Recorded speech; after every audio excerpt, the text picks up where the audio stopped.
This is Audible.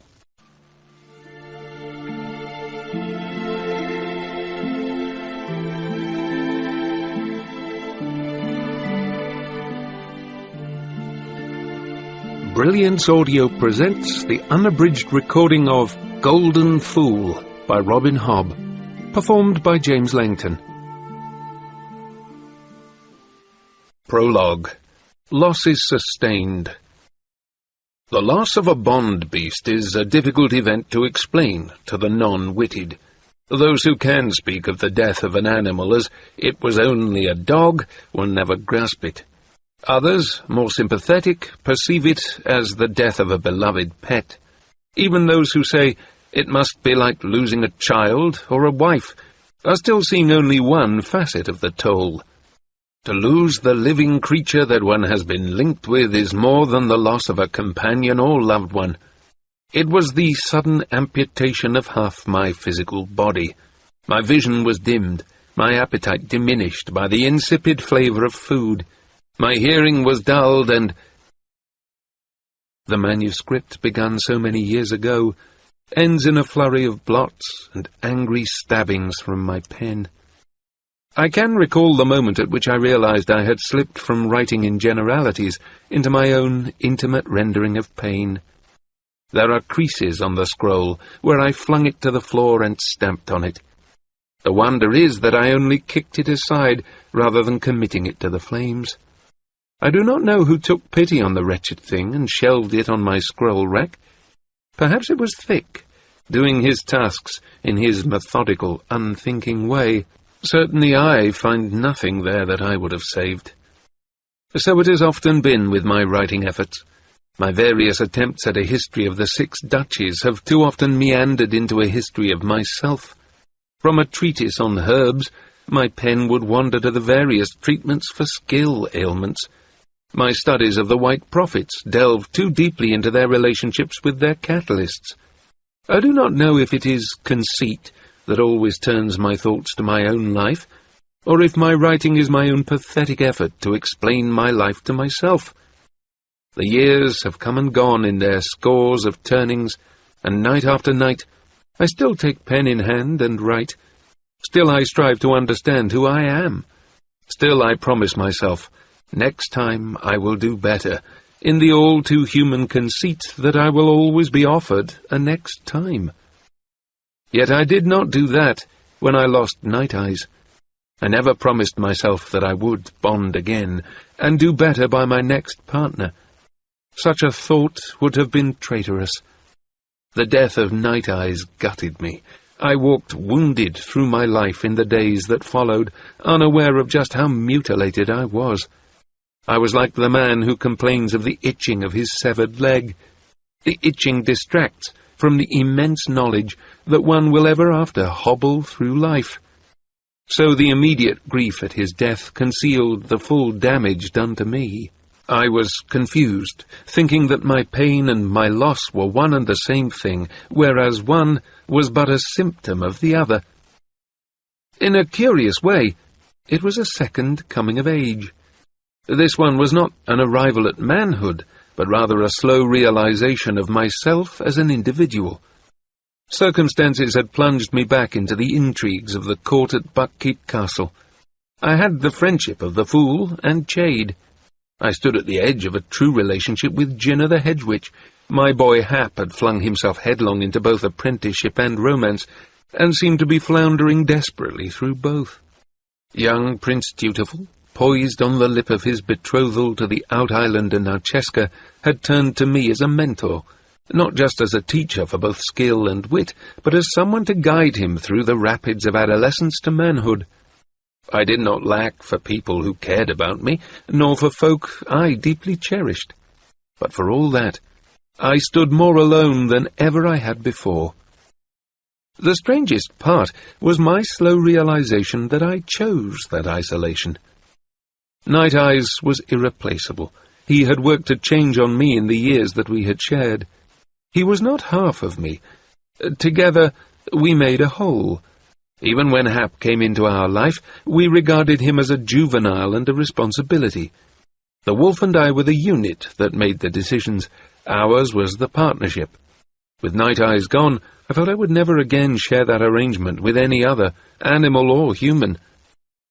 When I was a lad, spending time in the company of Lady Patience and her companion Lacy, I often overheard their blunt appraisals of the men at court. One assumption Patience and Lacy had shared was that a man or woman who had passed their 30th year unwed was likely to remain so. "Set in his ways," Patience would declare at the gossip that some greying lord had suddenly begun to court a young girl. "Spring has turned his head, but she'll find soon enough there is no room in his life for a partner. He's had it all his own way too long." And so I began, very slowly, to see myself. I was often lonely. I knew that my wit quested out for companionship. Yet that feeling and that questing were like a reflex, the twitching of a severed limb.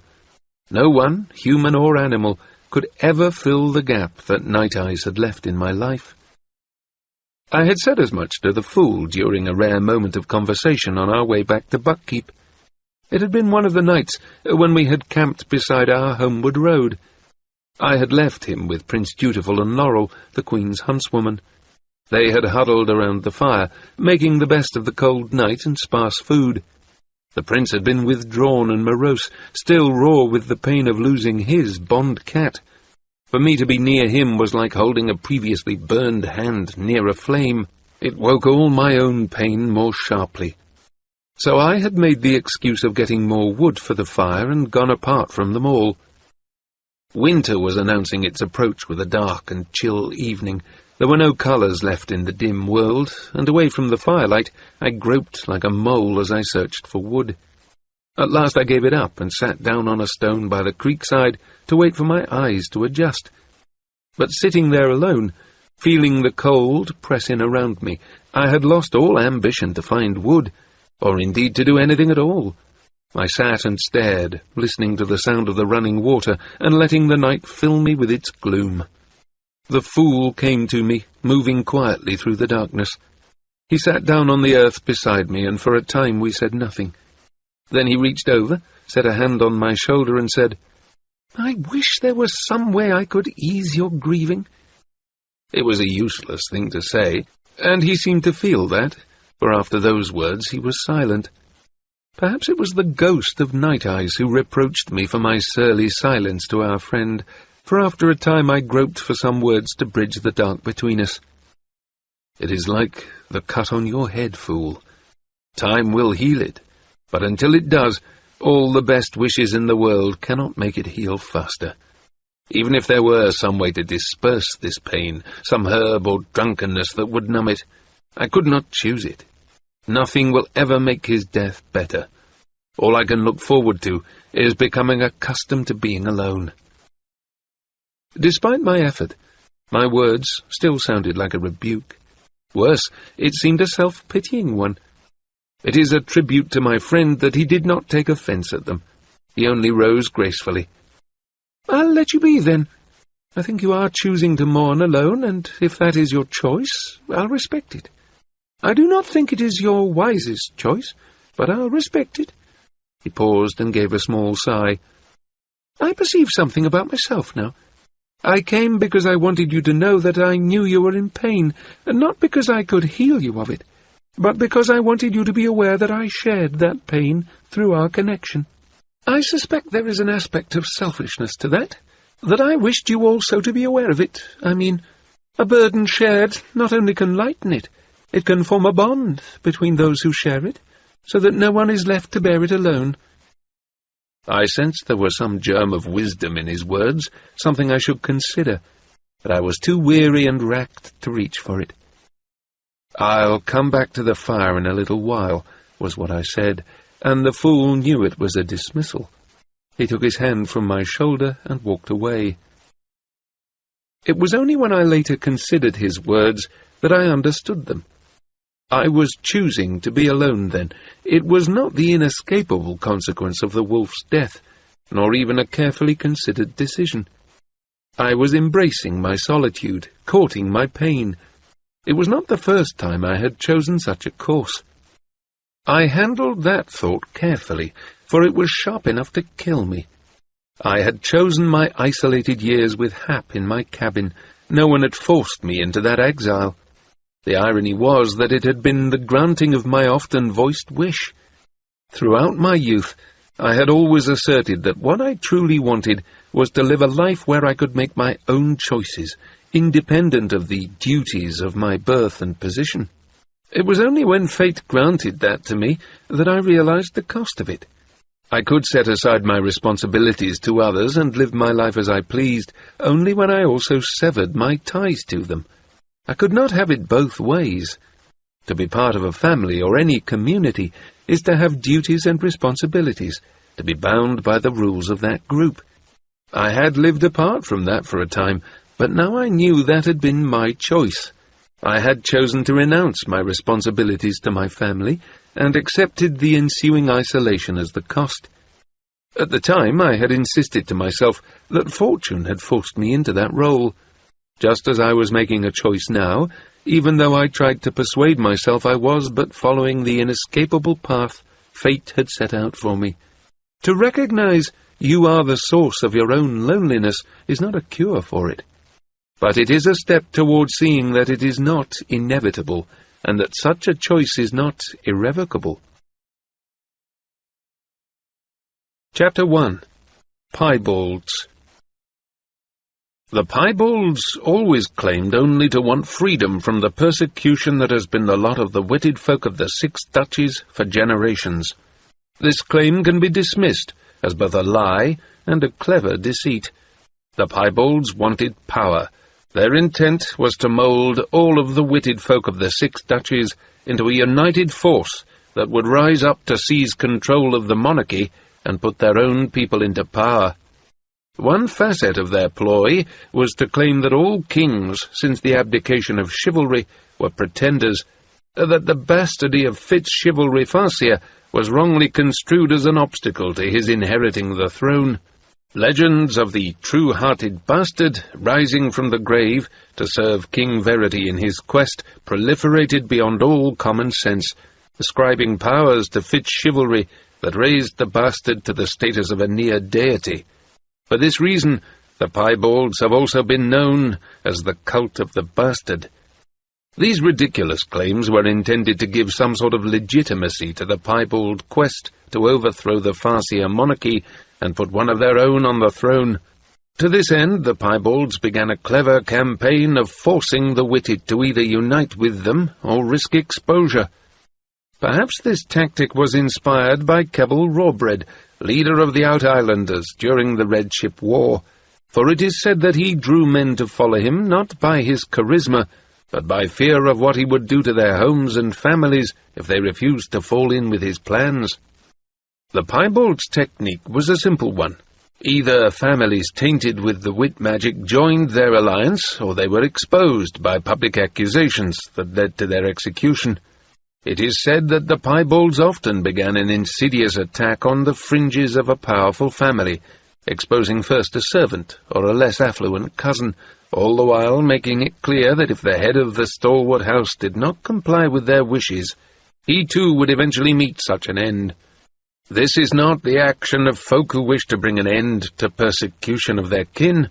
This is the act of a ruthless faction determined to gain power for themselves, first by subjugating their own kind. Rowell's The Piebald Conspiracy. The watch had changed.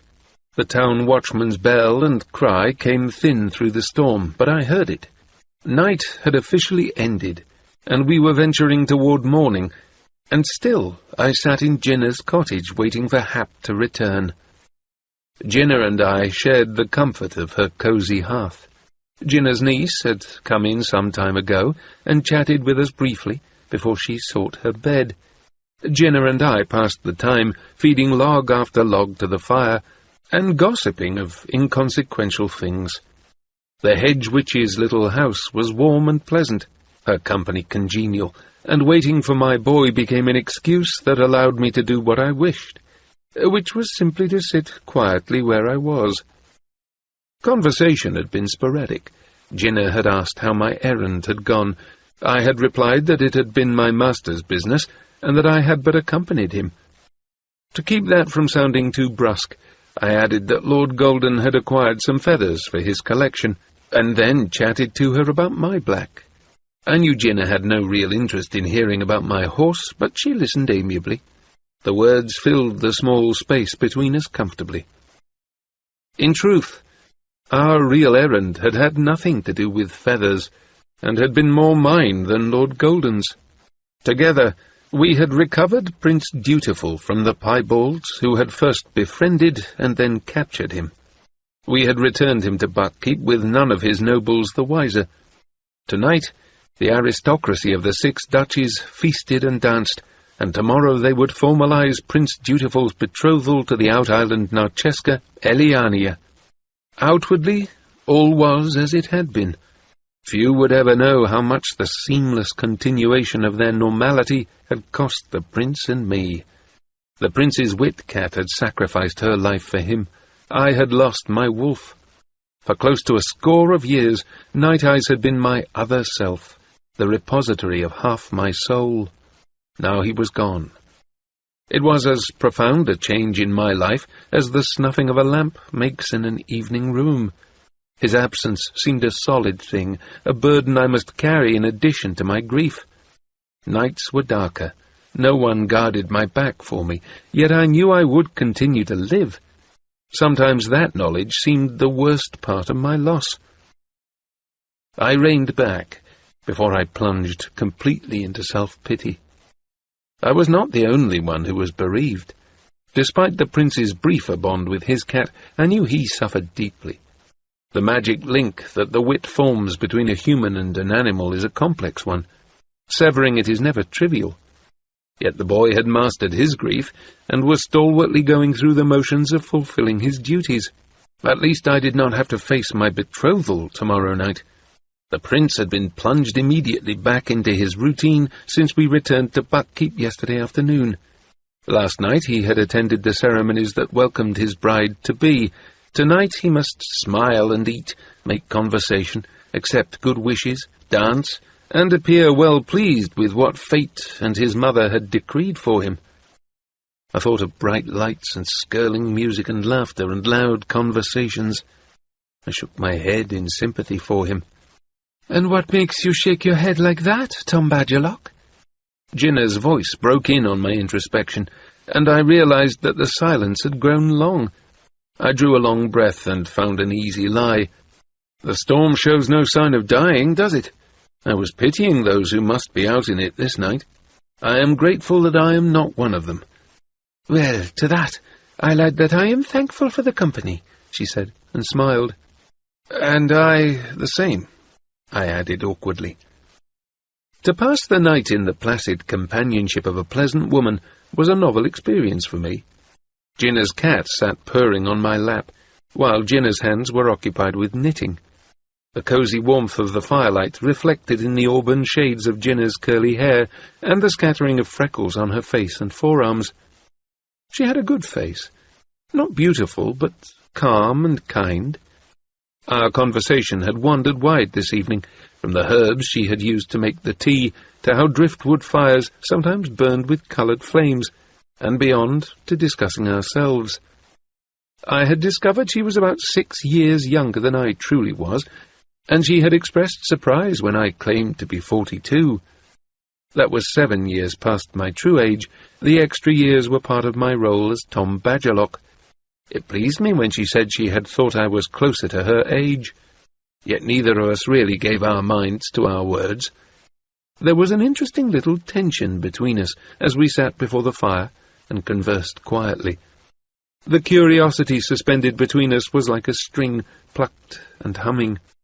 Before I had left on my errand with Lord Golden, I had spent an afternoon with Jinnah. She had kissed me. No words had accompanied that gesture, no avowals of love or romantic compliments. There had been just the one kiss, interrupted when her niece had returned from marketing. Right now, neither of us quite knew how to return to the place where that moment of intimacy had been possible. For my part, I was not sure that I wished to venture there. I was not ready even for a second kiss, let alone what it might bring. My heart was too raw. Yet I wanted to be here, sitting before her fireside.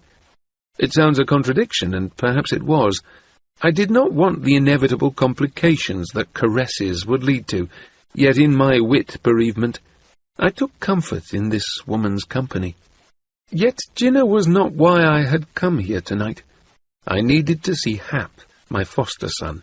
He had just arrived at Buckkeep Town and had been staying with Jenna. I wished to be sure his apprenticeship with Gindast the woodworker was going well. I must also, much as I dreaded it, give him the news of Night Eyes' death. The wolf had raised the lad as much as I had. Yet even as I winced at the thought of telling him, I hoped it would, as the fool had said, somehow ease the burden of my sorrow. With Hap I could share my grief, however selfish a thing that might be. Hap had been mine for the last 7 years. We had shared a life, and the wolf's companionship. If I still belonged to anyone or anything, I belonged to my boy. I needed to feel the reality of that. "More tea?" Jenna offered me. I did not want more tea. We had already drunk 3 pots of it, and I had visited her back house twice. Yet she offered the tea to let me know I was welcome to stay, no matter how late or early the hour had become. So, "Please," I said, and she set her knitting aside to repeat the ritual of filling the kettle with fresh water from the cask and hanging it from the hook and swinging it over the fire again. Outside, the storm rattled the shutters in a fresh surge of fury. Then it became, not the storm, but Hap's rapping at the door. "Jenna," he called unevenly, "are you awake still?" "I'm awake," she replied. She turned from putting the kettle on. "And lucky for you that I am, or you'd be sleeping in the shed with your pony. I'm coming." As she lifted the latch, I stood up, gently dumping the cat off my lap. "Imbecile! The cat was comfortable." Fennel complained as he slid to the floor, but the big orange Tom was too stupefied with warmth to make much of a protest. Instead he leapt onto Jenna's chair and curled up in it without deigning me a backward glance. The storm pushed in with Hap as he shoved the door open. A gust of wind carried rain into the room. "Phew! Put the wood in the hole, lad," Jenna rebuked Hap as he lurched in. Obediently he shut the door behind him and latched it, and then stood dripping before it. "It's wet and wild out there," he told her. His smile was beatifically drunken, but his eyes were lit with more than wine. Infatuation shone there, as unmistakable as the rain slipping from his lank hair and running down his face. It took him a moment or two to realize that I was there, watching him. Then, Tom, you've finally come back!" He flung his arms wide in a drunkard's ebullience for the ordinary, and I laughed and stepped forward to accept his wet hug. "Don't get water all over Jenna's floor," I rebuked him. "No, I shouldn't. Well, I won't then," he declared, and dragged off his sodden coat. He hung it on a peg by the door and peeled off his wool cap to drip there as well. He tried to take his boots off standing, but lost his balance. He sat down on the floor and tugged them off. He leaned far to set them by the door under his wet coat, and then sat up with a blissful smile. "Tom, I've met a girl." "Have you? I thought you'd met a bottle from the smell of you." "Oh, yes," he admitted unabashedly. "That too. But we had to drink the prince's health, you know, and that of his intended, and to a happy marriage, and for many children, and for as much happiness for ourselves." He gave me a wide and fatuous smile. "She says she loves me. She likes my eyes." "Well, that's good." How many times in his life had folk looked at his mismatched eyes, one brown and one blue, and made the sign against evil? It had to be balm to meet a girl who found them attractive. And I suddenly knew that now was not the time to burden him with any grief of mine. I spoke gently but firmly. "I think perhaps you should go to bed, son. Won't your master be expecting you in the morning?" He looked as if I had slapped him with a fish. The smile faded from his face. "Oh, yes, that's true. He'll expect me. Old Gindast expects his apprentices to be there before his journeyman, and his journeyman to be well at work when he arrives."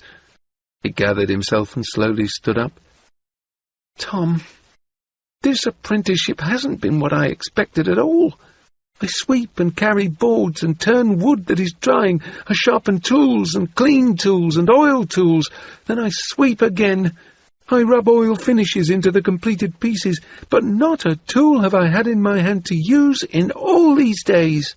It's all, 'Watch how this is done, boy,' or 'Repeat back what I just told you,' and 'This isn't what I asked for. Take this back to the woodstock and bring me the fine-grained cherry, and be quick about it.' And Tom, they call me names. Country boy and dullard. Gindast calls all his apprentices names, Hap." Jinnah's placid voice was both calming and comforting, but it was still strange to have a third person include herself in our conversation. "It's common knowledge. One even took the taunt with him when he went into business for himself. Now you pay a fine price for a simpleton table." Jinnah had moved back to her chair. She had taken up her knitting, but not resumed her seat. The cat still had it. I tried not to show how much Hap's words distressed me. I had expected to hear that he loved his position, and how grateful he was that I had been able to get it for him. I had believed that his apprenticeship would be the one thing that had gone right. "Well, I warned you that you would have to work hard," I attempted. "And I was ready for that, Tom, truly I was. I'm ready to cut wood and fit it and shape it all day, but I didn't expect to be bored to death. Sweeping and rubbing and fetching. I might as well have stayed at home for all I'm learning here." Few things have such sharp edges as the careless words of a boy. His disdain for our old life, spoken so plainly, left me speechless. He lifted his eyes to mine accusingly. "And where have you been? And why have you been gone so long? Didn't you know that I'd need you?" Then he squinted at me. "What have you done to your hair?" "I cut it," I said. I ran a self-conscious hand over my mourning shortened locks. I suddenly did not trust myself to say more than that. He was just a lad, I knew, and prone to see all things first in how they affected himself. But the very brevity of my reply alerted him that there was much I had not said. His eyes wandered over my face. "What's happened?" he demanded. I took a breath. No help for it now. "Night Eyes is dead," I said quietly. "But is it my fault? He ran away from me, Tom, but I did look for him, I swear I did. Jinnah will tell you." "It wasn't your fault. He followed and found me. I was with him when he died. It was nothing you did, Hap. He was just old. It was his time, and he went from me." Despite my efforts, my throat clenched down on the words. The relief on the boy's face that he was not at fault was another arrow in my heart.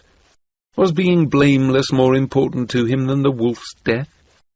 But when he said, "I can't believe he's gone," I suddenly understood. He spoke the exact truth. It would take a day, perhaps several, before he realized the old wolf was never coming back. Night Eyes would never again sprawl beside him on the hearthstones, never nudge his hand to have his ears scratched, never walk at his side to hunt rabbits again. Tears rose in my eyes. "You'll be all right. It will just take time," I assured him thickly. "Let's hope so," he responded heavily. "Go to bed. You can still get an hour or so of sleep before you must rise." "Yes," he agreed. "I suppose I'd better." Then he took a step toward me. "Tom, I'm so sorry," he said, and his awkward hug took away much of the earlier hurt he had dealt me. Then he lifted his eyes to mine to ask earnestly, "You'll come by tomorrow night, won't you? I need to talk to you. It's very important." "I'll come by tonight, if Jinnah does not mind." I looked past Hap's shoulder at her as I released him from my embrace. "Jinnah won't mind at all," she assured me, and I hoped only I could hear the extra note of warmth in her voice. "So, I'll see you tonight, when you're sober, Now to bed with you, boy." I rumpled his wet hair, and he muttered a good night. He left the room to seek his bedchamber, and I was suddenly alone with Jinnah. A log collapsed in the fire, and then the small crackling of it settling was the only sound in the room. "Well, I must go. I thank you for letting me wait for Hap here." Jinnah set down her knitting again. "You are welcome, Tom Badgerlock." My cloak was on a peg by the door. I took it down and swirled it around my shoulders. She reached up suddenly to fasten it for me. She pulled the hood of it up over my shorn head, and then smiled as she tugged at the sides of the hood to pull my face down to hers. "Good night," she said breathlessly. She lifted her chin. I put my hands on her shoulders and kissed her. I wanted to, and yet I wondered that I allowed myself to do it. Where could it lead, this exchange of kisses, but to complications and trouble? Did she sense my reservations? As I lifted my mouth from hers, she gave her head a small shake. She caught my hand in hers. "You worry too much, Tom Badgerlock." She lifted my hand to her mouth and put a warm kiss on the palm of it. "Some things are far less complex than you think they are." I felt awkward, but I managed to say, "If that were true, it would be a sweet thing." Such a courteous tongue. Her words warmed me until she added, "But gentle words won't keep Hap from running aground. You need to take a firm hand with that young man soon. Hap needs some lines drawn, or you may lose him to Buckkeep Town. He wouldn't be the first good country lad to go bad in a town." "I think I know my own son," I said a bit testily. "Perhaps you know the boy. It's the young man I fear for." Then she dared to laugh at my scowl and add, "Save that look for Hap. Good night, Tom. I'll see you tomorrow." "Good night, Jinnah." She let me out, and then stood in her doorway watching me walk away. I glanced back at her, a woman watching me from a rectangle of warm yellow light. The wind stirred her curly hair, blowing it about her round face. She waved to me, and I waved back before she shut the door. Then I sighed and pulled my cloak more tightly around me. The worst of the rain had fallen. The storm decayed to swirling gusts that seemed to lurk in wait at the street corners. It had made merry with the festival trim of the town. The blustering gusts sent fallen garlands snaking down the street and whipped banners to tatters. Usually the taverns had torches set in sconces to guide customers to their doors, but at this hour they were either burned out or taken down. Most of the taverns and inns had closed their door for the night. All the decent folk were long abed, and most of the indecent ones too. I hurried through the cold, dark streets, guided more by my sense of direction than my eyes. It would be even darker once I left the cliffside town behind and began the winding climb through the forest toward Buckkeep Castle. But that was a road I had known since my childhood. My feet would lead me home. I became aware of the men following me as I left the last scattered houses of Buckkeep Town behind. I knew that they were stalking me, not merely men on the same path as myself, for when I slowed my steps, they slowed theirs. Obviously, they had no wish to catch up with me until I had left the houses of town behind me. That did not bode well for their intentions. I had left the keep unarmed, my country habits telling against me. I had the belt knife that any man carries for the small tasks of the day, but nothing larger. My ugly workaday sword, in its battered sheath, was hanging on the wall in my little chamber. I told myself it was likely that they were no more than common footpads, looking for easy prey. Doubtless they believed me drunk and unaware of them, and as soon as I fought back they would flee. It was thin solace. I had no wish to fight at all. I was sick of strife, and weary of being wary. I doubted they would care, so I halted where I was and turned in the dark road to face those who came after me. I drew my belt knife and balanced my weight and waited for them. Behind me, all was silence, save for the wind soughing through the whispering trees that arched the road.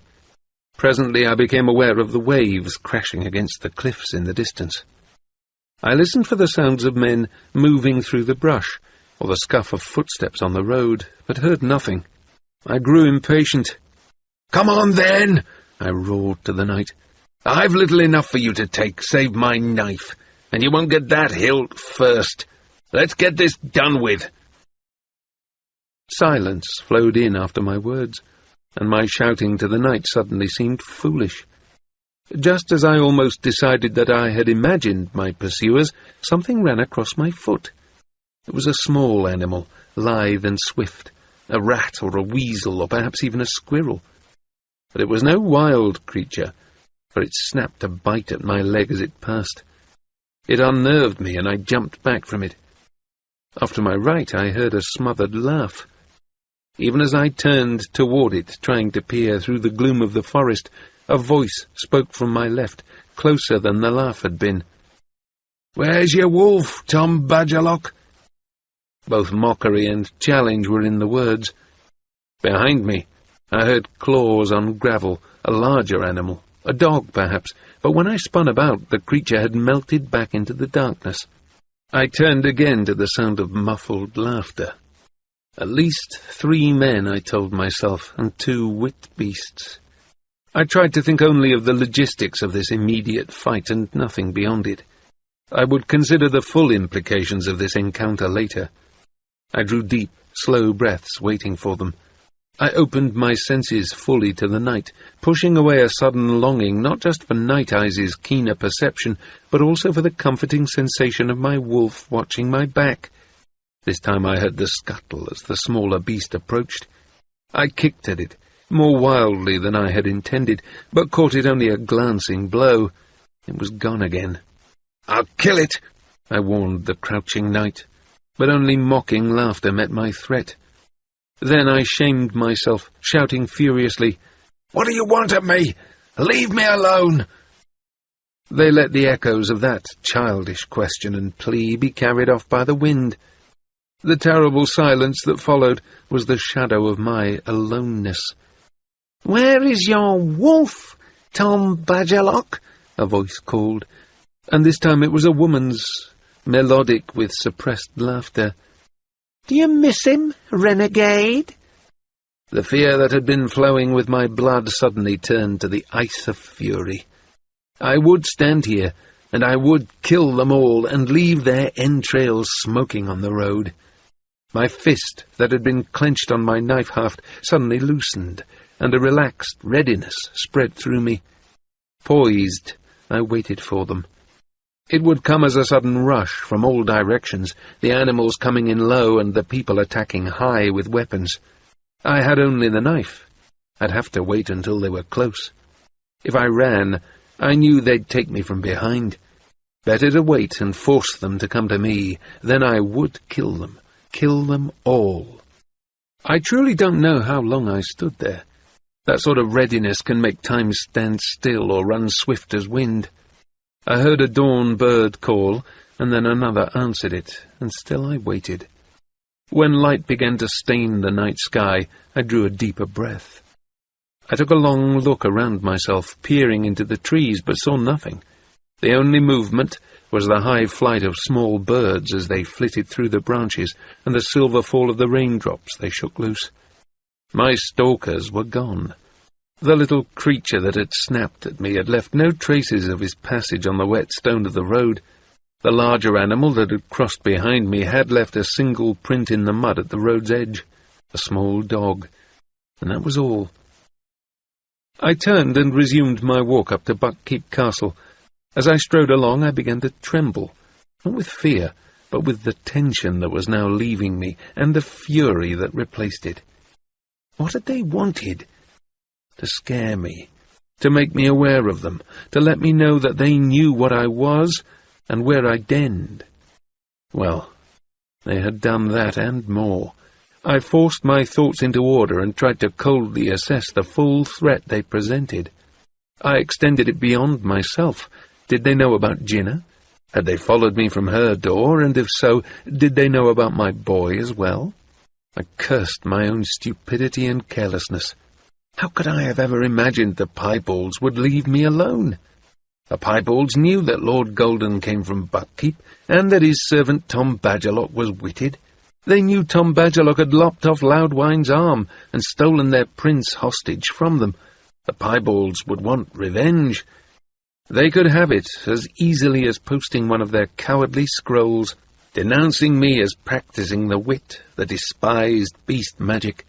I would be hung, quartered, and burned for it. Had I supposed that Buckkeep town or castle would keep me safe from them? I should have known that this would happen. Once I plunged back into Buckkeep's court and politics and intrigue, I had become vulnerable to all the plotting and schemes that power attracted. I had known this would happen, I admitted bitterly, and for some 15 years that knowledge had kept me away from Buckkeep. Only Chade and his plea for help in recovering Prince Dutiful had lured me back. Cold reality seeped through me now. There were only two courses open to me. I either had to sever all ties and flee, as I had once before, or I had to plunge fully into the swirling intrigue that had always been the Farseer court at Buckkeep. If I stayed, I would have to start thinking like an assassin again, always aware of the risks and threats to myself and how they affected those around me. Then I wrenched my thoughts into a more truthful path. I'd have to be an assassin again, not just think like one. I'd have to be ready to kill when I encountered people that threatened my prince or me, for there was no avoiding the connection. Those who came to taunt Tom Badgerlock about his wit and the death of his wolf were folk who also knew that Prince Dutiful shared their despised beast magic. It was their handle on the prince, the lever they would use not just to end the persecution of those with the wit, but also to gain power for themselves. It was no help to me that my sympathies, in part, were with them. In my own life I had suffered from the taint of being witted. I had no desire to see anyone else labour under that burden. If they had not presented such a threat to my prince, I might have sided with them. My furious striding carried me up to the sentries at the gate to Buckkeep. There was a guardhouse there, and from within came the sound of men's voices and the clatter of soldiers at food. One, a lad of about 20, lounged by the door, bread and cheese in one hand and a mug of morning beer in the other. He glanced up at me and then, mouth full, nodded me through the gates. I halted, anger coursing through me like a poison. "Do you know who I am?" I demanded of him. He started, then peered at me more closely. Obviously he was afraid he had offended some minor noble, but a glance at my clothing reassured him. "You're a servant in the keep, aren't you?" "Whose servant?" I demanded. Foolishness to call attention to myself this way, and yet just now I could not stop the words. Had others come this way before me last night?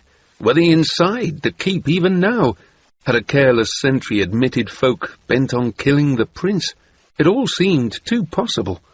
"Well, I don't know," the boy sputtered.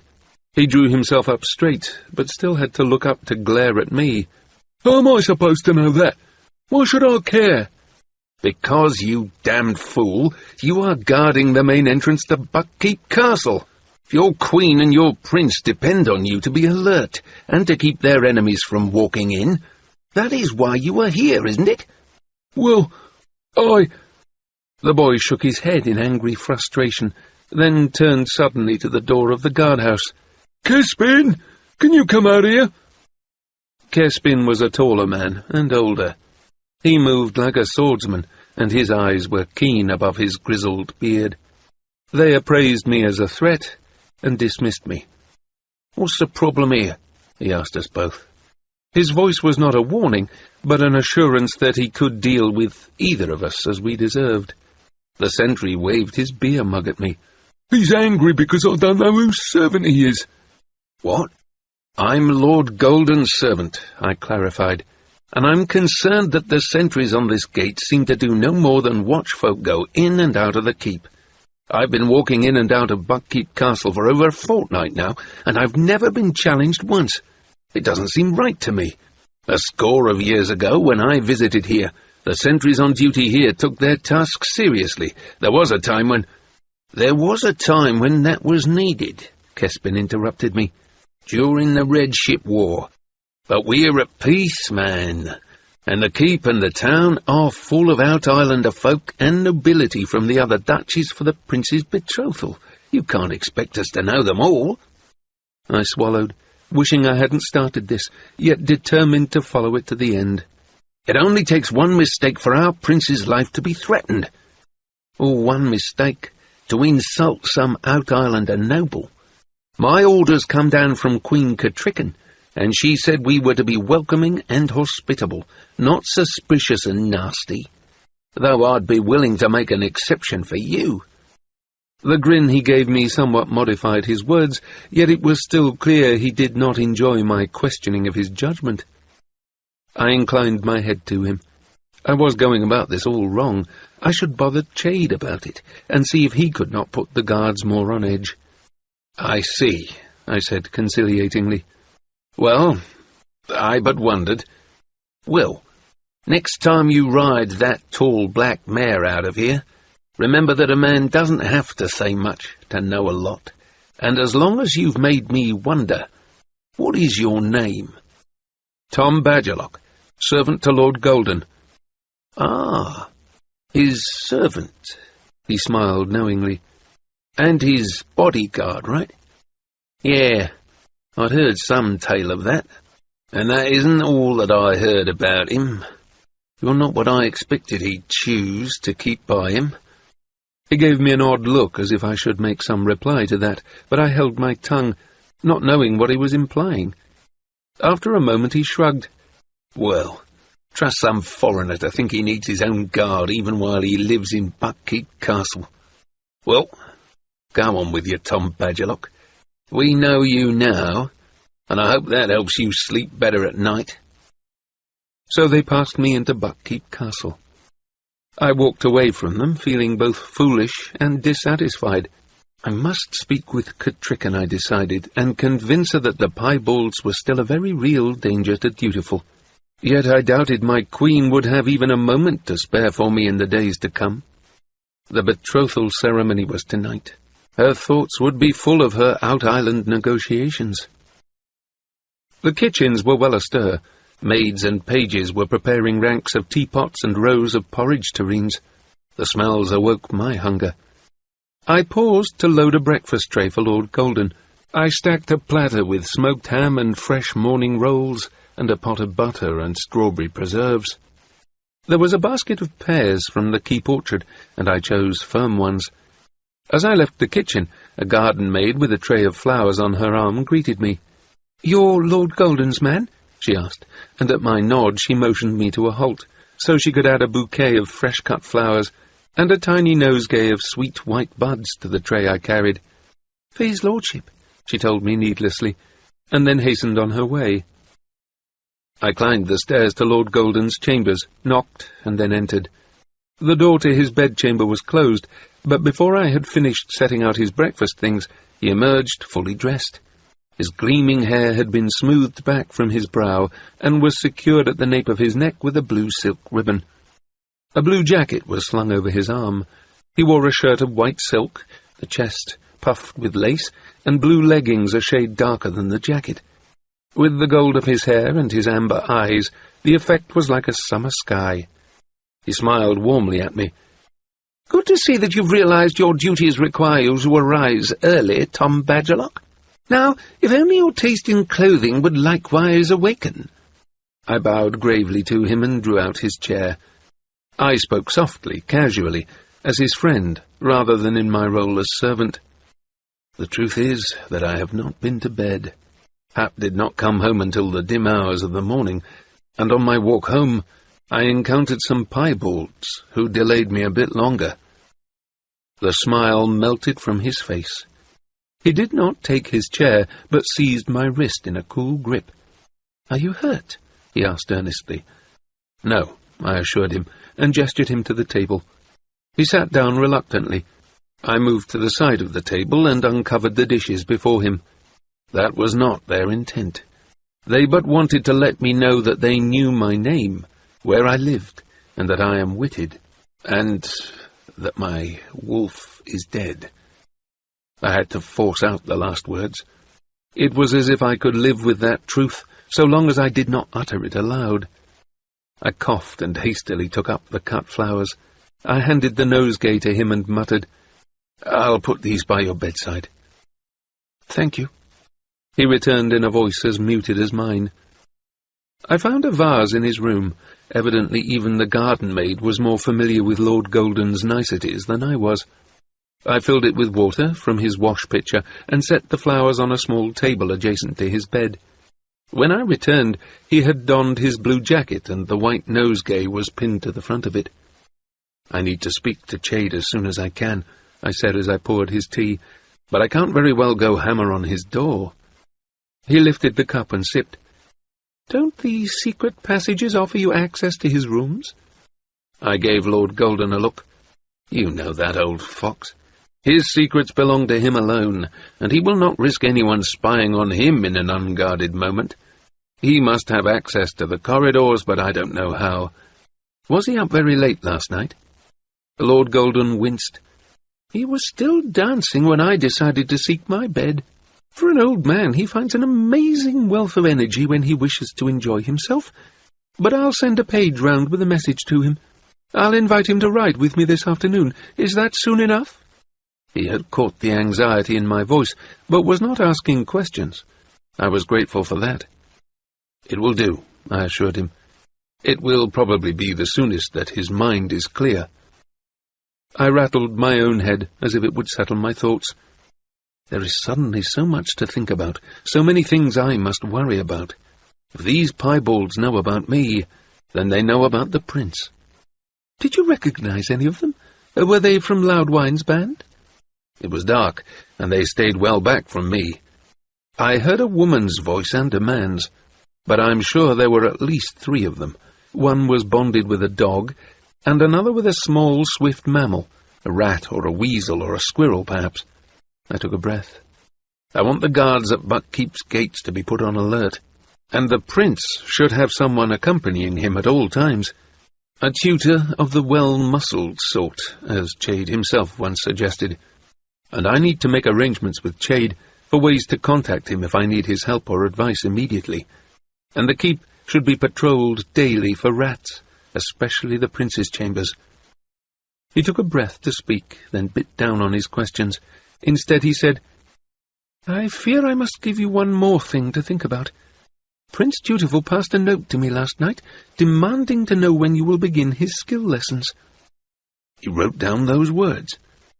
At Lord Golden's reluctant nod, I was horrified. I had been aware that the prince missed me. Linked by the skill as we were, I must be aware of such things. I had put up my own skill walls to keep my thoughts private from the young man, but he was not so adept. Several times I had felt his feeble efforts to reach toward me, but I had ignored them, promising myself that a better time would soon present itself. Evidently my prince was not so patient. Oh, the boy must be taught caution. Some things should never be committed to paper, and those— My tongue suddenly faltered. I must have gone pale, for Lord Golden abruptly stood and became my friend the fool as he offered me his chair. "Are you all right, Fitz? Is it a seizure coming on?" I actually dropped into the chair. My head was spinning as I pondered the depth of my folly.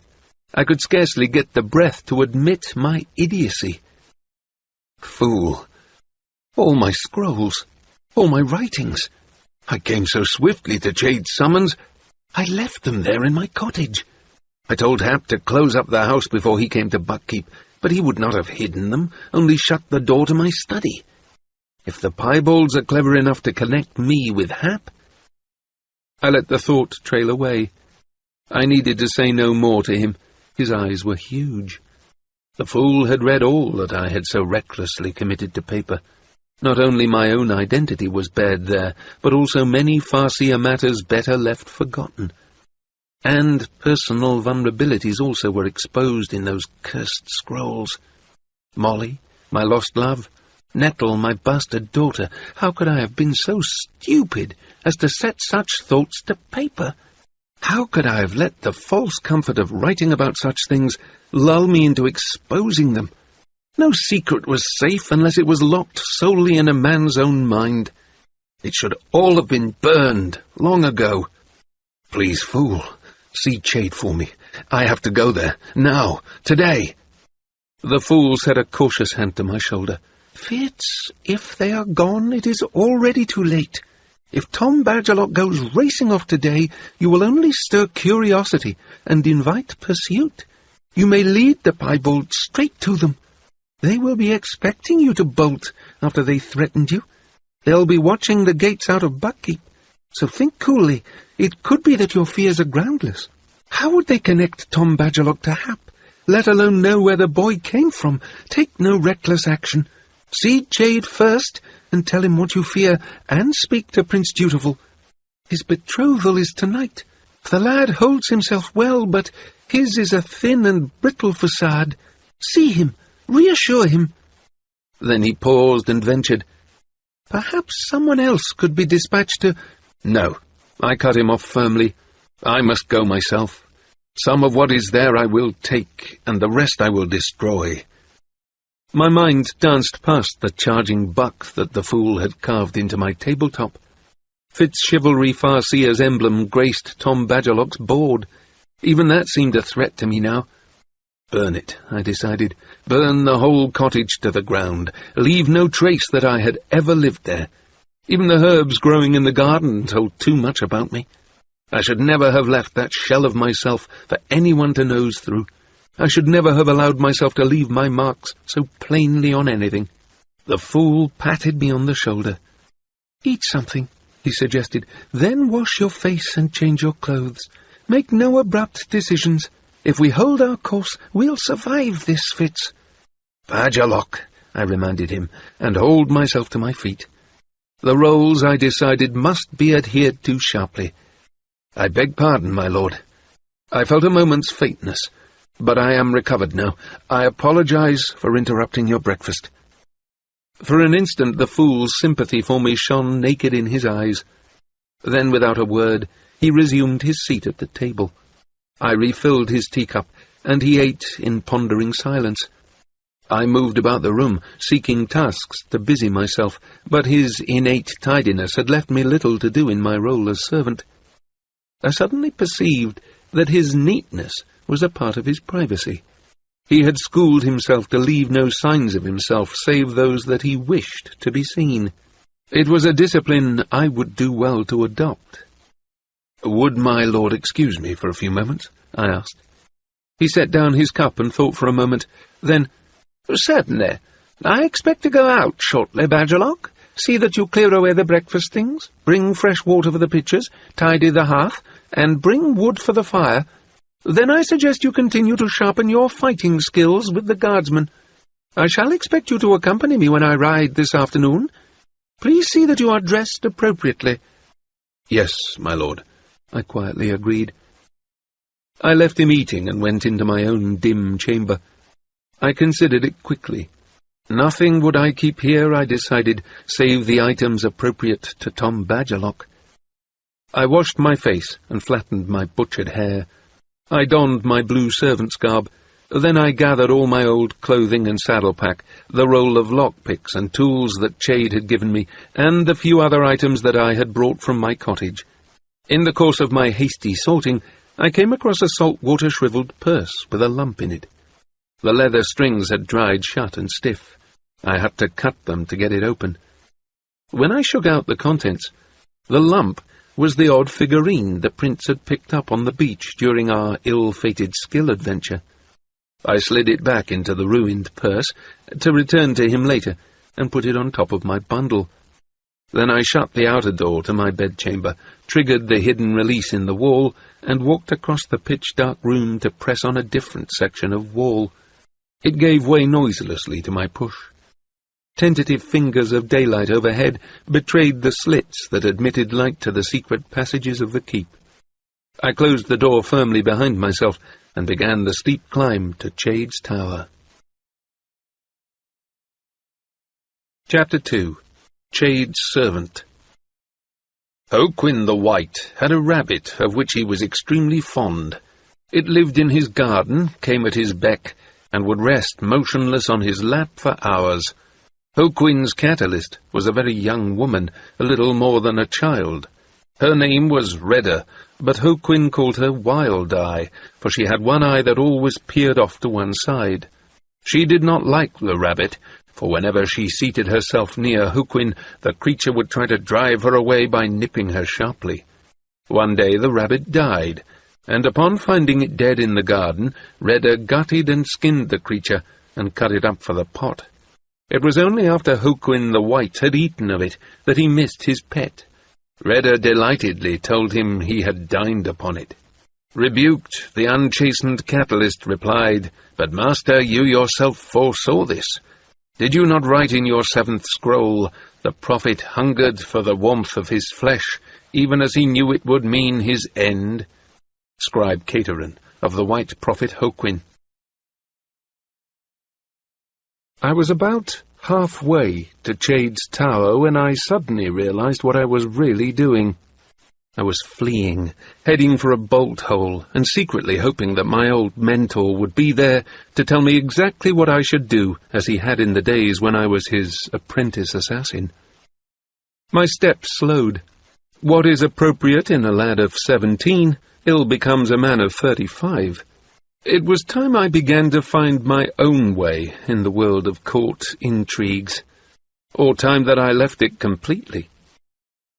I was passing one of the small niches in the corridor that indicated a peephole. There was a small bench in it. I set my bundle of possessions on it and sat down to gather my thoughts. What, rationally, was my best course of action? Kill them all. It would have been a fine plan if I had known who they were. The second course of action was more complicated. I had to protect not just myself, but also the prince from the piebalds. I set aside my concerns for my own safety to ponder the danger to the prince. Their bludgeon was that at any time they could betray either of us as witted. The dukes of the 6 duchies would not tolerate such taint in their monarch. It would destroy not just Catricken's hope of a peaceful alliance with the Out Islands, but very likely lead to a toppling of the Farseer throne. But such an extreme action would have no value to the piebalds that I could see. Once Dutiful was flung down, their knowledge was no longer useful. Worse, they would have brought down a queen who was urging her people to have tolerance for the witted. No. The threat to expose Dutiful was only useful so long as he remained in line for the throne. They would not seek to kill him, only to bend him to their will. And what could that entail? What would they ask? Would they demand that the Queen strictly enforce the laws that prohibited witted ones from being put to death, simply for carrying the bloodlines for that magic?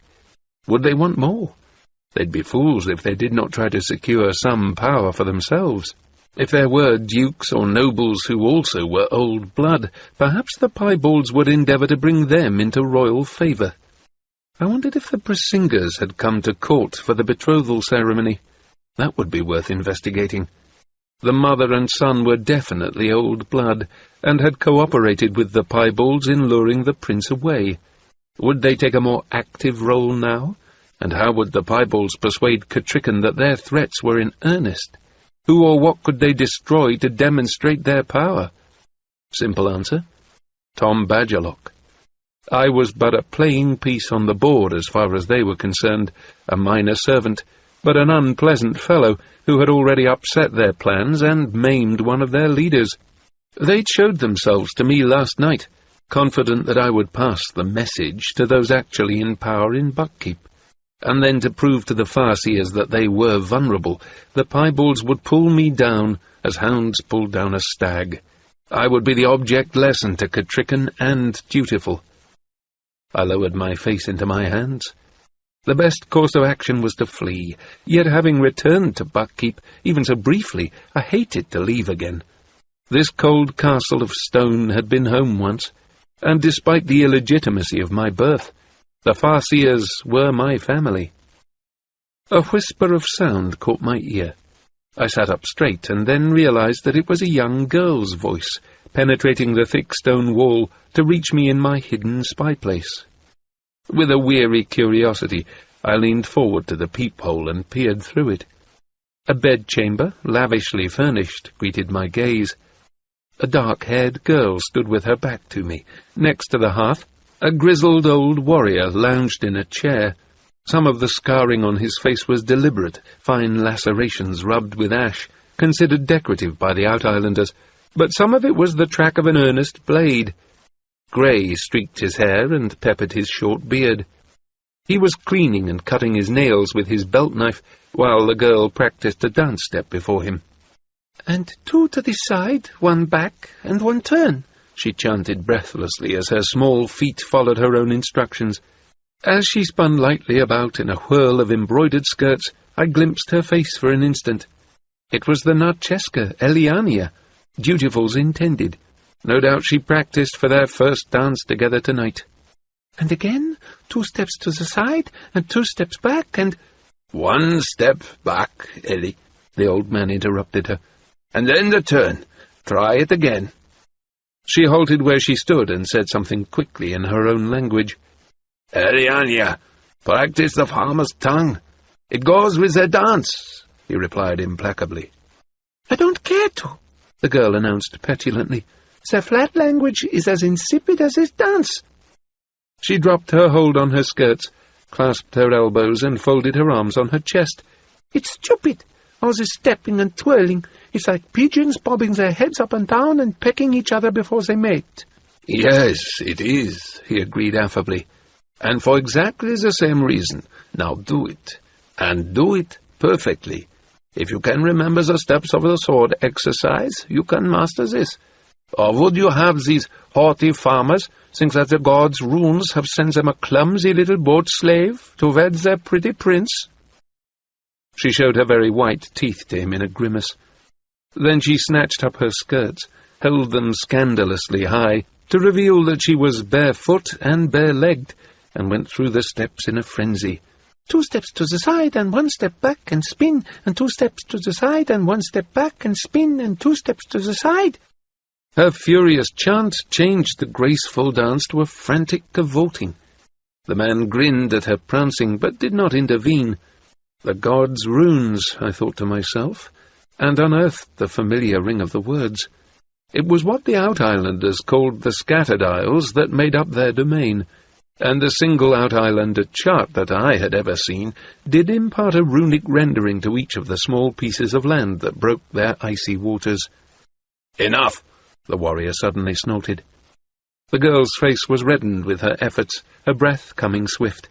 But she did not stop until the man came suddenly to his feet and caught her up in an embrace. "Enough, Eliania, enough! You have shown me that you can do it, and do it perfectly. Let it go for now. But tonight you must be all grace and beauty and charm. Show yourself as the little spitfire that you are, and your pretty prince may decide to take a tamer bride. And you wouldn't want that." He set her down on her feet and resumed his chair. "Yes, I would." Her response was instantaneous. His reply was more measured. "No, you wouldn't. Unless you'd like my belt across your backside as well?" "No." Her reply was so stiff that I immediately perceived his threat was not an idle one. "No." He made the word an agreement. "And I would not relish doing it. But you are my sister's daughter, and I will not see the line of our mothers disgraced. Would you?" "I don't want to disgrace my mother's line." The child held herself poker straight as she declared this.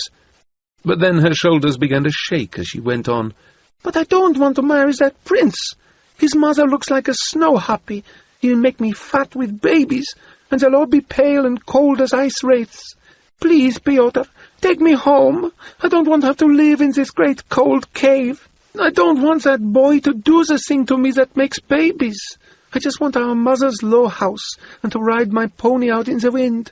And I want my own boat to scull across Sendal Fjord, and my own skates of gear to set for fish. And when I am grown, my own bench in the mother's house, and a man who knows that it is right to dwell in the house of his wife's mothers. All I want is what any other girl my age wants. That prince will tear me away from my mother's line like a branch is torn from a vine." and I will grow brittle and dry here until I snap into tiny pieces." Eliania, dear heart, don't!" The man came to his feet with the fluid grace of a warrior, yet his body was stocky and thick, a typical out-islander. He caught the child up, and she buried her face in his shoulder. Sobs shook her, and tears stood in the warrior's eyes as he held her. "Hush now, hush!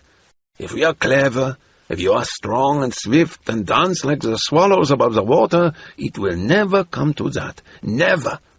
Tonight is but a betrothal, little shining one, not a wedding. Do you think Piotr would abandon you here? Foolish little fish. No one is going to make a baby with you tonight, or any other night, not for years yet. And even then, it will happen only if you want it to. That I promise you. Do you think I would shame our mother's line by letting it be otherwise? This is but a dance we do. Nevertheless, we must tread it perfectly." He set her back on her little bare feet. He tilted her chin up so she must look at him, and wiped the tears from her cheeks with the back of one scarred hand. "There now, there, smile for me, and remember, the first dance you must give to the pretty prince, but the second one is for Piotr. So, show me now how we will dance together, this silly farmer's prancing." He began a tuneless humming that set a beat, and she gave her small hands into his. Together they stepped out a measure, she moving like thistledown and he like a swordsman. I watched them dance, the girl's eyes focused up at the man's, and the man staring off over her head into a distance only he could see. A knock at the door halted their dance. "Enter," Piotr called, and a serving woman came in with a dress draped over her arm. Abruptly, Piotr and Eliania stepped apart and became still. They could not have been more wary if a serpent had slithered into the room. Yet the woman was garbed as an out-islander, one of their own. Her manner was odd. She made no curtsy. She held the dress up for their inspection, giving it a shake to loosen the folds of the fabric. "The Narcheska will wear this tonight?" Piotr ran his eyes over it. I had never seen anything like it. It was a woman's dress cut for a child. The fabric was a pale blue, swooping low at the neckline. A gush of lace on the front, along with some clever gathers, drew up the fabric. It would help the Narcheska pretend a bosom she did not yet possess. Eliania reddened as she stared at it. Piotr was more direct. He stepped between Eliania and the dress, as if he would protect her from it. "No, she will not." "Yes, she will. The lady prefers it. The young prince will find it most attractive." She offered not an opinion, but a directive. "No, she will not. It is a mockery of who she is. That is not the garb of a god's runes, Narcheska. For her to wear that is an insult to our mother's house." With a sudden step and a slash of his hand, Piotr knocked the dress from her hands to the floor. I expected the servant woman to cower back from him or beg his pardon. Instead, she just gave him a flat-eyed stare. She spoke after a brief pause. "The lady says it has nothing to do with the god's runes. This is a dress that 6 duchies men will understand. She will wear it." She paused as if thinking, then added, "For her not to wear it would present a danger to your mother's house." As if Piotr's actions had been no more than a child's wilful display, she stooped and lifted the dress again. Behind Piotr, Eliania gave a low cry. It sounded like pain. As he turned to her, I caught a quick glimpse of her face. It was set into a determined stillness, but sweat suddenly misted her brow, and she had gone as pale as she had been flushed before. "Stop it," he said in a low voice, and I first thought that he spoke to the girl. Then he glanced over his shoulder. Yet when he spoke again, he did not appear to be addressing the servant at all. "Stop it," he repeated. "Dressing her like a whore was not a part of our arrangement. We will not be driven into it. Stop it, or I will kill her, and you will lose your eyes and your ears here." And he drew his belt knife, and advancing to the serving woman, he laid the edge of it along her throat. The woman did not blanch or shrink away. She stood still, her eyes glittering, almost smirking at his threat. She made no response to his words. Then suddenly Eliania drew a deeper, ragged breath, and her shoulders sagged. A moment later she squared them and stood upright. No tears escaped her. In a fluid motion, Pyotr snatched the dress from the woman's arm. His knife must have been honed to a razor's edge, for it slashed effortlessly down the front of the gown. He threw the fluttering ruins to the floor and trod upon them. "Get out!" he told the woman. "As you will, my lord, I am sure," she muttered. But the words were a mockery as she turned and retired. She did not hurry, and he watched her leave until the door closed behind her. Then he turned back to Eliania. "Are you much hurt, little fish?" She shook her head, a quick gesture, chin up. A brave lie, for she looked as if she would faint.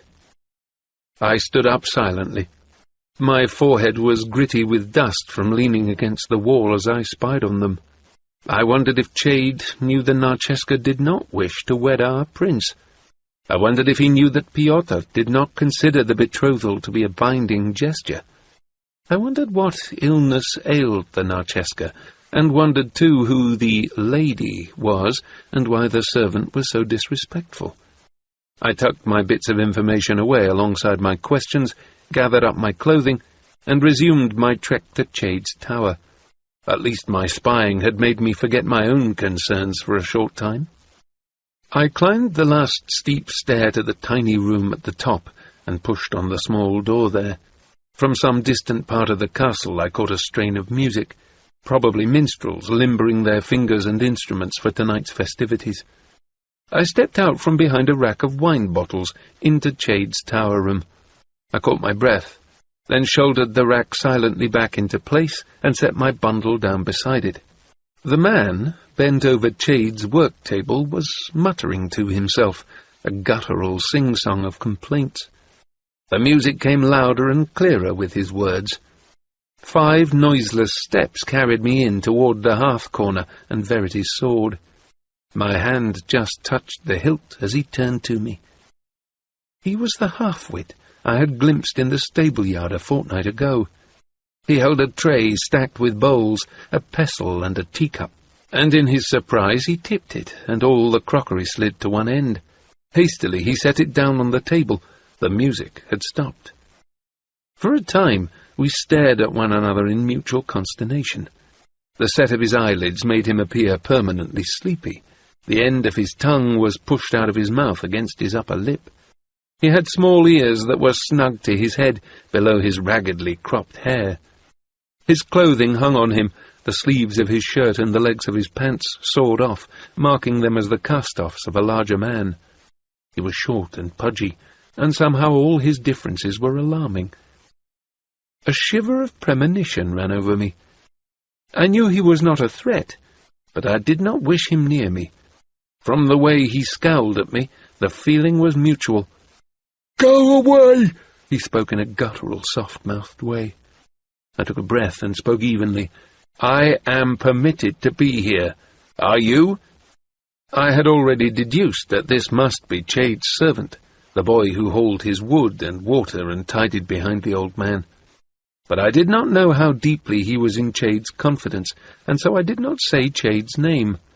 Surely the old assassin could not be so careless as to entrust his secret ways to a half-wit. "You!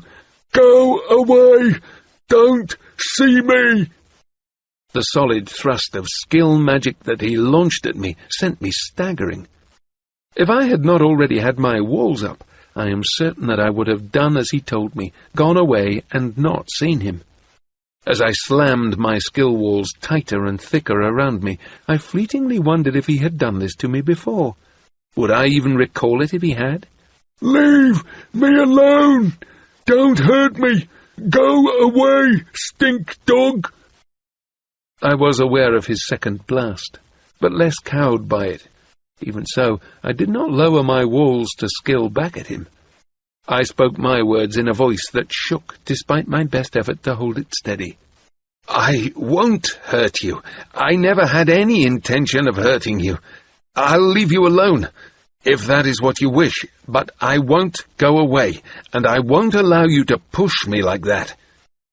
I tried for the firm tones of someone reprimanding a child for bad manners. He probably had no idea what he was doing. Doubtless he was only using a weapon that had previously worked for him. But instead of chagrin, his face flared with anger and fear. His eyes, already small, nearly disappeared in his fat cheeks when he narrowed them. For a moment his mouth hung ajar, and his tongue stuck out even farther. Then he picked up his tray and slammed it back to the table so that the dishes on it jumped. "Go away!" His skill echoed the angry commands of his mouth. "You don't see me!" I groped my way into Chade's chair and sat down in it firmly. "I do see you," I replied evenly, "and I'm not going away." I crossed my arms on my chest. I hoped he could not see how rattled I was. "You should just do your work and pretend that you don't see me, and when you are done, you should go away." I was not going to retreat from him. I could not. For me to leave would reveal to him how I had come, and if he did not already know that, I wasn't going to show him. I leaned back in my chair and tried to look as if I were relaxing there. He glared at me, and the beat of his skill fury against my walls was daunting. He was strong. If he were this strong, untrained, what would his talent be if he could learn to master it? It was a frightening thought. I stared at the cold hearth, but watched him from the corner of my eye. Either he had finished his work, or he decided not to do it. In any case, he picked up his tray, stalked across the room, and tugged at a scroll rack. This was the entry I had seen Chade once use. He vanished inside it, but as the rack swung into place behind him, both his voice and his skill reached me again. "You stink like dog poop! Chop you up and burn you!" His anger was like an ebbing tide that slowly left me stranded. After a time I lifted my hands and pressed them to my temples. The stress of holding my walls so tight and solid was beginning to tell on me, but I dared not let them down just yet. If he could sense my lowering them, if he chose then to blast me with a skill command, I would be prey to it, just as Dutiful had been prey to my impulsive skill command not to fight me. I feared that his mind still bore the stamp of that decree. That was yet another worry that I must tend to. Did that order still restrain him? I made the resolution then that I must discover how to reverse my skill command. If I did not, I knew it would soon become a barrier to any true friendship between us. Then I wondered if the prince were cognizant at all of what I had done to him. It had been an accident, I told myself, and then despised my lie.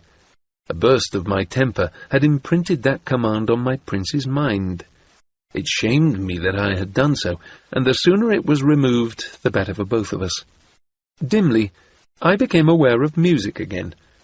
I made a tentative connection. As I gradually lowered my walls, it became louder in my mind.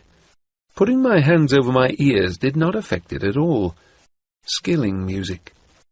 I had never even imagined such a thing, yet the half-wit was doing it. When I drew my attention away from it, it faded into the shushing curtain of thoughts that always stood at the edges of my skill. Most of it was formless whispering, the overheard thoughts of the folk who possessed just enough talent to let their most urgent thoughts float out onto the skill. If I focused my abilities on them, I could sometimes pluck whole thoughts and images from their minds, but they lacked enough skill to be aware of me, let alone reply. This half-wit was different. He was a roaring skill fire, his music the heat and smoke of his wild talent.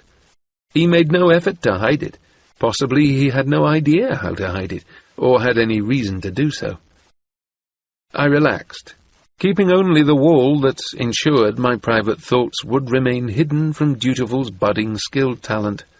Then with a groan, I lowered my head into my hands as a skill headache thundered through my skull. That's... I was aware of Chade's presence an instant before he touched my shoulder. Even so, I started as I awoke and raised my hands as if to ward off a blow. "What ails you, boy?" he demanded of me, and then leaned closer to peer at me. "Your eyes are full of blood. When did you last sleep?" "Just now, I think." I managed a feeble smile. I ran my hands through my chopped hair. It was sweated flat to my skull. I could recall only tatters of my fleeting nightmare. "I met your servant," I told him shakily. "Thick? Ah, well, not the brightest man in the keep, but he serves his purpose admirably. Hard for him to betray secrets when he hasn't the sense to recognize a secret if he fell over it. But enough of him. As soon as Lord Golden's message reached me, I came up here, hoping to catch you. What is this about piebalds in Buckkeep Town?" "You wrote that down in a message?" I was incensed. "Not in so many words. Only I would have picked out the sense of it. Now, tell me." "They followed me last night, this morning, to scare me and to let me know they knew me, that they could find me any time." "Chade, set that aside for a moment. Did you know your servant, what is his name? Thick? Did you know Thick is skilled?" "At what? Breaking teacups?" The old man snorted as if he had made a bad jest. He heaved a sigh and gestured at the cold fireplace in disgust. "He's supposed to set a small fire in the hearth each day. Half the time he forgets to do that. What are you talking about?" "Thick is skilled, strongly skilled. He nearly dropped me in my tracks when I accidentally startled him here. If I had not been keeping up my walls to ward my mind from Dutiful, I think he would have blasted away every thought in my head. 'Go away,' he told me, 'and don't see me, and don't hurt me.' And Chade, you know, I think he's done that before, to me even. Once in the stable yard I saw some of the boys teasing him, and I heard, almost as if someone said it aloud, 'Don't see me,' and then the stable boys were all going about their business, and after that I don't recall that I did see him there. Any more, I mean." Chade slowly sank down into my chair. He reached out to take one of my hands in his, as if that would make my words more comprehensible. Or perhaps he sought to feel if fever had taken me. "Thick has the skill magic," he said carefully. "That's what you're telling me." "Yes. It's raw and untrained, but it burns in him like a bonfire. I've never encountered anything like it before." I shut my eyes, put my palms flat to my temples, and tried to push my skull back together. "I feel like I've taken a beating." A moment later, Chade said gruffly, "Here, try this." I took the cold, wet cloth he offered me and placed it across my eyes. I knew better than to ask him for anything stronger. The stubborn old man had made up his mind that my pain drugs would interfere with my ability to teach Dutiful to skill. No good to long for the relief that Elfbark could bring. If there were any left in Buckkeep Castle, he'd hidden it well. "What am I going to do about this?" he muttered, and I lifted a corner of the cloth to peer at him. "About what?" "Thick and his skill." "Do? What can you do? The half-wit has it." He resumed his seat. "From what I've translated of the old skill scrolls, that makes him something of a threat to us. He's a wild talent, untaught and undisciplined. His skilling can inadvertently disrupt Dutiful just as he is trying to learn. Angered, he could use his skill against people. Apparently he has already done so. Worse, you say he is strong. Stronger than you?" I lifted one hand in a futile gesture. "I have no way of knowing. My talent has always been erratic, Chade, and I know no way of measuring it. But I have not felt so besieged since all of Galen's coterie turned their collective strength on me." He leaned back in his chair and considered the ceiling. "The most prudent course might simply be to put him down. Kindly, of course. It is not his fault he is a threat to us. Less radical would be to begin dosing him with Elfbark, to dampen or destroy his talent. But as your reckless abuse of that herb over the last decade has not completely scoured the skill ability from you, I have less faith in its efficacy than the writers of the skill scrolls did." Yet I tend toward a third path, more dangerous perhaps. I wonder if that is not why it appeals to me, because the possibilities are as great as the hazard. Teach him? At Jade's tentative smile, I groaned. Jade, no. We don't know enough between the two of us to be certain that we can teach Dutiful safely, and he is a tractable boy with a bright mind. This Thick of yours is already hostile to me. His insults make me fear that somehow he has detected that I am witted, and what he has learned on his own is potent enough to be dangerous to me if I try to teach him more. Then you think we should kill him, or cripple his talent? I didn't want the decision to be mine. I didn't even want to know that such a decision was being made, yet here I was again, neck deep in Farseer plotting. I don't think either of those things, I muttered. Cannot we just send him very far away? The weapon we throw away today is the one at our throats tomorrow, Jade returned implacably. That is why King Shrewd chose long ago to have his bastard grandson close to hand. We must make the same sort of decision with Thick. Use him, or render him useless. There is no middle path. He held one hand out toward me, palm up, and added, As we have seen with the piebalds. I do not know if he intended it as a rebuke to me, but his words stung nonetheless. I leaned back in my chair and let the wet cloth fall over my eyes. What would you have had me do? Kill them all? Not just the piebalds who lured the prince away, but also the old blood elders who came to our aid, and the Queen's own huntswoman, and then the Brisinga family, and Seidel, young civil Brisinga's intended, and— I know. He cut me off as I pointed out the widening circle of assassinations that still would not have completely protected our secret. And yet there we are. They have shown us they are swift and competent. You've scarcely been back at Buckkeep for 2 days, and yet they are watching and ready for you. Am I correct in saying that last night was the first time you had ventured into town? At my nod he continued, and they immediately located you, and made very sure that you knew they were aware of you. A deliberate gambit. He took a deep breath, and I saw him turning it over in his mind, trying to see what message they had intended to convey. They know the prince is witted. They know you are witted. They can destroy either of you whenever they please. We already knew that. I think this was intended in a different way. I took a breath, put my thoughts in order, and gave him a skeletal account of my encounter. I see this in a new light now. They wanted me to be frightened, and to think what I could do to be safe from them. I can either be a threat to them, one they would eliminate, or I can be useful to them. That wasn't exactly how I had seen it earlier, but the implications now seemed obvious.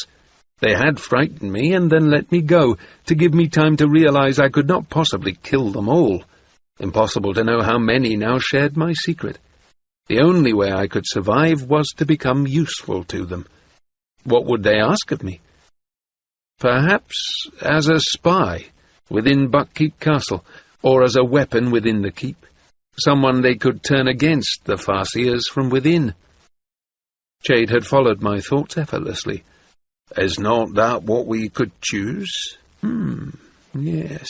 For a time at least, I counsel you to be wary, yet open too. Be ready for them to contact you again. See what they demand, and what they offer. If necessary, let them think you will betray the prince. Dangle myself like bait. I sat up and lifted the cloth off my eyes. A smile twitched at his mouth. Exactly.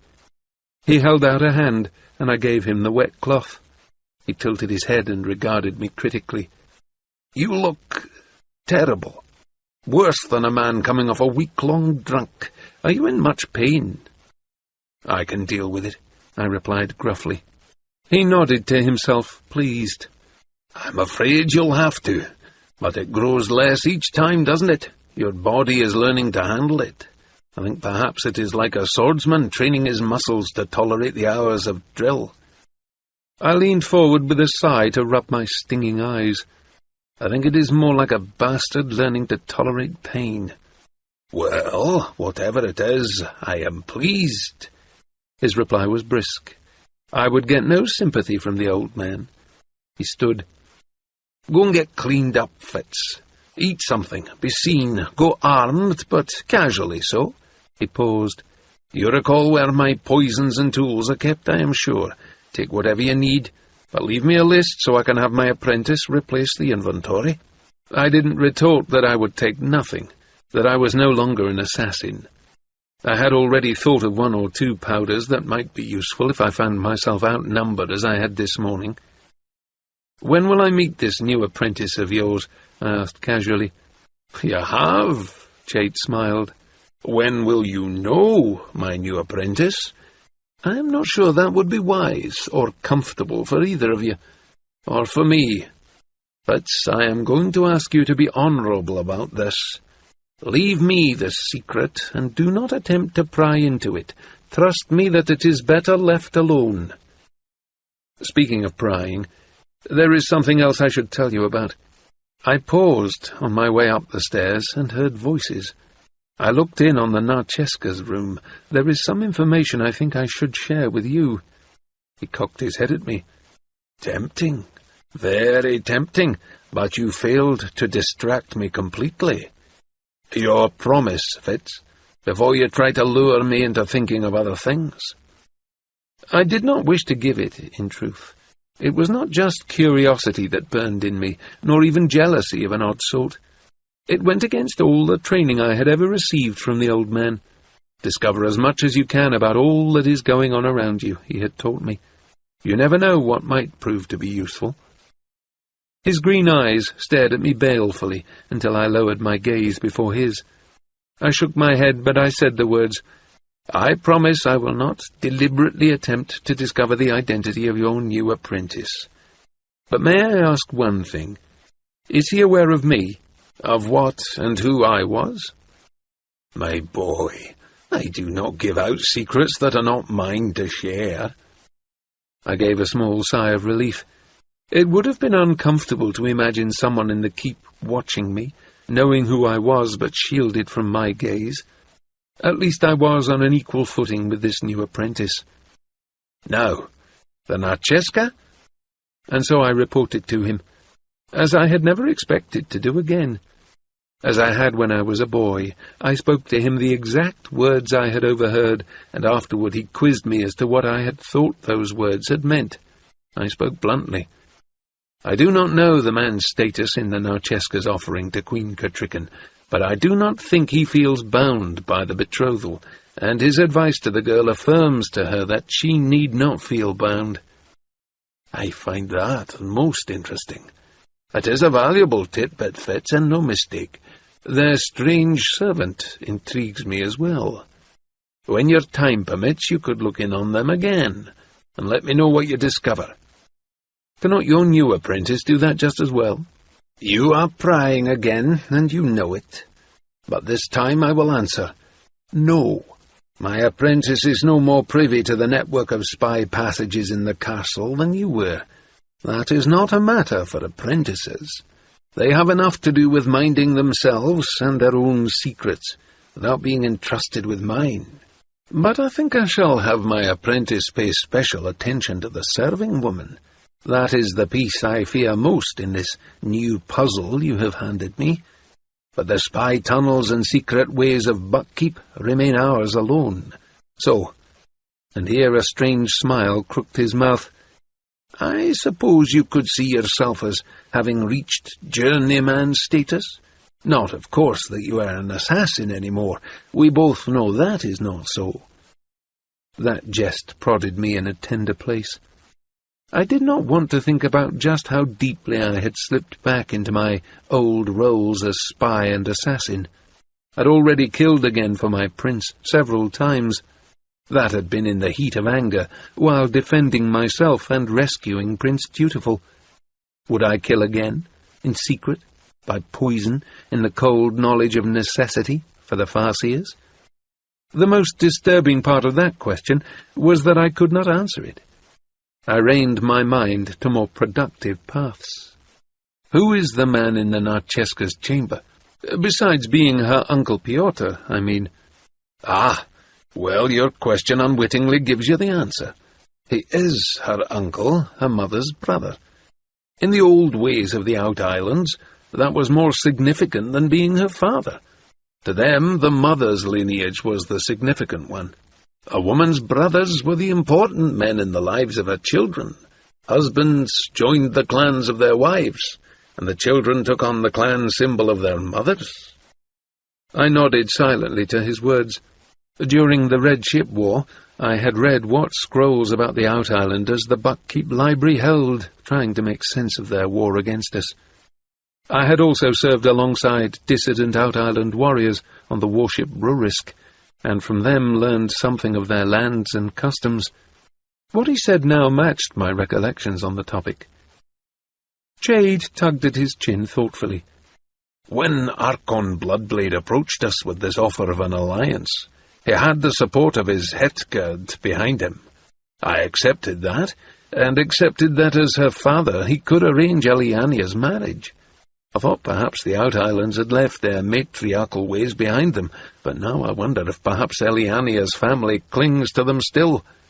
But why, then, is there no female relative here, to speak on Eliania's behalf and negotiate the betrothal? Arkon Bloodblade seems to be the one doing the bargaining. Pyotr Blackwater has been acting as the Narcheska's chaperone and bodyguard, but now I perceive that he is her adviser as well. Perhaps our attentions to her father have been misplaced. I will see that Pyotr is accorded more respect. He furrowed his brow, hastily restructuring his concept of the marriage offer. I knew of the woman servant. I thought she would be the Narcheska's confidant, perhaps her old nursemaid or a poor relative. Yet your spying seems to put her at odds with both Eliana and Pyotr. Something is not right here, Fitz. He sighed heavily and reluctantly admitted his error. I thought we were negotiating this marriage with Bloodblade, Eliania's father. Perhaps it is Eliania's mother's family that I should know more about. But if they are truly the ones offering Eliania, then is Bloodblade a dupe or a puppet? Does he speak with any true authority at all? His forehead was grave and deep with thoughtfulness as he pondered these things. I abruptly realized that the piebald threat against me had been reduced to a minor concern, something that Jade expected I could largely manage on my own. I could not decide if his confidence in me flattered me or diminished me to a lesser game piece. An instant later he recalled me to myself. Well, I think we've resolved this as much as we can just now. Extend my regrets to your master, Tom Badgerlock. Let him know that a headache prevents me from enjoying the pleasures of his company this afternoon, but that my prince has been most happy to accept his invitation. That will give Dutiful the time with you that he has been pestering me for. I don't need to remind you to be discreet in your contact with the boy. We don't want to rouse any speculation, and I suggest that you keep your eye either to areas where your privacy is assured, or to very public areas where the piebalds would have to be bold to seek a contact. In truth, I do not know which to offer as the wiser selection. He took a breath, and his tone changed. Fitz, do not underestimate your influence on the prince. In our private conversations he speaks freely of you with admiration. I am not sure you were wise to reveal your connection to me, but there it is done. It is not just skill instruction he seeks from you, but a man's advice on all aspects of his life. Be careful. An incautious word from you could set our willful prince's feet on a path where none of us could safely follow him. Please speak positively of his betrothal, and encourage him to undertake his royal duties with a willing heart. And in the matter of the piebalds threatening you, well, today might not be the best day to burden him with concerns for you. As it is, some may look askance that our prince chooses to go riding with a foreign noble and his bodyguard on such an important day in his life. He paused suddenly. Not that I am trying to dictate how you behave with our prince. I know that you have formed a relationship of your own. That's correct, I said, and tried to keep from sounding brusque. In truth, I had known a moment of anger as he started his long list of directives. Now I took a deep breath. Jade, as you have said, the boy is looking to me for a man's advice. I am not a courtier, nor an adviser. If I endeavoured to steer Dutiful merely to suit the goals of the 6 duchies, I let my words drain away before I told him that such a course would be false to all of us. I cleared my throat. I wish to always be honest with Dutiful. If he asks for advice, I will tell him what I truly think. But I don't think you need to fear that much.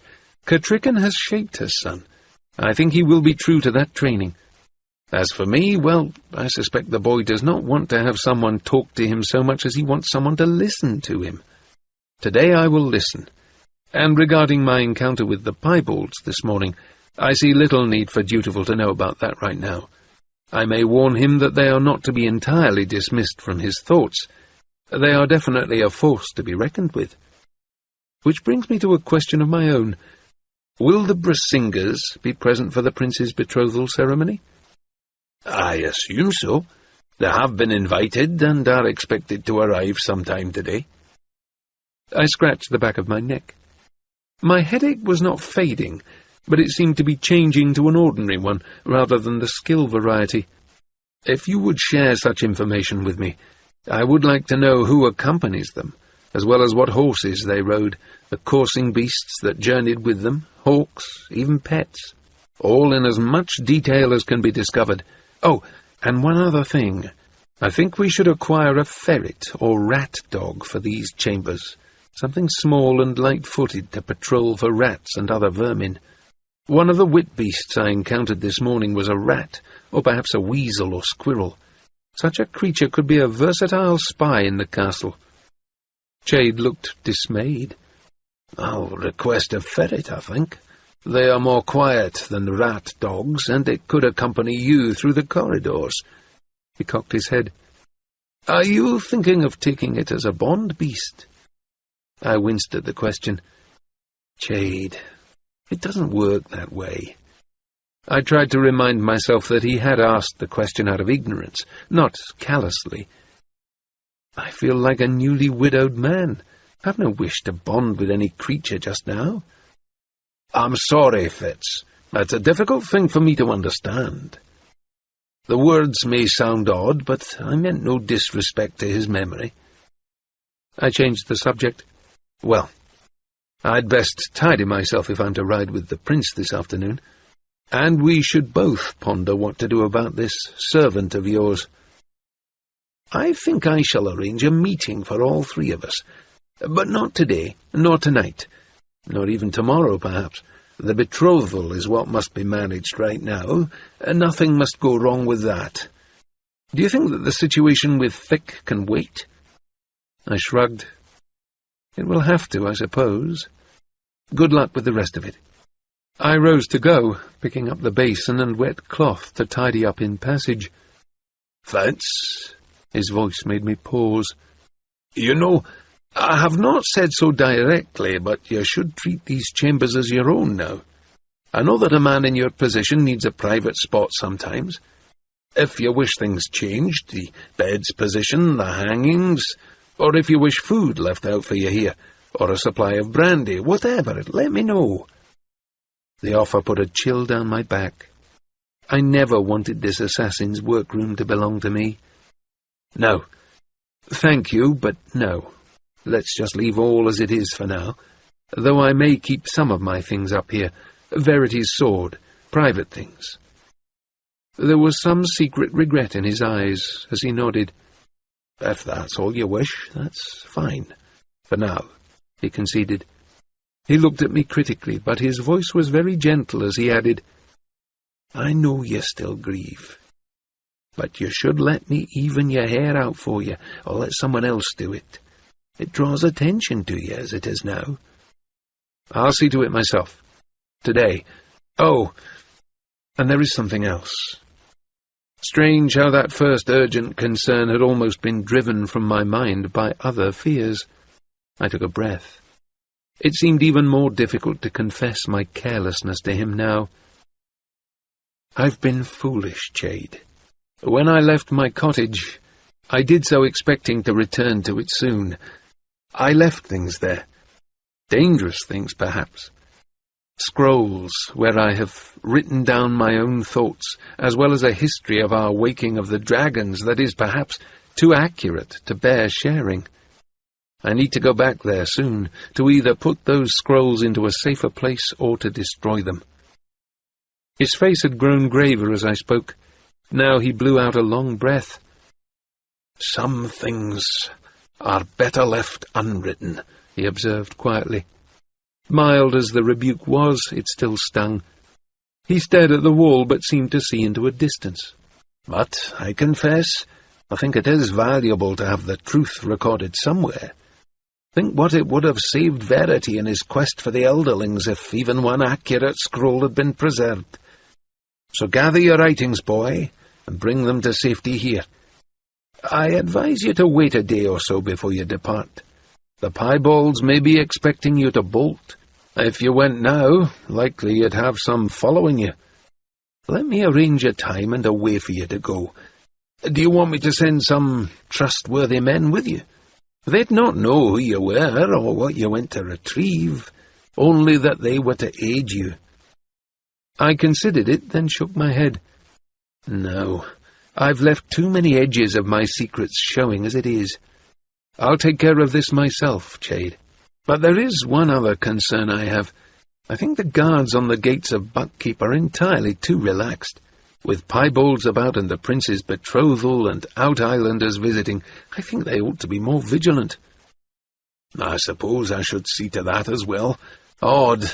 I had thought that persuading you to come here would have eased some of my work onto you, and left me more time to be an old man.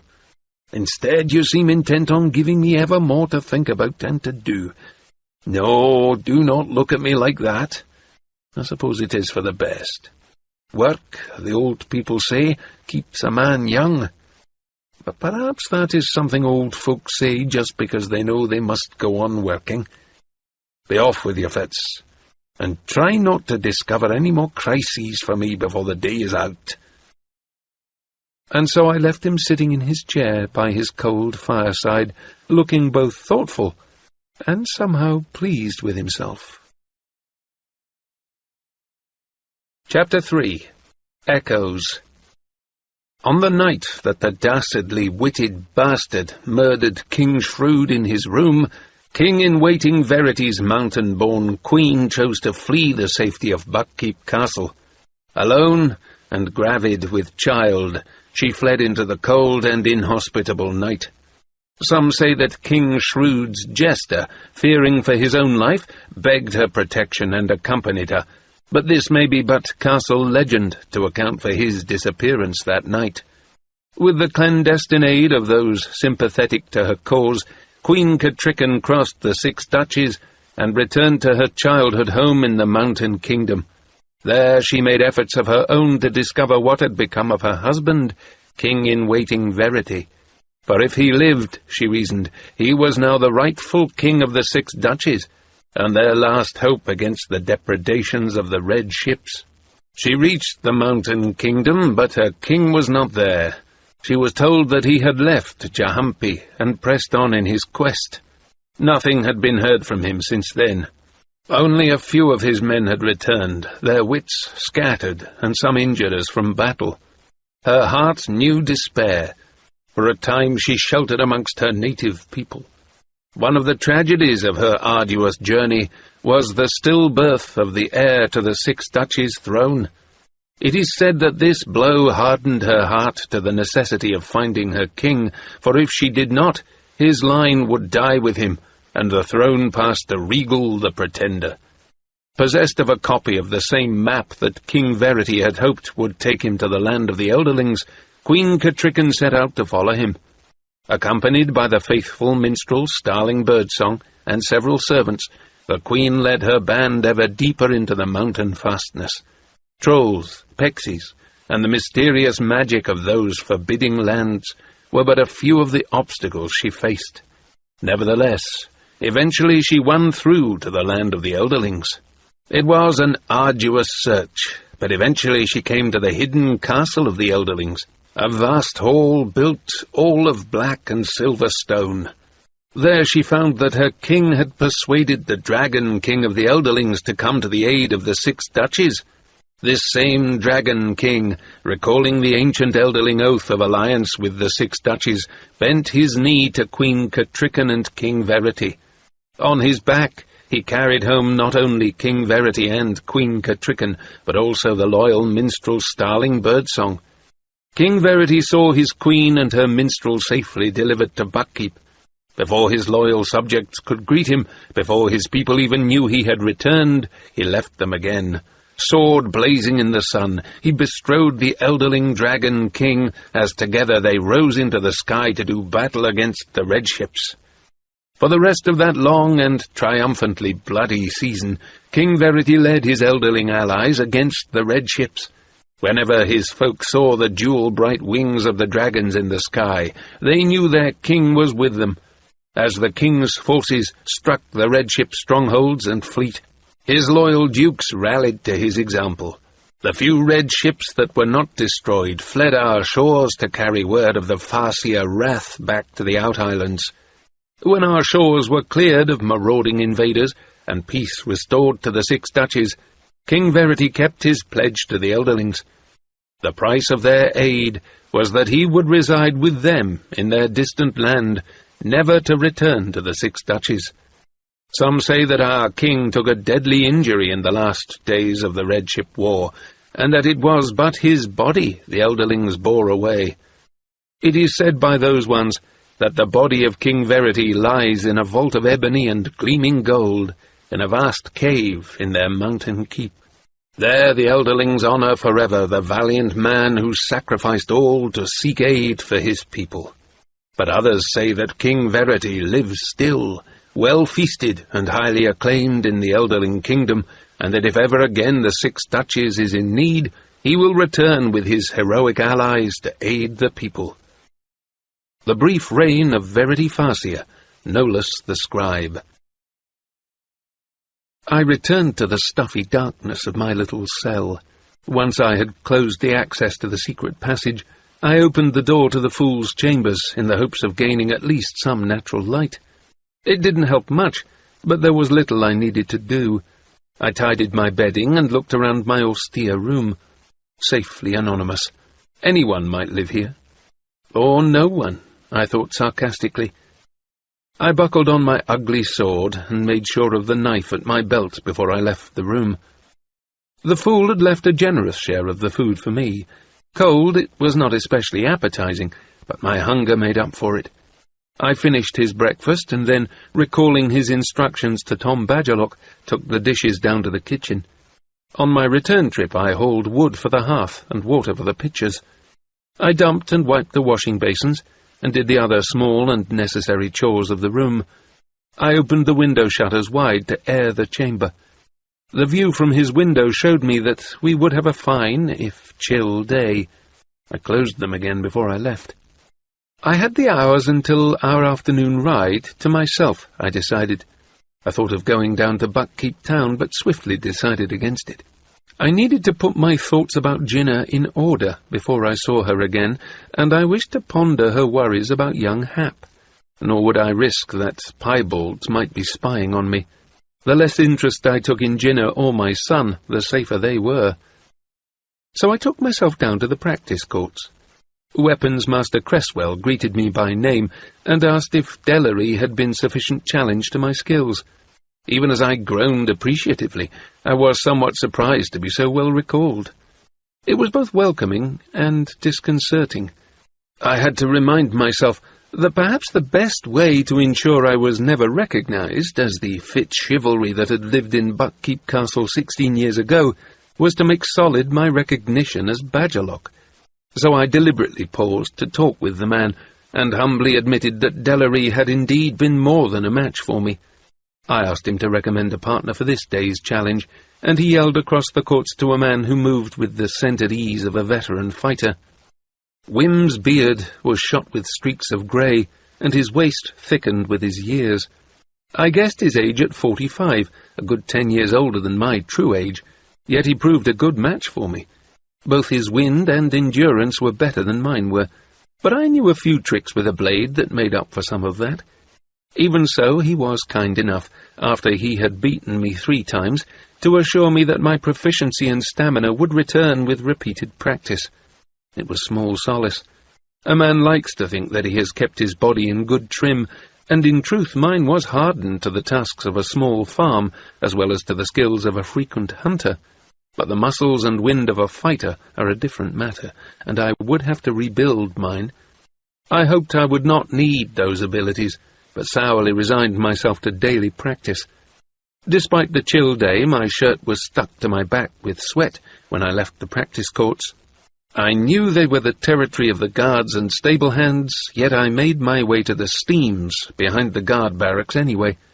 I reasoned that at this time of day they would be little occupied, and that using them would be more in keeping with Tom Badgerlock's character than hauling water for a midday bath. The castle steams were in an old building of rough stone, built low and long. I shed my sweaty clothes in the outer chamber that fronted the steam and washing rooms, folding them onto a bench. I lifted Jinna's goodwill charm necklace from around my neck and tucked it under my shirt. Naked, I went through the heavy wooden door that led to the actual steams. It took a moment for my eyes to adjust. The room was lined with tiered benches surrounding the squat stone firebox. The only light came from the deep red glow of the fire leaking from its stone dungeon. It had been well stoked. As I had suspected, the steams were mostly deserted, but there were 3 out-islanders there, guards from the Narchesca's contingent. They kept to themselves at one end of the clouded room, conversing low in their own hard-edged language. They gave me a single glance and then dismissed me. I was more than willing to yield them their privacy. I dipped water from the cask in the corner and splashed it liberally onto the hot stones. A fresh curtain of mist went up, and I breathed it deeply. I stood as close to the steaming stones as I could tolerate, until I felt my sweat break and run freely over my skin. It stung in the healing scratches on my neck and back. There was a box of coarse salt and some sea sponges, just as there had been when I was a boy. I scrubbed my body with the salt, wincing at the necessary pain, and then dashed it clean with the sponges. I was nearly finished when the door opened and a dozen guardsmen crowded in. The veterans in the group looked weary, while the younger men-at-arms were shouting and elbowing one another in good-natured horseplay, energized by returning home from the long patrol they had just finished. 2 young men proceeded to stuff more wood into the firebox, while another slopped more water on the stones. Steam rose in a wall, and the roar of competing conversations suddenly filled the room.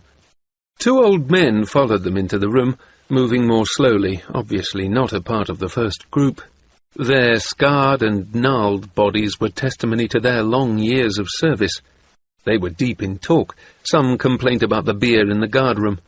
They greeted me, and I grunted a reply before turning aside. I kept my head down and my face turned away from them. One of the older men had known me when I was just a lad. Blade was his name, and the old guardsman had been a true friend to me. I listened to his familiar oaths as he roundly cursed his stiff back. I would have given much to greet him honestly and share talk with him. Instead I smiled to myself to hear his abuse of the beer, and wished him well with all my heart. I watched surreptitiously to see how our buck-keep guards would mingle with the out-islanders. Oddly, it was the young men who avoided them and gave them suspicious glances. The guards old enough to have fought in the Red Ship War seemed more at ease. Perhaps when one is a man-at-arms for long enough, war becomes a job, and it is easier to recognize another man as a fellow warrior than a former enemy. Whatever the reason, it seemed to me that the out-islanders were more reluctant to socialize than the buck guards. But perhaps that was only the natural caution of soldiers disarmed and surrounded by a group of strangers. Staying to watch longer would have been interesting, but also dangerous. Blade had always had a sharp eye. I would not invite his recognition by lingering in his company. But as I rose to go, a young guardsman shouldered into me. It was not an accident, or even a well-feigned one. It was but his excuse to loudly exclaim, "Watch yourself, man! Who are you anyway? What guard company?" He was a sandy-haired fellow, perhaps of Pharaoh stock, well-muscled and belligerent with youth. He looked about 16 to me, a boy aching to prove himself before his more experienced fellows. I gave him the glare of tolerant disgust, veteran to green soldier. To be too passive would only invite attack. I simply wanted to leave as swiftly as possible, attracting no more attention than necessary. "Watch your own step, lad," I warned him genially. I moved past him, only to have him shove me from behind on my left shoulder. I turned to confront him, loose but not yet aggressive. He had his fists up, ready to defend himself. I shook my head tolerantly at that, and several of his companions snickered. "Let it be, lad," I warned him. "I asked you a question," he snarled. "So you did," I agreed benignly. "If you'd cared to favour me with your name before you demanded mine, I might have answered. That used to be the custom at Buckkeep." He narrowed his eyes at me. "Charles of Bright's Guard, I've no need to be ashamed of my name or company." "Nor I assured him. Tom Badgerlock, man to Lord Golden, who expects me shortly. Good day."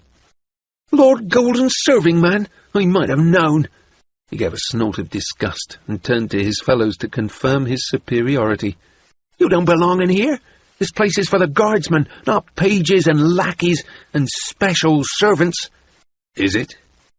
I let a smile crook the corner of my mouth as I ran my gaze over him insultingly. "No pages or lackeys, that surprises me." All eyes on us now, hopeless to avoid notice. I'd have to establish myself as Tom Badgerlock. He reddened to my insult, and then swung. I leaned aside to let his blow go past, then took a step forward. He was ready for my fists, but instead I kicked his feet out from under him. It was a move more befitting a brawler than a noble's guardsman, and it obviously shocked him. I kicked him again as he went down, driving the air out of him. He fell gasping to sprawl perilously near the firebox, and I stepped forward to place my foot on his bare chest, pinning him. I snarled down at him. "Let it go, lad, before it gets ugly." Two of his companions stepped forward, but— "Hold!" shouted Blade, and they halted. The old guardsman stepped forward, one hand pressed to the small of his back. "Enough, or I won't have it in here." He glared at the man that was likely the guard's commander. "Rufus, get that pup of yours under control. I came here to ease my back, not to be annoyed by an ill-trained braggart. Get that boy out of here. You, Badgerlock, take your foot off him." Despite his years, or perhaps because of them, old Blade still commanded universal respect from the guardsmen. As I stepped back, the boy came to his feet. He had both murder and chagrin in his eyes, but his commander barked, "Out, Charles! We've all had enough of you today, and Fletch and Lauk, you can both go with him for being fools enough to step forward for a fool." So the three of them went hulking past me, sauntering as if they didn't care. There was a surge of muttering among the guardsmen, but most of it seemed to be agreement that the young man was more churl than Charles. I sat back down, deciding that I'd give them the time to get dressed and be clear of the steams before I left. To my dismay, Blade walked stiffly over and sat down beside me. He offered me his hand, and as I gripped it, it was still the calloused hand of a swordsman.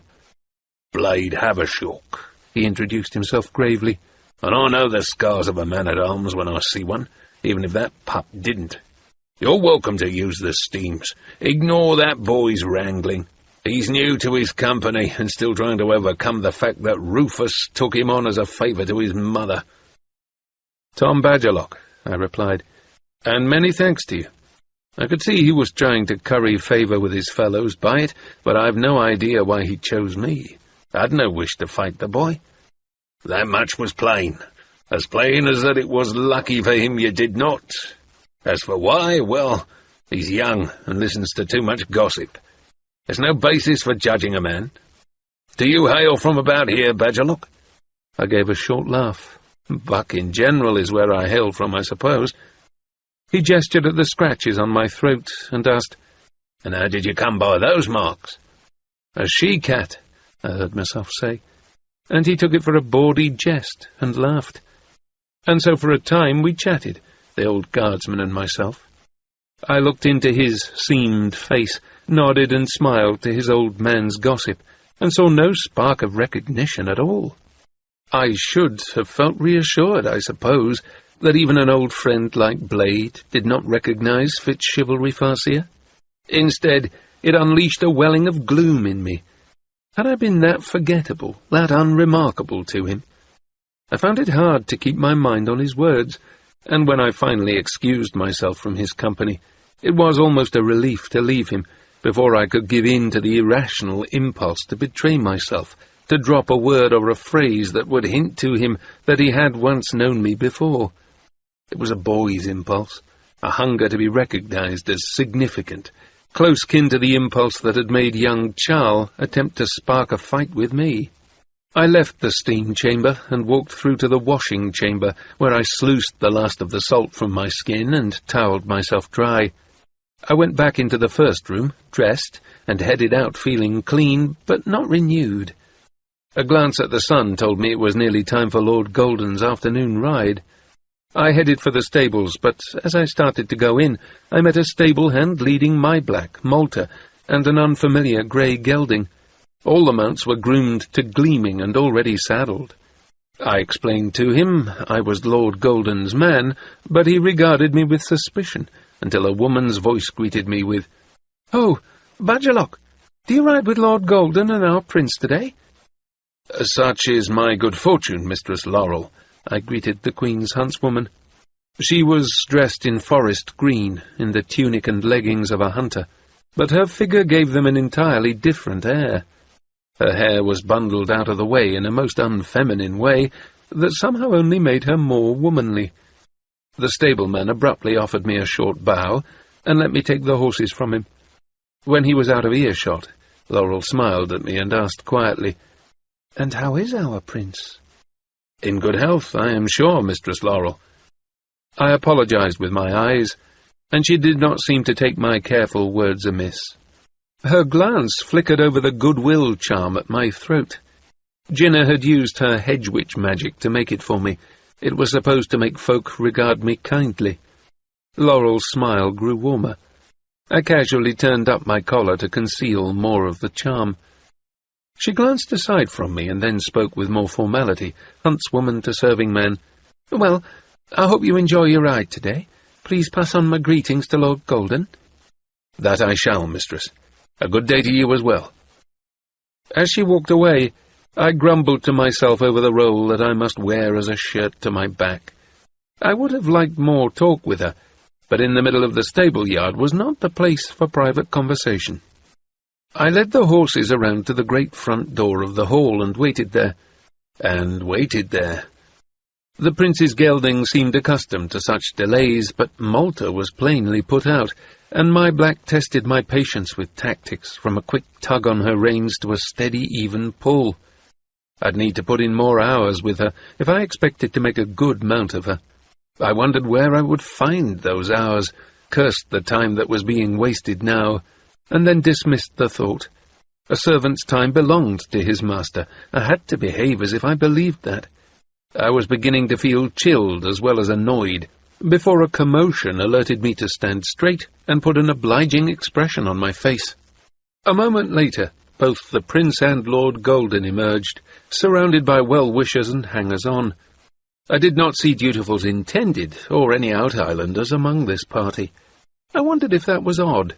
There were several young women, including one pouting with disappointment. Doubtless she had hoped the prince would invite her along for the ride.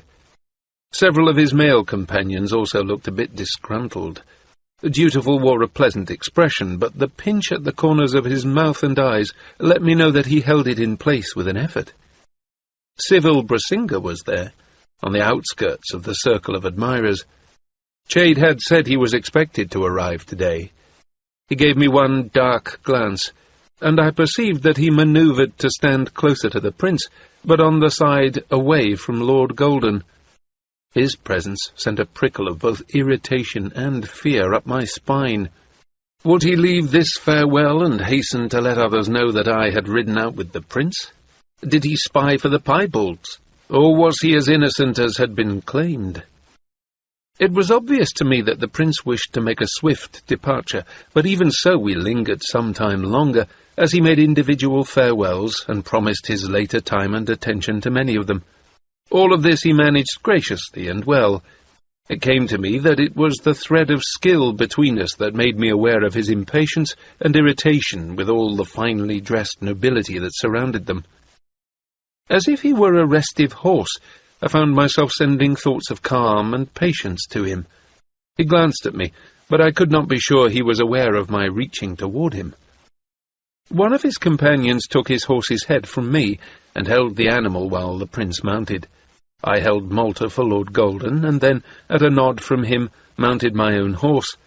There was yet another round of farewells and good wishes, as if we were setting off on a long journey, rather than merely an afternoon ride. Finally, the prince firmly reined his gelding to one side and touched heels to him. Lord Golden followed him, and then I let my black go. A chorus of goodbyes rained down behind us. Despite Chade's advice, I had little chance to suggest any route for our afternoon ride.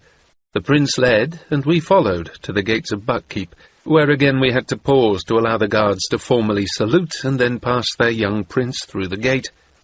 The moment we cleared the gate, Dutiful put his heels to his horse. The pace he set precluded any conversation. He soon turned off the road onto a lesser-travelled trail, and then kicked his grey to a canter. We followed, and I felt my black satisfaction in the chance to stretch her muscles. She was not so pleased that I held her back, for she knew that she could easily outdistance both Malta and the grey if given her head. The prince's route led us out onto the sunny hillsides. Once there had been forest here, and Verity had hunted deer and pheasant. Now sheep grudgingly ambled out of our way as we crossed open pasturage, and then ventured into the wider hills beyond. And all this time we rode in silence. When we left the flocks behind, Dutiful gave his grey a free head, and we galloped through the hills as if fleeing an enemy. My black had lost a little of her edginess when the prince finally pulled in his mount. Lord Golden moved up to ride behind him as the walking horses snorted and blew. I kept my place behind them until the prince turned in his saddle and irritably waved me up beside him. I let my black move up, and the prince greeted me coldly with, "Where have you been?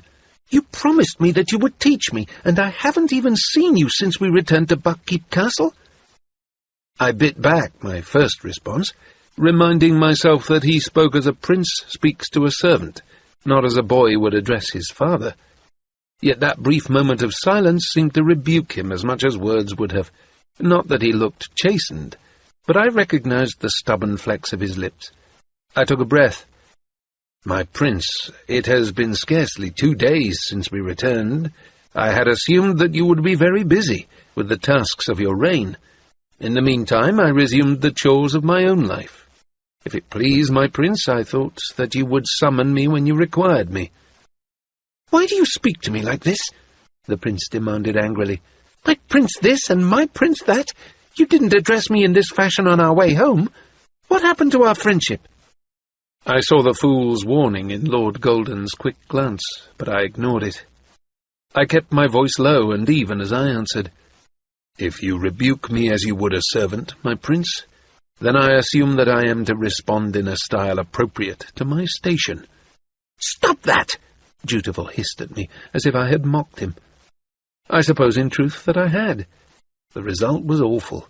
For a moment his face tightened as if he were on the verge of tears. He spurred ahead of us, and we let him go. Lord Golden gave me a minuscule shake of his head, and then nodded at me that I should catch up with the lad. I debated making the prince pull in and wait for us, then decided that perhaps he could not bend so far. A boy's pride can be very stiff. I let my black move up alongside the trotting grey as she wished, but before I could speak to Dutiful, he addressed me. "I've started this all wrong. I'm beleaguered and frustrated. These last 2 days have been horrible, just horrible. I've had to behave with perfect courtesy, even when I wanted to shout, and smilingly accept flowery compliments on a situation I wish to flee. Everyone expects me to be happy and excited. I've heard enough ribald tales about wedding nights to gag a goat. No one knows or cares about my loss. No one even noticed my cat was gone. I have no one that I can speak to about it." He suddenly choked. He abruptly pulled his horse to a halt and turned in his saddle to face me. He took a deep breath. "I'm sorry. I apologize, Tom Badgerlock." The bluntness of his words and the honest offering of his hand were so like verity that I knew it was truly his spirit that had fathered this boy. I felt humbled. I gravely gripped the offered hand, then pulled him close enough that I could set a hand to his shoulder. "It's too late to apologize," I told him seriously. "I've already forgiven you." I took a breath as I released him. "And I have felt as badgered, my lord, and it has shortened my own temper. So many tasks have fallen to me lately that I've scarcely had time to see my own boy. I'm sorry I did not seek you out sooner. I'm not sure how we can arrange our meetings without making others aware that I teach you, but you are right. It must be done, and putting it off will not make it easier." The prince's face had gone very still at my words. I sensed a sudden distancing in him, but could not perceive the cause, until he asked quietly, "Your own boy?" His inflection puzzled me. "My foster son, Hap. He is apprenticed to a woodworker in Buckkeep Town." "Oh." The single word seemed to fade into silence. Then, "I did not know you had a son." The jealousy was courteously masked, but it rang green against my sense of him. I did not know how to react to it. I gave him the truth. "I've had him since he was 8 or so. His mother abandoned him, and he had no other folk willing to take him in. He's a good lad." "But he is not truly your son," the prince pointed out. I took a breath and replied firmly, "In every way that matters, he is a son to me." Lord Golden sat his horse at the outskirts of our circle. I dared not glance to him for advice. After a time of silence, the prince tightened his knees, and his horse moved forward at a walk. I let my black pace him. I was aware of the fool dawdling along behind us. Just when I thought I must break the silence before it became a wall between us, Dutiful blurted out, "Then what need have you of me, if you already have a son of your own?" The hunger in his voice shocked me. I think he startled himself, for he suddenly kicked his horse into a trot and rode ahead of me again. I made no effort to catch up with him until the fool at my side whispered, "Go after him. Don't let him close himself off from you. You should know by now how easy it is to lose a person just by letting someone walk away from you." Even so, I think it was more the prompting of my own heart that made me set my heels to my black and catch up with the boy. For boy he very much looked now, chin held firm, eyes straight ahead as he trotted along. He did not look at me as I came alongside him, but I knew he listened when I spoke. "What need do I have of you? What need do you have of me? Friendship is not always based on need, Dutiful. But I will tell you plainly that I need you in my life because of who your father was to me, and because you are your mother's son. But mostly because you are you, and we have too much in common for me to walk away from you. I would not see you grow up as ignorant of your magics as I did. If I can save you that torment, then perhaps in some way I will have saved myself as well." I suddenly ran dry of words. Perhaps, like Prince Dutiful, I was surprised by my own thoughts. Truth can well out of a man like blood from a wound, and it can be just as disconcerting to look at. "Tell me about my father." Perhaps for him the request logically followed what I had said. For me it jolted. I walked a line here. I felt I owed him whatever I could give him of verity. Yet how could I tell him stories of his father without revealing my own identity? I had firmly resolved that he would know nothing of my true bloodlines. Now was not the time to reveal to him that I was Fitzchivalry Farseer, the witted bastard, nor that my body had fathered his. To explain that Verity's spirit, by strength of his skill magic, had occupied my flesh for those hours was far too complicated an explanation for the boy. In truth, I could barely accept it myself. So, much as Chade once had with me, I hedged, asking him, "What would you know of him?" "Anything, everything." He cleared his throat. "No one has spoken to me much of him. Chade sometimes tells me stories of what he was like as a boy.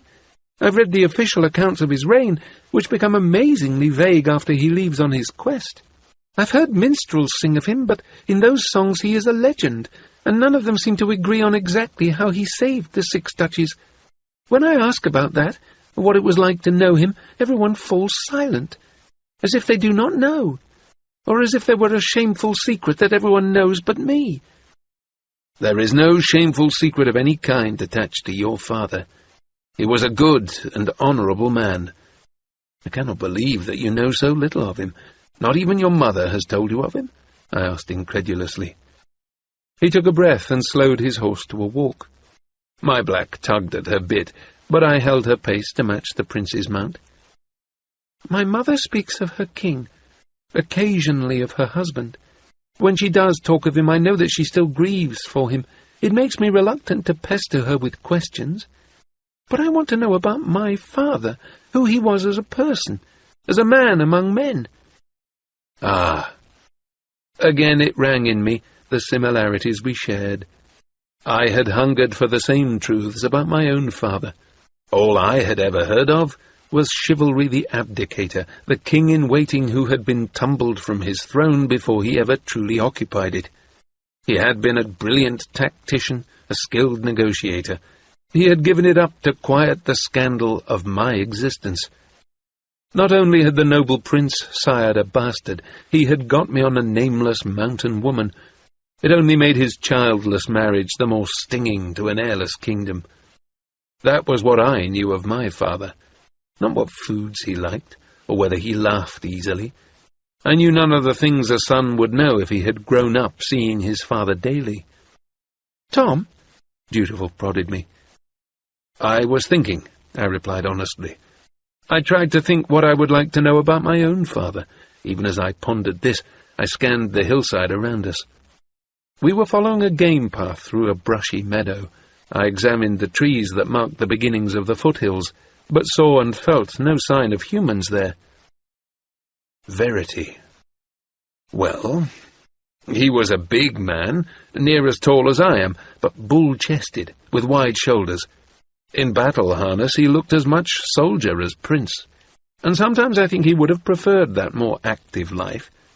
Not that he loved battle, but because he was a man who liked to be outdoors, moving and doing things. He loved to hunt. He had a wolfhound named Leon that shadowed him from room to room, and— "Was he witted, then?" the prince asked eagerly. No. The question shocked me. He simply had a great fondness for his dog, and— "Then why am I witted? They say it runs in families." I gave a half-hearted shrug. To me it seemed the lad's mind leapt from topic to topic as a flea hops from dog to dog. I tried to follow it. "I suppose the wit is like the skill. That is supposed to be the farcier magic, yet a child born in a fisherman's cot may suddenly show the potential for it. And no one knows why a child is born with or without magic." "Civil Brisinga says the wit winds through the farcier line. He says that perhaps the piebald prince got his wit as much from his royal mother as his base-born father. He says that sometimes it runs weak in 2 family lines, but when they cross, the magic shows itself, like one kitten with a crooked tail, when the rest of the litter is sound." "When did Civil say these things to you?" I demanded sharply. The prince gave me an odd look, but answered, "Early this morning, when he arrived from Galakeep." "In public?" I was horrified. I noticed that Lord Golden had edged his horse closer to us. "No, of course not. It was very early this morning, before I had breakfasted. He came to the door of my bedchamber himself, urgently begging audience with me." "And you just let him in?" Dutiful stared at me in silence for a moment. Then he said stiffly, "He has been a friend to me. He gave me my cat, Tom. You know what she meant to me. I know how that gift was intended, as do you. Civil Brisinga may be a dangerous traitor, my prince, one who has already conspired with the piebalds to snatch you away from your throne and eventually from your own flesh. You must learn more caution."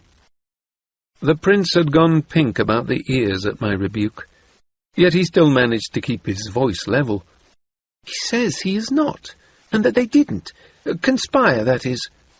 Do you think he would have come to me to explain if he had? He and his mother did not know about the cat. They were not even aware I was witted when they gave her to me. Oh, my little cat." His voice suddenly faltered on his last words, and I knew how all his thoughts had diverted to the loss of his wit partner. The chill grief of his loss blew through his words.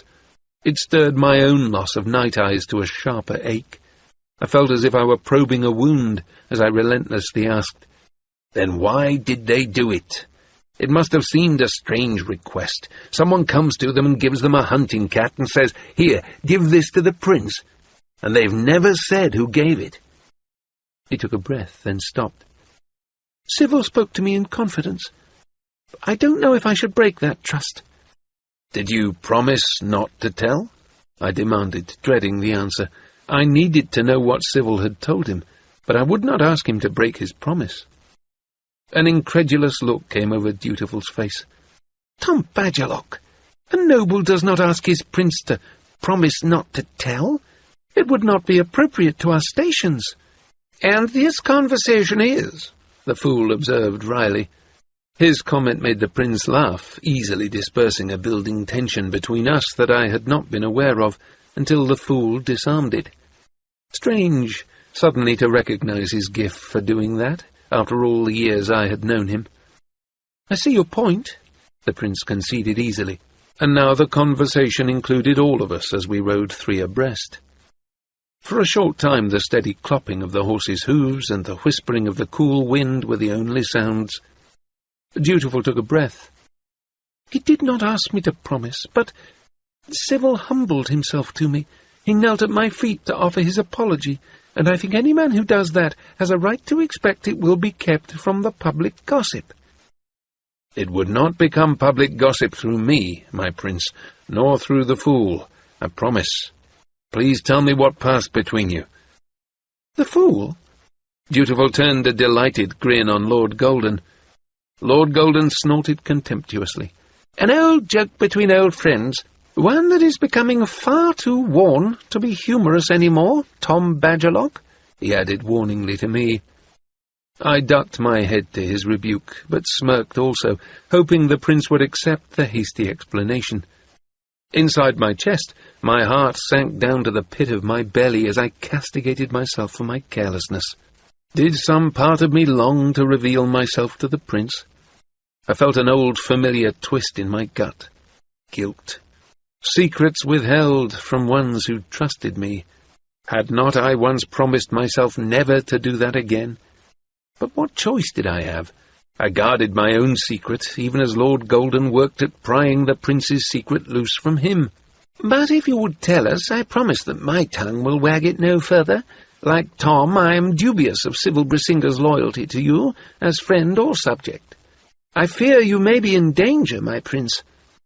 "Civil is my friend," the prince announced in a voice that brooked no argument.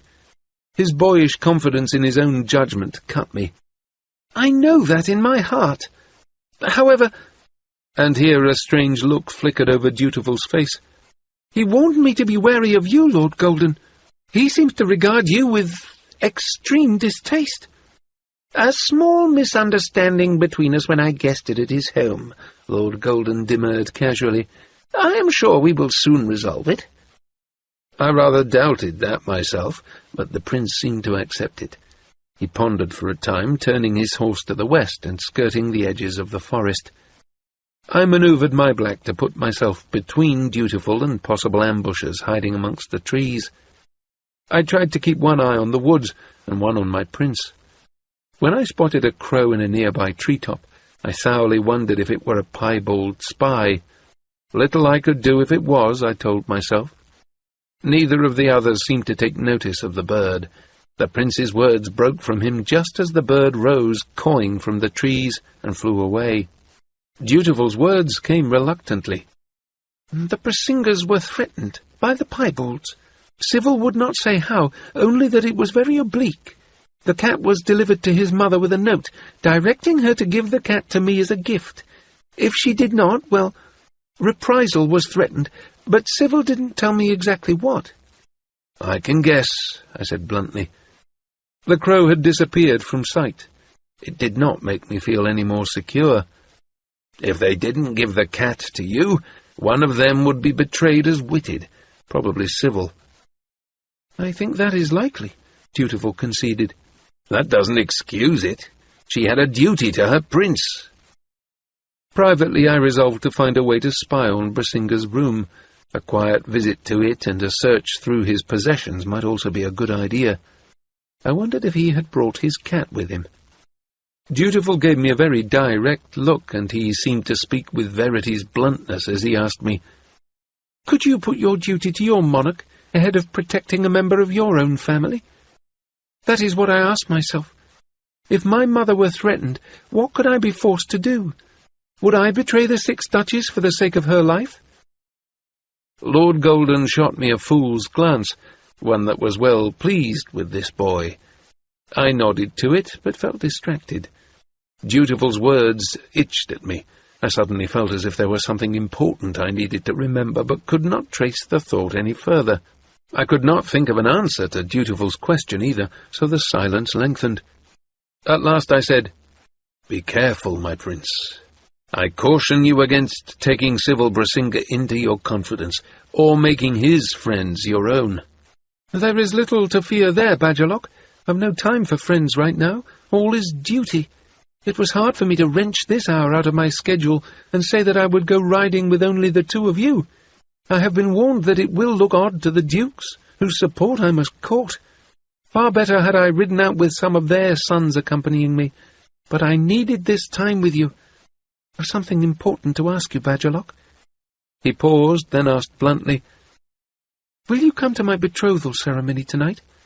If I must endure this, I'd like to have a true friend nearby."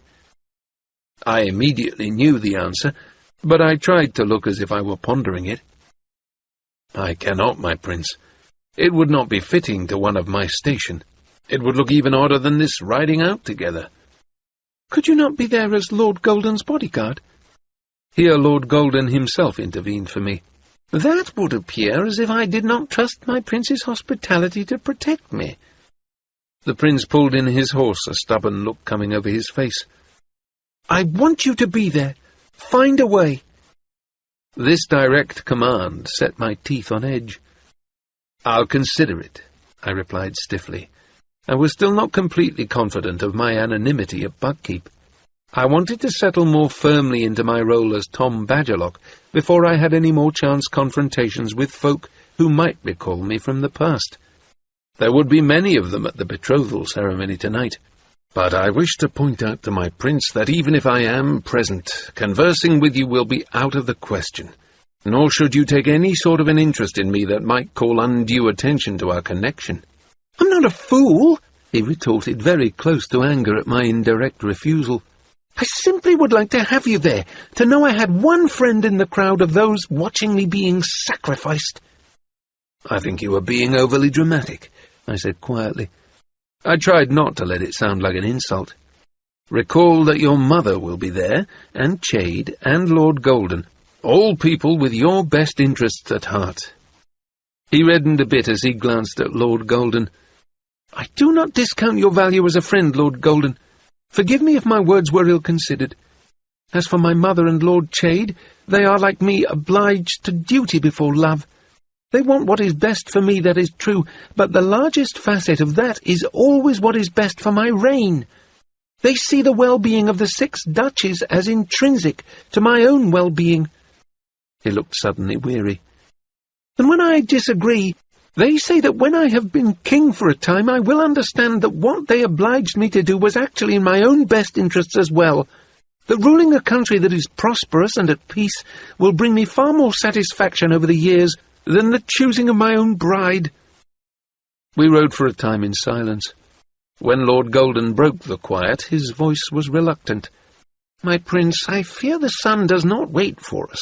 It is time to return back toward Buckkeep Castle." "I know," Dutiful replied dully. "I know." I knew they were the wrong words to offer as comfort, even as I said them, but the customs of society dictate strongly to all of us. I tried to make him content with what he must face. Eliania does not seem such a terrible choice for a bride. Young as she is still lovely, with the potential for true beauty as she matures. Chade speaks of her as a queen in the bud, and seems well pleased with the match the Out-Islanders have offered us. "Oh, she is that," Dutiful agreed as he turned his grey. My black snorted as the other horse cut her path, and seemed reluctant to turn and follow him. The hills and a longer gallop enticed her. "She is a queen before she is a child or a woman. She has not said one incorrect word to me, nor one word that might betray what goes on behind those bright black eyes. She offered me her gift, quite correctly, a chain of silver fitted with the yellow diamonds of her land.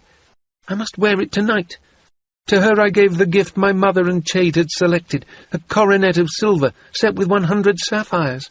The stones are small, but my mother favoured their intricate patterning over larger gems. The Narcheska curtsied as she took it, and told me in measured words how lovely she found it, yet I could not help but notice how general her thanks were. She spoke of my generous gift, never once saying a word on the designs or that she liked sapphires. It was as if she had memorized a speech that would suffice for any gift we gave her, and then recited it faultlessly. I was almost certain that was exactly what she had done.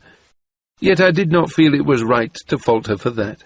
She was, after all, only 11 years old, with as little say in these proceedings as our prince had. I said as much to the prince. I know, he conceded tiredly. Yet I tried to meet her eyes, and to let her see something of who I am. When she first stood beside me, Badgerlock, my heart truly went out to her. She seemed so young and small, and such a foreigner in our court. I felt for her as I would for any child snatched away from her home and forced to serve a purpose not her own. I had chosen a gift to give her that was from me, not the 6 duchies. It was in her room, awaiting her when she first arrived. She has made no mention of it, not even a word. What was it? I asked.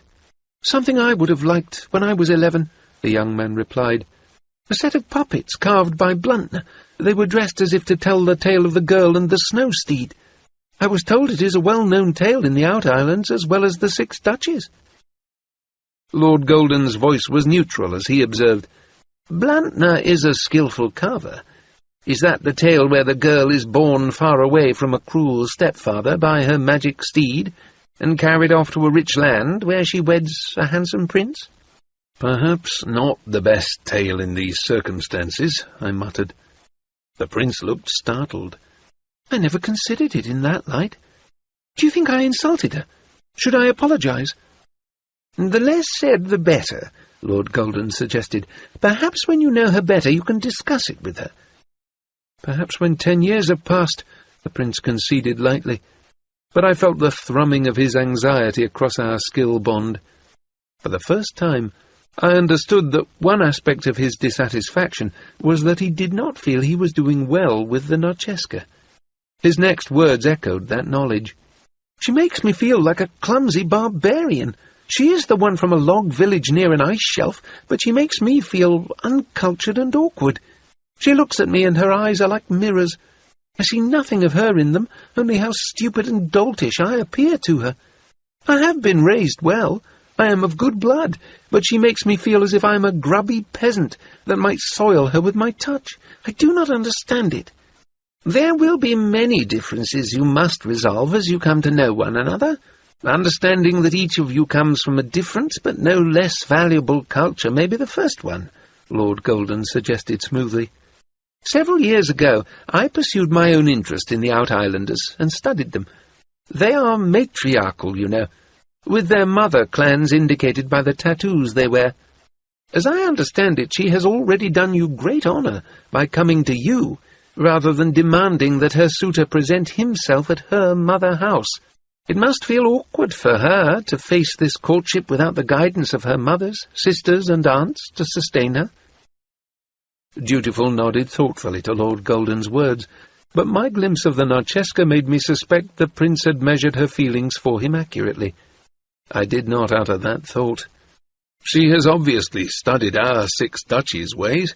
Have you given any consideration to learning about her land, and who her family is there?" Dutiful cast me a sidelong glance, a student who had skimmed his lesson but knew he had not studied it well. "Chade gave me what scrolls we have, but he warned me that they are old and possibly outdated. The Out Islands do not commit their history to writing, but entrust it to the memories of their bards. All we have is written from the view of the 6 duchies folk who have visited there. It betrays a certain intolerance for their differences. Most of the scrolls are travellers' accounts, expressing distaste for their food, for honey and grease seem to be the prized ingredients for any guest dish, and dismay at the housing, which is cold and draughty. The folk there do not offer hospitality to weary strangers, but seem to despise anyone foolish enough to get themselves into circumstances where they must ask for shelter or food, rather than barter for it. The weak and the foolish deserve to die. That seems to be the main credo of the Out Islands. Even the god they have chosen is a harsh and unforgiving one. Ale of the sea they prefer, over the bountiful Eder of the fields." The prince heaved a sigh as he finished. "Have you listened to any of their bards?" Lord Golden asked quietly. "I've listened, but not understood. Chade urged me to learn the basics of their language, and I have tried. It shares many roots with our own. I can speak it well enough to make myself understood, though the Narceska has already told me that she would rather speak to me in my own tongue than hear hers so twisted." For an instant he clenched his teeth to that insulting reproof. Then he went on, "The bards are more difficult to understand. Evidently the rules of their language change for their poetry, and syllables can be stretched or shortened to make them fit a measure. Bard's tongue, they call it, but add their windy music blasting past the words, and it is difficult for me to get more than the basics of every tale. All seem to be about chopping down enemies and taking bits of their bodies as trophies, like Etchet Hairbed, who slept under a coverlet woven from the scalps of his enemies, or Sixfinger, who fed his dogs from skull bowls of those he had defeated." "Nice folks," I observed wryly. Lord Golden scowled at me. "Our songs must sound strange to her, especially the romantic tragedies of maidens who die for love of a man they cannot possess, and such," Lord Golden gently pointed out. "These are barriers you must overcome together, my prince. Such misunderstandings yield most easily to casual conversation." "Oh, yes," the prince conceded sourly. 10 years from now, perhaps we'll have a casual conversation. For now we are so ringed by her hangers-on and my well-wishers that we speak to one another through a throng, in raised voices to reach one another. Every word we exchange is overheard and discussed, not to mention dear Uncle Piotr, standing over her like a dog over a bone. Yesterday afternoon, when I attempted to stroll through the gardens with her, I felt more as if we were leading a horde to war. There were over a dozen people chattering and trampling along behind us. And when I did pluck a late flower to offer to her, her uncle stepped between us to take it from my hand and examine it before he passed it on to her, as if perhaps I were offering her something poisonous. I grinned in spite of myself, recalling the noxious herbs that Catrican herself had once offered to me when she considered me a threat to her brother. Such treachery is not unknown, my prince, even in the best of families. Our uncle is doing no more than his duty. It has not been long since our lands warred against one another. Give time for old wounds to close and heal. It will happen. But for now, my prince, I fear we must put our heels to our horses. Did not I hear you say that you had an afternoon appointment with your mother? I think we had best put a little haste into our pace. I suppose, the prince replied listlessly to Lord Golden's words. Then he turned a commanding stare on me. So then, Tom Badgerlock, when will we next meet? I am most anxious to begin my lessons with you. I nodded, wishing I shared his enthusiasm. I felt obligated to add, the skill is not always a kindly magic to deal with, my prince. You may find these lessons less than pleasant after we begin them. I expect that to be so. My experience of it to date have been both unsettling and confusing." His gaze became clouded and distant as he said, "When you took me, I know it had something to do with a pillar. We went to somewhere, a beach. But now when I try to recall that passage, or the events that occurred there or immediately afterward, it is like trying to recall a dream from childhood. The ends of it don't meet, somehow, if you know what I mean. I thought I understood all that had happened to me. Then, when I tried to discuss it with Chade and my mother, it all fell to tatters. I felt like an idiot." He lifted one hand to rub his wrinkled brow. "I cannot make the pieces go in order to make a complete memory." Then he fixed me with a direct stare and said, "I cannot live with that, Tom Badgerlock. I have to resolve it. If this magic must be a part of me, then I must control it." His words were far more sensible than my reluctance to deal with it. I sighed. "Tomorrow, dawn, in Verity's tower room," I offered, expecting him to refuse me. "Very well," he replied easily. An odd smile curved his mouth. "I thought only Chade called the Sea Watch Tower Verity's Tower. Interesting. You might have at least referred to my father as King Verity." "Your pardon, my prince," was the best reply I could think of, and he merely snorted at it. Then he fixed me with a truly royal look and added, "And you will make every attempt to be at my ceremony tonight, Tom Badgerlock?" Before I could reply, he set his heels to his grey. He rode back to Buckkeep like a man pursued by demons, and we had little choice but to follow. He did not slow until we reached the gate. We paused to be formally recognized and admitted. From there we walked our horses, but Dutiful was silent, and I could think of nothing to say. When we arrived at the tall doors of the main hall, courtiers were already gathered to meet him. A groom hurried up to take his horse's head, and a stable boy took Malta's reins. I was left to fend for myself, for which I was grateful. Lord Golden formally thanked the prince for the extreme pleasure of his exclusive company, and the prince courteously replied. We sat our mounts, watching Dutiful as he was engulfed by his nobles and carried off. I swung off my black and stood awaiting my master. "Well, a pleasant ride," Lord Golden observed, and dismounted. As his boot lightly touched the ground, his foot seemed to fly out from under him, and he fell badly. I had never seen the fool so ungraceful. He sat up, lips pinched tight, then with a groan leaned forward to clutch at his booted ankle. "Such a wrench!" he cried, and then imperiously, "No, no, stay back! See to my horse!" as he waved the stable boy away. Then quite sharply to me, "Well, don't stand there, you dolt! Give the stable boy your horse and help me up! Or do you propose that I shall hop up to my chambers?" The prince had already been borne away on a wave of chattering ladies and lords. I doubted that he was aware of Lord Golden's mishap. Some of the prince's attendants looked our way, but most were intent on Dutiful. So I crouched, and as Lord Golden put his arm across my shoulders, I asked quietly, "How bad is it?" "Bad enough," he snapped sharply. "I shall not be dancing tonight. My new dancing slippers were just delivered yesterday. Oh, this is intolerable. Help me to my rooms, man." At his irritated scolding, several lesser nobles hastened toward us. His manner instantly changed as he replied to their anxious queries with assurances that he was certain he would be fine, and that nothing could keep him from the betrothal festivities tonight.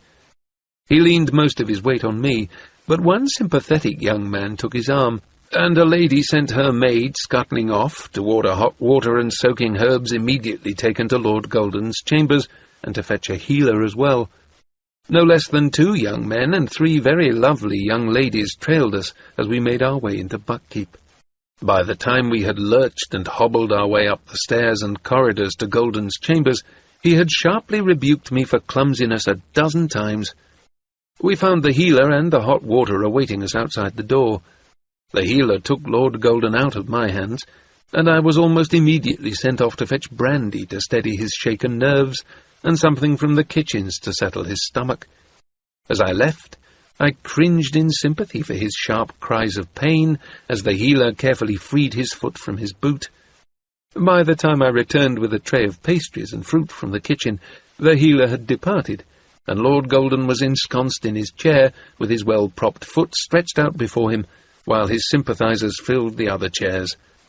I set out the food upon the table and carried brandy to him. Lady Calendula was sympathizing with him over the heartless and incompetent healer. What kind of a bumbler was he, to cause Lord Golden such pain, and then declare that he could find very little indication of an injury? Young Lord Oakes told a long, detailed, and plaintive story of how the healer at his father's house had nearly let him die of a stomach ailment under similar circumstances.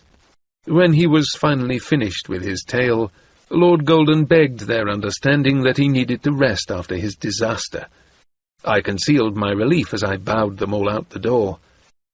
I waited until the door was well closed behind them, and the sound of their chattering voices and tapping feet had died away, before I approached the fool.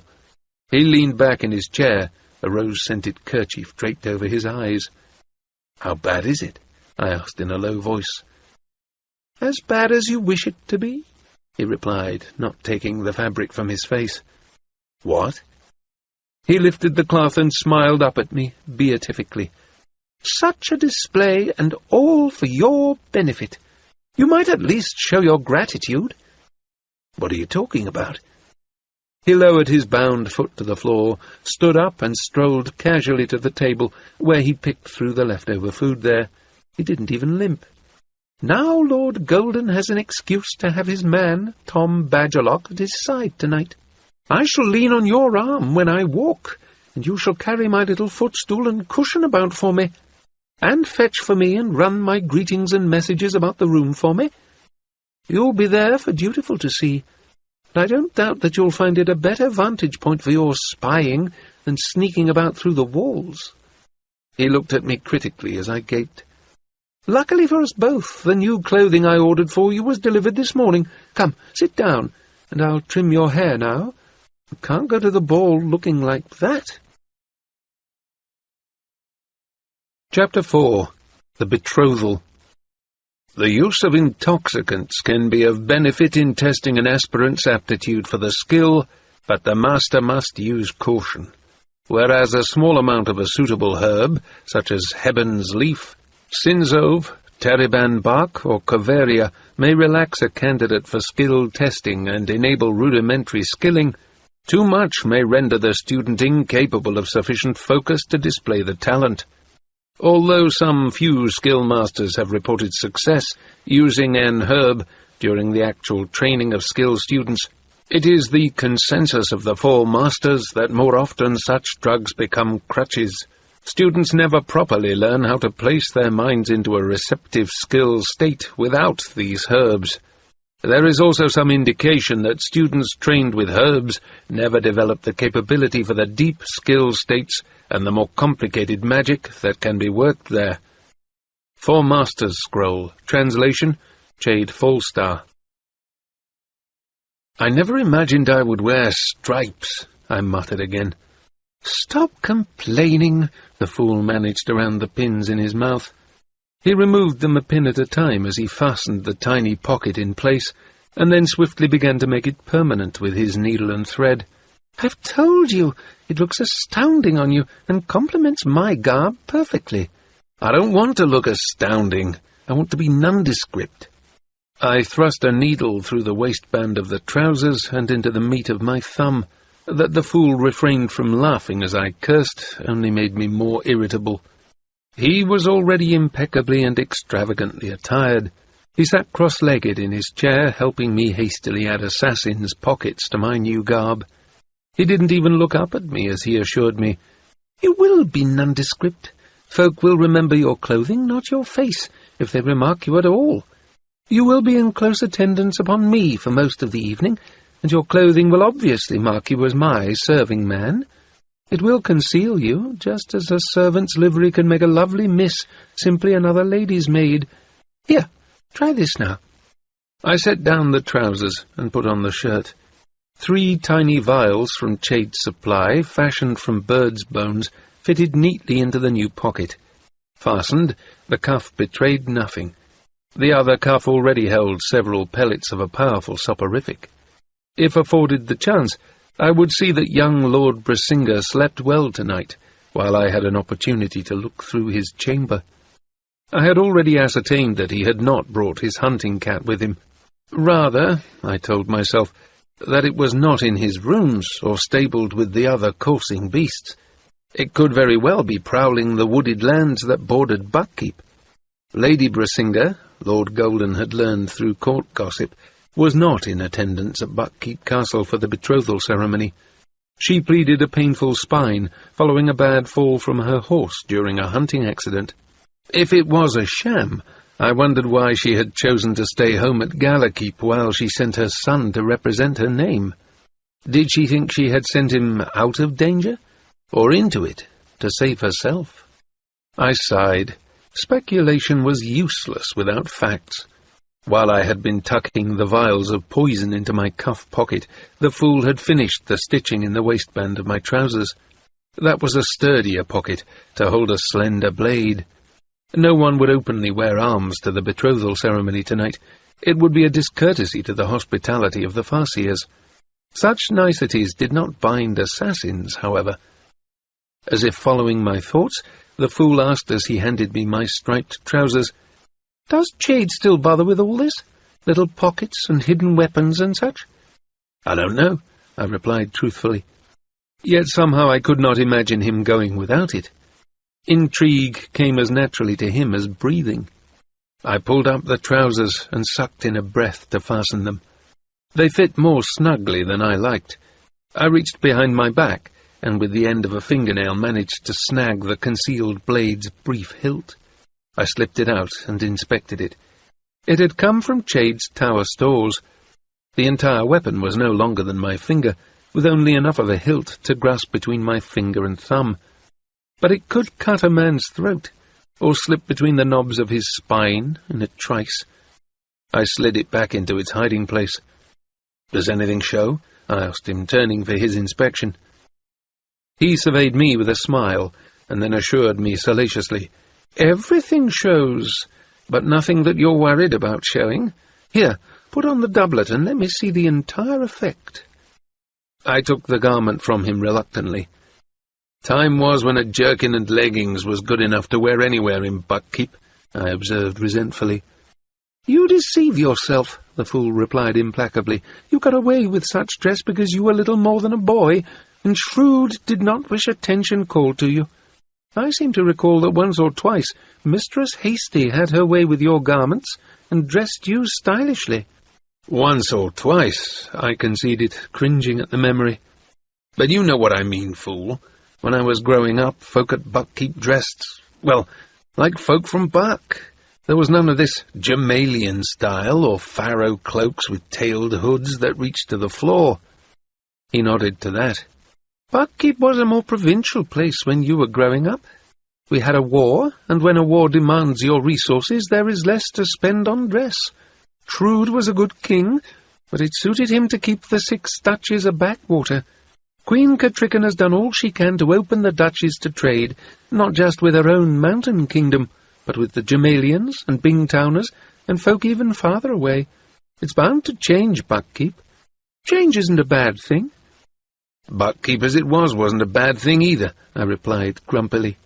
"But change proves that you are still alive. Change often measures our tolerance for folk different from ourselves. Can we accept their languages, their customs, their garments, and their foods into our own lives? If we can, then we form bonds that make wars less likely.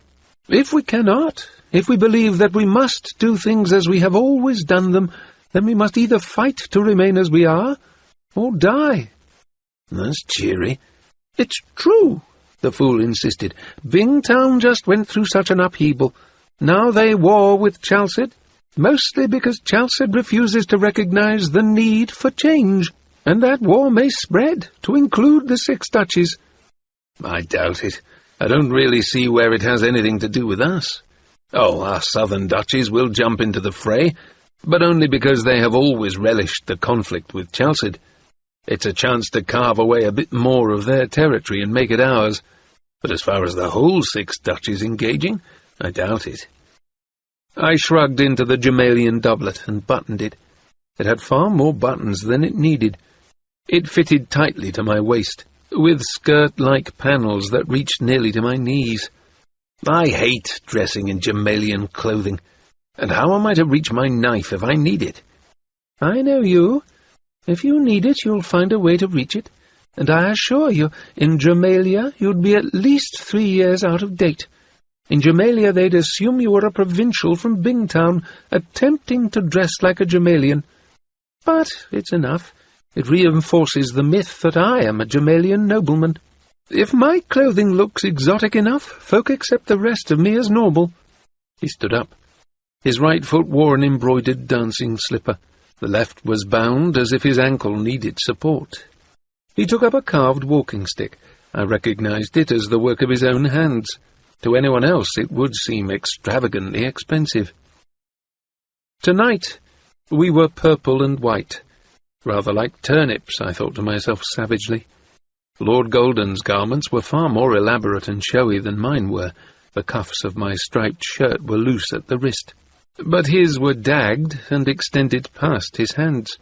His shirt was white, but the purple Gemalian doublet that snugged his chest had embroidered skirts that glittered with thousands of tiny jet beads. Rather than the trousers of a servant, he wore silk leggings. He had chosen to let his hair fall loose to his shoulders in long ringlets of gleaming gold. I had no idea what he had put on his hair to persuade it to such excess. And, as I had heard some Gemalian nobles did, he had painted his face, a scale-like pattern of blue above his brows and across the tops of his cheeks. He caught me staring at him. "Well?" he demanded, almost uneasily. "You're right. You're a very convincing Gemalian lord." "Then let us descend. Bring my footstool and cushion. We'll use my injury as an excuse for arriving early in the great hall and watching the others come in." I picked up his stool in my right hand and tucked the cushion for it under my right arm. My left I offered to him, as he affected a very convincing hobble. As always, he was a consummate actor. Perhaps because of the skill bond between us, I was aware of the keen pleasure he took in such dissembling. Certainly it did not show in his demeanour as he grumbled and rebuked me for clumsiness all the way down the stairs. A short distance from the immense doors that led to the great hall, we paused briefly. Lord Golden appeared to be catching his breath as he leaned heavily on my arm, but the fool spoke closely by my ear. "Don't forget you're a servant here now. Humility, Tom Badgerlock. Regardless of what you see, don't look at anyone in a challenging way. It wouldn't be proper. Ready?" I nodded, thinking I scarcely needed his reminder, and tucked his cushion more firmly under my arm. We entered the great hall, and here too I encountered change. In my boyhood the great hall had been the gathering place for all of Buckkeep. Near that hearth I had sat to recite my lessons to Fedrin the scribe. Often as not, there would have been other gatherings at the other hearths throughout the hall, men fletching arrows, women embroidering and chatting, minstrels rehearsing songs or composing new ones. Despite the roaring hearths and the serving boys who fetched wood for them, the great hall was always, in my memories, slightly chill and dank. The light never seemed to reach to the corners. In winter the tapestries and banners that draped the walls retreated into dimness, a twilight interior night. For the most part I recalled the cold flagged floor as being strewn with rushes, prone to mildew and damp. When the boards were set for meals, dogs sprawled beneath them or cruised amongst the benches like hungry sharks, awaiting the tossed bone or dropped crust. It had been a lively place, noisy with the tales of warriors and guardsmen. King Shrewd's Buckkeep, I thought to myself, had been a rough and martial place, a castle and a keep, before it was a king's palace. Was it time or Queen Catrican that had changed it so? It even smelled different, less of sweat and dogs, more of burning applewood and food. The dark that the hearth fires and candles had never been able to disperse had yielded, albeit grudgingly, to the overhead candelabras, suspended by gilded chains over the long blue-clothed tables. The only dogs I saw were small ones, temporarily escaped from a lady's lap to challenge another feist, or sniff about someone's boots. The reeds underfoot were clean and backed by a layer of sand. In the centre of the room, a large section of the floor was bared sand, swept into elaborate designs that would soon fall prey to the dancers' tread. No one was seated at the tables, yet there were already bowls of ripe fruit and baskets of fresh bread upon them. Early guests stood in small groups, or sat in the chairs and on the cushioned benches near the hearths, the hum of their conversations mingling with the soft music of a single harper on a dais near the main hearth. The entire room conveyed a carefully constructed sense of waiting. Rows of standing torches lit the tiered high dais. Their brightness drew the eye, the light as much as the height proclaiming the importance of those who would be seated there. On the highest level there were throne-like chairs for Catricon and Dutiful, and Eliania and 2 others. The slightly humbler but still grand chairs of the second dais would be for the dukes and duchesses of the 6 duchies, who had gathered to witness their prince's betrothal. A second dais of equal height had been provided for Eliania's nobles. The third dais would be for those who were high in the Queen's regard. Almost as soon as we entered the great hall, several lovely women broke away from the young nobleman they had been talking to and converged on Lord Golden. It was rather like being mobbed by butterflies. Gauzy wraps seemed to be the fashion, an imported foolishness from Germalia that offered no sort of warmth in the permanent chill of the great hall.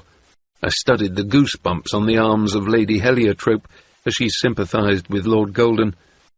I wondered when Buckkeep had become so avid for these foreign styles of dress. I grudgingly admitted that I resented the changes I saw around me, not only because they eclipsed more and more of the Buckkeep I remembered from my childhood, but also because they made me feel stodgy and old. Cooing and clucking over his injured foot, the women escorted Lord Golden to a comfortable chair near a hearth. I obediently assisted him there, set his footstool in place, the cushion upon it. Young Lord Oakes reappeared, and, with a firm, "Let me do that, man," insisted on helping Lord Golden position his foot upon it. I stepped aside, lifted my eyes, and seemed to glance past a group of out-islanders who had just entered. They moved almost as a phalanx of warriors might, entering the hall as a compact group. Once within the hall they did not disperse, but kept to their own. They reminded me of the out-island warriors I had fought on Antler Island so long ago. The men wore not only their furs and leather harness, but some of the older men flaunted battle trophies, necklaces of finger bones, or a braid dangling at the hip that was made from locks of hair taken from vanquished foes. The women among them moved as dauntlessly as their men. Their robes were woven of wool, richly dyed and trimmed with white fur only, fox, ermine, and tufts of ice-bear. Out-islander women were not likely to be warriors. They were the landowners among their folk. In a culture where the men often wandered off to spend years as raiders, the women were more than the caretakers of the land. Houses and farmlands were passed from mothers to daughters, as was the family's wealth in the forms of jewellery and ornaments and tools. Men might come and go in the women's lives, but a daughter kept always her ties to her mother's house, and a man's connection to his mother's home was stronger and more permanent than his marriage bonds. The women determined how binding the marriage yoke was. If a man was overly long away at his raiding, she might take another husband or a lover in his absence. As children belonged to the mother and the mother's family, it little mattered who had fathered them. I studied them, knowing they were not nobles and lords in the sense that we used those titles. More likely the women owned substantial land, and the men had distinguished themselves in battle and raiding. As I watched the out-islander delegation, I wondered if change had come to their lands as well. Their women had never been chattels of their men. The men might traffic in the women and youngsters dragged home as the trove of their raiding, but their own women were immune to such bargains. How strange was it, then, for a father to have the right to offer his daughter as a token to secure peace and trade? Did Eliania's father truly offer her? Or was her presence here a ploy of an older, more powerful family, her mother's kin? Yet if that were so, why hide it? Why let it appear her father was offering her? Why was Pyotr the sole representative of their mother house? And all the while I was watching the out-islanders, I listened with half an ear to the chattering of the women who surrounded Lord Golden. Two, Lady Heliotrope and Lady Calendula, had been in his rooms earlier. I now deduced they were sisters as well as rivals for his attention. The way that Lord Oakes constantly managed to stand between Lady Calendula and Lord Golden made me wonder if he did not desire her attention for himself. Lady Thrift was older than the other women were, and perhaps older than I was. I suspected she had a husband somewhere about Buckkeep. She sported the matronly aggression of a woman who was securely married, yet still relished the thrill of the pursuit, rather like some fox hunters I have known. It was not that she had any need for her prey, but rather that she liked to prove she could unerringly bring it down, even when pitted against the sharpest competition.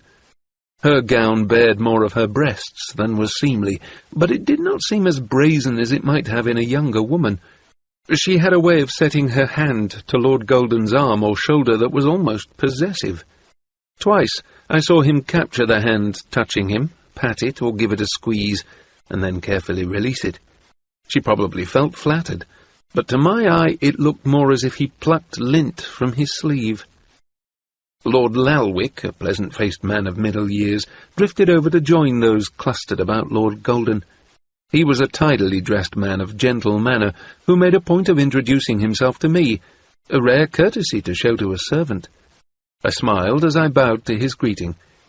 He bumped against me several times as he jockeyed to get closer to Lord Golden and the conversation, but it was easy to excuse his clumsiness. Each time I begged his pardon and stepped back, only to have him smile and warmly assure me that it was entirely his own fault. The conversation centred upon poor Lord Golden's injured ankle, and how rough the unsympathetic healer had been, and how devastated they all were that he could not join them upon the dance-floor. Here Lady Thrift stole a march upon her competitors, declaring as she took up Lord Golden's hand that she would keep him company while "you girls dance with your suitors." Lord Lalwick immediately declared that he would be happy to keep Lord Golden company, for he himself was a poor dancer. When Lord Golden assured him that he knew such a statement was false modesty, and that he would never dream of depriving the Buckkeep ladies of such a graceful partner, the man looked torn between disappointment at his dismissal and gratitude for the compliment. Before the rivalry amongst the ladies could escalate any further, the minstrel suddenly stopped his harping. A page-boy beside him had evidently cued him, for the minstrel arose and, in a trained voice that filled the great hall and overrode all conversation, announced the entrance of Queen Catrichan Farcea and Prince Dutiful, heir to the Farcea throne. At a gesture from Lord Golden, I offered him my arm to help him stand. A hush fell, and all eyes turned toward the doors. The folk near the entry pressed back into the crowd to allow a walking space between the doors and the high dais. Queen Catrichan entered with Prince Dutiful at her right hand. She had learned much in the years since I had last seen her make such an entrance. I was unguarded against the sudden tears that stung my eyes, and I struggled valiantly to control the triumphant smile that threatened to take over my face. She was magnificent. An elaborate gown would only have distracted from her. She wore buck blue with a contrasting trim of sable. The simple lines of her dress emphasized both her slenderness and her height. Straight as a soldier was she, yet also as supple as a wind-blown reed. The gleaming gold of her hair had been gathered in a braid that wreathed her head, with the excess spilling down her back. Her queen's crown looked dull in comparison to those shining locks. No rings graced her fingers, no necklaces bound the pale column of her throat. She was queenly by virtue of who she was, rather than what she wore. Beside her, Dutiful was clad in a simple blue robe. It reminded me of how both Catrichan and Rurisk had been dressed the first time I had seen them. Then I had mistaken the heirs of the Mountain Kingdom for serving people. I wondered if the Out-Islanders would see the plainness of Dutiful's garb as humility or lack of wealth, He wore a simple silver band on his unruly black curls. He was not yet old enough to wear the coronet of the king-in-waiting. Until he was 17, he was simply a prince, even though he was the sole heir. His only other ornamentation was a chain of silver trimmed with yellow diamonds. His eyes were as dark as his mother's were pale. His looks were farcier, but the calm acceptance on his face was his mother's mountain schooling. Queen Catricken's silent passage through her folk was both dignified and intimate, for the smile that lit her face as her eyes lingered on her assembled people was genuinely warm. Dutiful's expression was grave. Perhaps he knew he could not smile without looking stricken. He offered his mother his arm as she ascended the stairs to the dais. They took their places at the table, but were not seated. In a gracious yet carrying voice, Catricken spoke. "Please, my people and friends, welcome to our great hall, the Narcheska Eliania, a daughter of the Blackwater line of the gods Rune's Islands."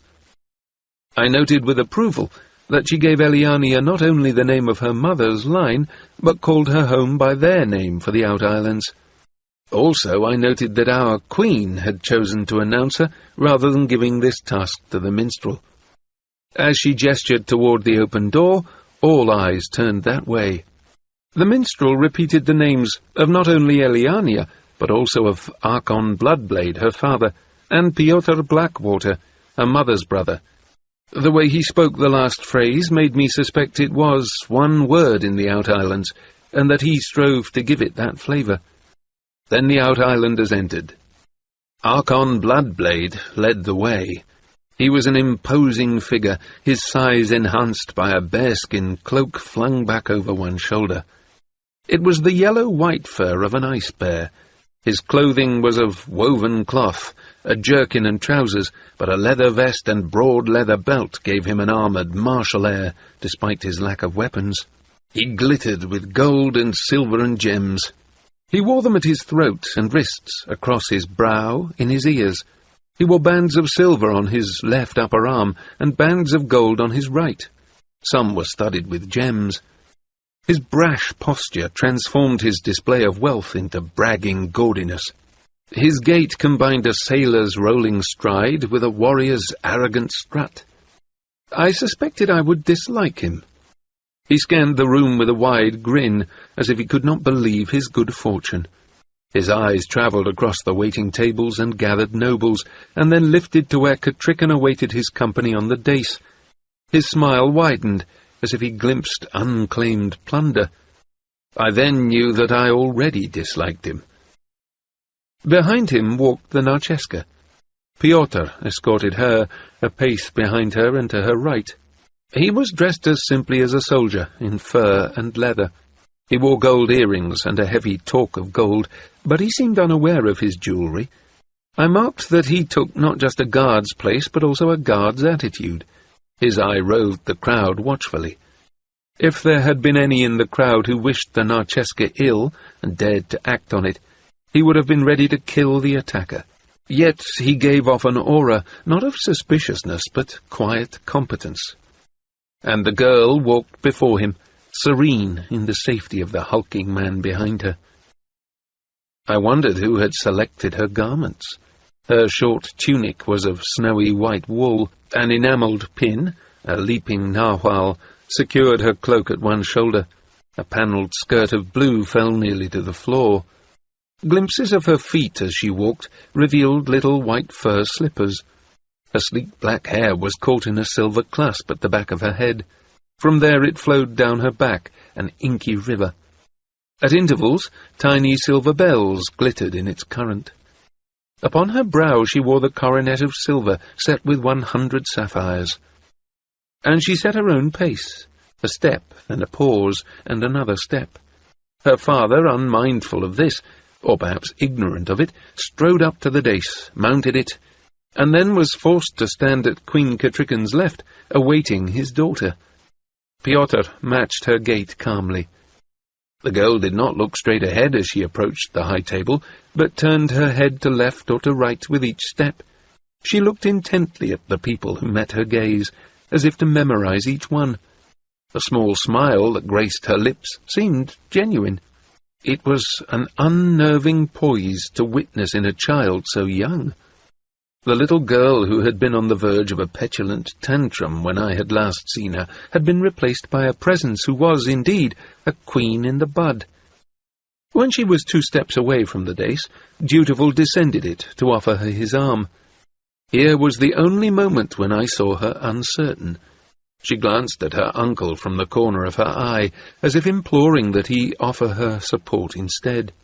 I do not know how he conveyed that she must accept the prince's gesture. I saw only her resignation as she carefully hovered her hand above his proffered arm.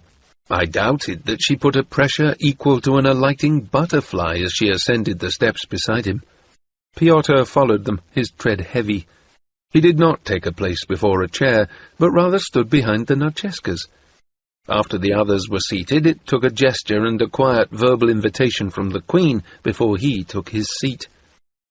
Then the dukes and duchesses of the 6 duchies entered, each to slowly cross the hall and take a place on the dais reserved for them.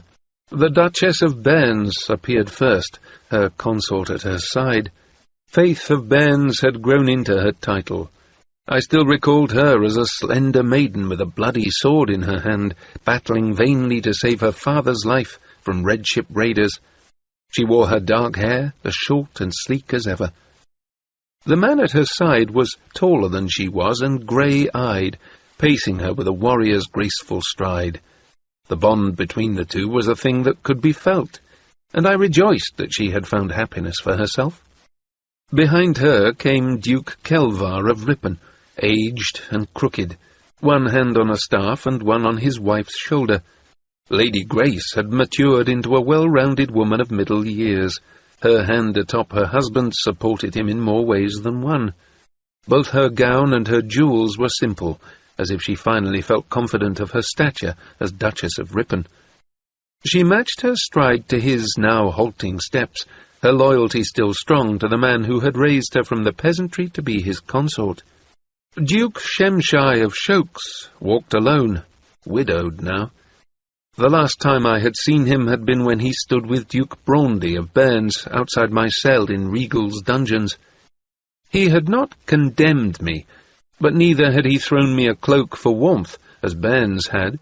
He still had hawk's eyes, and a slight stoop in his shoulders was his only concession to his years. He had entrusted his current war-making with Chalced to his daughter and heir, while he took time to attend his prince's betrothal. Behind him walked Duke Bright of Farrow. He had matured since the days when Regal had foisted the defence of Buckkeep Castle onto his callow shoulders. He looked a man now. I had never seen his Duchess. She looked half of his 40 years, a fair and slender young woman who smiled warmly as she met the gazes of the lesser nobles who watched her ascend the dais. Finally came the Duke and Duchess of Tilth. Both were unfamiliar to me. The blood cough had passed through Tilth 3 years before, and carried off not only the old Duke, but also both his elder sons. I rummaged my memory for the name of the daughter who had inherited. Duchess Flourish of Tilth, the minstrel announced a moment later, and her consort Duke Jower. Her nervousness made her appear younger than she was, and Jower's hand over hers on his arm seemed to lead her as much as reassure her. The dais reserved for the out-islander nobles and warriors who had accompanied the Narcheska awaited them. Grand entrances seemed a foreign custom to them, for they simply trooped up in a group and seated themselves as they pleased, with many exchanged grins and comments to one another. Archon Bloodblade smiled down broadly upon them. The Narcheska seemed caught between loyalty to her folk and chagrin that they had not bothered to observe our customs. Pyotr gazed out over their heads as if it did not concern him in the least. It was only as they were seated that I realized that these folks were Archons, not Pyotr's. Each one bore, in some form or another, the image of a tusked boar. Archon's was wrought in gold upon his breast. One of the women had a tattoo on the back of her hand, and one man wore his boar as a bone carving on his belt. The motif did not appear anywhere upon the Narcheska or on Pyotr. I recalled the leaping narwhal I had seen embroidered on the Narcheska's clothing the first time I had glimpsed her. This emblem secured her cloak again. A close study of Pyotr's garments revealed that a narwhal fastened his belt. I decided that the stylistic tattoo on his face could be considered suggestive of a narwhal's horn. So, did we have two clans here, both offering the Narcheska? I decided that would bear looking into. Those who filled the table at the foot of the high dais entered with less pageantry. Chade was among them, as was Laurel, the Queen's huntswoman. She was gowned in scarlet, and I was pleased to see her so well seated. I did not recognize the others, save for a final two. Starling, I suspected, had deliberately chosen to be the last to enter the great hall. She was resplendent in a green gown that reminded me of a hummingbird's throat. She wore fine lacy gloves on her hands, as if to emphasize that tonight she was her queen's guest rather than her minstrel.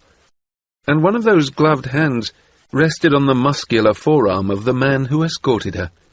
He was a fine-looking young fellow, fit of body and open of countenance.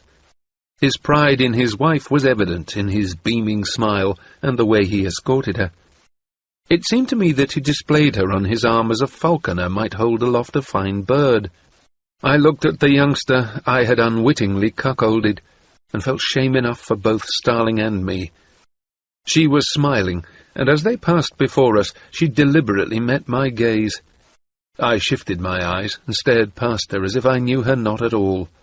He knew nothing of me, and I wished to keep it that way.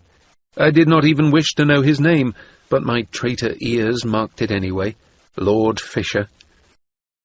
As these last two took their places and were seated, the folk in the hall flowed toward the tables to assume their places there.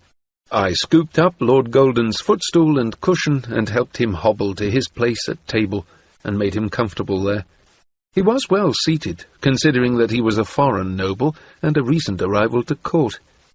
I suspected he had contrived to be placed as he was, between two older married couples. The women left his side with many promises to return and keep him company during the dancing. As he turned to depart, Lord Lalwick contrived to jostle his buttocks against my hip a final time.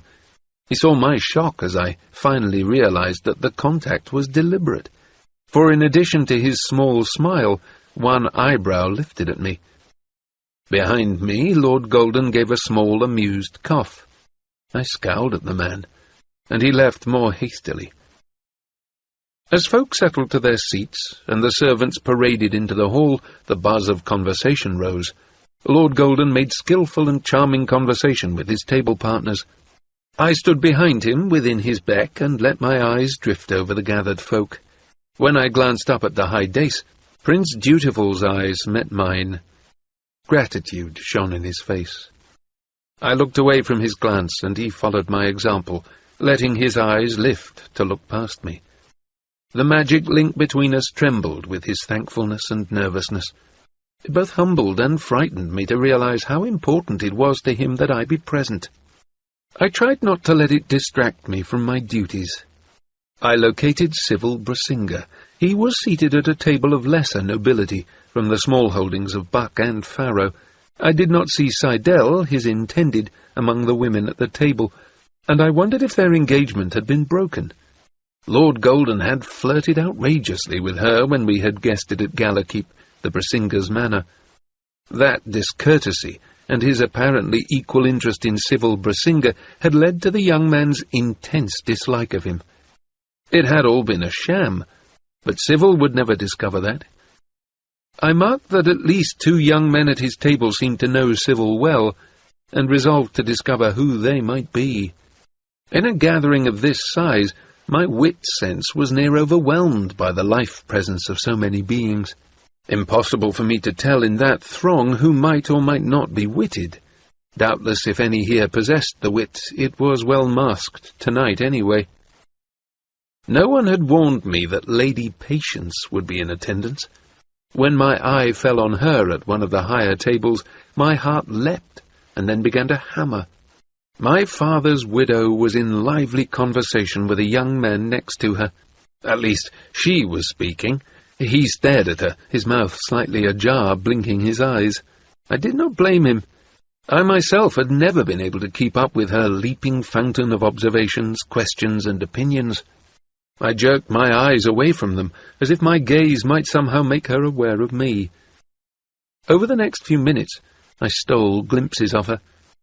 She wore the rubies my father had given her, the ones she had once sold to gain coin to ease the suffering of the people of Buck.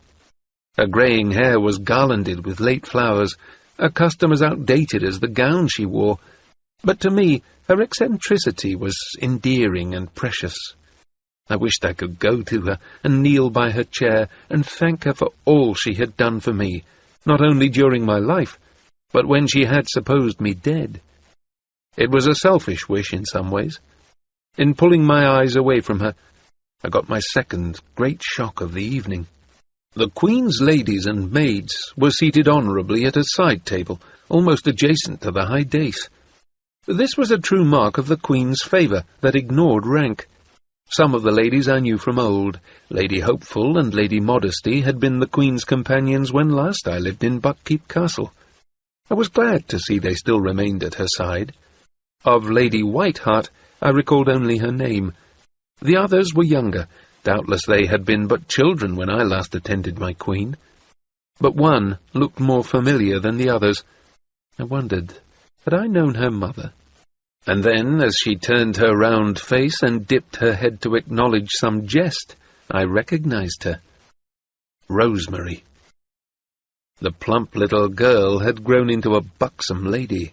She had been the Queen's little maid when last I had seen her, always tripping along at Catricken's heels, always present, an unusually placid and good-natured child.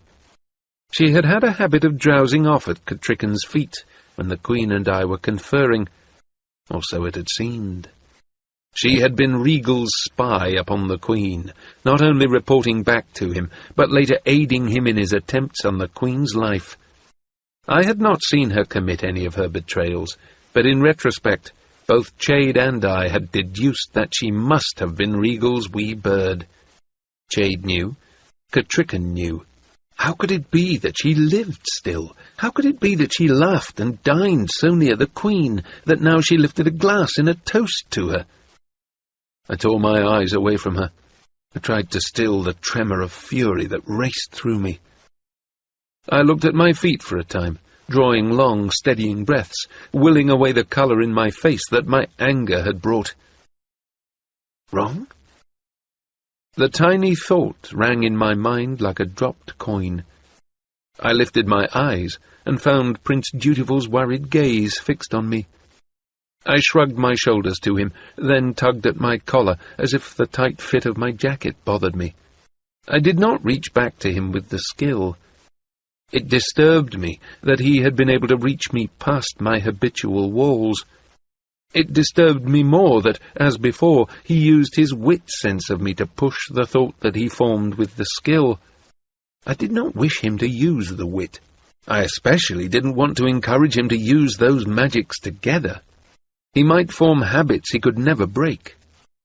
I waited a short time, then again met his anxious gaze and smiled briefly. I looked away from him again. I could sense his reluctance, but he followed my example. It would not suit me at all for anyone to notice us and wonder why Prince Dutiful was exchanging significant glances with a serving man. The meal was magnificent and lengthy, yet I noted that neither Dutiful nor Eliania ate much. But Archon Bloodblade ate and drank enough to make up for both of them. Watching him, I decided he was a hearty man, sharp of wit, but not the diplomat or tactician who had arranged this marriage. His personal interest in Catricken was obvious, and perhaps by Out-Islander standards it was complimentary. My stolen glimpses of the high table showed me that Catricken responded courteously to his conversation, yet seemed to attempt to address more of her words to the Narcheska.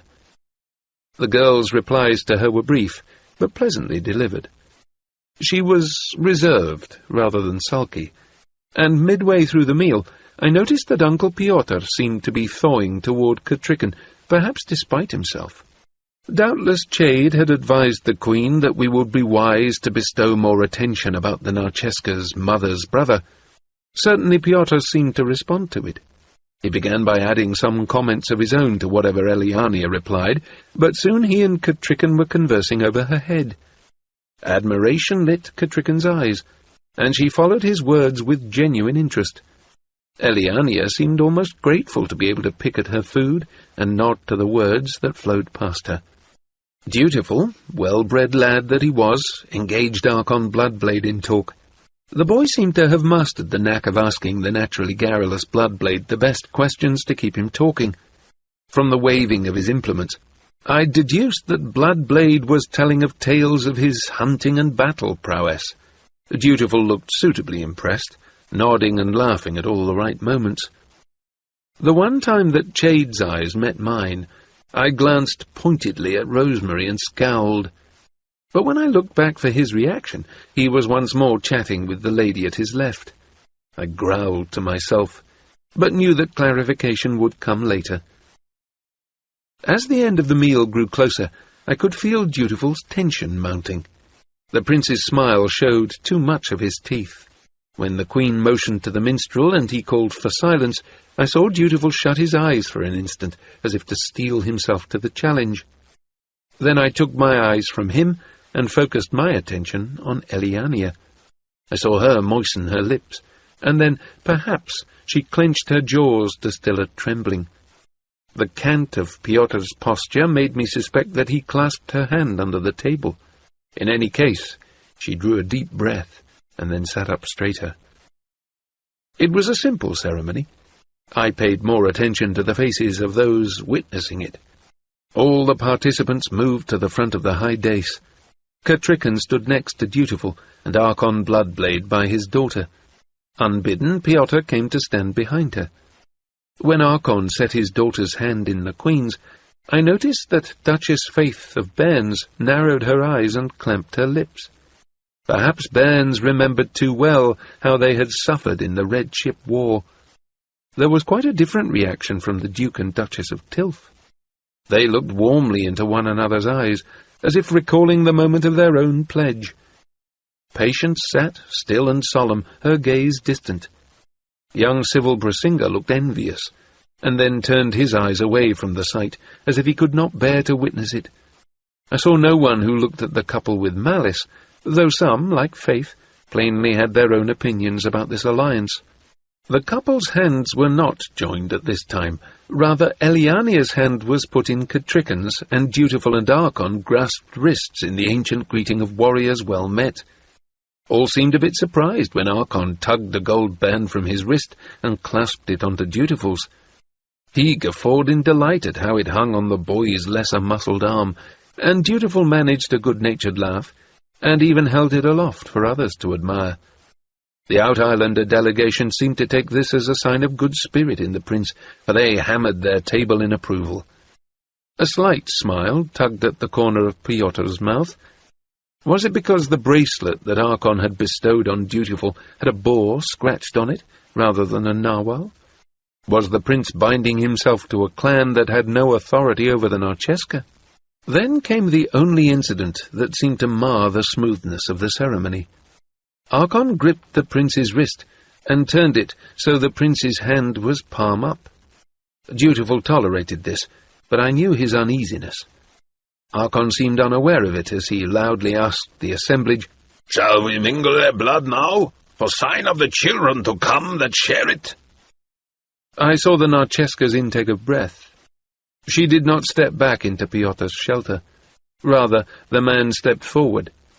In an unconscious show of possession, he set a hand to the girl's shoulder. His words were unaccented and calm as he said, in apparent good-natured rebuke, "It is not the time or the place for that, Bloodblade. The man's blood must fall on the hearthstones of her mother's house for that mingling to be auspicious. But you might offer some of your blood to the hearthstones of the prince's mother, if you are so minded." I suspect there was a hidden challenge in those words, some custom we of the 6 duchies did not comprehend. For when Catrican began to hold out her hand to say such an act was not necessary, Archon thrust out his arm. He pushed his sleeve up out of the way, and then casually drew his belt knife and ran the blade down the inside of his arm. At first the thick blood but welled in the slice. He clawed at the wound, and then gave his arm a shake to encourage the flow. Catrican wisely stood still, allowing the barbarian whatever gesture he thought he must make for the honour of his house.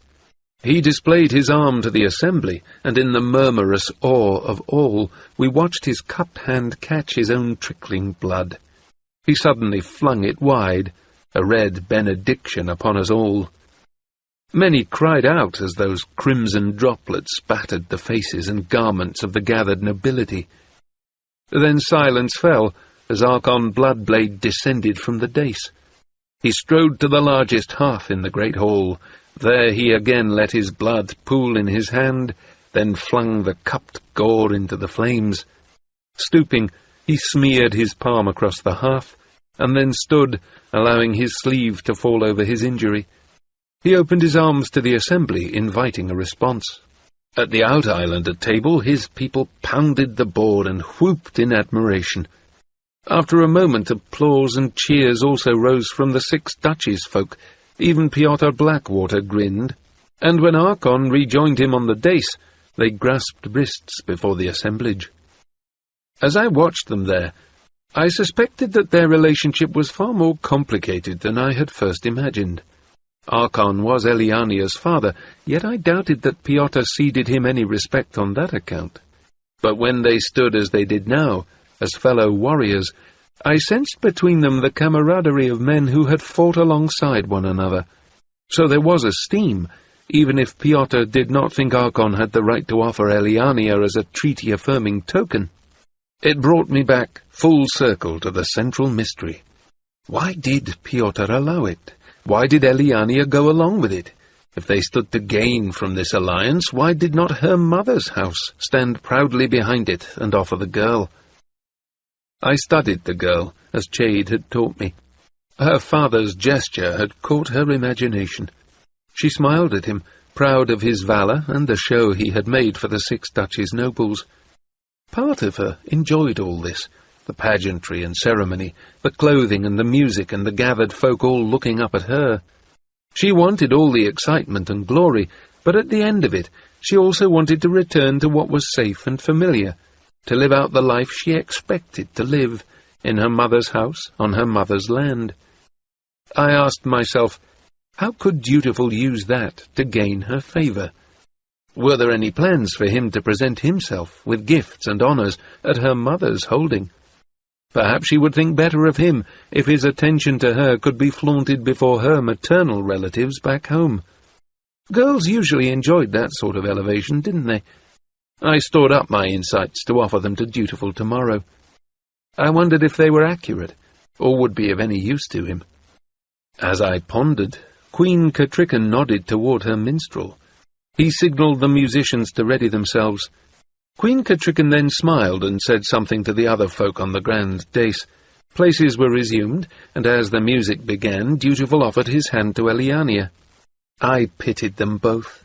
So young and so publicly displayed, the wealth of 2 folks offered to one another as chattel for an alliance.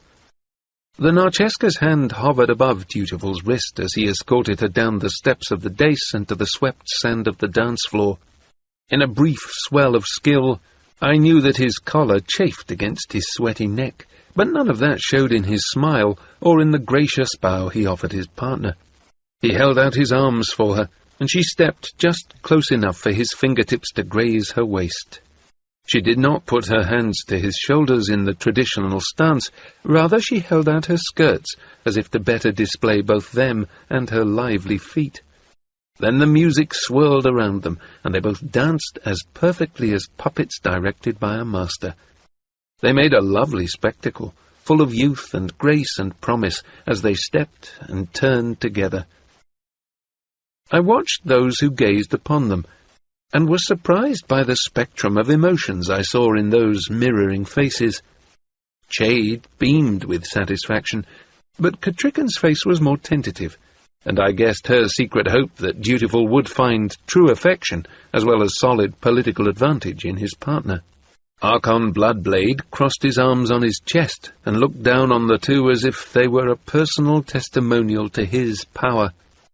Piotr, like me, was scanning the crowd, ever the bodyguard and watchman for his ward. He did not scowl, but neither did he smile. For a chance instant his eyes met mine as I studied him. I dared not look aside, but stared through him with a dull expression as if I did not truly see him at all. His eyes left me to travel back to Eliania, and the faintest shadow of a smile crossed his lips. Drawn by his scrutiny, my gaze followed his. For that moment I allowed myself to be caught in the spectacle. As they stepped and turned to the music, slippers and skirts swirled the brushed sand on the floor into a fresh pattern. Dutiful was taller than his partner. Doubtless it was easier for him to look down into her upturned face than it was for her to gaze up at him and smile and keep the step. He looked as if his outstretched hands and arms framed the flight of a butterfly, so lightly did she move opposite him. A spark of approval kindled in me as well, and I thought I understood why Piotr had given that grudging smile of approval. My lad did not seek to grasp the girl. His touch sketched the window of her freedom as she danced. He did not claim or attempt to restrain, rather he exhibited her grace and her liberty to those who watched. I wondered where Dutiful had learned such wisdom. Had Chade coaxed him in this? Or was this the diplomatic instinct some farseers seemed to possess? Then I decided it did not matter. He had pleased Piotr, and I suspected that would eventually be to his advantage. The prince and the Narcheska performed alone for the first dance. After that, others moved to join them on the dance floor, the dukes and duchesses of the 6 duchies, and our out-islander guests.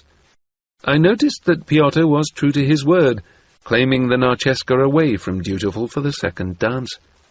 That left the prince standing alone, but he managed to appear graceful and at ease. Chade drifted over to speak with him until the Queen's adviser was claimed by a maiden of no more than 20. Archon Bloodblade had the effrontery to offer his hand to Queen Catricon. I saw the look that flickered over her face. She would have refused him, but decided it was not in the best interest of the 6 duchies to do so. So she descended with him to the dance floor. Bloodblade had none of Dutiful's nicety in the matter of a partner's preference. He seized the Queen boldly at her waist, so that she had to set her hands on his shoulders to balance the man's lively stepping, or else find herself spinning out of control. Catricon trod the measure gracefully, and smiled upon her partner, but I do not think she truly enjoyed it. The third measure was a slower dance.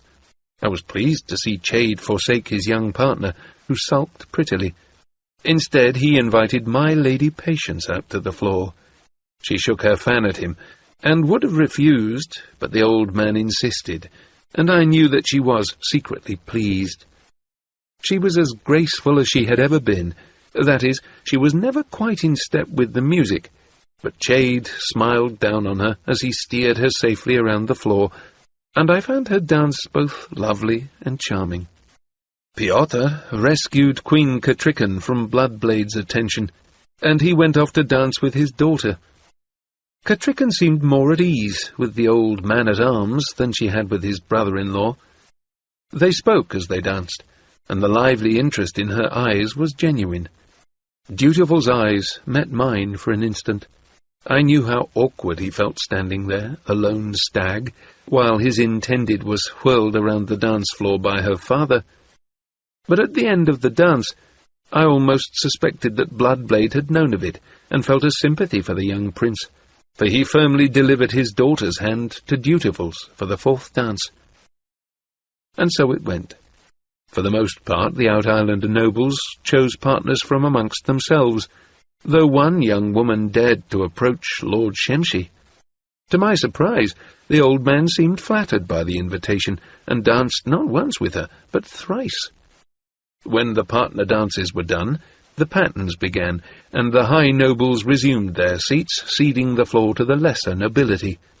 I stood silently and watched for the most part. Several times my master sent me on errands to different parts of the room, usually to deliver his greetings to women, and his heartfelt regrets that he could not ask them to dance due to the severity of his injury. Several came to cluster near him and commiserate with him.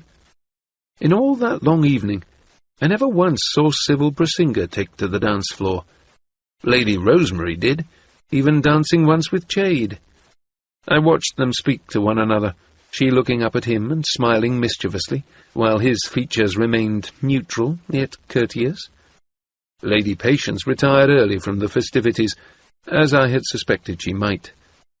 She had never truly felt at home in the pomp and society of court. I thought that Dutiful should feel honoured that she had troubled to come at all.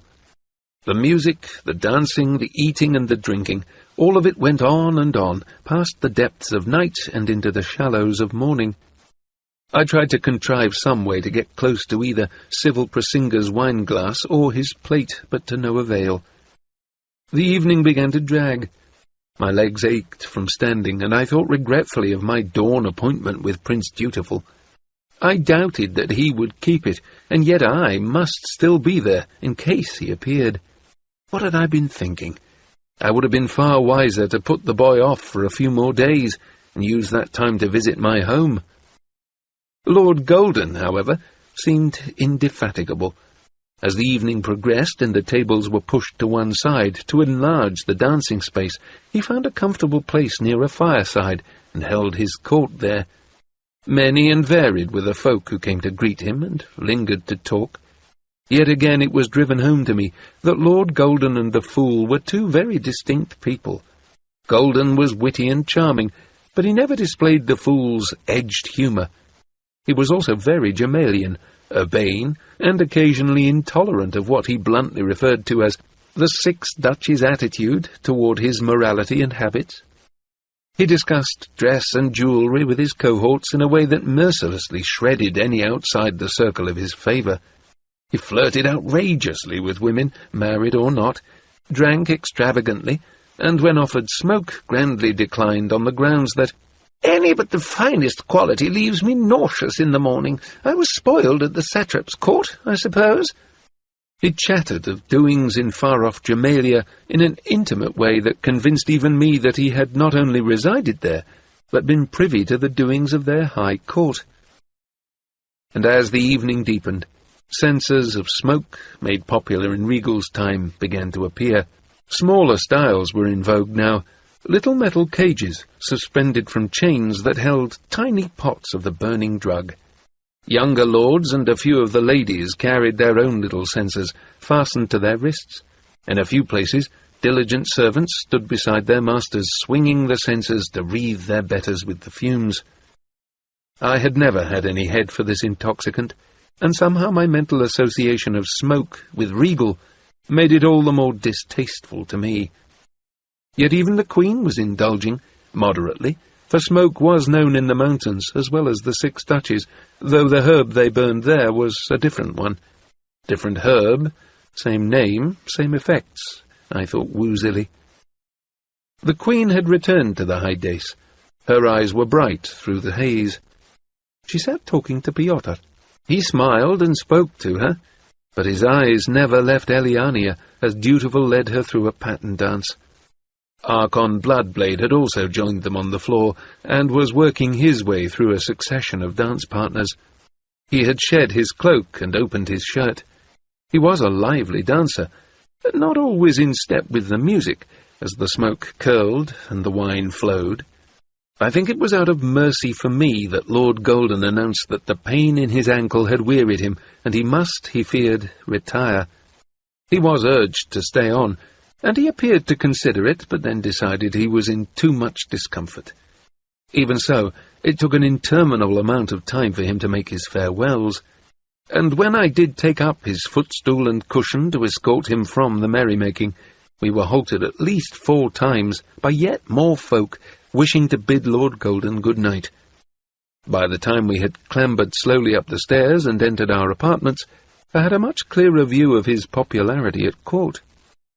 When the door was safely closed and latched behind us, I built up our dying fire.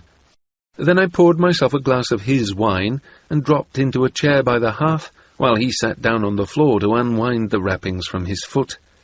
"I did this too tight. Look at my poor foot, gone almost blue and cold." "Serves you right," I observed without sympathy. My clothing reeked of smoke. I blew a breath out through my nostrils, trying to clear the scent away. I looked down on him where he sat rubbing his bared toes. I realized what a relief it was to have the fool back. "How did you ever come up with Lord Golden? I don't think I've ever encountered a more backbiting, conniving noble. If I had met you for the first time tonight, I would have despised you. You put me in mind of Regal." "Did I? Well, perhaps that reflects my belief that there is something to be learned from everyone that we meet." He yawned immensely and then rolled his body forward until his brow touched his knees, and then back until his loosened hair swept the floor. With apparently no effort, he came back to a sitting position. He held out his hand to me where I sat, and I offered him mine to pull him to his feet. He plopped down in the chair next to mine. "There is a lot to be said for being nasty, if you want others to feel encouraged to parade their smallest and most vicious opinions for you." "I suppose. But why would anyone want that?" He leaned over to pluck the wine-glass from my fingers. "Insolent churl! Stealing your master's wine! Get your own glass." And as I did so, he replied, "By mining such nastiness, I discover the ugliest rumours of the keep. Who is with child by someone else's lord? Who has run themselves into debt? Who has been indiscreet, and with whom? And who is rumoured to be witted, or to have ties to someone who is?" I nearly spilled my wine. "And what did you hear?" "Only what we expected," he said comfortingly. "Of the prince and his mother, not a word, nor any gossip about you. An interesting rumour that Civil Brasinka broke off his engagement to Seidel Grayling because there is supposed to be wit in her family. A witted silversmith and his 6 children and wife were driven out of Buckkeep town last week. Lady Esmeralda is quite annoyed, for she had just ordered 2 rings from him. Oh, and Lady Patience has on her estate 3 witted goose girls, and she doesn't care who knows it. Someone accused one of them of putting a spell on his hawks, and Lady Patience told him that not only did the wit not work that way, but that if he didn't stop setting his hawks on the turtle doves in her garden, she'd have him horsewhipped, and she didn't care whose cousin he was." "Ah, Patience is as discreet and rational as ever," I said, smiling, and the fool nodded. I shook my head more soberly as I added, "If the tide of feeling rises much higher against the witted ones, Patience may find she has put herself in danger by taking their part. Sometimes I wish her caution was as great as her courage." "You miss her, don't you?" he asked softly. I took a breath. "Yes, I do." Even admitting it squeezed my heart. It was more than missing her. I'd abandoned her. Tonight I'd seen her, a fading old woman alone, save for her loyal, aging servants. "But you've never considered letting her know that you survived? That you live still?" I shook my head. "For the reasons I just mentioned. She has no caution. Not only would she proclaim it from the rooftops, but also she would probably threaten to horsewhip anyone who refused to rejoice with her. That would be after she got over being furious with me, of course." "Of course." We were both smiling in that bitter-sweet way one does when imagining something that the heart longs for and the head would dread. The fire burned before us, tongues of flame lapping up the side of the fresh log. Outside the shuttered windows a wind was blowing. Winter's herald.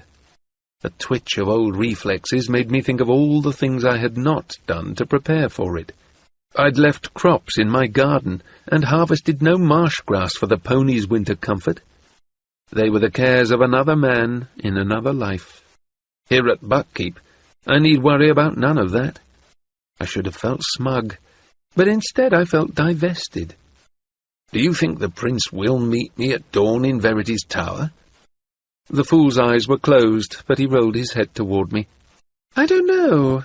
He was still dancing when we left." I suppose I should be there in case he does. I wish I hadn't said I would. I need to get back to my cabin and tidy myself out of there." He made a small sound between assent and a sigh. He drew his feet up and curled up in the chair like a child. His knees were practically under his chin. "I'm going to bed," I announced. "You should too."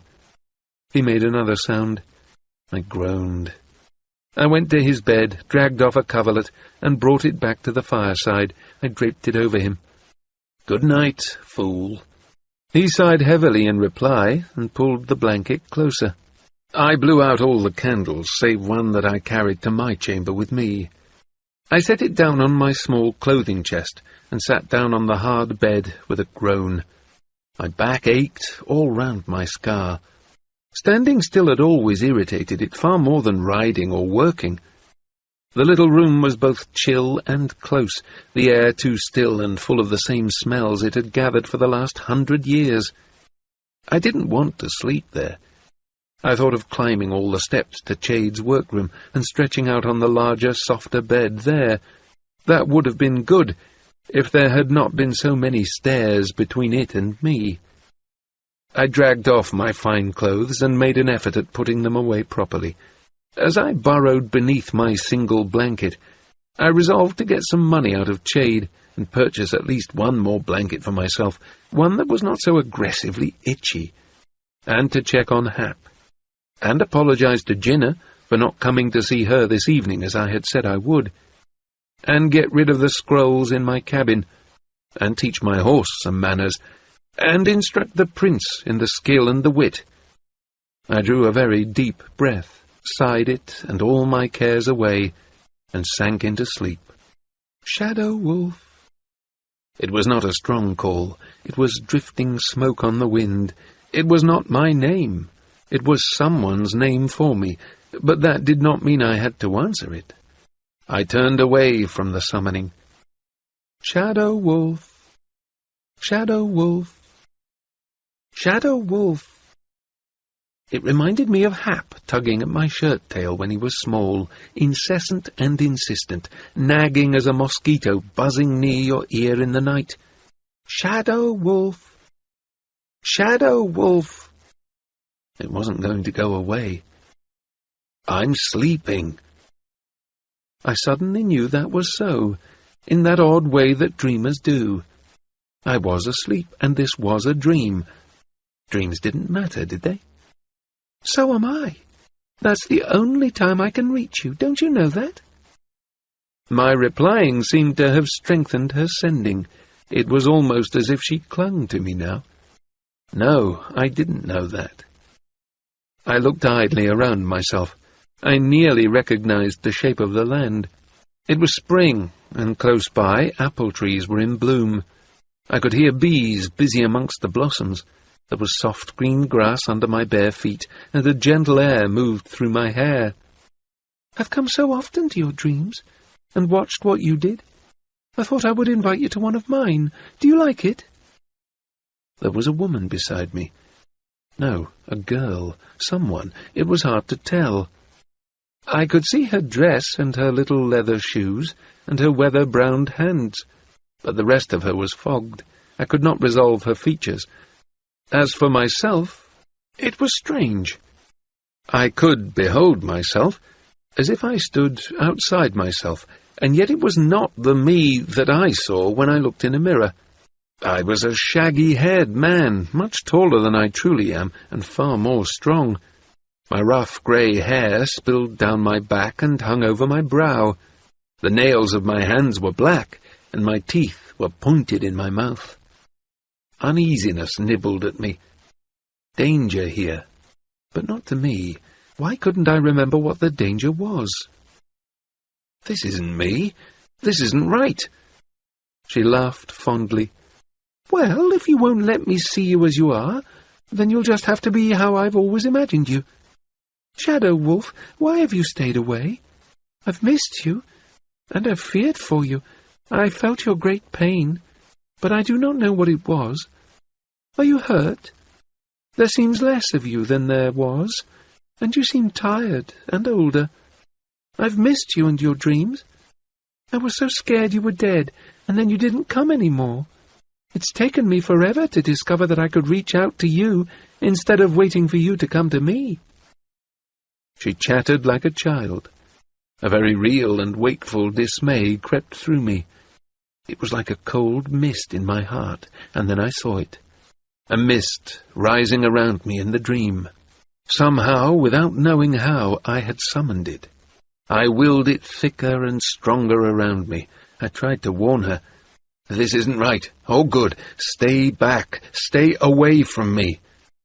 "That isn't fair," she wailed as the mist became a wall between us. Her thoughts reached me more faintly. "Look what you've done to my dream.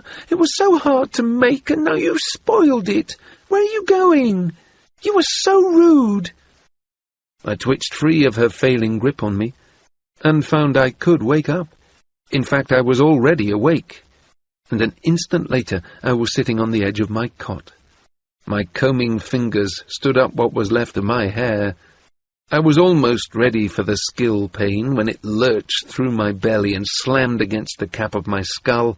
I took deep, steadying breaths, resolved not to vomit.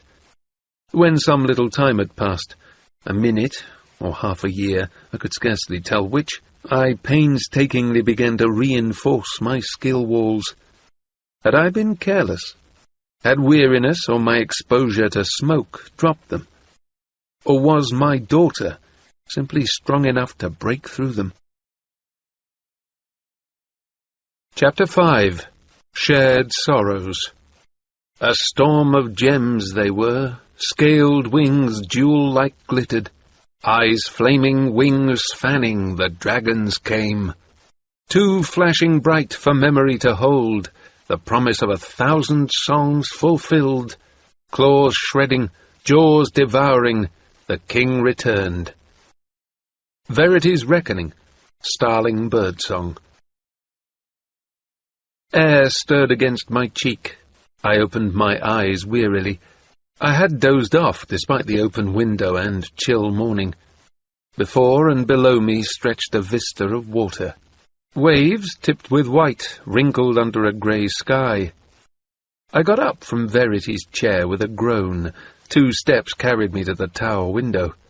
From here, the view was wider, showing me the steep cliffs and the clinging forest below this aspect of Buckkeep Castle. There was the taste of a storm in the air, and the wind was cutting its winter teeth. The sun was a handbreadth above the far horizon, dawn long fled. The prince had not come. I was not surprised. Dutiful was probably still deeply asleep after last night's festivities. No, there was no surprise that he should forget our meeting, or perhaps rouse just enough to decide it wasn't that important and roll back into sleep. Yet there was disappointment, and it was not just that my prince found sleep more important than meeting with me. It was that he had said he would meet me here, and then hadn't. And not only hadn't, but hadn't sent word to cancel the meeting, and save me the time and trouble of being here. It was a trifling thing in a boy of his years, a bit of thoughtlessness. Yet what was minor in a boy was not so in a prince. I wanted to rebuke him for it, as Chade would have chastened me, or Burrick. I grinned ruefully. In fairness, had I been any different at Dutiful's age? Burrick had never trusted me to keep dawn appointments. I could well recall how he would thunder at my door to be sure I did not miss a lesson with the axe. Well, perhaps if our roles had been different, I would have gone and pounded on the prince's chamber door. As it was, I contented myself with a message, drawn in the dust on the top of a small table beside the chair. I was here, you were not. Brief and succinct, a rebuke if he chose to take it that way, and anonymous. It could just as easily have been a sulky page's note to a tardy chambermaid.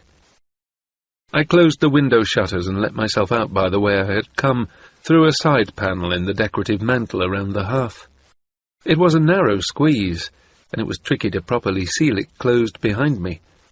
My candle had gone out. I descended a long and gloomy stair, sparsely lit by tiny chinks in the outer wall that let in thin fingers of light and wind. There was a level section that I negotiated through the pitch dark. It seemed far longer than I recalled it being, and I was glad when my groping foot found the next stair. I made a wrong turn at the bottom of it. The third time I walked into a face full of cobwebs, I knew I was lost. I turned around and groped my way back. When, some time later, I emerged into Chade's chamber from behind the wine rack, I was dusty and irritable and sweaty. I was ill-prepared for what met me there. Chade started up from his seat before the hearth, setting down a teacup as he did so. "There you are, Fitzchivalry," he exclaimed, even as a wave of skill slammed into me. "Don't see me, stink dog man!" I staggered and then caught at the table to remain standing. I ignored Chade, who was scowling at me, to focus on Thick. The idiot serving man, his face smudged with soot, stood by the work hearth. His figure wavered before my eyes, and I felt giddy. If I had not reset my walls the night before to guard against Nettle's skilled tinkering, I think he would have been able to wipe all image of himself from my mind. As it was, I spoke through gritted teeth. "I do see you. I will always see you, but that does not mean I will hurt you, unless you try to hurt me, or unless you are rude to me again." I was sorely tempted to try the wit on him, to repel at him with a burst of sheer animal energy. But I did not. I would not use the skill. I would have had to open my walls to do so, and it would have revealed to him the limits of my strength. I was not yet ready for that. Remain calm, I told myself. You have to master yourself before you can master him. No, Thick, stop that. He's good. He can be here. I say so. Chade spoke to him as if he were 3 years old, and while I recognized that the small eyes in the round face that glowered at me were not the eyes of a man my intellectual equal, I also saw a flash of resentment there at being thus addressed. I seized on it. I kept my gaze on Thick's face, but spoke to Chade. "You don't need to talk to him like that. He isn't stupid. He's—" I groped for a word to express what I suddenly was certain of. Thick's intelligence might be limited in some ways, but it was there. Different, I ended lamely. Different, I reflected, as a horse was different from a cat, and they both were different from a man, but not lesser.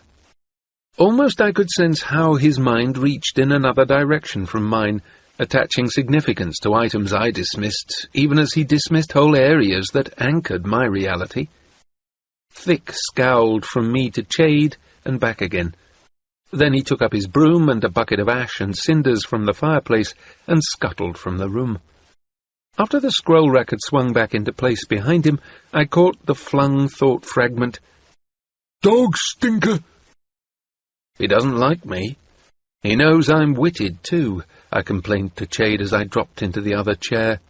Almost sulkily I added, "Prince Dutiful didn't meet me in Verity's tower this morning. He had said he would." My remarks seemed to go past the old man. "The Queen wants to see you right away."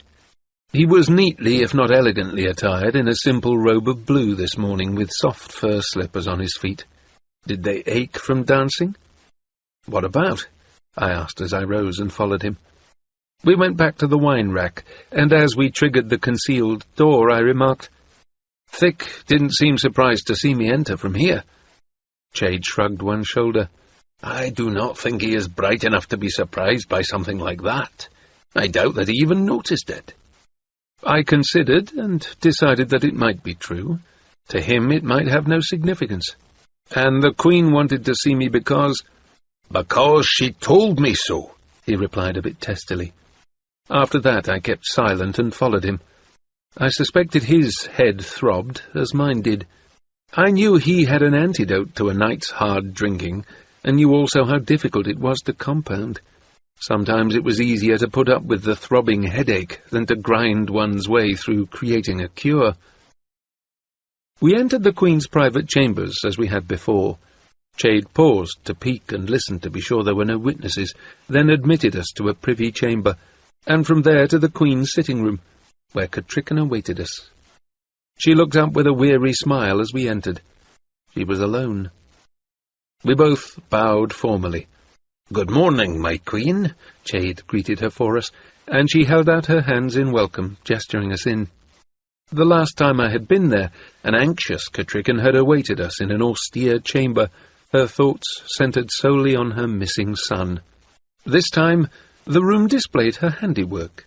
In the centre of a small table, 6 golden leaves had been arranged on a tray of gleaming river pebbles. 3 tall candles burning there gave off the scent of violets. Several rugs of wool eased the floor against winter's oncoming chill, and the chairs were softened with sheepskins. A day fire burned in the hearth, and a kettle puffed steam above it. It reminded me of her home in the mountains. She had also arranged a small table of food. Hot tea exhaled from a fat pot. I noticed there were only 2 cups, as Catrichan said, "Thank you for bringing Fitzchivalry here, Lord Chade." It was a dismissal, smoothly done. Chade bowed again, perhaps a bit more stiffly than he had the first time, and retreated by way of the privy chamber. I was left standing alone before my queen, wondering what all this was about. When the door closed behind Chade, she gave a sudden great sigh. She sat down at the table and gestured at the other chair.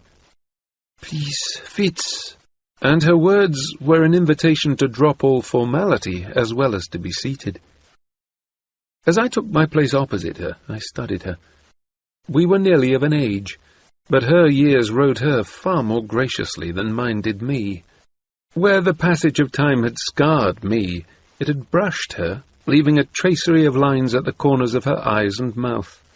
She wore a green gown today, and it set off the gold of her hair and awakened jade gleams in her eyes. Her dress was simple, as was the plaiting of her hair. She wore no jewellery or cosmetics, and she did not indulge in any kind of ceremony as she poured tea for me and set my cup before me. "There are cakes, too, if you wish," she said, and I did, for I had not yet broken my fast that day. Yet something in her voice, an edge of hoarseness, made me set down the cup I'd started to lift. She was looking aside from me, avoiding my eyes. I saw the frantic fluttering of her eyelashes, and then a tear brimmed over and splashed down her cheek. "Catrichan?" I asked in alarm. What had gone awry that I did not know about? Had she discovered the Narcheska's reluctance to wed her son? Had there been another wit threat? She caught her breath raggedly, and suddenly looked me full in the face. "Oh, Fitz, I did not call you here for this. I meant to keep this to myself, but I am so sorry. For all of us. When first I heard, I already knew. I woke that dawn, feeling as if something had broken, something important." She tried to clear her throat, and could not. She croaked out her words, tears coursing down her face. "I could not put my finger on the loss, but when Chade brought your tidings to me, I knew instantly. I felt him go, Fitz. I felt Night Eyes leave us." And then a sob racked her, and she dropped her face into her hands and wept like a devastated child. I wanted to flee. I had almost succeeded in mastering my grief, and now she tore the wound afresh. For a time I sat woodenly, numbed by pain. Why couldn't she just leave it alone? But she seemed not to notice my coldness. "The years pass, but you never forget a friend like him." She was speaking to herself, her head bowed into her hands. Her words came muffled and thick with tears. She rocked a little in her chair. "I'd never felt so close to an animal before we travelled together. But in the long hours of walking he was always there, ranging ahead and coming back, and then checking behind us. He was like a shield for me, for when he came trotting back, I always knew that he had gone before us and was satisfied no danger awaited us. Without his assurance, I am sure my own poor courage would have failed 100 times. When we began our journey, he seemed just a part of you. But then I got to know him for himself, his bravery and tenacity, even his humour. There were times, especially there at the quarry, when we went off to hunt, and he alone seemed to understand my feelings. It was not just that I could hold tight to him and cry into his fur and know he would never betray my weakness. It was that he rejoiced in my strength, too. When we hunted together and I made a kill, I could feel his approval like a fierceness that said I deserved to survive, that I had earned my place in this world. She drew breath raggedly. I think I will always miss him, and I didn't even get to see him again before. My mind reeled. Truly, I had not known how close they had been. Night Eyes also had kept his secrets well. I had known that Queen Katrychan had a predilection for the wit. I had sensed faint questing from her when she meditated. I had often suspected that her mountain connection with the natural world would have a less kindly name in the Six Duchies. But she and my wolf... He spoke to you. You heard Night Eyes in your mind. She shook her head, not lifting her face from her hands. Her fingers muffled her reply.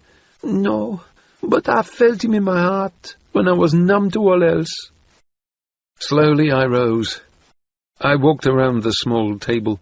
I had intended only to pat her bent shoulders, but when I touched her, she abruptly stood and stumbled into my embrace. I held her and let her weep against my shoulder. Whether I would or no, my own tears welled.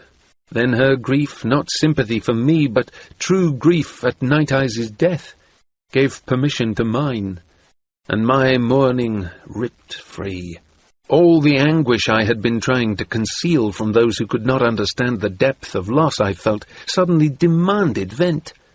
I think I only realized that our roles had changed when she pushed me gently down into her chair. She offered me her tiny, useless handkerchief, and then gently kissed my brow and both my cheeks. I could not stop crying. She stood by me, my head cradled against her breast, and stroked my hair and let me weep. She spoke brokenly of my wolf, and all he had been to her, words I scarcely heard.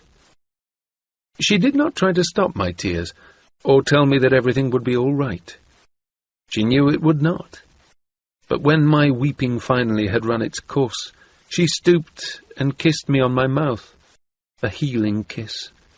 Her lips were salt with her own tears. Then she stood straight again.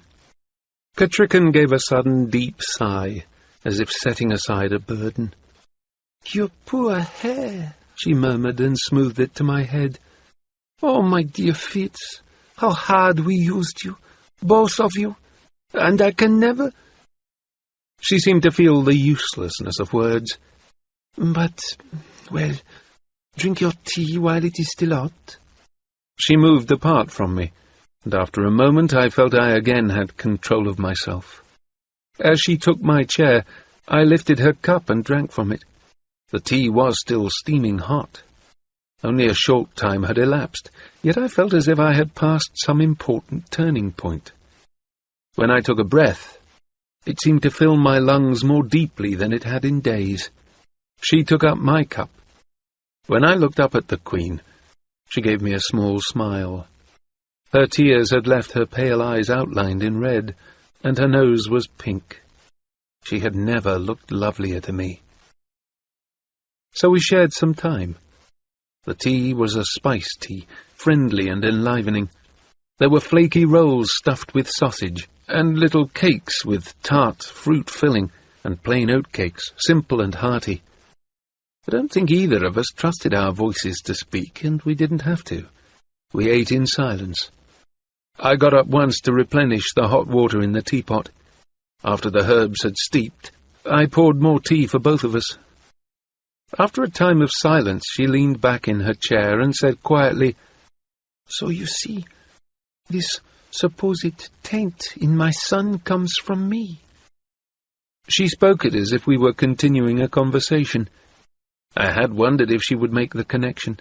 Now that she did, I grieved for the guilt and chagrin I heard in her voice. "There have been witted farseers before dutiful," I pointed out, myself among them. "And you are the mountain mother? For were not you given over to Verity at Moonseye? Who but a mountain woman would have birthed you there? I see her, in the fineness of your hair, and I heard in how swiftly you recalled the language of your infancy when first you came to Jahampi. As the mountains left their mark on you in those ways, why not in another? It's possible that she was the source of your wit. Perhaps mountain blood carries it. I walked perilously close to the edge of the truth as I said, I consider it just as likely that Dutiful could have gotten the wit from his father as his mother. But it matters little where it came from. I ruthlessly interrupted my queen. I wanted to divert this conversation. The boy has it, and that is what we must deal with. When he first asked me to teach him about it, I was horrified. Now I think his instincts were true. Better he knows as much as I can teach him about both his magics. Her face lit. Then you have agreed to teach him? Truly, I was out of practice at intrigue. Or perhaps, I reflected wryly, over the years, my lady had learned that subtlety and gentleness could win her secrets, that even Chade's deviousness had not pried from me. The accuracy with which she read my face seemed to support the second theory. I will say nothing of it to the prince. If he wishes it to remain private between you, then so it shall be. When will you start? At the prince's earliest convenience, I replied evasively. I would not tattle that he had already missed his first lesson. She nodded at that, and seemed content to leave it to me. She cleared her throat.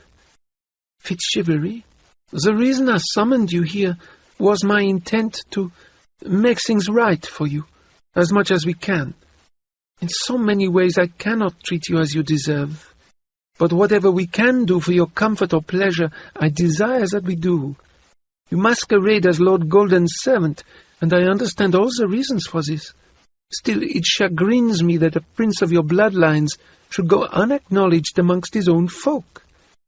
So, what can we do? Would you like other chambers prepared for you? Ones that you could reach privately, and where you could have things arranged for your comfort? No, I replied quickly, and hearing the brusqueness of my reply, I added, I think things are best as they are now. I am as comfortable as I need to be. I would live here, but I could not make it a home. It was useless to try. That private thought jolted me. Home, I reflected, was a place shared. The loft over the stable with Burrick, or the cottage with Night Eyes and Hap, and the chambers that I now shared with the fool. No, for there was too much caution in both of us, too much privacy preserved, too much constraint imposed by the roles we played. Arranged for a monthly allowance. After this, Chade will see you receive it, but I wanted you to have this today. And my queen was setting a purse before me, a little bag of cloth embroidered with stylized flowers. It clinked sturdily as she placed it on the table. I flushed in spite of myself and could not hide it. I looked up to find her cheeks equally pink. It does feel awkward, doesn't it? Make no mistake in this, Fitzchivalry. This is not pay for what you have done for me and mine. No coin could ever pay for that. But a man has expenses, and it is not fitting that you shall have to ask for what you need. I understood her, but I could not forbear from saying, You and yours are also mine, my queen, and you are right. No amount of coin could buy what I do for them. Another woman might have taken it as a rebuke, but my words brought a gleam of fierce pride to Catricken's eyes, and she smiled at me. I rejoice in the kinship we share, Fitzchivalry. Rurisk was my only brother. No one can ever replace him, but you have come as close to that as it is possible for anyone to do. And at that, I thought we understood each other very well indeed. It warmed me that she claimed me through our kinship, through the bloodlines I shared with her husband and her son. Long ago, King Shrewd had first made me his, with a bargain and a silver pin to seal it. Both pin and king were long gone now. Did our bargain still remain?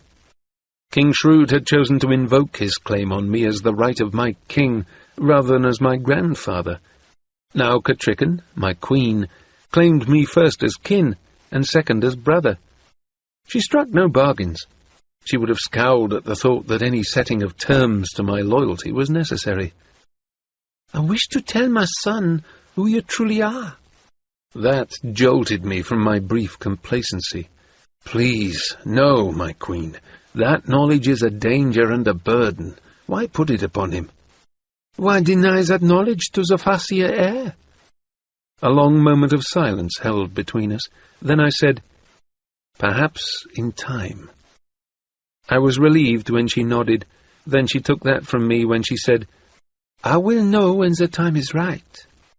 Then she reached across the table to take my hand. When I let her have it, she turned it palm up and set something in it.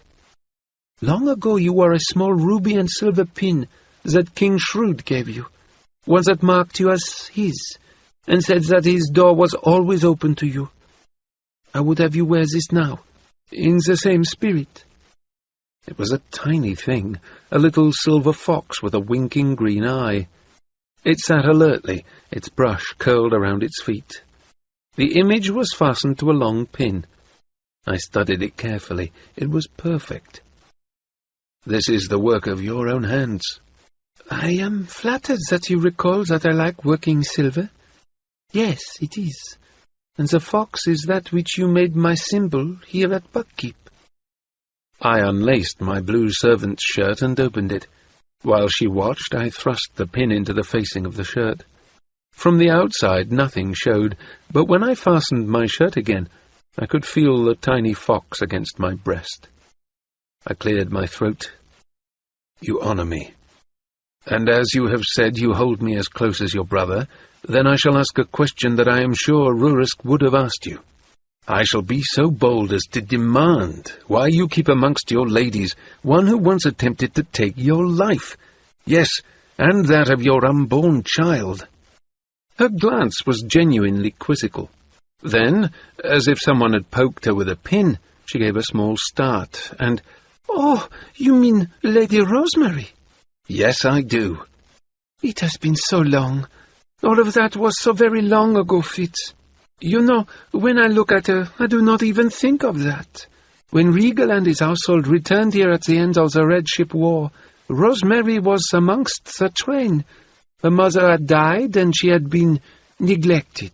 At first I could not abide to have either her or Regal in my presence, but there were appearances to preserve, and his abject apologies and vows of loyalty to the unborn heir and me were useful. It served to unite the six duchies, for with him he brought the nobility of Tilth and Faro, and we needed that support desperately. It would have been so easy for the six duchies to follow the Red Ship War with a civil strife. There are so many differences among the duchies. The Regal's influence was enough to sway his nobles back to allegiance to me. Since Regal died so strangely and so violently, it was unavoidable that there were mutterings that I had had him murdered in vengeance for old wrongs. Jade advised me strongly that I must make gestures amongst his nobles to bind them to me, so I did. I put Lady Patience in his place at Tradeford, for I felt I must have strong support there, but his other holdings I distributed judiciously amongst those that most needed quelling." "And Lord Bright's reaction to that?" I asked. This was all news to me. Bright had been Regal's heir, and was Duke of Faro now. Much of what they had distributed was doubtless his hereditary wealth. "I recompensed him in other ways. After his dismal performance at defending Buck and Buckkeep, he was on shaky standing. He could not protest strongly, for he had not inherited Regal's influence with the nobles. Yet I strove to make him not only content with his lot, but a better ruler than he otherwise would have been. I saw to his schooling, in things other than fine wine and dress. Most of his years as Duke of Faro have been spent right here, in Buckkeep. Patience manages his Tradeford holdings for him, probably far better than he would have himself, for she has the common sense to appoint people who know what they are doing. And she sends reports to him monthly, far more detailed than he relishes, but I insist he go over them with one of my treasury men, not only to be sure he understands them, but also that he must profess he is satisfied with how they fare, and I think that now he genuinely is." I suspect his Duchess has something to do with that, I hazarded. Cattrickan had the grace to flush slightly. Chad thought he might be better content, wedded, and it is time he got himself an heir. Left single, he was an invitation to discard at the court. Who selected her? I tried not to sound cold. Lord Chad suggested several young women of good family who had the requisite qualities. After that, I saw that they were introduced, and that the families knew I would be pleased at the prospect of the Duke selecting one of their daughters. The competition spread rapidly amongst the chosen women, but Lord Bright selected his own bride from amongst them. I but saw that he had the opportunity to choose. Someone who was tractable and not too ambitious, a daughter of someone loyal to the Queen. I filled in the rest. She met my eyes squarely. Yes. She caught a small breath. Do you fault me, Fitzchivalry? You were my first instructor in managing the intrigues of the court to my advantage. I smiled at her. No. In truth, I am proud of you. And from the look on Lord Bright's face at last night's festivities, he is a man well satisfied with his lady. She gave a sigh, almost of relief. Thank you. For I value your regard, Fitzchivalry, as I ever have. I would not want to think I had shamed myself before you. I doubt that you could, I replied, truthfully as well as gallantly. Then, dragging the conversation back to my interest, and Rosemary? After Regal died, most of his hangers-on dispersed to their family holdings, and some to inspect new holdings I had given them. No one claimed Rosemary. Her father had died before she was born. Her mother had his title, Lady Selefa of Firwood, but the title was little more than words. Firwood is a tiny holding, a beggar's fiefdom. There is a manor house there, but I am told it has not been inhabited in some years. But for being in Prince Regal's favour, Lady Selefa would never have come to court at all. She sighed. So there was Rosemary, an orphan at 8, and not in favour with the Queen. I suspect you need little help to imagine how she was treated by the court. I had to wince. I could recall how I had been treated. I tried to ignore her, but Chade would not let it rest, nor in truth could I. She was a danger to you. A half-trained assassin, taught by Regal to hate you. She could not simply be left to wander about as she pleased. She was silent for a moment, then, Now you sound like Chade. No, she was worse than that. She was a neglected child in my home, a little girl blamed by me for becoming what she was taught to be. A daily rebuke to me for my own neglect of her and my hardness of heart. If I had been all to her that a lady should be to her page, Regal could not have taken her heart from me. Unless he had it before she ever came to you. And even then, I should have known it, if I had not been so focused on my own life and problems. She was your page, not your daughter. You forget. I was raised in the mountains to be sacrificed to my people, Fitz, not a queen such as you expect. I demand more of myself. I stepped to the side of that argument. So it was your decision to keep her. Chad said I must either keep her or be rid of her entirely. I was filled with horror at his words. Kill a child for doing what she had been taught? And then his words made me see all of it clearly. It would have been kinder to kill her outright than to torture and neglect her as I had been doing. So that night I went to her chamber, alone. She was terrified of me, and her room was cold and near bare, the bedding gone unwashed, I don't know how long. She had outgrown her nightgown. It was torn at the shoulders and far too short for her. She curled up on the bed as far from me as she could get, and just stared at me. Then I asked her which she would prefer, to be fostered out to Lady Patience, or to be my page again. And she chose to be your page. And she burst into tears, and threw herself to the floor, and clung to my skirts, and said she had thought I didn't like her any more. She sobbed so hard that before I could calm her, the hair was plastered flat to her skull with sweat, and she was shaking all over. Fitz, I was so ashamed to have been so cruel to a child, not by what I had done, but simply by ignoring her. Only Chade and I ever knew that we suspected her of trying to harm me. But my simple shunning of the child had given the lesser folk of the keep permission to be cruel and callous to her. Her little slippers were all gone to tatters." Her voice trailed off, and despite myself, I felt a stab of pity for Rosemary. Cattrickan took a deep breath and resumed her tale. "She begged to be allowed to serve me again, Fitz. She was not even 7 years old when she did Regal's bidding. She never hated me, or understood what she did. To her, I am sure it was a game, to listen in secret and repeat all that she heard." I tried to be pragmatic and hard. "And greasing the steps, so you would fall?" "Would she be told the why of it? Or simply told to put the grease on the steps after I had gone up to the roof garden? To a child it might have been framed as a prank." "Did you ask her?" A pause. "Some things are best left alone. Even if she knew the intent was to make me fall, I do not think she realized the full import of it. I think perhaps that I was two people to her.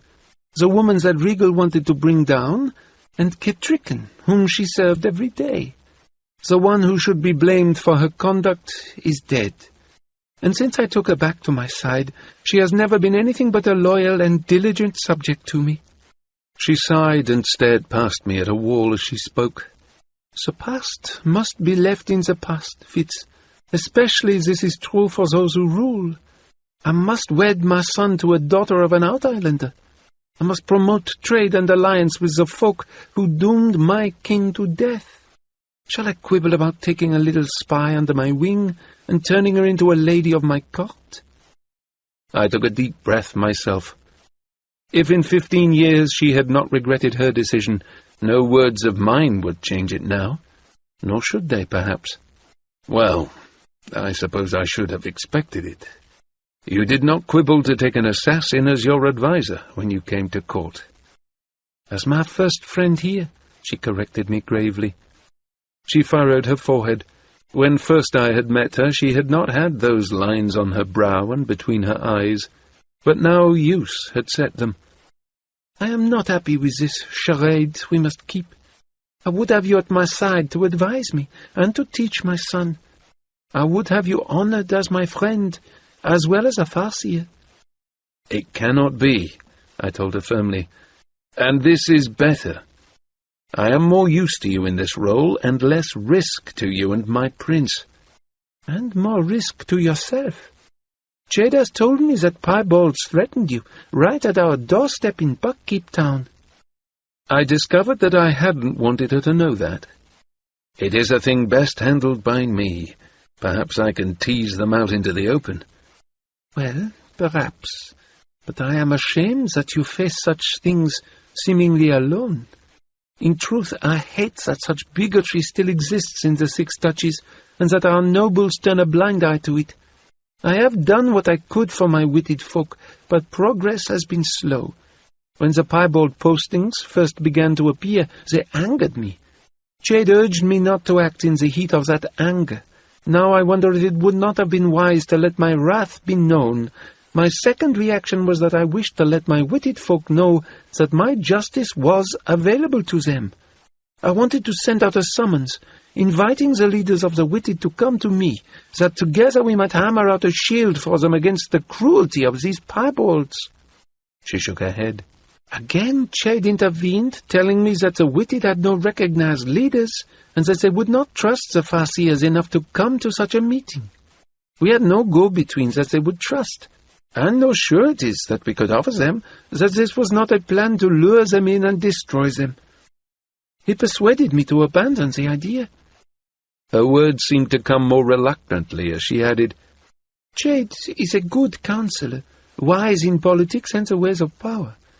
Yet I sometimes feel that he would steer us solely on the basis of what makes the Six Touches most stable, with less care given for justice for all my people."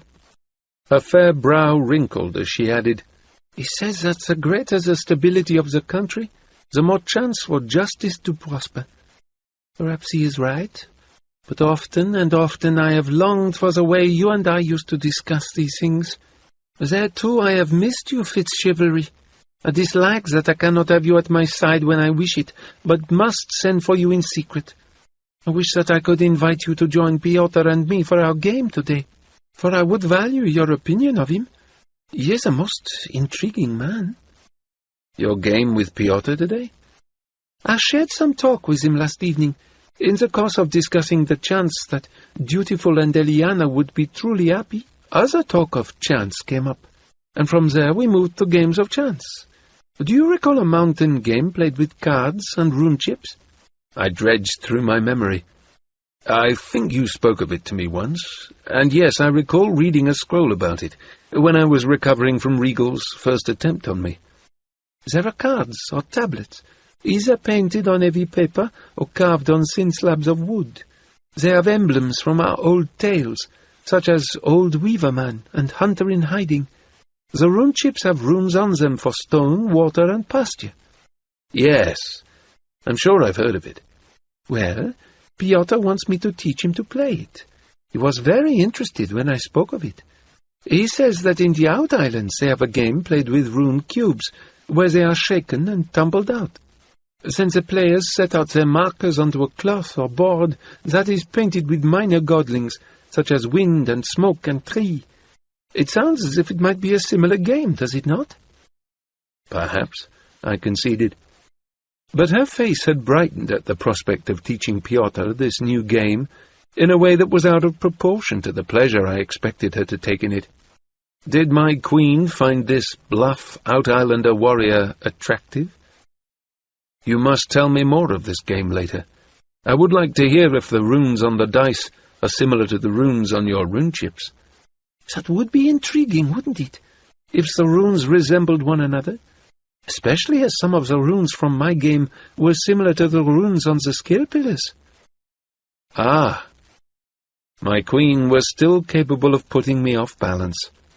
She had always seemed able to think along several lines at once, bringing oddly disparate facts together to make a pattern others had missed. This had been how she had rediscovered the lost map to the kingdom of the Elderlings. I suddenly felt as if she had given me too much to think over. I stood to excuse myself, bowed, and then wished I had words to thank her.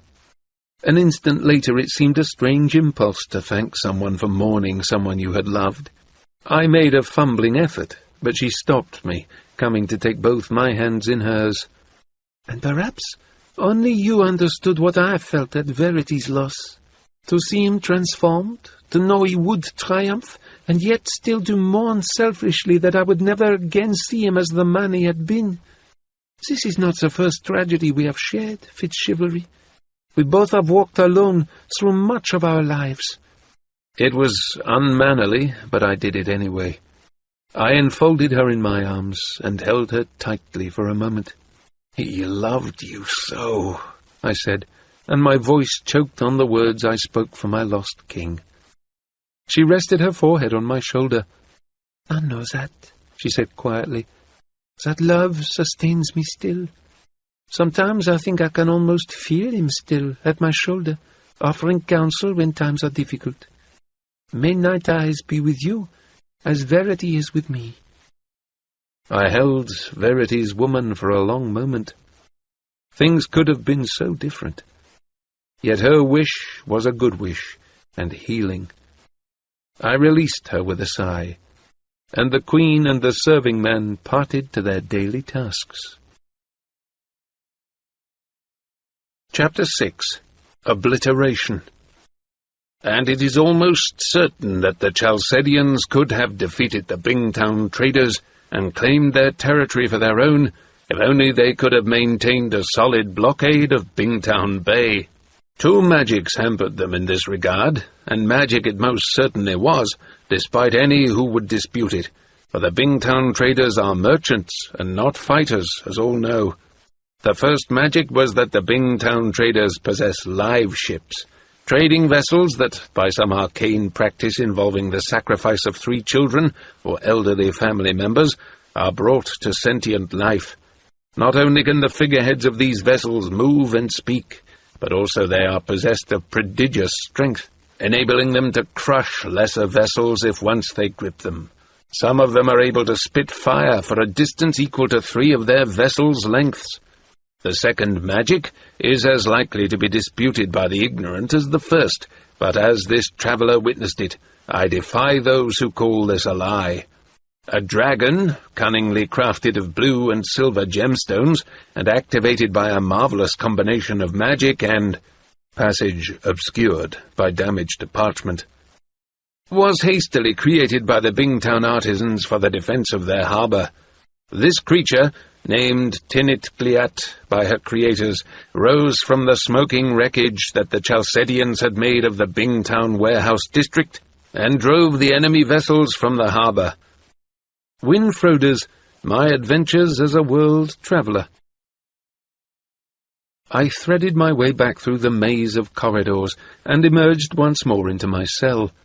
I paused to peer into the darkness before entering it. Once within, I secured the secret door behind me. I then paused, standing perfectly still in the darkness.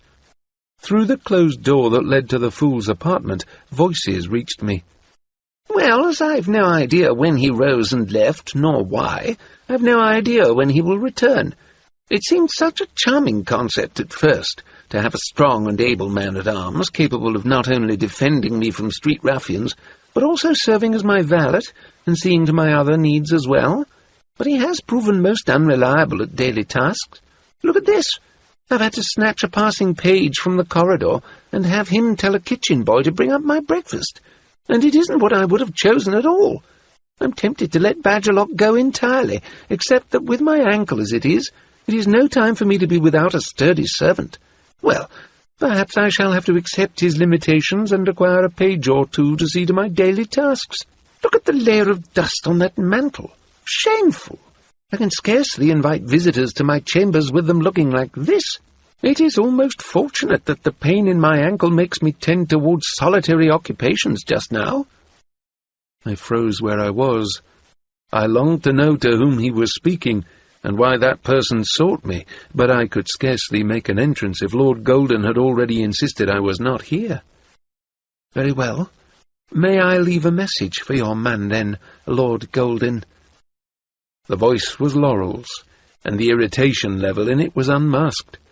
She had seen too much of us when she had accompanied us on our journey to be deceived by our charade. She would never again believe us to be merely master and man.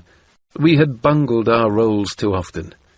Yet I also understood why Lord Golden insisted on resuming the masquerade. To do otherwise would have eventually completely unravelled our deception of the court. "Certainly. Or you would be welcome to return this evening, if you wish to take the chance that he may have recalled his duties and wandered home." If he had intended that to mollify her, it failed. "A message will suffice, I am sure. In passing through the stable, I noticed something about his horse that made me concerned for her. If he will meet me there at noon today, I will point it out to him." "And if he does not return by noon, sir, how I detest this, that I should have to act as a secretary to my own serving-man." "Lord Golden," her quiet voice cut through his dramatics, "my concern is a grave one. See that he meets me then, or arranges to speak to me about my concern. Good day." She shut the door very firmly behind herself. I heard the thump, but even so I waited some minutes to be completely certain that the fool was alone.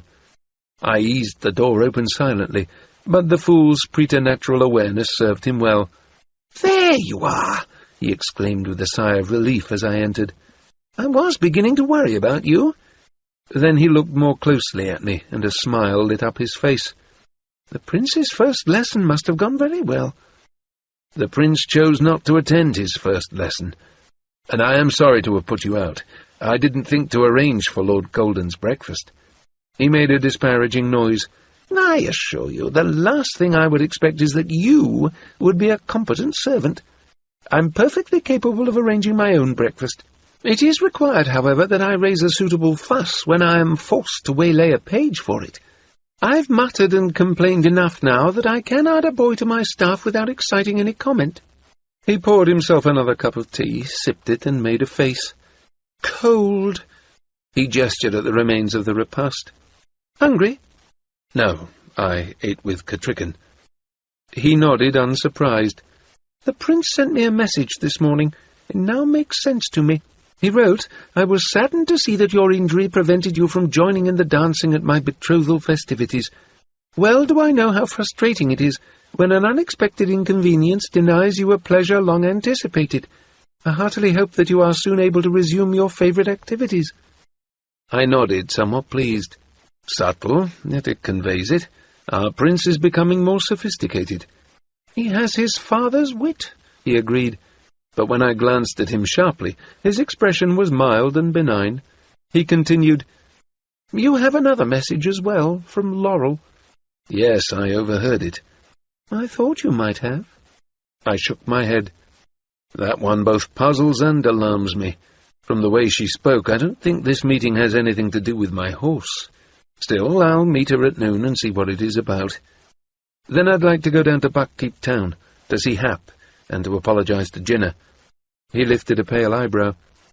"I had said I would come by last night to talk to Hap. As you know, I went to the betrothal festivities with you instead."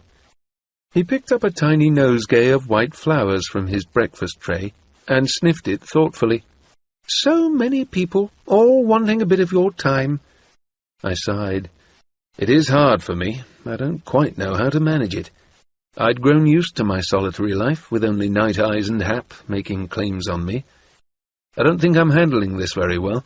I can't imagine how Chade juggled all his tasks for so many years." He smiled. "He's a spider, a web weaver with lines stringing out in all directions. He sits at the centre and interprets each tug." I smiled with him. Accurate, not flattering, but accurate. He cocked his head at me suddenly. "It was Cattrickan then, wasn't it? Not Chade?" "I don't understand." He looked down at his hands, twiddling the little bouquet. "There's a change in you. Your shoulders are squared again, your eyes focus on me when I talk to you. I don't feel as if I should glance over my shoulder to see if a ghost is there." He set the flowers down carefully on the table. "Someone has lifted a part of your burden." "Cattrickan," I agreed with him after a moment. I cleared my throat. "She was closer to Night Eyes than I realized. She mourns him too." "As do I." I thought about my next words before I said them. I wondered if they were necessary, feared that they might hurt him, but I spoke them. "In a different way. Cattrickan mourns Night Eyes as I do, for himself, and for what he was to her. You—" I faltered, unsure how to put it. "I loved him through you. Our link was how he became real to me, so in a sense I do not mourn Night Eyes as you do. I grieve for your grief." "You have always been better with words than I am." "Yes," he agreed. Then he sighed and crossed his arms on his chest. "Well, I am glad that someone could help you, even as I envy Cattrickan." That made no sense. "You envy her? That she mourns?" "I envy her that she could comfort you." Then, before I could even think of any reply, he added briskly, "I'll leave it to you to clear the dishes away to the kitchen. Take care to be a bit surly when you return them, as if your master had just harshly rebuked you. Then you may be off to Laurel and Buckkeep Town. I plan to spend a quiet day today in my own pursuits. I've let it out that my ankle pains me and that I wish to rest without visitors. Later this afternoon I am invited to gaming with the Queen's favoured, so if you do not find me here, look for me there. Will you be back in time to help me limp down to dinner?" "I expect so." His spirits seemed suddenly dampened, as if he were truly in pain. He nodded gravely. "Perhaps I will see you then." He rose from the table and went to his private room. Without another word, he opened the door. He shut it quietly but firmly behind him. I gathered the dishes onto the tray. Despite his words about my incompetence as a servant, I took care to straighten the room. I returned the tray to the kitchens, and then fetched wood and water for our chambers. The door to the fool's personal room remained shut. I wondered if he were ill. I might have ventured to tap at the door if noon had not been upon me. I went to my room and buckled on my ugly sword. I took some of the coins from the purse Katrychan had given me and put the rest under the corner of my mattress. I checked my hidden pockets, took my cloak from its hook, and headed down to the stables. With the influx of people for Prince Dutiful's betrothal, the regular stable was filled to capacity with the horses of our guests. In these circumstances, the beasts of lesser folk like me had been moved to the old stables, the stables of my childhood. I was just as content with the arrangement, far less chance that I might encounter Hands there, or any who might recall a boy who had once dwelt with the stablemaster Burrick. I found Laurel leaning against the gate of my black stall, talking softly to her. Perhaps I had misinterpreted her message. My concern for the animal mounted, and I hastened to her side. "What's wrong with her?" I asked, and then, belatedly recalling my manners, "A good day to you, huntswoman Laurel. I am here as you requested." My black benignly ignored both of us. "Badgerlock, good day. Thank you for meeting me here." She glanced about casually, and finding our corner of the stable deserted, she still leaned closer and whispered to me, "I need a word with you, in private. Follow me." "As you wish, mistress." She strode off, and I followed at her heels. We walked past the rows of stalls to the back of the stables, and then, to my shock, we began to climb up the now rickety steps that had once led to Burrick's loft. When he was stablemaster, he had claimed to prefer to live close to his charges rather than accept better quarters in the castle itself. When I had lived with him, I had believed that to be true. In the intervening years, I had decided that he had kept his humble residence there as much for the sake of keeping me out of the public eye as he did for his own privacy. Now, as I followed Laurel up the steep steps, I wondered how much she knew. Did she bring me here as a prelude to telling me that she knew who I really was? The door at the top of the steps was not latched. She shouldered it open, and it scraped across the floor. She stepped inside the dim chamber, and motioned for me to follow. I ducked a dusty cobweb in the doorframe. The only light came from the cracked shutter over the little window at the end of the room. How small the space suddenly seemed! The sparse furnishings that had sufficed for Burrick and me were long gone, replaced by the clutter of a stable, twisted bits of old harness, broken tools, moth-eaten blankets, all the horsey litter that folk set aside, thinking that perhaps one day they will mend it, or that it might come in useful in a pinch, filled the chamber where I had spent my childhood. How Burrick would have hated this, I thought to myself. I wondered that Hands allowed such clutter to gather, and then decided that he probably had more pressing matters to attend to. The stables were a larger and grander concern than they had been during the years of the Red Ship War. I doubted that Hands sat up at night, greasing and mending old harness. Laurel misinterpreted the look on my face. "I know, it smells up here, but it's private. I would have seen you in your own room, but Lord Golden was too busy playing the Grand Noble." "He is a Grand Noble," I pointed out. But the flashing look she gave me stilled my tongue. Belatedly it came to me that Lord Golden had bestowed much attention on Laurel during our journey, yet not a word had they exchanged last night. Oh. "Be that as it may, or be you whom you may," she dismissed her annoyance with us, obviously intent on graver matters. "I received a message from my cousin. Dearkin didn't intend the warning for you. He intended it for me. I doubt that he would approve my passing it on to you, for he has ample reasons not to be fond of you. The Queen, however, seems to hold you in some regard, and it is the Queen I am sworn to." "As we both are," I assured her. "Have you shared these tidings with her as well?" She looked at me. "Not yet," she admitted. "It may be that there is no need to, that this is a matter you can handle yourself, and it is not as easy for me to manage a quiet moment with the Queen as it is for me to summon you." "And the warning?" "He bade me flee. The piebalds know who I am and where I live. I am twice a traitor to their way of thinking, for by my family connection they consider me old blood, and I serve the hated Farseer regime. They will kill me if they can." Her voice betrayed no emotion as she recounted the threat to herself, but she lowered her tone and looked aside from me as she added, "And the same is true of you." Silence floated between us. I watched dust particles dancing in the thin sunlight through the shutters and pondered. After a time she spoke again. "This is the gist of it. Loudwine still languishes, recovering from your chopping off his forearm. In the wake of our little adventure, many of his followers have abandoned him to return to the true old blood ways. Old blood families have put pressure on their sons and daughters to forsake the piebald's extreme politics.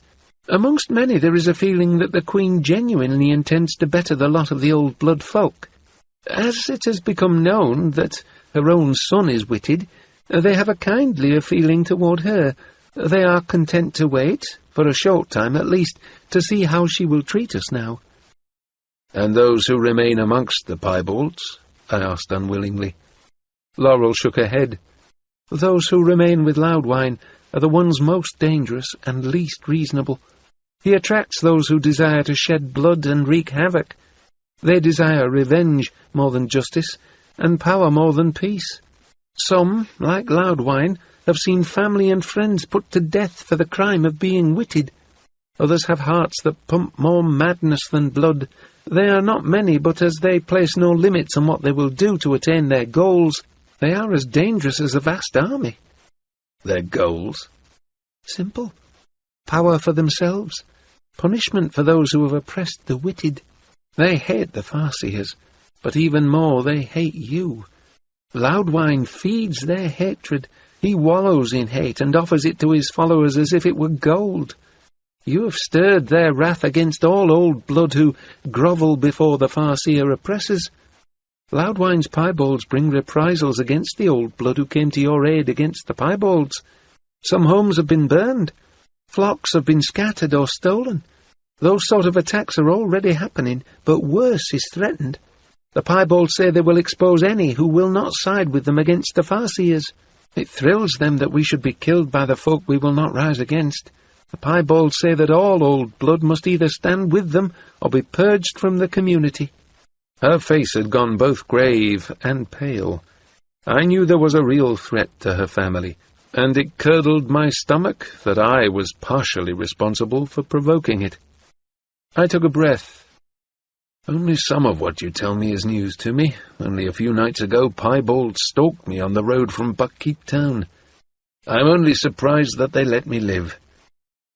She lifted one shoulder in a shrug that did not dismiss my danger, only the possibility of understanding the piebalds. "You are a special target for them. You struck Loudwine's hand from his arm. You are old blood, serving the Farseers and directly opposing the piebalds." She shook her head. "Take no comfort that they have left you alive when they could have so easily killed you. It only means that they have some use for you that requires you to be alive. My cousin hinted as much when he warned me, for he said that perhaps I had mixed myself with worse company than I thought. The piebald rumour is that Lord Golden and Tom Badgerlock were not what they seemed to be. Small surprise to me, that was, but Deakin seemed to think it portentous." She paused, as if to give me time to reply. I said nothing, but thought much. Had someone firmly connected Tom Badgerlock to the witted bastard of song and legend?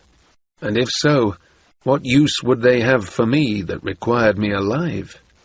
If they had wanted to take me hostage and use me against the Farseers, they could have done so that night. But my thoughts were cut off as Laurel scowled at my silence and then resumed her talk. "The raids and attacks against their own stir old blood against them, even amongst some who once called themselves piebalds. Some raids, it seems, are carried out to settle old scores, or for personal profit, rather than for any lofty piebald motives. No one restrains them. Loudwine is still too weak to resume full leadership. He is feverish and febrile from the loss of his arm. The closest to him hate you doubly for that. They will be swift as wildfire to set their vengeance against you. Witness that you have been back in Buckkeep only a few days, and they have already located you." We stood silent in the dusty room for a time, both of us following thoughts too dark to share. At last Laurel spoke reluctantly. "You understand that Deakin still has ties to those in the piebalds. They try to lure him back. He must pretend to side with them, to protect our family, who walks a thin and dangerous line. He hears things that are very dangerous for him to repeat, and yet he has sent word." Her words trickled away. She stared at the obscured window as if she could truly see what was beyond it. I knew what she was trying to express. "You should speak to the Queen. Tell her that Deakin must appear a traitor to the crown for the sake of keeping your family safe. Will you flee as he bids you?" She shook her head slowly. "Flee where? To my family? Then I plunge them into more danger. Here at least the piebalds must reach into danger's mouth to extract me. I will stay here and serve my Queen." I wondered if Chade would be able to protect her, let alone her cousin. Her voice was flat when she spoke again. "Dakin hears hints that the piebalds are forming an alliance with outsiders, powerful folk who would be happy to destroy the Farseers and leave Loudwine's folk in power." She gave me a worried glance. "That sounds like a silly boast, doesn't it? It couldn't be real, could it?" "Best tell the Queen," I said, and hoped she could not hear that I did think it possible. I knew I would take the tale to Chade. "And you," she asked me, "will you flee? I think you should, for you would make a fine example of the piebald's power. Exposed, you would illustrate that there are witted even within the walls of Buckkeep. Quartered and burned, you would be a fine example to other traitors to the old blood, that those who deny and betray their own kind are in turn betrayed by them." She was not herself witted. Her cousin was. Even though the magic ran in her family blood, she had no love for the wit or those who used their magic. Like most Six Duchies folk, she regarded my ability to sense animals and bond with a beast as a despicable magic. Perhaps her use of the word traitor should have carried less sting because of that, yet the contempt of the message burned me. "I am not a traitor to my old blood. I but keep my oath where it was sworn to the Farseers. If old blood had not tried to harm the prince, it would not have been necessary for me to wrest him back from them." Laurel spoke flatly. "Those are the words of my cousin's message to me, not mine. He sent me those words so that I might warn the Queen, partly because he feels a debt to me, but also because she is the most tolerant of old blood of any recent Farseer reign we have known. He would not see her shamed and her influence lessened. I suspect he thinks she would rid herself of you if she knew you could be used against her. I know her better. She will not heed my warning and send you away from Buckkeep before you can be used against her." So, that was her real message for me. "Then you think that would be best for all, if I simply removed myself without her having to ask me to leave?" She gazed past me, spoke past me. "You suddenly appeared from nowhere. Perhaps it were best if you returned there." For an instant I actually toyed with the notion. I could go downstairs, saddle my black, and ride off. Hap was safely apprenticed, and Chade would see that he remained so. I had been reluctant to teach Dutiful the skill, let alone what I knew of the wit. Perhaps this was the simplest solution for all of us. I could disappear. But I did not come to Buckkeep at my own desire. I came at my Queen's behest, and so do I stay, nor would my departure remove the danger to her. Loudwine and his followers know the prince is witted." "I thought you would say as much," Laurel conceded, "and for all I know, perhaps you are right. Yet I will still pass on my warning to the Queen." "You would be remiss if you did not. Yet I thank you for taking the time to seek me out, and pass on this warning to me as well. I know I gave Deakin little reason to think well of me. I am willing to let all that occurred between us fade into the past. If you have the chance, I ask you to pass that message on to him, that I bear no ill will to him, or to any that follow the true old blood ways. But I must always put my service to the Farseers first." "As do I," she responded grimly. "You say nothing of Loudwine's intentions toward Prince Dutiful." "Because Dakin's message said nothing of that. So my only answer is, I don't know." "I see." And there seemed nothing else to say to one another. I let her leave first, so we would not be seen together. I lingered in the old rooms longer than I needed to. Beneath the dust on the windowsill, I could just glimpse the track of my boyhood's idle knife. I looked up at the slanting ceiling over the spot where my pallet had been. I could still see the owl shape in the twisted grain of the wood there. There was little left here of Burrick or of me. Time and other occupants had obliterated us from the room. I left it, dragging the door closed behind me. I could have saddled my black and ridden down to Buckkeep Town, but I chose to walk despite the edged chill of the day. I have always believed it is harder to shadow a man on foot. I passed out of the gates without incident or comment. I strode off briskly, but once I was out of sight of the guards and any other travellers, I stepped aside from the road to stand in the scrub brush that banked it, and look back to see if anyone were following me. I stood still and silent until the scar on my back began to ache. There was damp in the wind, rain or snow to come tonight. My ears and nose were cold. I decided that no one was shadowing me today. Nonetheless, I performed the same manoeuvre twice more on my walk into town. I took a roundabout path through Buckkeep Town to Jinnah's house. Part of this was caution, but part of it was dithering. I wanted to take her a gift, both as an apology for not visiting last night as I had said I would, and as thanks for helping me with Hap. Yet I could not think what it should be. Earrings seemed somehow too personal and too permanent. So did the brightly woven scarf that caught my eye in the weaver's stall. Fresh smoked redfish teased my appetite, yet seemed inappropriate. I was a man grown, yet I felt caught in a boy's dilemma. How did I express thanks, apology, and interest in her, without appearing too grateful, apologetic, or interested? I decided, a friendly gift, and resolved that I would choose something that I could as easily present to the fool or Hap without feeling any awkwardness. I settled on a sack of sweet hev-nuts, this year's plump and shining harvest, and a loaf of fresh spiced bread. With these in hand, I felt almost confident as I tapped at the door with the palm reader's sign on it. "A moment," came Jinnah's voice, and then she opened the top half of the door, squinting in the sunlight. Behind her the room was dim, shutters closed, candles burning fragrantly on the table. "Ah, Tom! I'm in the midst of a reading for a customer. Can you wait?" "Of course." "Good." And then she shut the door firmly and left me standing outside. It wasn't what I had expected, and yet I reflected it was no more than I deserved. So I waited humbly, watching the street and the folk passing by, and trying to look at ease in the biting wind.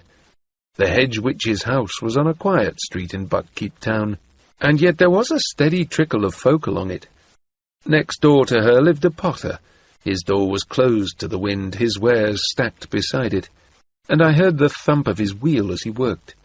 Across the street lived a woman who seemed to have an impossible number of small children, several of whom seemed intent on wandering out into the muddy street, despite the chill day. A little girl, not much older than the toddlers, patiently hauled them back onto the porch. From where I stood, I could just glimpse the doors of a tavern down the street. The hanging sign that welcomed guests showed a pig wedged in a fence. The trade seemed to be mostly the sort who took their beer home in small buckets. I was just beginning to think of either leaving or tapping on the door again when it opened. A lavishly garbed matron and her 2 daughters emerged. The younger girl had tears in her eyes, but her sister looked bored. The mother thanked Jinnah profusely for a very long time, before she tartly ordered her girls to stop tarrying and come along. The glance she gave me as she led them off did not approve of me. If I had thought Jinnah's leaving me standing outside was a sort of retribution, the warm and weary look she gave me dispelled the notion. She wore a green robe. A wide yellow waist belt cinched her middle and lifted her breasts. It was very becoming. Come in, come in! Oh, such a morning! It's strange. Folk want to know what you see in their hands, but so often they don't want to believe it." She shut the door behind me, plunging us back in dimness. "I'm sorry I didn't come to visit last night. My master had duties for me. I've brought you some fresh spice bread from the market." "Oh, how lovely! I see you bought hev-nuts at the market. I wish I had known that you liked them, for my niece's trees have borne so heavily this year, that we can scarcely decide what to do with them all. A neighbour out near her farm may take some for pig fodder, but they have fallen so thick this year one fair wades through them." So much for that. But she took the spice bread from me and set it on the table, exclaiming over how delicious it smelled, and telling me that Hap was, of course, at his master's. Her niece had borrowed the pony and cart to haul firewood in. Did I mind? Hap had said she might, and said too that it was better for the pony to do the light work the old beast could handle than to stand idly stabled. I assured her that was fine. "No Fennel?" I asked, wondering at the cat's absence. "Fennel?" She seemed surprised I would ask. "Oh, he's probably out and about his own business. You know how cats are." I set the sack of have-nuts on the floor by the door, and hung my cloak above it. The little room was warm, and my cold ears stung as they returned to life. As I turned to the table, she was setting down 2 steaming cups of tea. The rising warmth beckoned me. A dish of butter and some honey waited beside the bread. "Are you hungry?" she asked me, smiling up at me. "A bit," I admitted. Her smile was contagious. Her eyes moved over my face. "I am too," she said. Then she stepped forward, and I found my arms around her and her mouth rising up to mine. I had to stoop to kiss her. Her lips opened to mine, inviting, and she tasted of tea and spices. I felt suddenly dizzy. She broke the kiss and pressed her cheek to my chest. "You're cold," she said. "I should not have made you wait outside so long." "I'm much warmer now," I assured her. She looked up at me and smiled. "I know." And as her lips found mine again, her hand dropped down to trace the proof of that. I jumped at the touch, but her hand on the back of my neck kept my mouth on hers. She was the one who walked us sideways to her bedchamber, never breaking the kiss. She released me to shut the door firmly behind us, plunging us into near darkness, save for the bits of light that fingered their way in through the shakes of the roof, and past the open rafters of a small loft. The bed was plump with feather beds. The chamber smelled of woman. I tried to take a breath and find my mind. "This isn't wise," I said. I could scarcely get the words out. "No, it isn't." Her fingers loosened the laces of my shirt and tightened my desire. She gave me a small push, and I sat down on the edge of the bed. As she pulled my shirt off over my head, my eyes fell on a small charm on a bedside table. A string of red and black beads was looped and wound around a framework of dead sticks. It was a dash of cold water, stilling my desire and infusing me with a sense of futility. As she unbuckled her waist, her eyes followed my glance. She studied my face and, smiling, shook her head. "Well, aren't you the sensitive one? Don't look at that. It's for me, not you." And she casually covered it with the shirt she took from my hands. I knew then a moment of sanity when I could have stopped what was happening. But she gave me no chance to surrender to my common sense, for her hands were at my belt, her fingers warm against my belly, and I stopped thinking entirely. I stood and lifted her robe over her head, and its passage left her curly hair standing out in a cloud around her face. For a time we stood, nuzzling one another. She made some approving comment about the charm that she had made for me. It was all I currently wore. When she asked me what had given me the fresh scratches on my neck and belly, I silenced her mouth with mine. I recall picking her easily off her feet and turning to set her on her bed. I knelt on the bed over her and beheld the wealth of her nipples standing out pink and eager, and the delicious scent of woman rising from her. Without a word, I mounted her and then possessed her. Blind lust drove me, and she gasped, "Tom!" shocked at my fierce ardour. My hands were cupped on her shoulders, my mouth covered hers, and she rose to meet me. A sudden terrible need for her overtook me, to touch skin to skin, in closeness and passion, to share myself completely with another being, to leave behind the sense of being isolated in my own flesh. I held nothing back, and I thought I carried her with me. Then, as I lay dizzied with completion, she said in a small voice, "Well, you're a hasty man, Tom Badgerlock." My hoarse breathing as I lay atop her made a hideous silence of its own. Shame drenched me. After a terrible stillness, she stirred under me. I heard her draw a breath. "You were hungry." Perhaps she regretted her words of disappointment, but that did not call them back. Her gentle attempt at making light of it brought the blood to my face and completed my humiliation. I dropped my forehead to the pillow beside hers. I listened to the wind outside in the streets. Some people tramped by in the street, just on the other side of the plank wall. A man's sudden shout of laughter made me wince. Up in the attic loft, I heard a thump and a squeak. Then Jinnah kissed the side of my neck, and her hands moved gently down my back. Her voice was a soothing whisper. "Tom, the first time is seldom the best. You've shown me your boy's passion. Shall we find your man's skills now?" So she gave me another chance to prove myself, and I was shamefacedly grateful. I proceeded in a workmanlike way that soon rekindled both of us. There were several things Starling had taught me, and Jinnah seemed pleased with my second performance.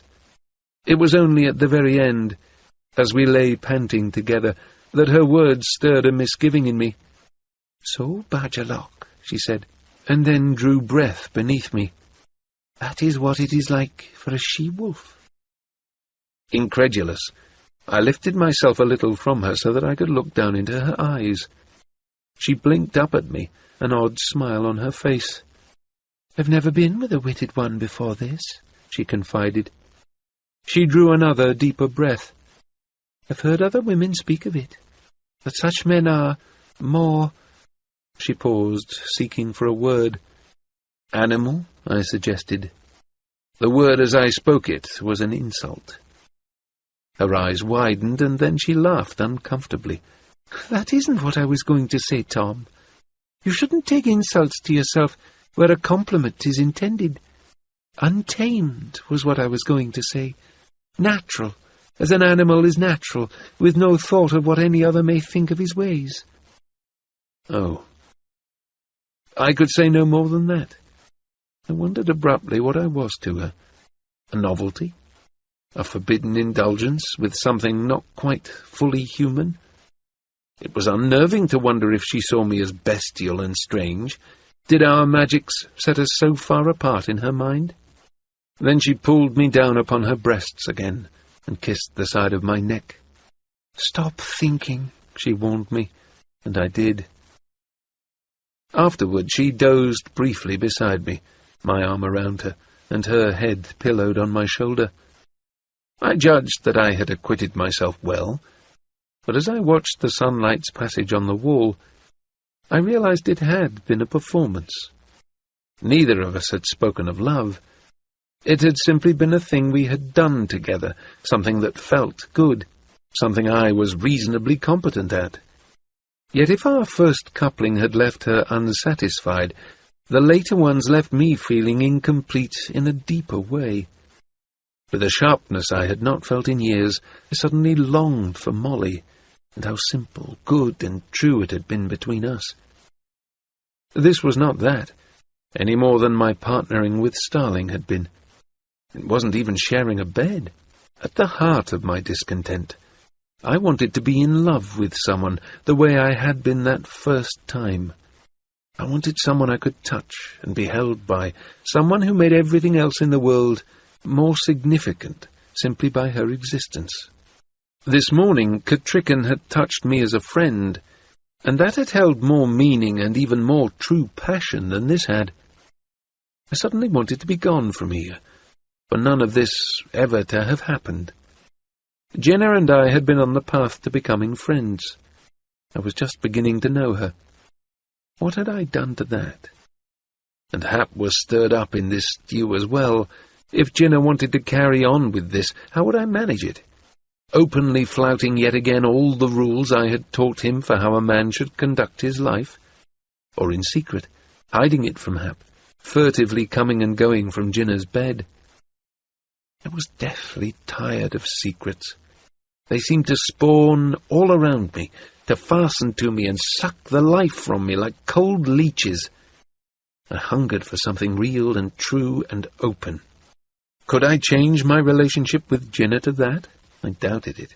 Not only was there no foundation of deep and honest love between us, but once again I was enmeshed in the secret business of the Farseer intrigues. There would be secrets I must keep from her, secrets that would eventually endanger her. I had not realized she was awake, or perhaps my deep sigh stirred her past the edge of drowsing. She set her hand to my chest and patted me lightly. "Don't be troubled, Tom. It wasn't all your failure. I had guessed there might be a problem when the charm by the bed near unmanned you, and now your spirits grow bleak and grim, do they not?" I shrugged one shoulder. She sat up beside me in the bed. She reached across me, her flesh warm against mine, and lifted my shirt off the bedside charm. The sad little thing hunched there, forlorn and alone. "It's a woman's charm. It's difficult to make, as it must be very finely tuned to the individual woman. To construct this sort of charm, you have to know the woman from the skin in.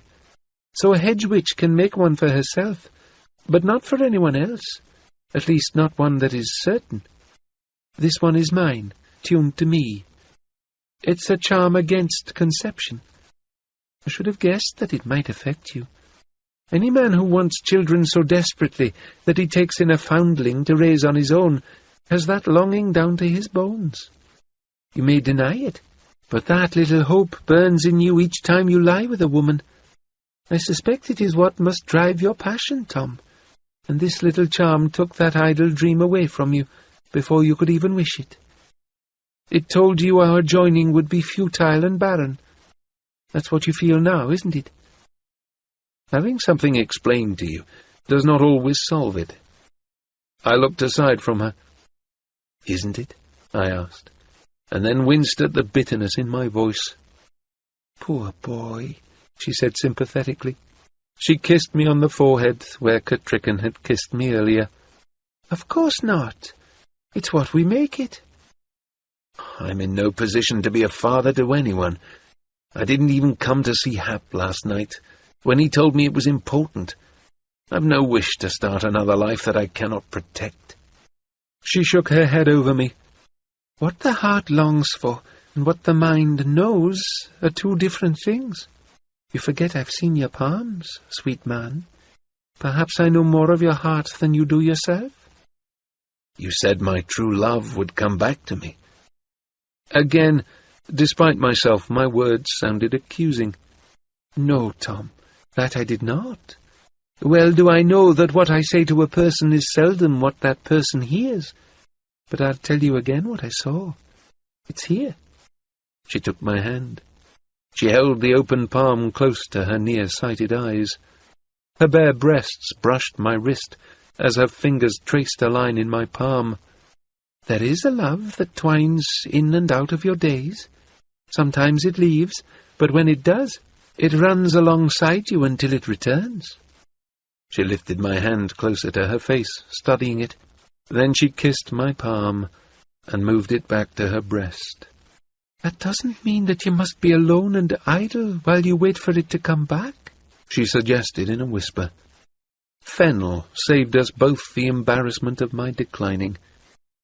"Want a rat?" I glanced up. The orange cat crouched on the edge of the loft, his catch squirming in his jaws as he stared down at us. "It's still got a lot of play in it." "No, just kill it." I felt the red spark of the rat's agony. It had no hope of living, but the life in it would not surrender easily. Life never gives up willingly. Fennel ignored my refusal. He launched from the edge of the loft, dropping down to land beside us on the bed, where he released his prey. The frantic rodent scuttled toward us, dragging a hind leg. Jinnah exclaimed in disgust and leapt from the bed. I snatched up the rat. Pinch and a twist ended its torment. "You're fast," Fennel approved. "Here, take it away." I offered him the dead rat. He sniffed the dead body. "You broke it." Fennel crouched on the bed, staring at me in round-eyed disapproval. "Take it away." "I don't want it. It's no fun anymore." He growled low at me, then leapt from the bed. "You ended it too fast. You just don't know how to play." He went immediately to the door and clawed the jamb, demanding to go out. Jinnah, clutching her robe against her nakedness, opened the door, and he sidled out. I was left sitting naked in her bed, a dead rat in my hands. Blood leaked from the battered rat's nose and mouth over my hands. My trousers and drawers were still tangled together when Jinnah tossed them to me. "Don't get blood on my bedding," she cautioned me. So I didn't set the rat down, but struggled into my trousers one-handed. I threw the rat out onto a midden behind the house.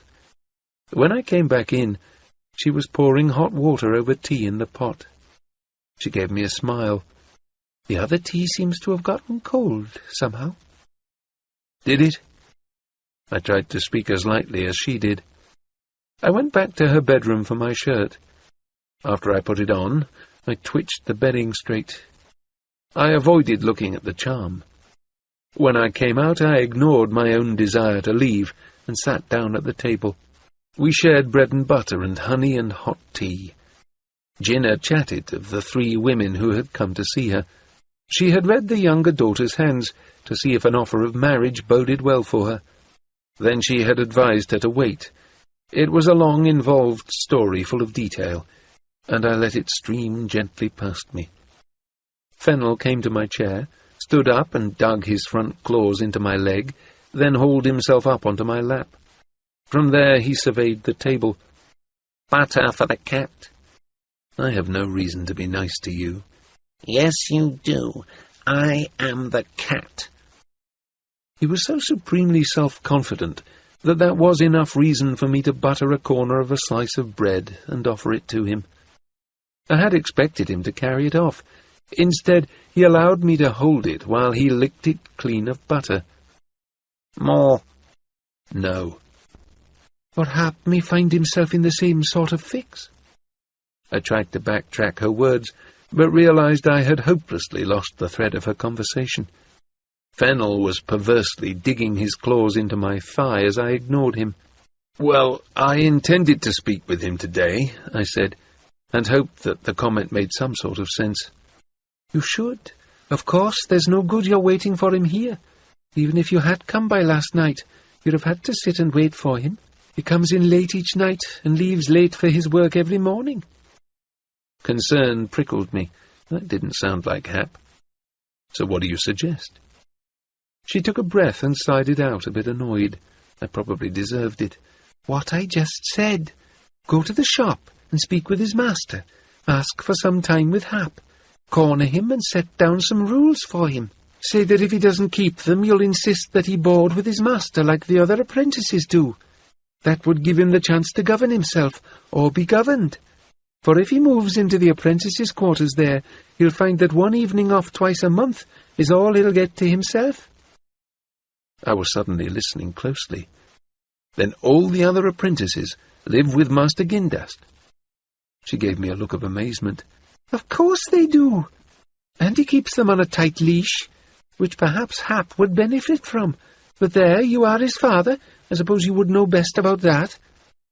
"He has never needed one before," I observed mildly.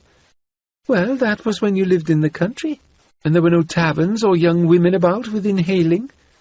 "Well, yes, but I had not considered that he might be expected to live in his master's house." "The apprentices' quarters are behind Master Gingast's workshop. It makes it easy for them to rise, wash, eat, and be at work by dawn. Did you not board with your master?" At that I supposed that I had. I had just never perceived it that way. "I was never formally apprenticed," I lied casually, "so all of this is new. I had assumed I had to provide Hap's room and board while he was taught, which is why I brought this with me. I opened my pouch and spilled coins on her table, and there they lay in a heap between us, and suddenly I felt awkward. Would she think this was intended as payment for something else? She stared at me silently for a moment and then said, "Tom, I've scarcely touched what you sent down before. How much do you think it costs to feed a boy?" I managed an apologetic shrug.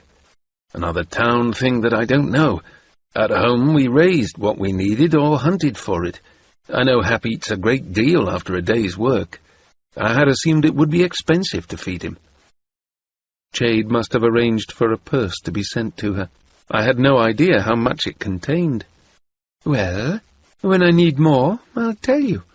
The use of the pony and cart has meant a great deal to my niece. It's something she has always wanted, but you know how hard it is to set aside coin for something like that." "You are more than welcome to that. As Hap told you, it is much better for Clover to move about than to be stabled constantly. Oh, feed for the pony. That's easy enough for us to come by, and it seems only fair that we provide for an animal we use." She paused and glanced about us. "Then you'll see Hap today?" "Of course, it's why I came to town today." I began to stack the coins, preparatory to returning them to my pouch. It felt awkward. "I see. So that was why you came by here," she observed, but she smiled teasingly as she said it. "Well then, I'll let you be on your way." And it suddenly dawned on me that she was letting me know it was time for me to leave. I chinked the coins into my purse again and stood. "Well, thank you for the tea," I said, and then halted. She laughed aloud at me, and my cheeks burned, but I managed to smile. She made me feel young and foolish, at a disadvantage to her. I did not see why that should be so, but I knew I did not care for it. "Well, I had best go see Hap." "You do that," she agreed, and handed me my cloak. Then I had to stop and get my boots on. I had just finished that, when there was a rap at her door. "A moment," Jinnah called, and then I was exiting, nodding to her customer in passing. It was a young man with an anxious expression on his face. He sketched a bow to me and then hastened inside. The door shut on the sound of Jinnah greeting him, and I was alone once more in the windy street. I trudged off to Gindast's shop. The day grew colder as I walked, and I began to smell snow in the air. Summer had lingered late, but now winter would have her way. Looking up at the sky, I decided it would be a heavy fall. It woke mixed feelings in me. A few months ago, such a sight would have made me check my wood stack and do a final critical consideration of what I had gathered for the winter. Now the Farseer throne provided for me. I no longer had to consider my own well-being, only that of the rain. The harness still sat uncomfortably on my shoulders. Gindast was well known in Buckkeep Town, and I had no difficulty finding his shop. His signboard was elaborately carved and framed, as if to be sure his skill were properly displayed. The front of his building held a cosy sitting room, with comfortable chairs and a large table.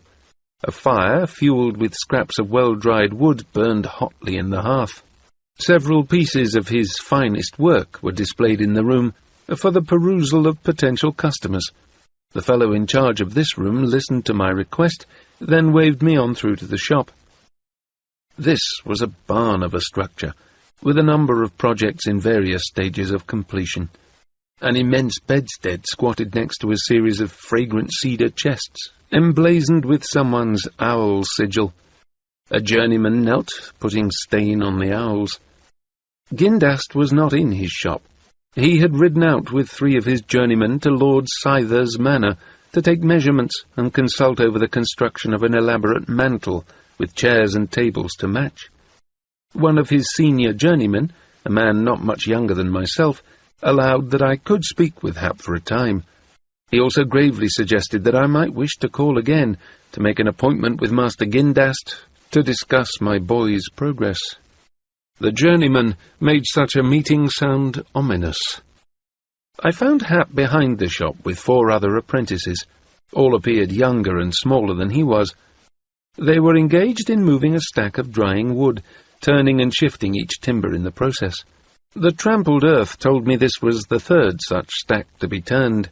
The other two were draped with roped-down canvas. There was a scowl on Hap's face, as if this mindless yet necessary task affronted him. I watched him for a time before he was aware of me, and what I saw troubled me. Hap had always been a willing worker when he toiled alongside me. Now I saw suppressed anger in the way he handled himself, and his impatience at working with lads younger and weaker than he was. I stood silently, watching him until he noticed me. He straightened from the plank he had just set down, said something to the other apprentices, and then stalked over to me. I watched him come, wondering how much of his manner was expression of what he truly felt, and how much was show for the younger boys. I didn't much care for the disdain he expressed toward his current task. "Hap," I greeted him gravely, and "Tom," he responded. He clasped wrists with me, and then said in a low voice, "You see now what I was talking about?" "I see you turning wood so it dries well," I responded. "That seems a necessary task for a woodworker's shop." He sighed. "I would not mind it so much if it were an occasional thing, but every task they put me to demands a lot of my back and little of my brain." "And are the other apprentices treated differently?" "No," he replied begrudgingly, "but as you can see, they are just boys." "Makes no difference, Hap," I told him. "It's not a matter of age, but of knowledge. Be patient. There's something to learn here, even if it's only how to stack the wood properly, and what you learn from seeing it at this stage. Besides, it's a thing that must be done. Who else should they put to doing it?" He stared at the ground while I spoke, silent but unconvinced. I took a breath. "Do you think you might do better if you lived here with the other apprentices, instead of with Jinnah?" He met my eyes suddenly with a look full of outrage and dismay. "No! Why do you suggest such a thing?" "Well, because I have learned it is customary. Perhaps if you lived here, close by your work, it would be easier, not so far to go to be on time in the morning, and—" "I'd go crazy if I had to live here, as well as apprentice here. The other boys have told me what it is like. Every meal the same as the last one, and Gindast's wife counts the candles, to be sure they are not burning them late at night. They must air their bedding and wash their own blankets and small clothes weekly, not to mention that he keeps them at extra chores after the day's work is done, shoveling sawdust to mulch his wife's rose garden, and picking up scraps for the kindling heap, and—" "It does not sound so terrible to me," I interrupted, for I could see he was but building himself to more heat. "It sounds disciplined, rather like what a man-at-arms goes through in his training. It wouldn't hurt you, Hap." He flung his arms wide in an angry gesture. "It wouldn't help me either. If I had wanted to break heads for a living, then yes, I'd expect to be trained like a dumb animal, but I didn't expect my apprenticeship to be like this." "Then you've decided that this isn't what you want?" I asked, and near held my breath awaiting the answer. For if he had changed his mind, I had no idea what I would do with him. I could not have him up at Buckkeep with me, or send him back to the cabin alone. His answer came grudgingly. "No, I haven't changed my mind. This is what I want, but they had better start actually teaching me something soon, or—" I waited for him to say, "or what," but his words ran out. He too had no idea what he would do if he left Gindast. I decided to take that as a positive sign.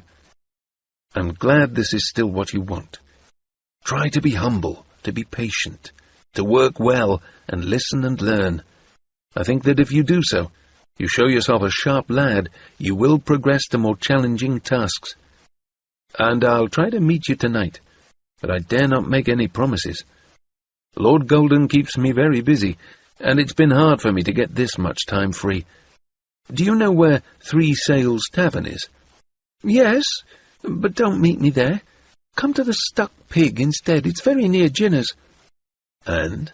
I pressed, knowing there was another reason. "And you can meet Svanya too. She lives nearby and watches for me. If she can, she joins me there."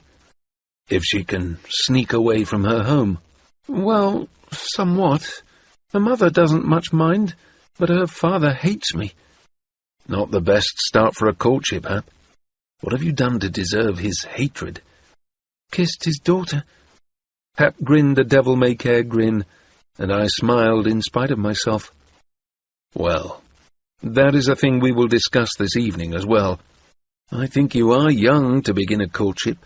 Better to wait until you have some solid prospects and a way to keep a wife. Perhaps then her father would not mind a stolen kiss or two. If I can get free tonight, I will meet you there. Hap seemed somewhat mollified as he waved me a farewell and went back to his stacking work. But I walked away from him with a heavier heart than I had come with. Jinnah was right. Town life was changing my boy, and in ways I had not foreseen. I did not feel that he had truly listened to my counsel, let alone that he would act on it. Well, perhaps tonight I could take a firmer line with him. As I walked back through the town, the first flakes of snow began to fall. When I reached the steeper road that wound its way up to Buckkeep Castle, it began to fall thick and soft. Several times I paused and stepped aside from the road to watch back the way I had come, but I saw no sign that anyone followed me. For the piebalds to threaten me and then vanish completely made no sense. They should have either killed me or taken me hostage. I tried to put myself in their position, to imagine a reason to leave your prey walking freely about. But I could think of nothing. By the time I reached the gates of the keep, there was a thick carpet of snow on the road, and the wind had begun to whistle in the treetops. The weather brought an early darkness. It was going to be a foul night. I would be glad to spend it inside. I stamped the clinging wet snow from my feet outside the entrance to the hall that went past the kitchens and the guardroom. I smelled hot beef soup and fresh bread and wet wool as I went past the guardroom. I was tired, and wished I could enter and share their simple food and rough jokes and casual manners. Instead, I straightened my shoulders and hastened past and up to Lord Golden's chambers. He was not there, and I recalled he said he might be gaming with the Queen's favoured. I supposed I should seek him there.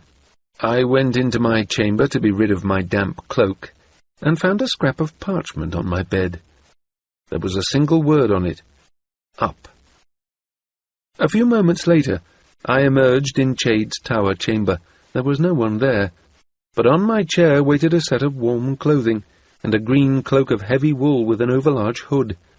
The outside bore the otter badge, unfamiliar to me. An unusual feature of the cloak was that it reversed to plain homespun in servant blue. Beside it was a leather travel bag with food and a flask of brandy in it. Beneath it, folded flat, was a leather scroll case. This heap of gear was topped with a note in Chade's hand. Hepham's troop rides out on highway patrol tonight from the north gate at sunset. Join them and then divert to your own goal. I hope you will not mind missing the Harvest Fest. Return as swiftly as possible, please. I snorted at myself. Harvest Fest. I had so looked forward to it as a boy. Now I had not even recalled that it was nigh. Doubtless the prince's betrothal ceremony had been intentionally scheduled to precede Buckkeep's celebration of plenty. Well, I had missed it for the last 15 years. One more would not bother me. On the end of the work table was a hearty meal of cold meat, cheese, bread, and ale. I decided to trust that Chade had arranged my disappearance from Lord Golden's service. I had no time to seek him out and relay the information, nor did I feel comfortable leaving him a note of any kind. I thought regretfully of my delayed again meeting with Hap, and decided that I'd already warned him I might not be there. And the sudden opportunity to take some action on my own appealed mightily to me. I wanted to banish the hanging suspicion that the piebalds had located my den. Even to discover that they had would be better than wondering fearfully. I ate and changed clothes. By the time the sun was setting, I was mounted on my black and approaching the north gate. My hood was pulled well forward to exclude the biting wind and blinding snow. Other anonymous green-cloaked riders were gathering there, some complaining bitterly about drawing road patrol, while the betrothal festivities and harvest celebration were at their height. I drew closer, and then nodded silent commiseration to one talkative fellow who was regaling the night with his woes. He began a long tale of a woman, the warmest and most willing woman imaginable, who would wait in vain for him at a Buckkeep Town tavern tonight. I was content to sit my horse beside him and let him talk. Others congregated about us. In the gathering dark and swirling snow, indistinct riders huddled in their cloaks and hoods. Scarves and darkness swathed our faces. The sun was down and the night dark before Heffam appeared. He seemed as disgruntled as his men, and announced brusquely that we'd ride swiftly to First Ford, relieve the guard there tonight, and begin our regular tour of patrol of the highways in the morning. His men seemed very familiar with this duty. We fell in behind him in 2 ragged lines. I took care to take a place well to the back. Then he led us out of the gate and into the night and storm. For a time, our road led us steeply downward. Then we turned and took the river road that would lead us east along the Buck River. When we had left the lights of Buckkeep far behind us, I began to hold my black in. She was not pleased with the weather or the dark, and was just as glad to go more slowly. At one point I pulled her in completely and dismounted, on the pretext of tightening a cinch. The patrol rode on without me into the cloaking storm. I mounted again and rejoined it, now the last man of the troop. As we travelled, I held my horse back, letting the distance between us and the rest of the troop gradually lengthen. When at last a bend in the road took them out of sight, I pulled my black to a halt. I dismounted and again began to fuss with saddle straps. I waited, hoping that my absence would go unnoticed in the foul weather. When no one returned to see why I tarried, I turned my cloak, remounted my black, and headed her back the way we had come. As Chade had bid me, I hastened, yet there were inevitable delays. I had to wait for the dawn ferry across the Buck River, and then the winds of the storm and the ice that coated the lines and the decks slowed our loading and passage.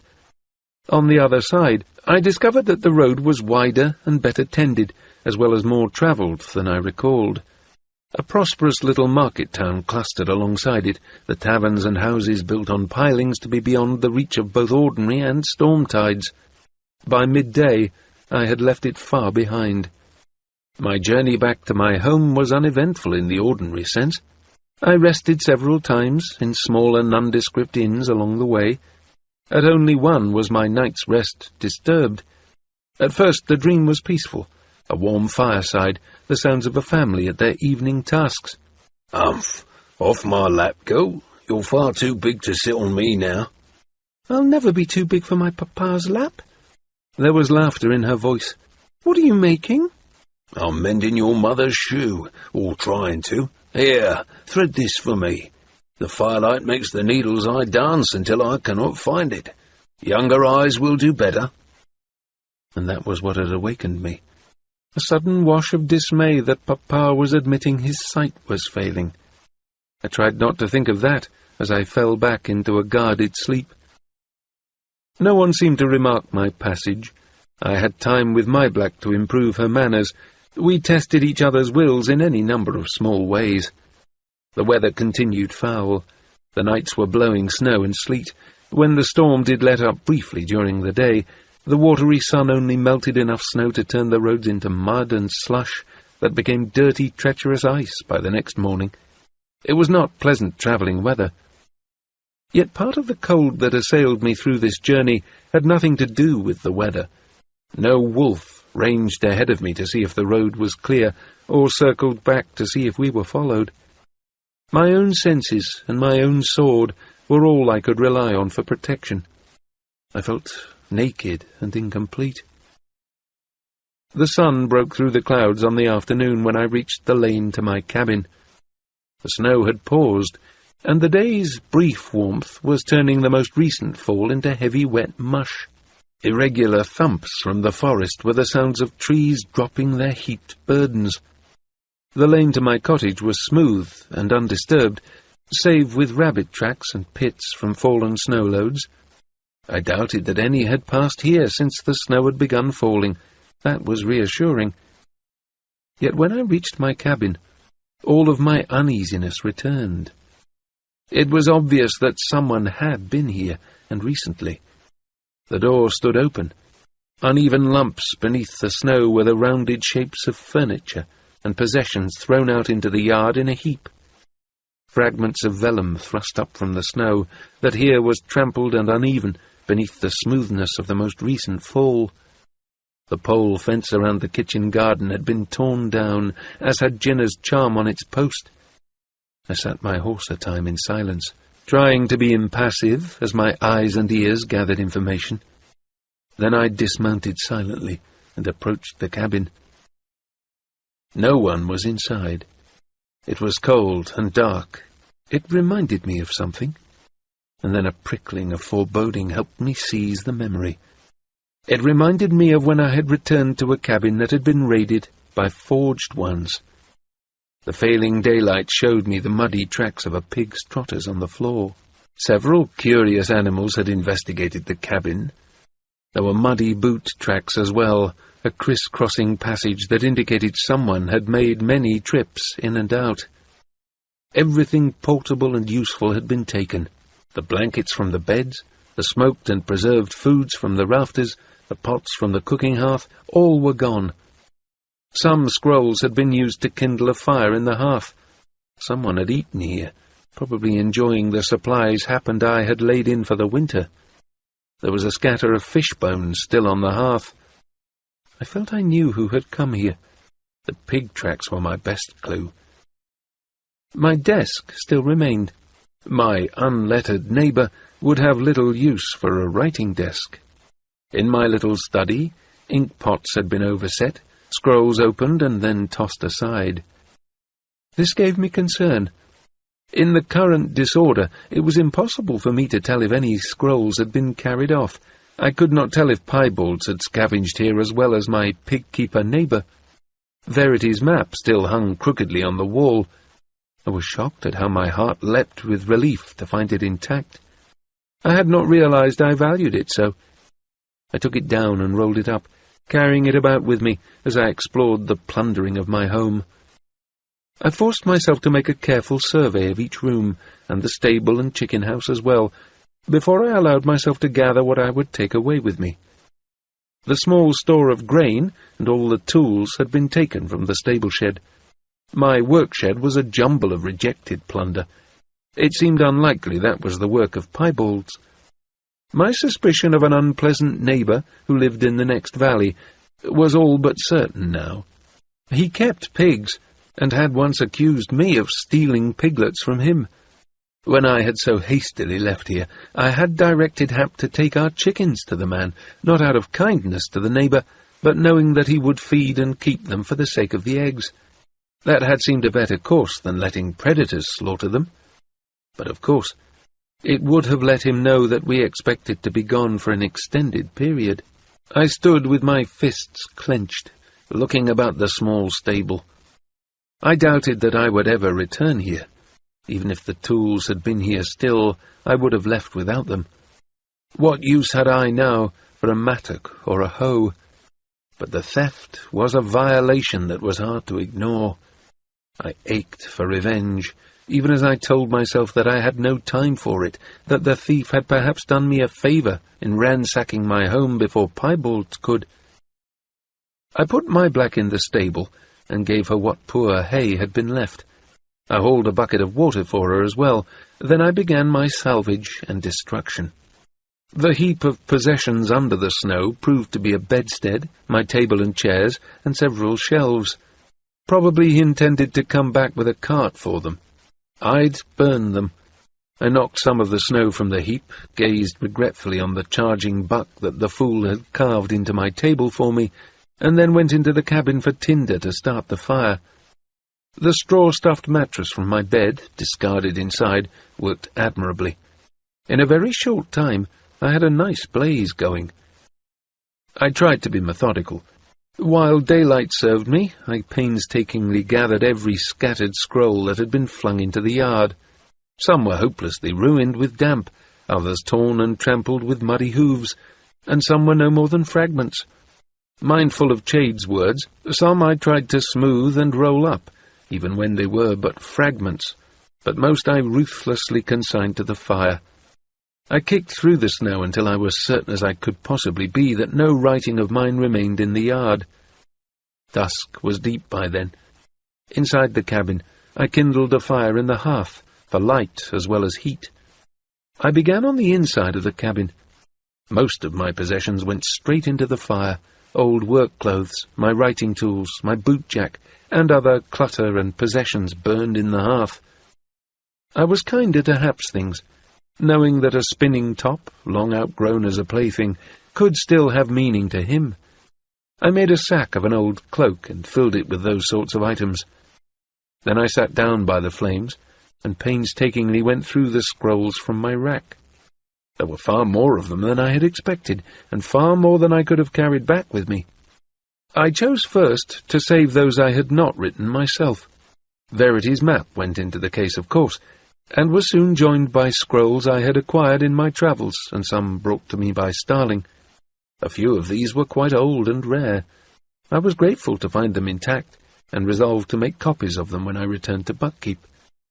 But aside from those, my culling was fierce.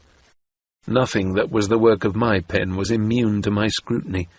Scrolls of herbal knowledge with my meticulous illustrations fed the fire.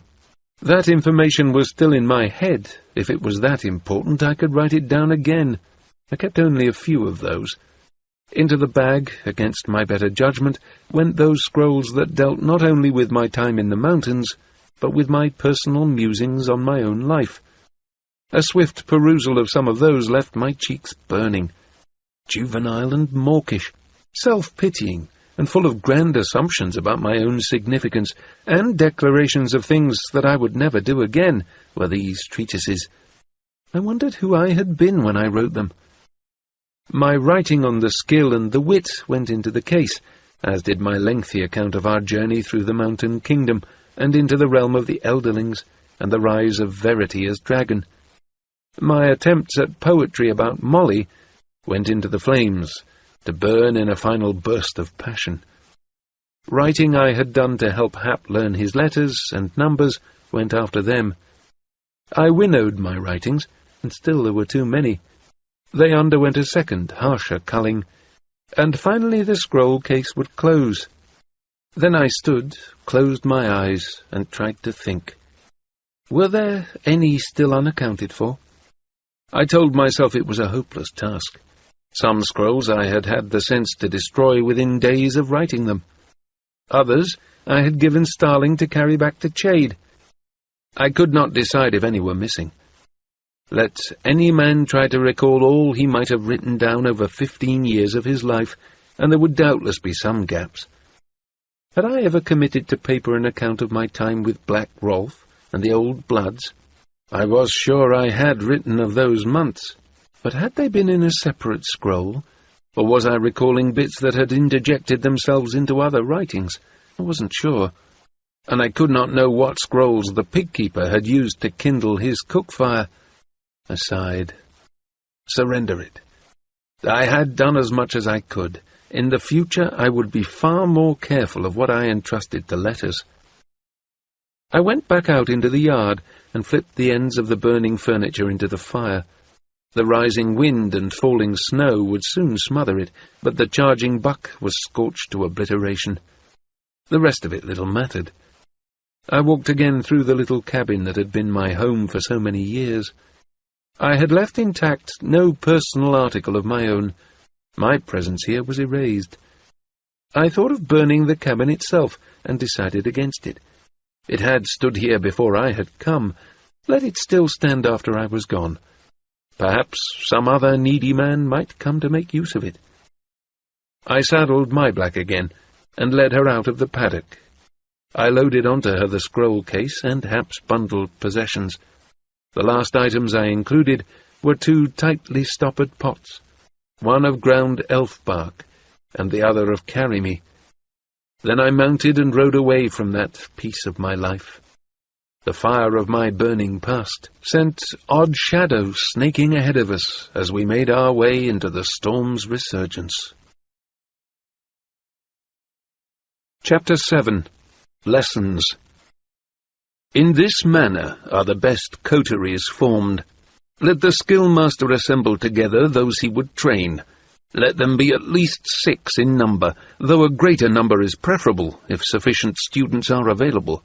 Let the skillmaster bring them together daily, not just for lessons, but for meals and amusements, and even to a shared sleeping chamber, if he judge that will not be a cause for distraction and rivalries amongst them. Give them time together, let them form their own bonds, and at the end of the year the coterie will have formed itself. Those who have not formed bonds, let them serve the king as solos. It may be difficult for some skillmasters to restrain themselves from directing the formation of a coterie. It is tempting to put the best with the best, and dismiss those who seem slow or difficult of temperament. The wisest skillmaster will refrain from this, for only a coterie can know what strengths it will take from each member. He who seems dull may provide steadiness, and temper impulse with caution. The difficult member can also be the one who displays flashes of inspiration. Let each coterie find its own membership, and choose its own leader. Trini's translation of Skillmaster Oakleft's Coteries. "Where have you been?" Dutiful demanded as he strode into the tower room. He shut the door firmly behind himself, and then came to the middle of the room, his arms crossed on his chest. I stood up slowly from Verity's chair. I had been watching the white tips of the waves. There was impatience and annoyance in my prince's voice, and a scowl on his face. It did not seem the most auspicious beginning to our relationship as tutor and student. I took a breath. A light hand first. I spoke in a pleasant, neutral voice. "Good morning, Prince Dutiful."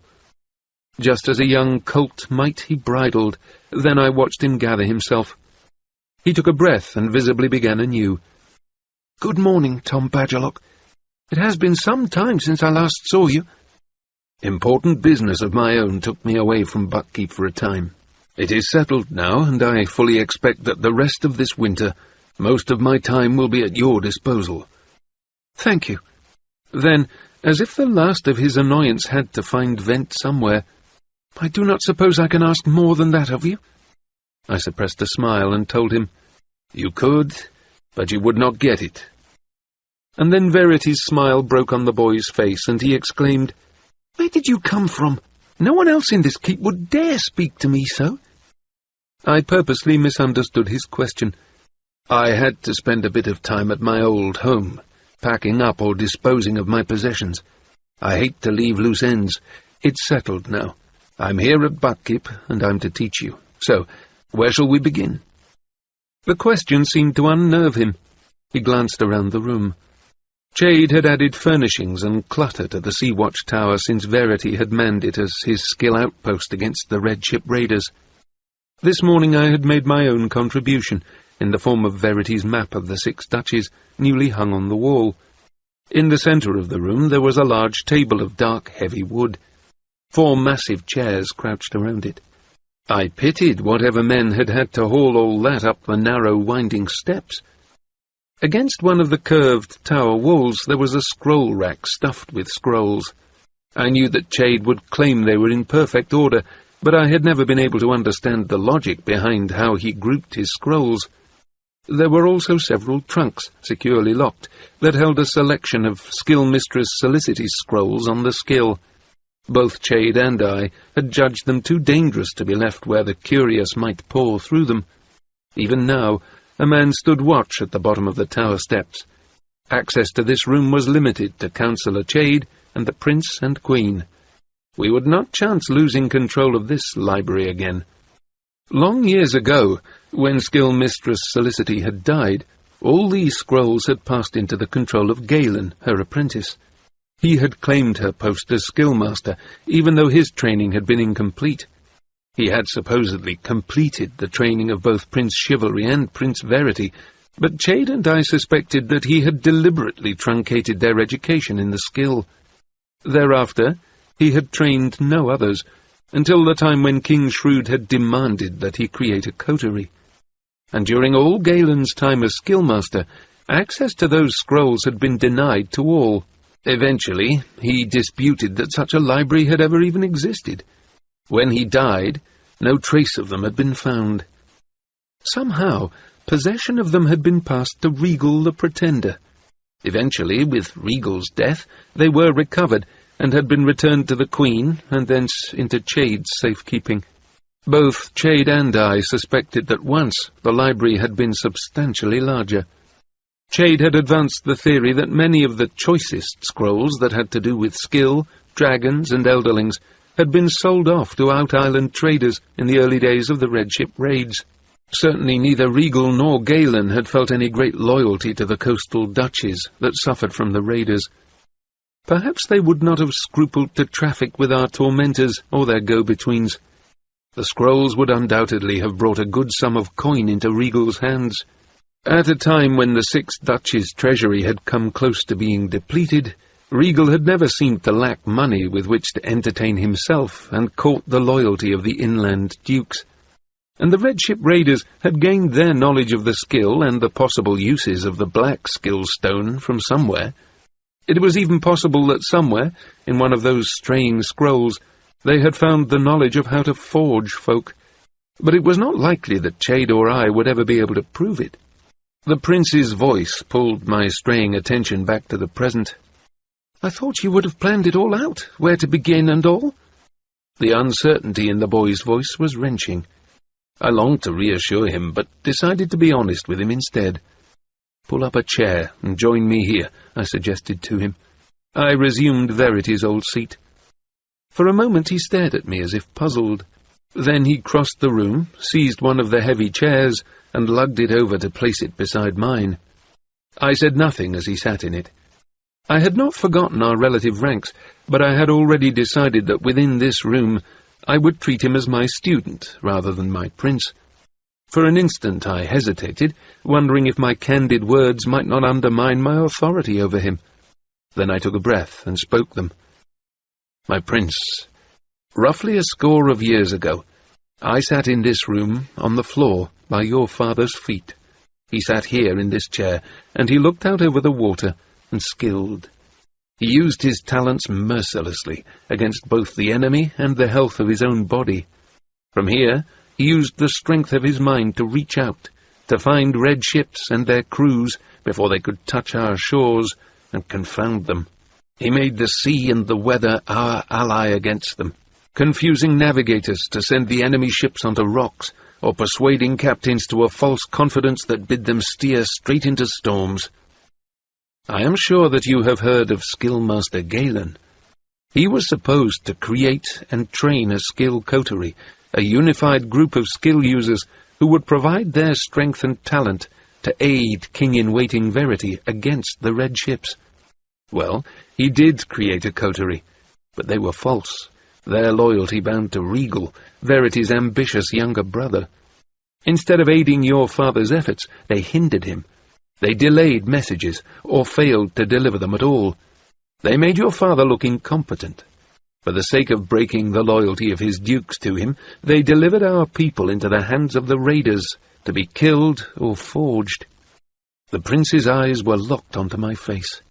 I could not meet his earnest gaze. I stared past him, out the tall windows and over the grey and billowing sea. Then I steeled myself and trod the precipice path between deadly truth and cowardly falsehood. I was one of Galen's students. Because of my illegitimate birth, he despised me. I learned what I could from him, but he was a cruel and unjust master to me, driving me away from the knowledge he did not wish to share with me. Under his brutal tutelage, I learned the basics of skilling, but no more than that. I could not predictably master my talent, and so I failed. He sent me away with the other students who did not meet his standards. I continued to work as a servant here in the keep. When your father laboured most heavily here, he had his meals brought up to him. That was my task. And it was here that we discovered, most providentially, that even though I could not skill on my own, he could draw skill strength from me. And later, In the brief times he was able to give me, he taught me what he could of skilling. I turned to face Dutiful and waited. His dark eyes probed mine. When he left on his quest, did you go with him? I shook my head and answered truthfully, "No, I was young and he forbade it." And you didn't try to follow him later? He was incredulous. His imagination fired with what he was sure he would himself have done in my place. It was hard to say the next words. No one knew where he had gone, or by what paths. I held my breath, hoping that would still his questions. I didn't want to lie to him. He turned away from me and looked out over the sea. He was disappointed in me. I wonder how different things might have been if you had gone with him. I had often told myself that if I had, Queen Catrichan would never have survived Regal's reign at Buckkeep. But I said, "I've often pondered that question myself, my prince. But there is no knowing what might have happened. I might have helped him, but looking back on those days, I think it just as likely I would have been a hindrance to him. I was very young, quick-tempered and impetuous." I took a breath and steered the conversation as I wished it to go. "I tell you these things to be sure you understand well that I am no skill master. I have not studied all those scrolls. I have read only a few of them. So, in a sense, we are both students here. I will do my best to educate myself from the scrolls, even as I teach you the basics of what I know. It is a hazardous path that we will tread together. Do you understand this?"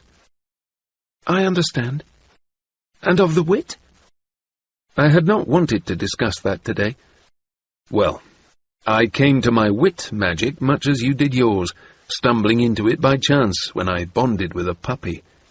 I was a man grown before I met anyone who tried to put my random knowledge of my magic into a coherent framework. Again, time was my enemy. I learned much from him, but not all there was to know, far short of that, to be truthful. So, again, I will teach you what I know, but you will be learning from a flawed instructor." "Your confidence is so inspiring," Dutiful muttered darkly. Then a moment later he laughed. "A fine pair we shall make, stumbling along together. Where do we begin?" "I am afraid, my prince, that we shall have to begin by first moving backward. You must be untaught some of what you have learned by yourself. Are you aware that when you attempt to skill, you are mingling the wit with that magic?" He stared at me blankly. After a moment of discouragement, I said briskly, "Well, our first step will be to untangle your magics from one another." As if I knew how. I was not even certain that my own magics operated independently of one another. I shoved the thought aside. "I'd like to proceed with teaching you the basics of skilling. We'll set aside the wit for now to avoid confusion." "Have you ever known any others like us?" He had lost me again. "Like us how?" "With both the wit and the skill." I took a deep breath and let it out. Truth or lie? Truth. "I think I once met one, but I did not recognize him as such at the time. I don't think he even knew what he was doing. At the time, I thought he was just very strong in the wit. Since then, I've sometimes wondered at how well he seemed to know what passed between my wolf and me. I suspect that he had both magics, but thought them the same thing and thus used them together." "Who was he?" I should never have begun to answer his questions. "I told you it was a long time ago. He was a man who tried to help me learn the wit. Now, let's focus on why we are here today." "Civil." "What?"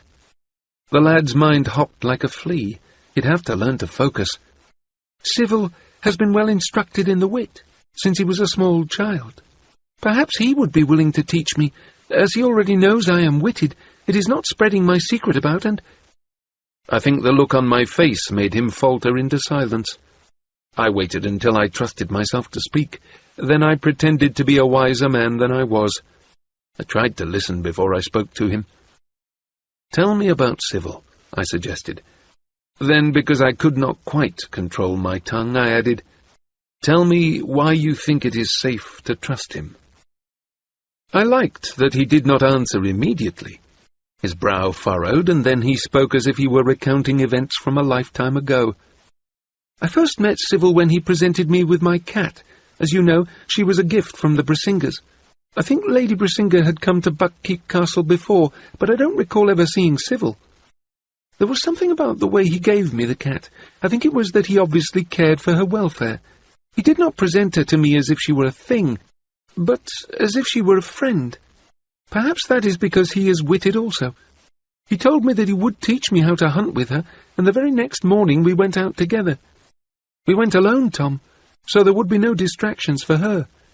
And he truly taught me how to hunt with her, paying more attention to that than to the fact that he had time alone with Prince Dutiful. Dutiful halted, and a slight flush rose on his face.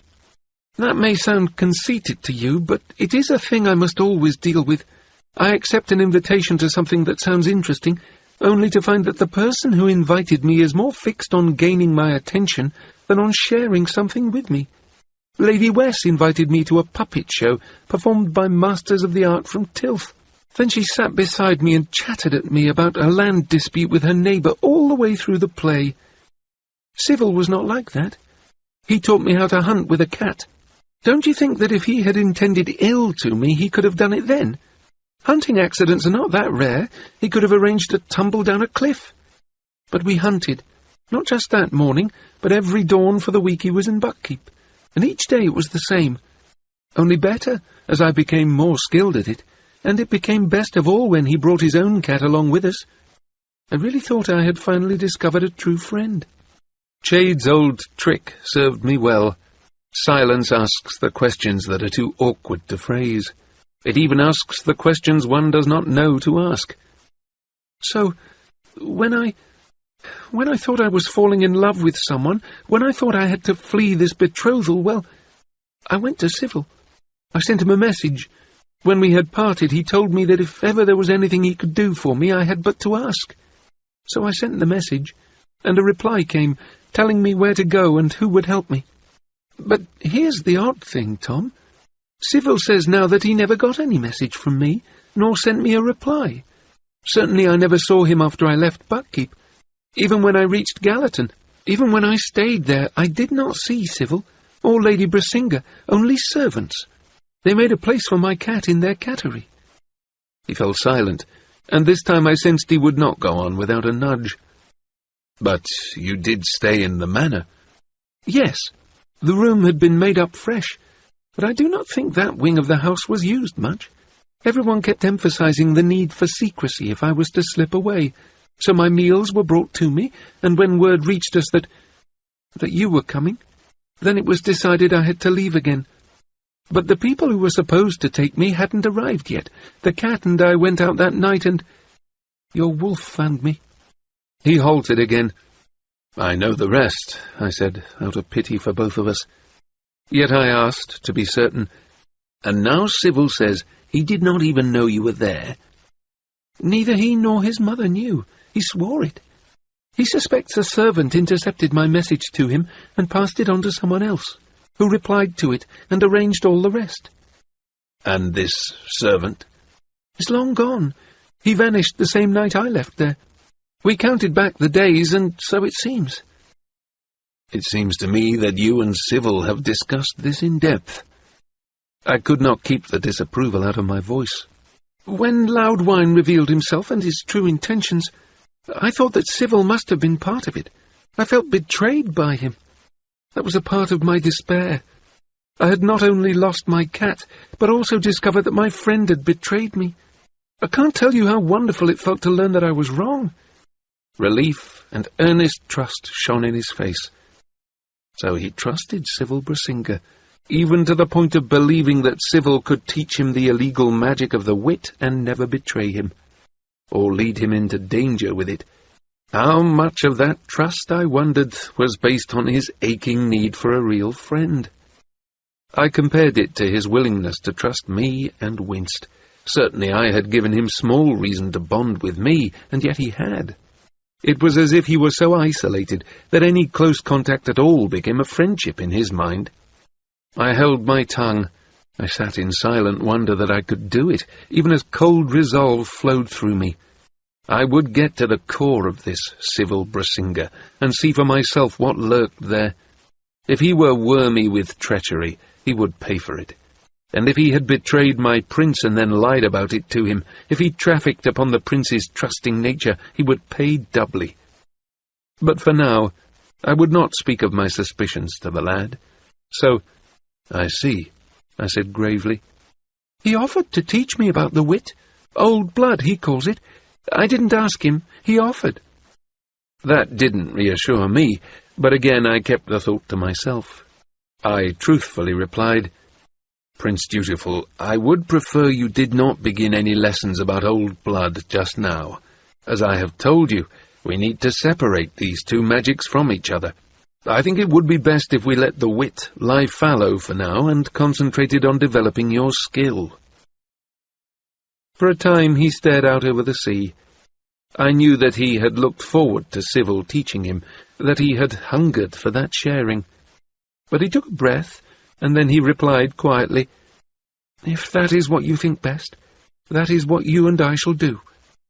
Then he turned and met my eyes. There was no reluctance in his face. He accepted the discipline I offered him. He was of good temperament, amiable and willing to be taught. I looked into his open glance and hoped I could be an instructor worthy of him. We began that day. I sat down across the table from him and asked him to close his eyes and relax. I asked him to lower all barriers between himself and the outside world, to try to be open to all things. I spoke to him quietly, calmingly, as if he were a colt waiting to feel the first weight of harness. Then I sat, watching the stillness in his unlined face. He was ready. He was like a pool of clear water that I could dive into, if I could force myself to make the leap. My skill walls were a defensive habit. They had perhaps been worn thin by carelessness, but I had never completely forsaken them. Reaching out to the prince was different from simply plunging myself into the skill. There was a risk of exposure. I was out of practice at skilling one person to another. Would I reveal more of myself than I intended? Even as I wondered such things, I felt the protective barriers around my thoughts grow thicker. To lower them completely was more difficult than one might think. They had been my protection for so long, the reflex was difficult to overcome. It was like looking into bright sunlight and trying to command my eyes not to squint. Slowly I pushed my walls down, until I felt I stood naked before him. There was just the distance of the tabletop to travel. I knew I could reach his thoughts, but still I hesitated. I did not wish to overwhelm him, as Verity had me the first time we touched minds. Slowly then, gently, I took a breath and eased toward him. He smiled, his eyes still closed. "I hear music." It was a double revelation to me. To this boy, skilling came as easily as being told that he could, and his sensitivity was great, far greater than mine. When I reached out wide all around us, I became aware of Thick's music. It was there, trickling like running water in the back of my mind. It was like the wind outside the window, a thing I had unwittingly trained myself to ignore, like all the other susurrus of thoughts that float on the ether like fallen leaves on the surface of a woodland stream. Yet, as I brushed my mind against Dutiful's, he heard Thick's music, clear and sweet, like a minstrel's pure voice standing strong amidst a chorus. Thick was indeed strong. And the prince's talent was as great, for at my grazing touch of skill he turned his regard toward me, and I was aware of him. It was a moment of shared insight as we recognized one another through the bond. I looked into his heart, and saw within it not a shard of deception or guile. The openness he had to the skill was the same clarity that he offered to his life. I felt both small and dark in his presence, for I myself stood masked and let him behold only that which I could share with him, the single facet of myself that was his teacher. Before I even bade him reach to me, his thoughts mingled with mine. Is the music how you test me? I hear it. It's lovely. His thoughts came clear and strong to me, but I sensed a wit edge to them. It was how he chose me to receive his skill. He used his wit awareness of me to single my thoughts out from all the tangled muttering of thoughts in Buckkeep and beyond. I wondered how I was going to break him of that. I think I've heard that tune before, but I can't recall the name of it. His musing brought me back to the moment. Drawn toward the music, it was as if he took one step away from his self. That settled it. Chade had been right. Thick would either have to be taught or done away with. I shielded the prince from that dark thought. Careful now, lad. Let's go slowly. That you can hear the music is clear proof that you can skill. What you sense now, the music and the random thoughts, that is rather like the debris that floats atop the stream. You have to learn to ignore that, and find instead the clear, empty water where you can send your thoughts as you will. The thoughts you hear, the bits of whispers and notes of emotions, they all come from folk who have a tiny ability to skill. You have to learn to ignore those sounds. As for the music, that comes from one stronger in the skill, but for now he too must be ignored.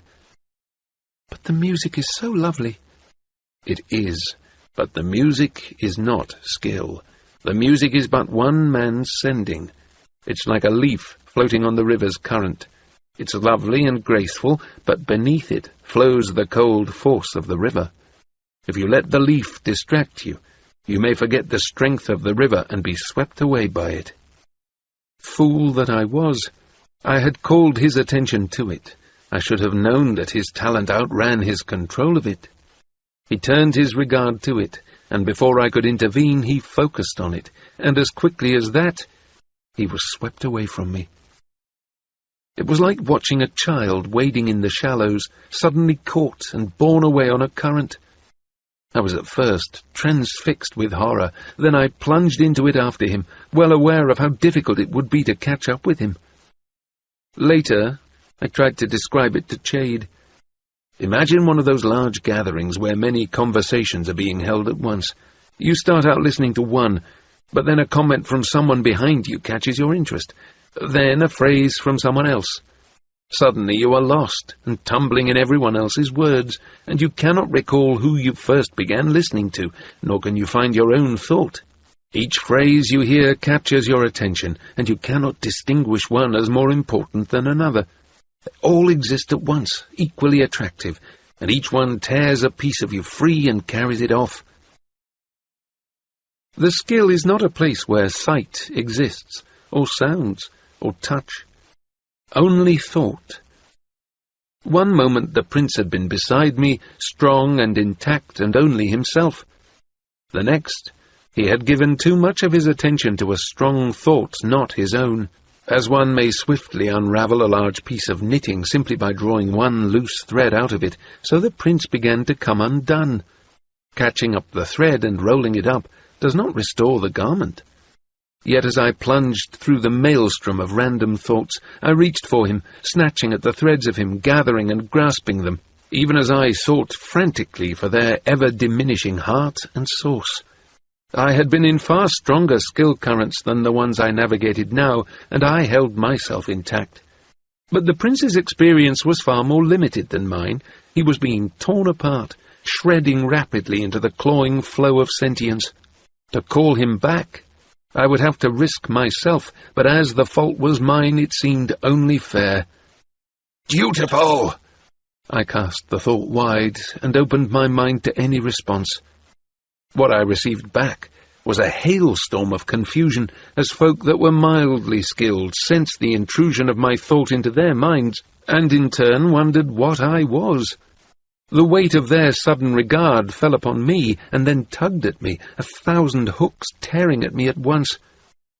It was a strange sensation, at once alarming and exhilarating. Perhaps strangest of all was how much clearer my perception of it was. Perhaps Chade had been right to deprive me of Elfbark. But that thought passed fleetly as I focused on what I must do. I shook them off wildly as a wolf would shake water from his coat. I felt their brief amazement and confusion as they fell away, and then I was centred again.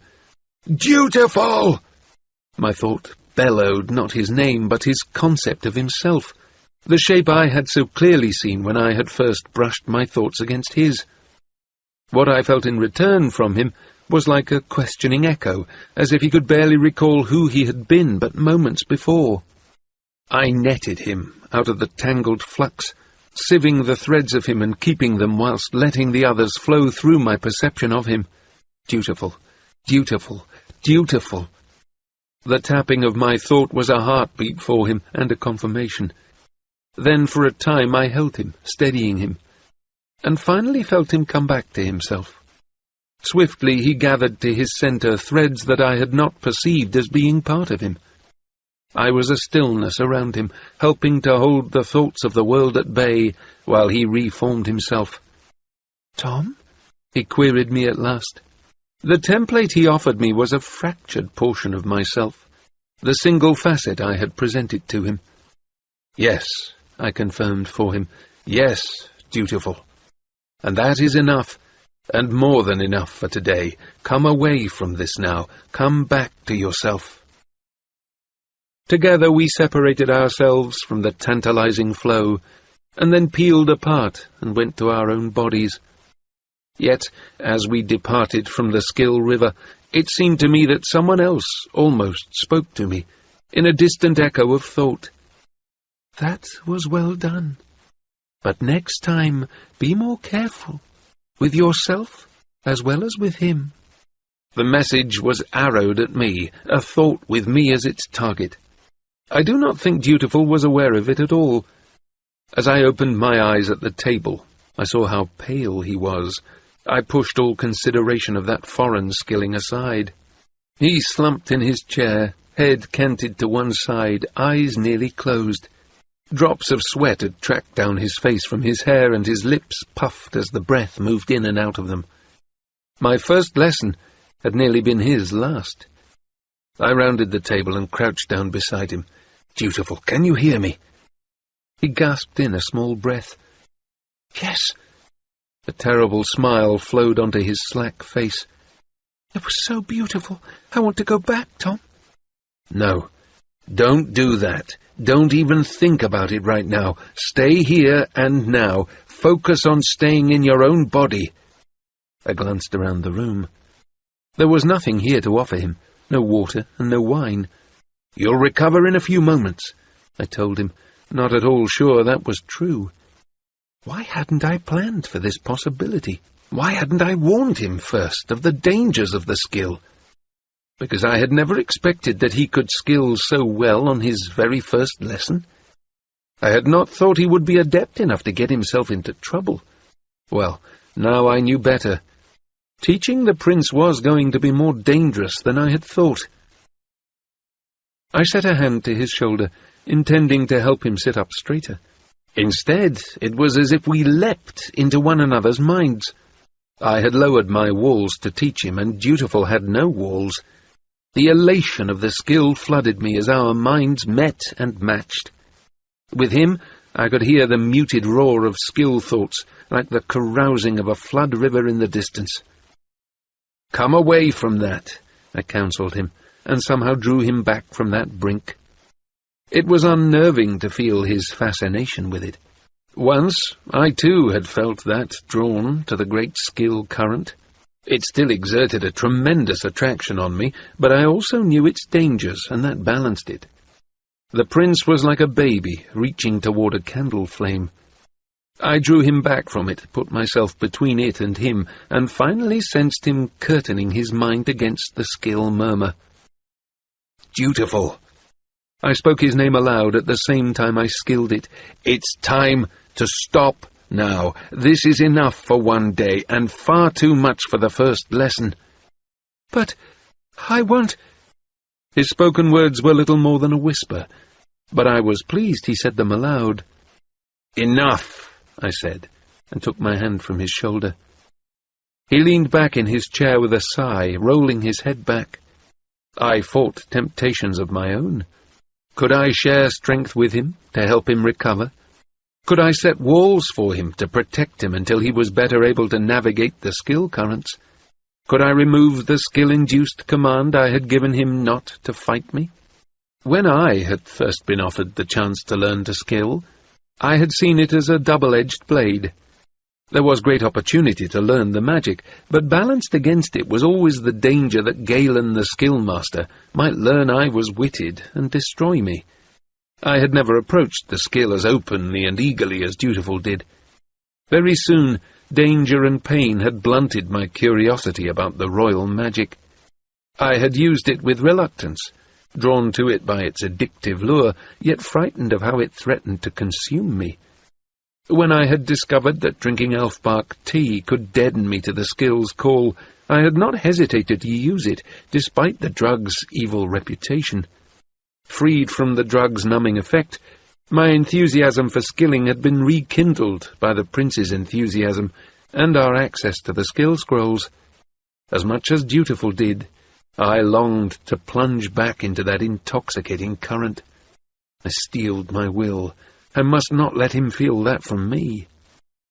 A glance at the climbing sun told me that our time together had nearly gone. Dutiful had recovered much of his colour, but his hair was flat with sweat. "Come, lad, pull yourself together." "I'm tired. I feel as if I could sleep the rest of the day."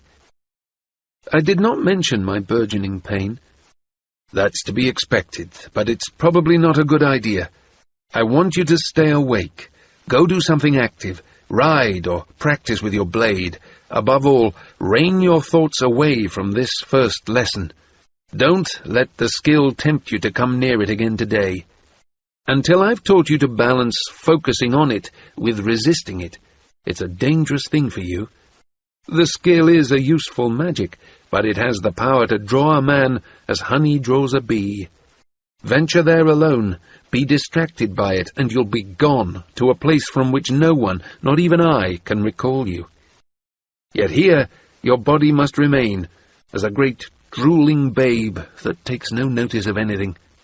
I cautioned him repeatedly that he must not try to use the skill without me, that all his experiments with it must be made in my company.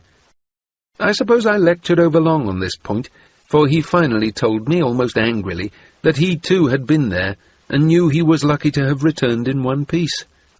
I told him I was glad he realized that, and on that note we parted. Yet at the door he lingered, turning back to look at me. "What is it?" I asked him when his silence had grown too long. He suddenly looked very awkward. "I want to ask you something." I waited, but had to finally say, "And what did you want to ask me?" He bit his lower lip and turned his gaze to the tower window. "About you and Lord Golden," he said at last, and halted again. "What about us?" I asked impatiently. The morning was wearing on, and I had things to do, such as somehow dampening the headache that now assailed me full force. Do you like working for him?" I instantly knew that was not the question he wanted to ask. I wondered what was troubling him.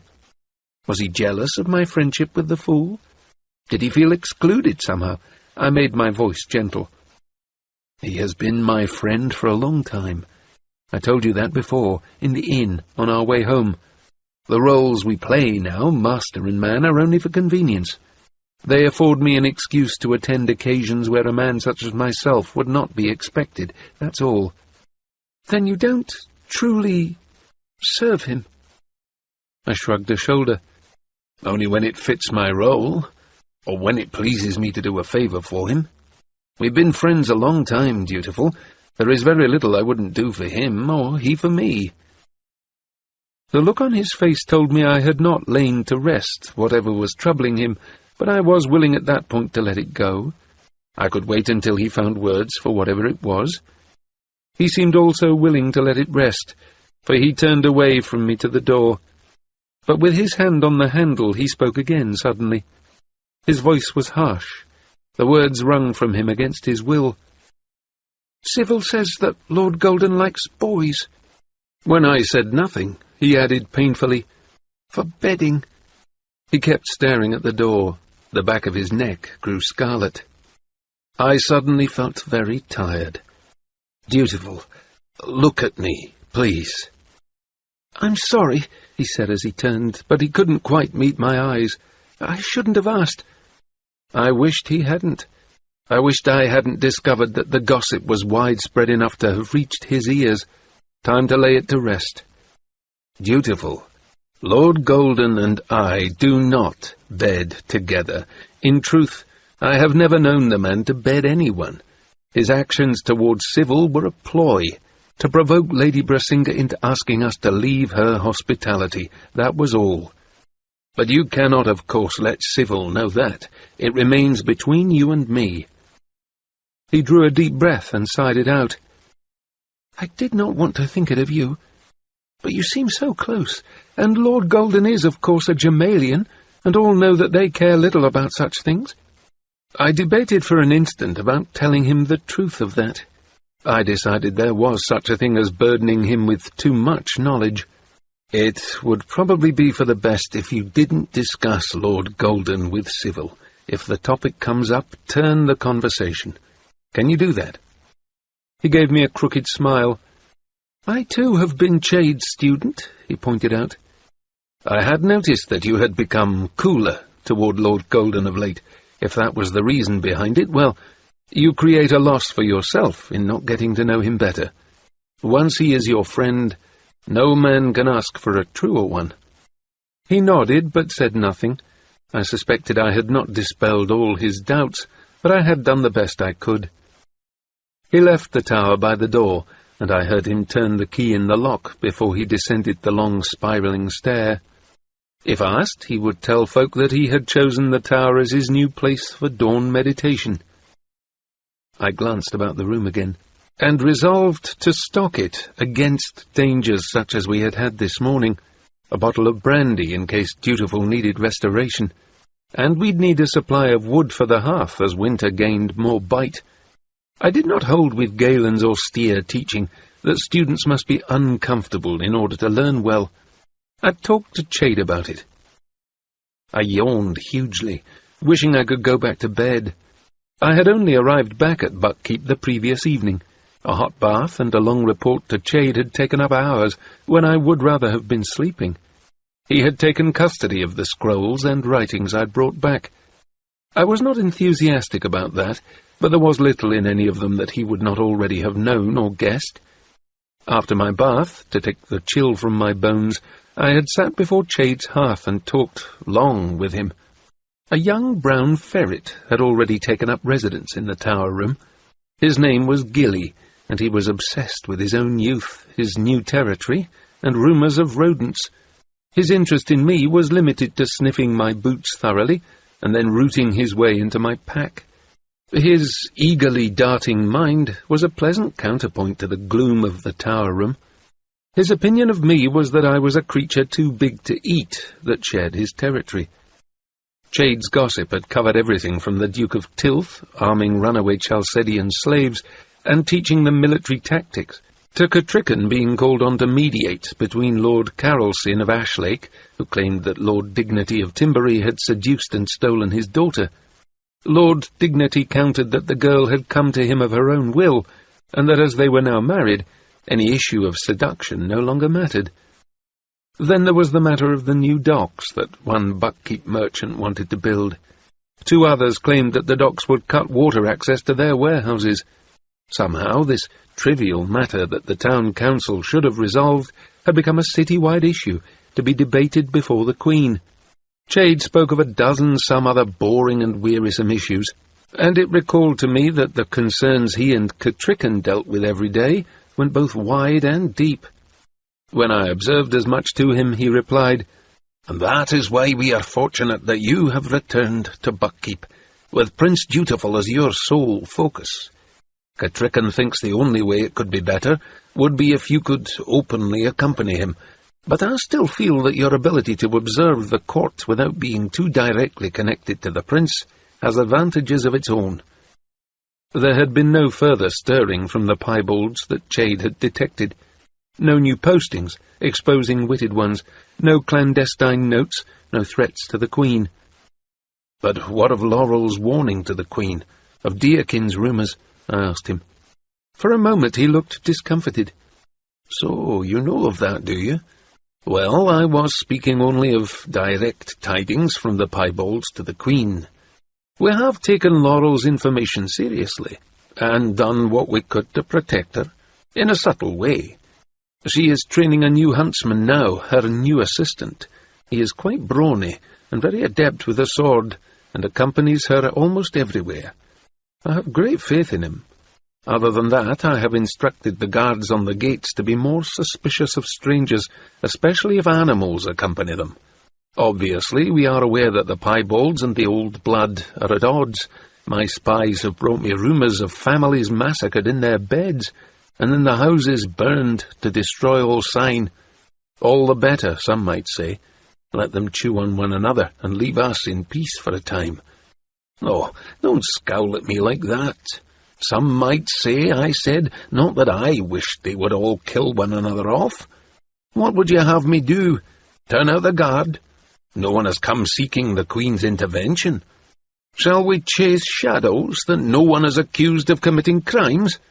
I need something solid, Fitz. A man or men, named by name, and accused of committing these murders. Until someone of old blood dares step forward and speak out, there is little I can do. If it is any comfort to you, the rumours alone put the Queen into a fury." And then he turned his talk to other things. Sybil Brassinger was still at court, still daily seeing Dutiful, and still showing no overt signs of being a traitor or plotter. I was pleased that in my absence Chade had set other spies onto the boy. Harvest Festival had gone well. The Out-Islanders had seemed to enjoy it. Dutiful and Eliania's formal courtship continued under the watchful eyes of all. They walked together, rode together, dined together, danced together. Buckkeep minstrels sang of Eliania's beauty and grace. On the surface everything was absolutely correct, but Chade suspected the young couple was less than enamoured of one another. Chade hoped they could remain on civil terms until the Narcheska departed for her own land. The negotiations with the traders who had accompanied the Narcheska's delegation were going very well indeed. Bairn's uncertainty about the alliance had been somewhat mollified when the Queen had formally awarded Seal Bay permission to be the Six Duchies' exclusive trading port for furs, ivory and oil. From Buckkeep Town would ship the products of the inland duchies, the wines and brandy and grain. Chokes and Ripon would claim the bulk of the trade in wool, cotton, leather and such. "Do you think each duchy will respect the other's licence?" I had asked idly as I swirled brandy in my glass. Chade snorted. "Of course not. Smuggling is an old and honoured profession in every port town I've ever visited. But each duke has been given a bone to growl over, and each is already calculating the value that the alliance with the Out-Islands will bring to his home province. That is all we were truly after, to convince all of them that the entire Six Duchies would profit from this." Then he had sighed and leaned back in his chair, rubbing the bridge of his nose. A moment later he shifted uncomfortably, and then said, "Oh." From a fold in his robe he brought out the figurine from the beach. She dangled from her chain, small and perfect. Her sleek black hair was crowned with a blue ornament. "I found this on a pile of rags in the corner. Is it yours?" "No, but that pile of rags was probably my old work clothes. The necklace belongs to the prince." As Chade frowned at me in puzzlement, I added, "I told you about it. The time we spent on that strange beach. He picked it up there. I ended up putting it in his purse for him. I should give it back to him." Chade had scowled then. When he told me his tale of his adventures, he had little to say about the journey through the Scale Pillars, or his time on the beach. He certainly never mentioned this. He wasn't trying to deceive you. Even for an experienced skill user, going through a pillar is an unsettling experience. I took him through to the beach without warning. He had no idea what had happened to him. And, to return, I took him through 3 pillars. I'm not surprised his memories of it are scrambled. I'm just glad he is sane. Most of Regal's young skill users did not fare so well. A frown furrowed his brow. So, an inexperienced skill user cannot pass through a pillar on his own. I don't know. The first time I went through one, it was purely accidental on my part. But I had spent that whole day in a sort of skill stupor on an elderling road. Jade, what are you thinking? His quizzical look was too innocent.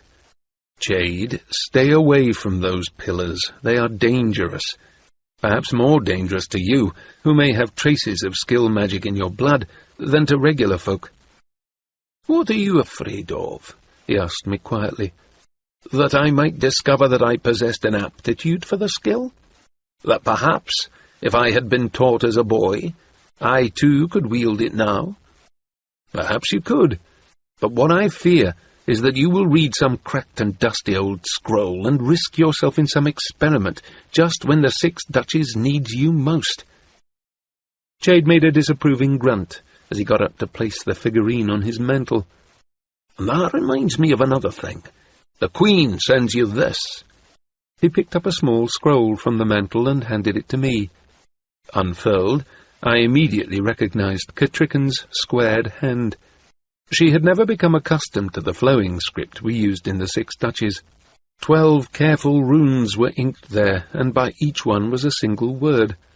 Harbour, beach, glacier, cave, mountain, mother-house, hunter, warrior, fisher, all-mother, smith, weaver. It's from some game she was playing with Piotr. I see why she sent you this. Do you? I nodded. The runes look similar to the runes on the skill pillars.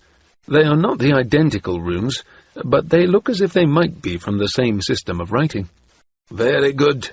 But one at least is almost identical. Here, these are the runes that mark the pillar that you and the prince used, the one near the old mounds.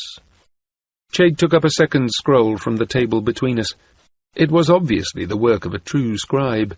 It showed 4 carefully replicated symbols, with the orientation of each facet of the pillar marked, as well as notations on the size and placement of the originals. Jade had obviously sent his little bees out to gather information for him. Which one took you to the beach? Jade asked me. This one. It was similar to the one for beach on Catricken's scroll, save for an extra tail or 2. And did an identical one bring you back? I frowned. I had little time to note the appearance of the one that brought me back. I see you've been busy in my absence. He nodded. There are other stone pillars within the Six Duchies. I'll have information on them within the next few weeks. Obviously, they were originally used by skilled ones, and somehow the knowledge of how they worked was lost for a time. But we have a chance to regain it. Only at great danger. Jade, may I point out that our trip to the beach ended with Dutiful and me underwater. It could have been much worse. Imagine if one of the exit pillars was face down on the ground, or shattered. What happens to the user then? Jade looked only mildly flustered as he said, Well, then I assumed you would see the way was blocked and come right back. My assumption is that I would be expelled from the pillar into solid stone. It isn't like a doorway where you can halt and peek out. It dumps you out, as if you'd stepped through a trapdoor. Ah, I see. Well, then, their use will have to be investigated much more carefully. But as we read the skill scrolls, we may be able to decipher what each rune means, and at least establish where each gate originally opened, and thus, eventually, determine which ones are safe to use, and perhaps right or repair the others. What other skill users did in the past, we can reclaim. Jade, I am not at all certain that those pillars were the work of skill users. Perhaps some have used them, but each time I've passed through one, the disorientation and the— I groped for words. Foreignness, I hazarded at last. The foreignness makes me wonder if skill users are the ones who built them, if they were built by humans at all. Elderlings? He had suggested after a moment. I don't know, I had replied. The conversation echoed through my mind as I gazed at the racked scrolls and the locked chests in the skill tower. The answers might be here, waiting for me. I selected 3 scrolls from the rack, from amongst the ones that looked most recent. I'd start with the ones in letters and languages that I knew well. I found none by Felicity, which struck me as odd. Certainly our last skill mistress must have committed something of her wisdom to paper. It was generally assumed that one who achieved master status would have something unique to pass on to their followers. But if Felicity had ever written anything, it was not amongst these scrolls. The 3 I finally chose were by someone named Trini, and were labelled as a translation of an older manuscript by Skillmaster Oclef. The translations had been done at the behest of Skillmaster Barley. I had never heard of any of them.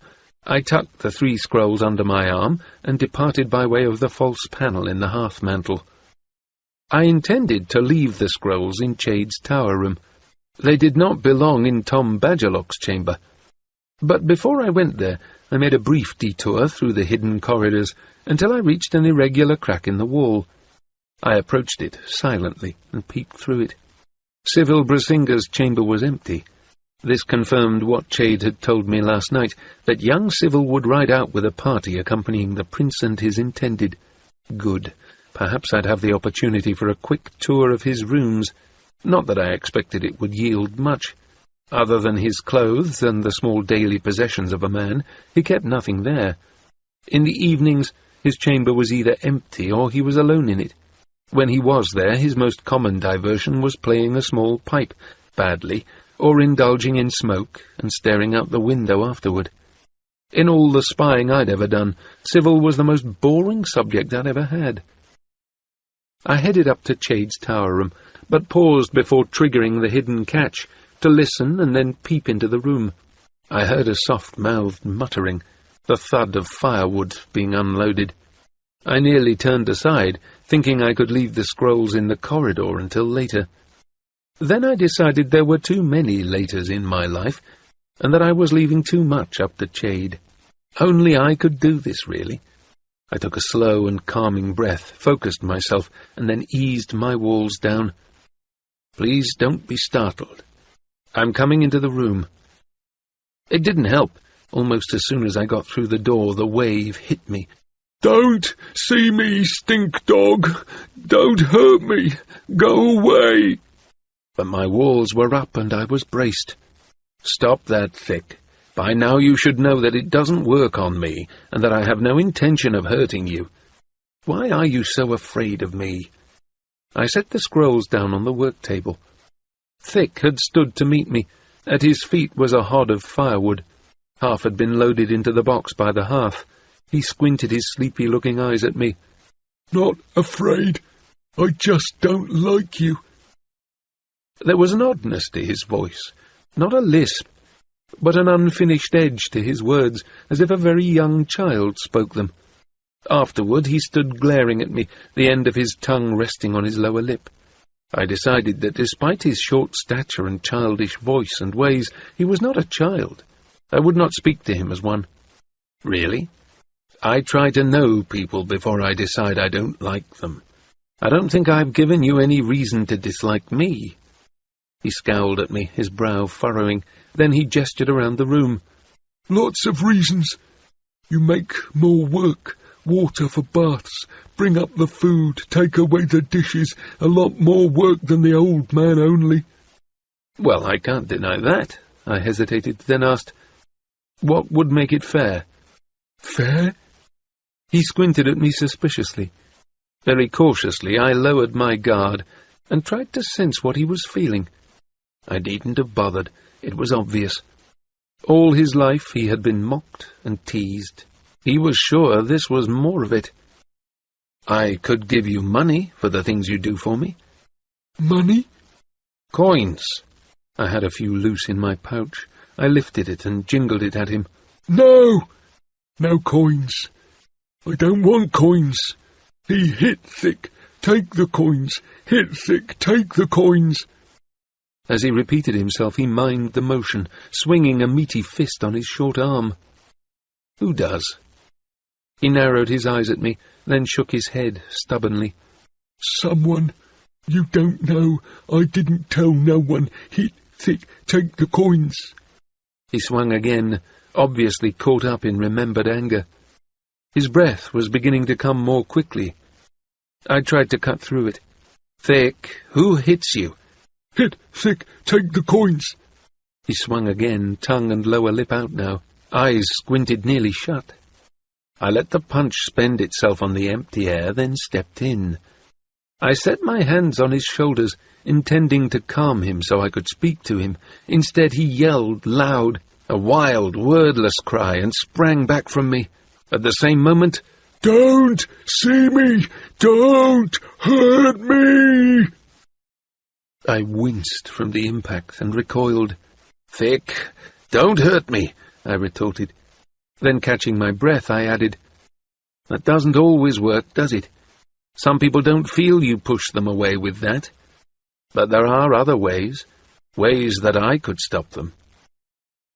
So, some of his fellow servants were either completely immune to his skill touch, or sensed it only enough to be angered by it. Interesting.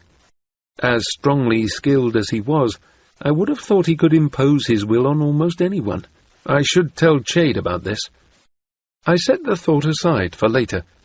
His blow atop the skill headache from earlier made me feel as if blood were running down the backs of my eyes. I forced my words past a slamming red pain in my skull. "I can make them stop, Thick. I will make them stop." "What? Stop what?" he demanded suspiciously. "Stop, Thick." "No, the others. I will make them stop hitting Thick and taking his coins." He blew out his breath in a disbelieving snort. He said, "Get a sweet." But then he took the coins. "Hit, Thick, take the coin." "Thick." It was hard to break in past his fixation. "Listen to me. If I make them stop hitting you, if I make them not take your sweets, will you stop hating me?" He stood, saying nothing, but scowling. I decided that the two ideas were not connecting. I made it simpler. "Thick, I can make them stop bothering you." He made his humph again, then, "You don't know. I didn't tell you." He dumped the rest of the firewood from his hod willy-nilly into the box and stumped off. When he was gone, I sank down for a time, clutching my head. It was all I could do to stagger over to the abandoned scrolls and put them on the bedside table. I sat down on the edge of the bed and then lay down just for a moment. My head sank into the cool pillow. I fell asleep. Chapter 8. Ambitions. Thus every magic has its space in the spectrum of magic, and together they make up the great circle of power. All magical lore is encompassed in the circle, from the skills of the humble hedge wizard with his charms, the scryer with his bowl or crystal, the bestial magic of the wit, and the celestial magic of the skill, and all the homely magics of hearth and heart. All can be placed, as I have shown them, in a great spectrum, and it must be clear to any eye that a common thread runs through all of them. But that is not to say that any user can or should attempt to master the full circle of magic. Such a wide sweep of the art is not given to any mortal, and with good reason. No one is meant to be master of all powers. A skill user may expand his expertise to scrying, and there have been tales of beast magicers who had mastered some of the fire magic and water-finding skills of the hedge wizards. As illustrated by the chart, each of these lesser arcs of magic are adjacent to the greater magics, and thus a mage can expand his powers to include these minor skills as well.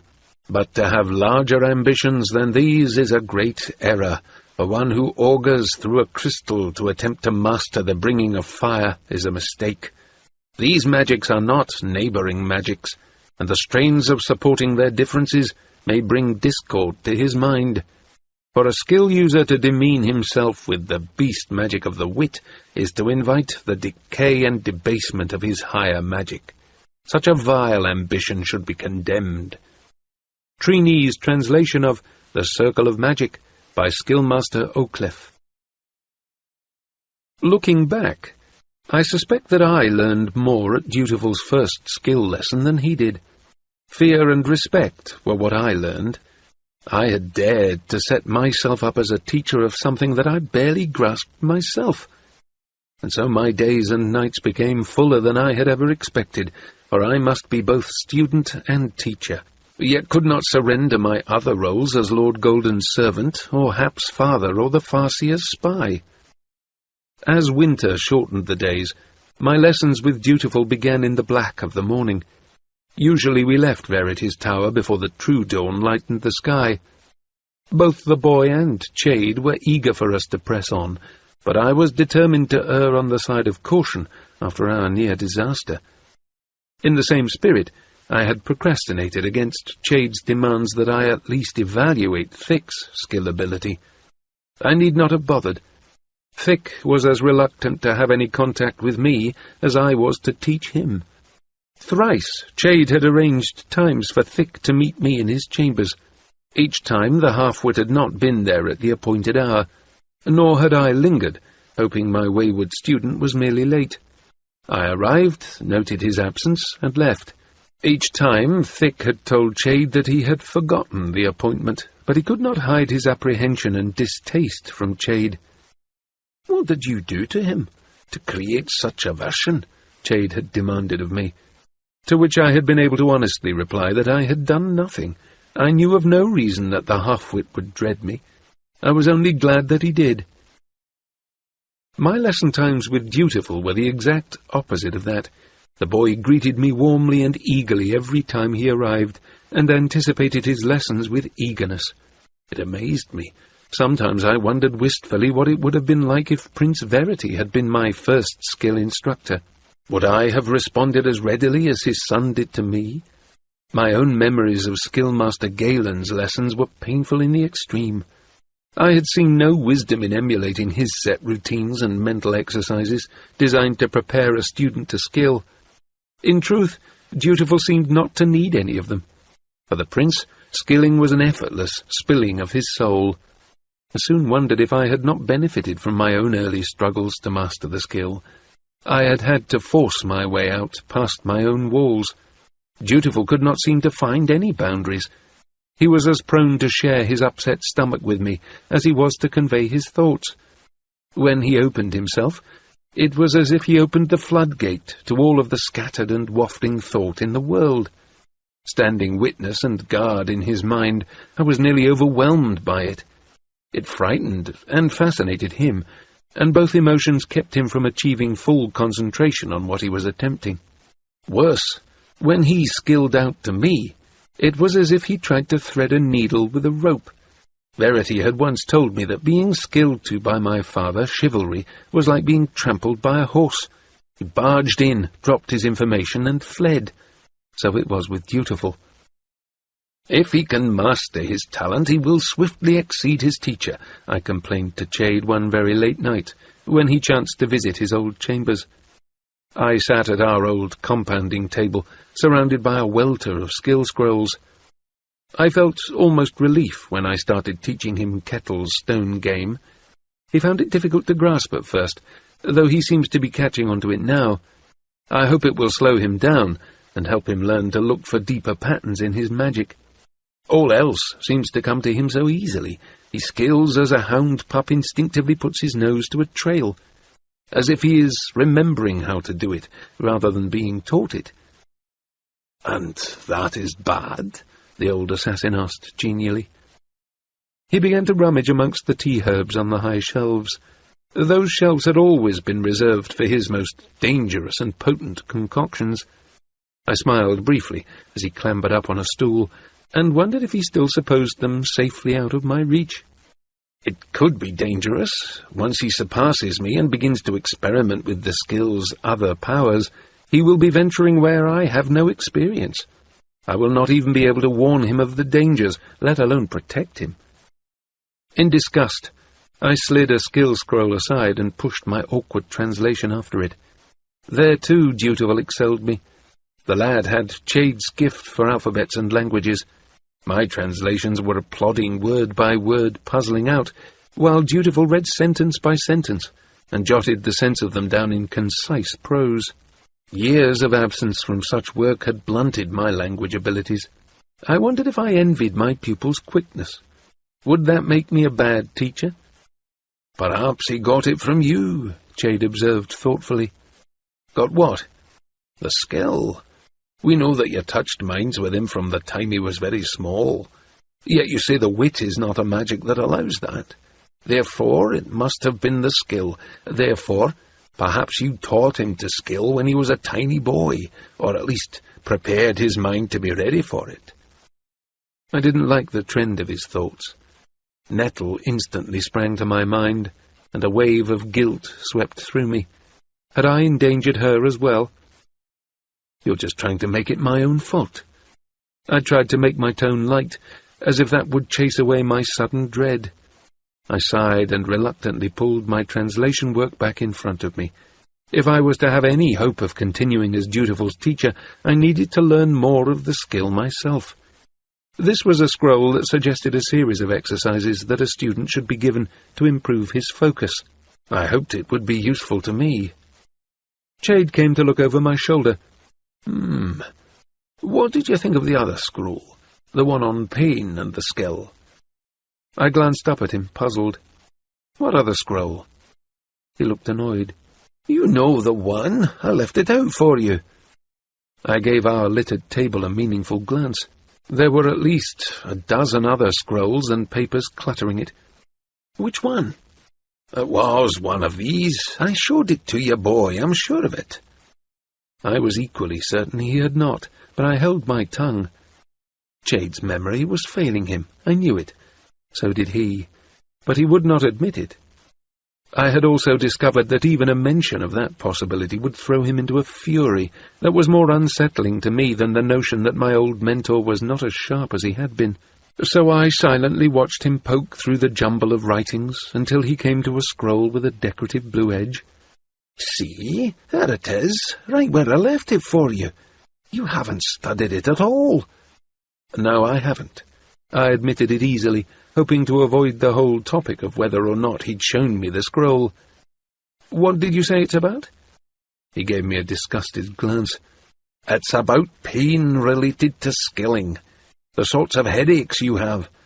It suggests some remedies, exercises, as well as herbs, but it also says that in time you may simply stop having the headaches.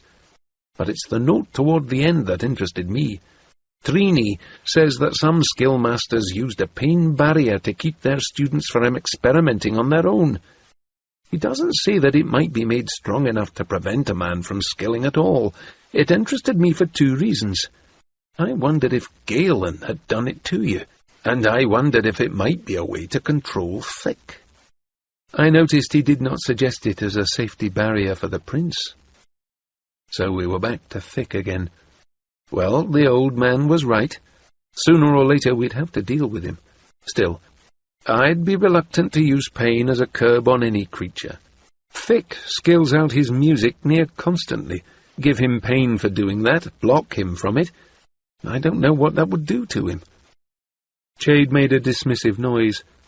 He had known I would not do it before he asked me, but I knew Galen would not have scrupled to hobble me in such a way. I wondered. Chade spread the scroll out before me, his gnarled fingers bracketing the passage in question. I read it over, but discovered little he had not already said. Then I leaned back in my chair. I'm trying to remember when skilling first started to hurt. It always left me wearied. The first time Verity drew strength from me, I fainted dead away. Any real effort with it left me almost sick with fatigue, but I don't recall the skill having an aftermath of pain until... I pondered a time, then shook my head. I can't draw a line. The first time I skill-walked by accident, I woke trembling with weakness. I used the elf bark for it, then and in the times that followed, and after a time, the weakness after I'd skilled began to be pain as well. I sighed. No, I don't think the pain is a barrier anyone put in me. Chade had wandered back to his shelves. He turned with 2 corked bottles in his hands. Could it be because you have the wit? Much is said in the scrolls about the dangers of using both magics. Was the old man trying to remind me of everything I didn't know? I hated his questions. They were stark warnings that I was guiding my prince through unknown territory. I shook my head wearily. Again, Chade, I don't know. Perhaps if the prince begins to have pain after skilling, we can assume that. I thought you were going to separate his wit from his skill. I would if I knew how. All I can do is try to make him use the skill in ways that force him to use it independently of the wit. I don't know how to make him separate the two magics, any more than I know how to remove the skill command I set on him back when we were on the beach. He lifted one white eyebrow as he measured herbs into a teapot. The command not to fight you? I nodded. Well, it seems that should be a simple thing to me. Simply reverse it. I clenched my teeth. I did not say, it only seems simple to you because you have neither magic and don't know what you are talking about. I was weary, I told myself, and frustrated. I should not take it out on the old man. I don't quite know how I burned the command into him, and so I don't quite know how to lift it. Simply reverse it is not simple at all. What would I command him? Fight me? Remember that chivalry did the same thing to Skillmaster Galen. In anger he burned a command into him, and he and Verity never puzzled out how to remove it. But dutiful as your prince and your student, surely that puts you on a different footing. I don't see what that has to do with it, I told him, and tried not to sound short-tempered. Well, only that I think he might help you remove it. He shook a few drops of something into the teacup. He paused, then asked delicately, Is the prince aware of what you did to him? Does he know you commanded him not to fight you? No! I did let my temper show on that word. Then I took a breath. No, and I'm ashamed I did it, and ashamed to admit to you that I'm afraid to tell him. In so many ways I'm still getting to know him, Chade. I don't want to give him reason to distrust me. I rubbed my brow. We did not meet one another under the best circumstances, you know. I know. He came to pat me on the shoulder. So, what have you been doing with him? Mostly getting to know him. We've been translating scrolls together, and I borrowed some practice blades from the weapons sheds, and we've tried one another that way. He's a good swordsman. If the number of bruises he has given me are a fair indication, then I think I lightened my skill command, if not erased it. But you aren't sure. Not really. When we spar, we aren't truly trying to hurt one another. It's a game, just as it is when we wrestle. Still, I've never noticed that he holds back at all, or allows me to win more easily. Well, you know, I think it's very good that he has you for those sorts of things, as well as the skill lessons. I think he was missing that sort of rough companionship in his life. Chade took the kettle from the hearth and poured hot water over his newest mixture of leaves. I suppose only time will tell. So, do you skill at all with him? I lifted a hand to my nose. The odour from the pot made my eyes water, but Chade didn't seem to notice. Yes, we've been doing some exercises to help him focus his magic. Focus? Chade swirled the pot, then put the lid on it. Right now, when he skills, he shouts from the top of the tower, and anyone listening could hear him. We strive to narrow that shout, to make it a whisper only to me, and we work to have him convey only what he wishes to tell me, not all the information in his mind at that time. So we do set exercises. I have him try to reach my mind while he is at table and carrying on a conversation. Then we refine it. Can he reach my mind, convey what he was eating, while keeping to himself who his companions are? After that we set other goals. Could he wall me out of his mind? Could he set walls that I could not breach, even in the dead of night while he slept?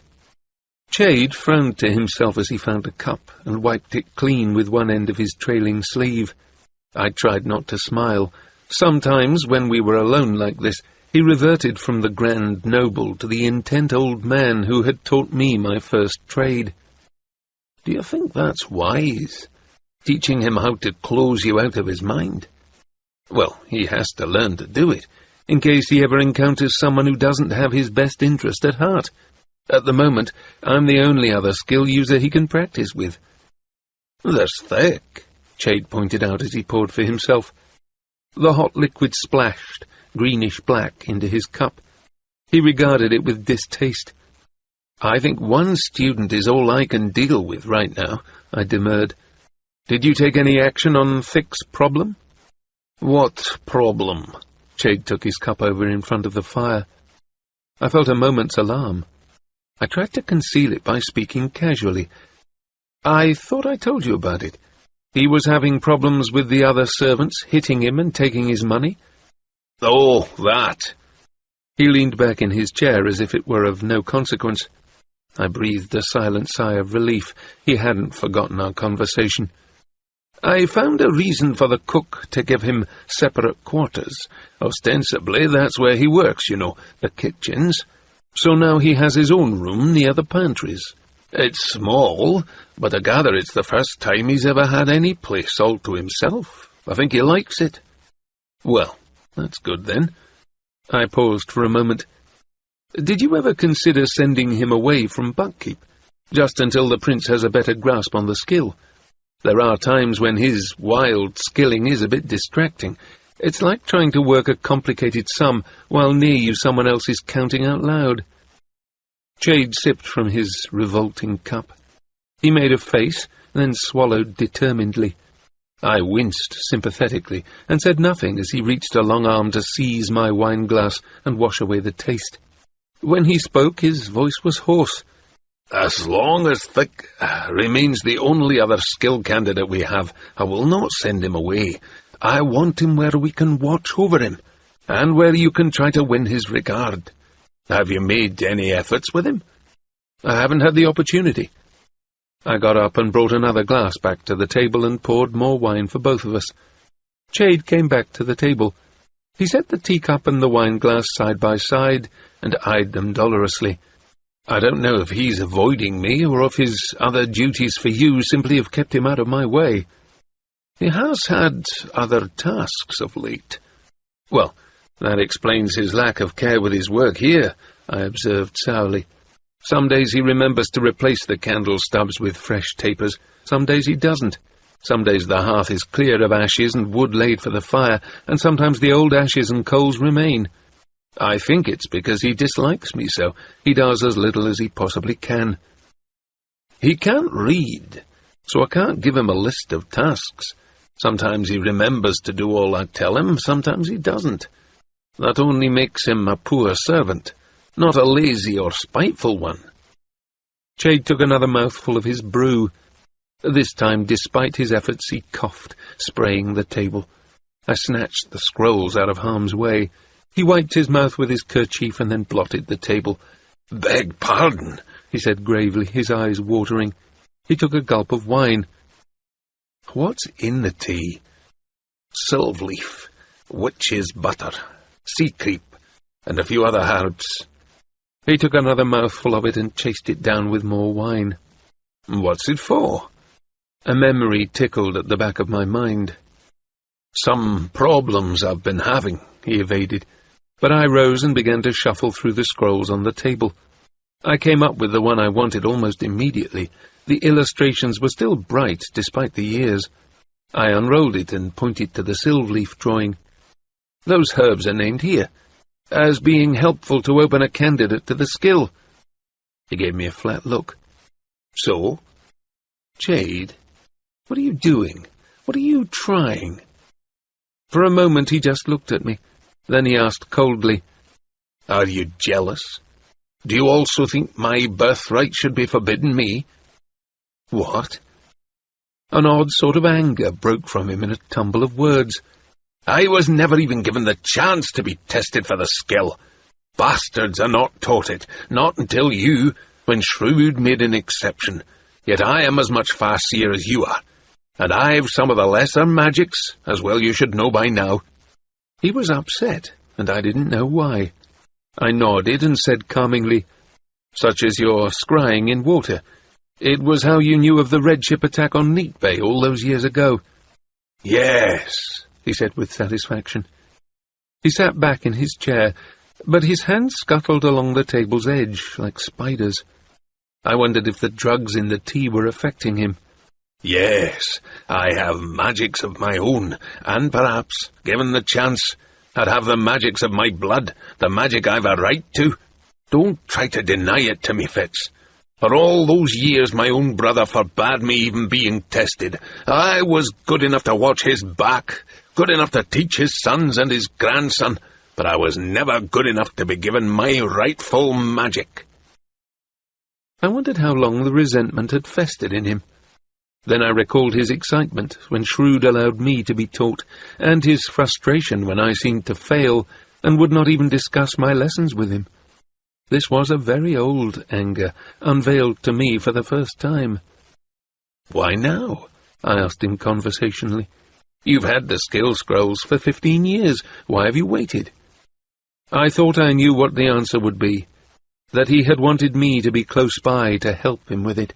Again he surprised me. "What makes you think I waited?"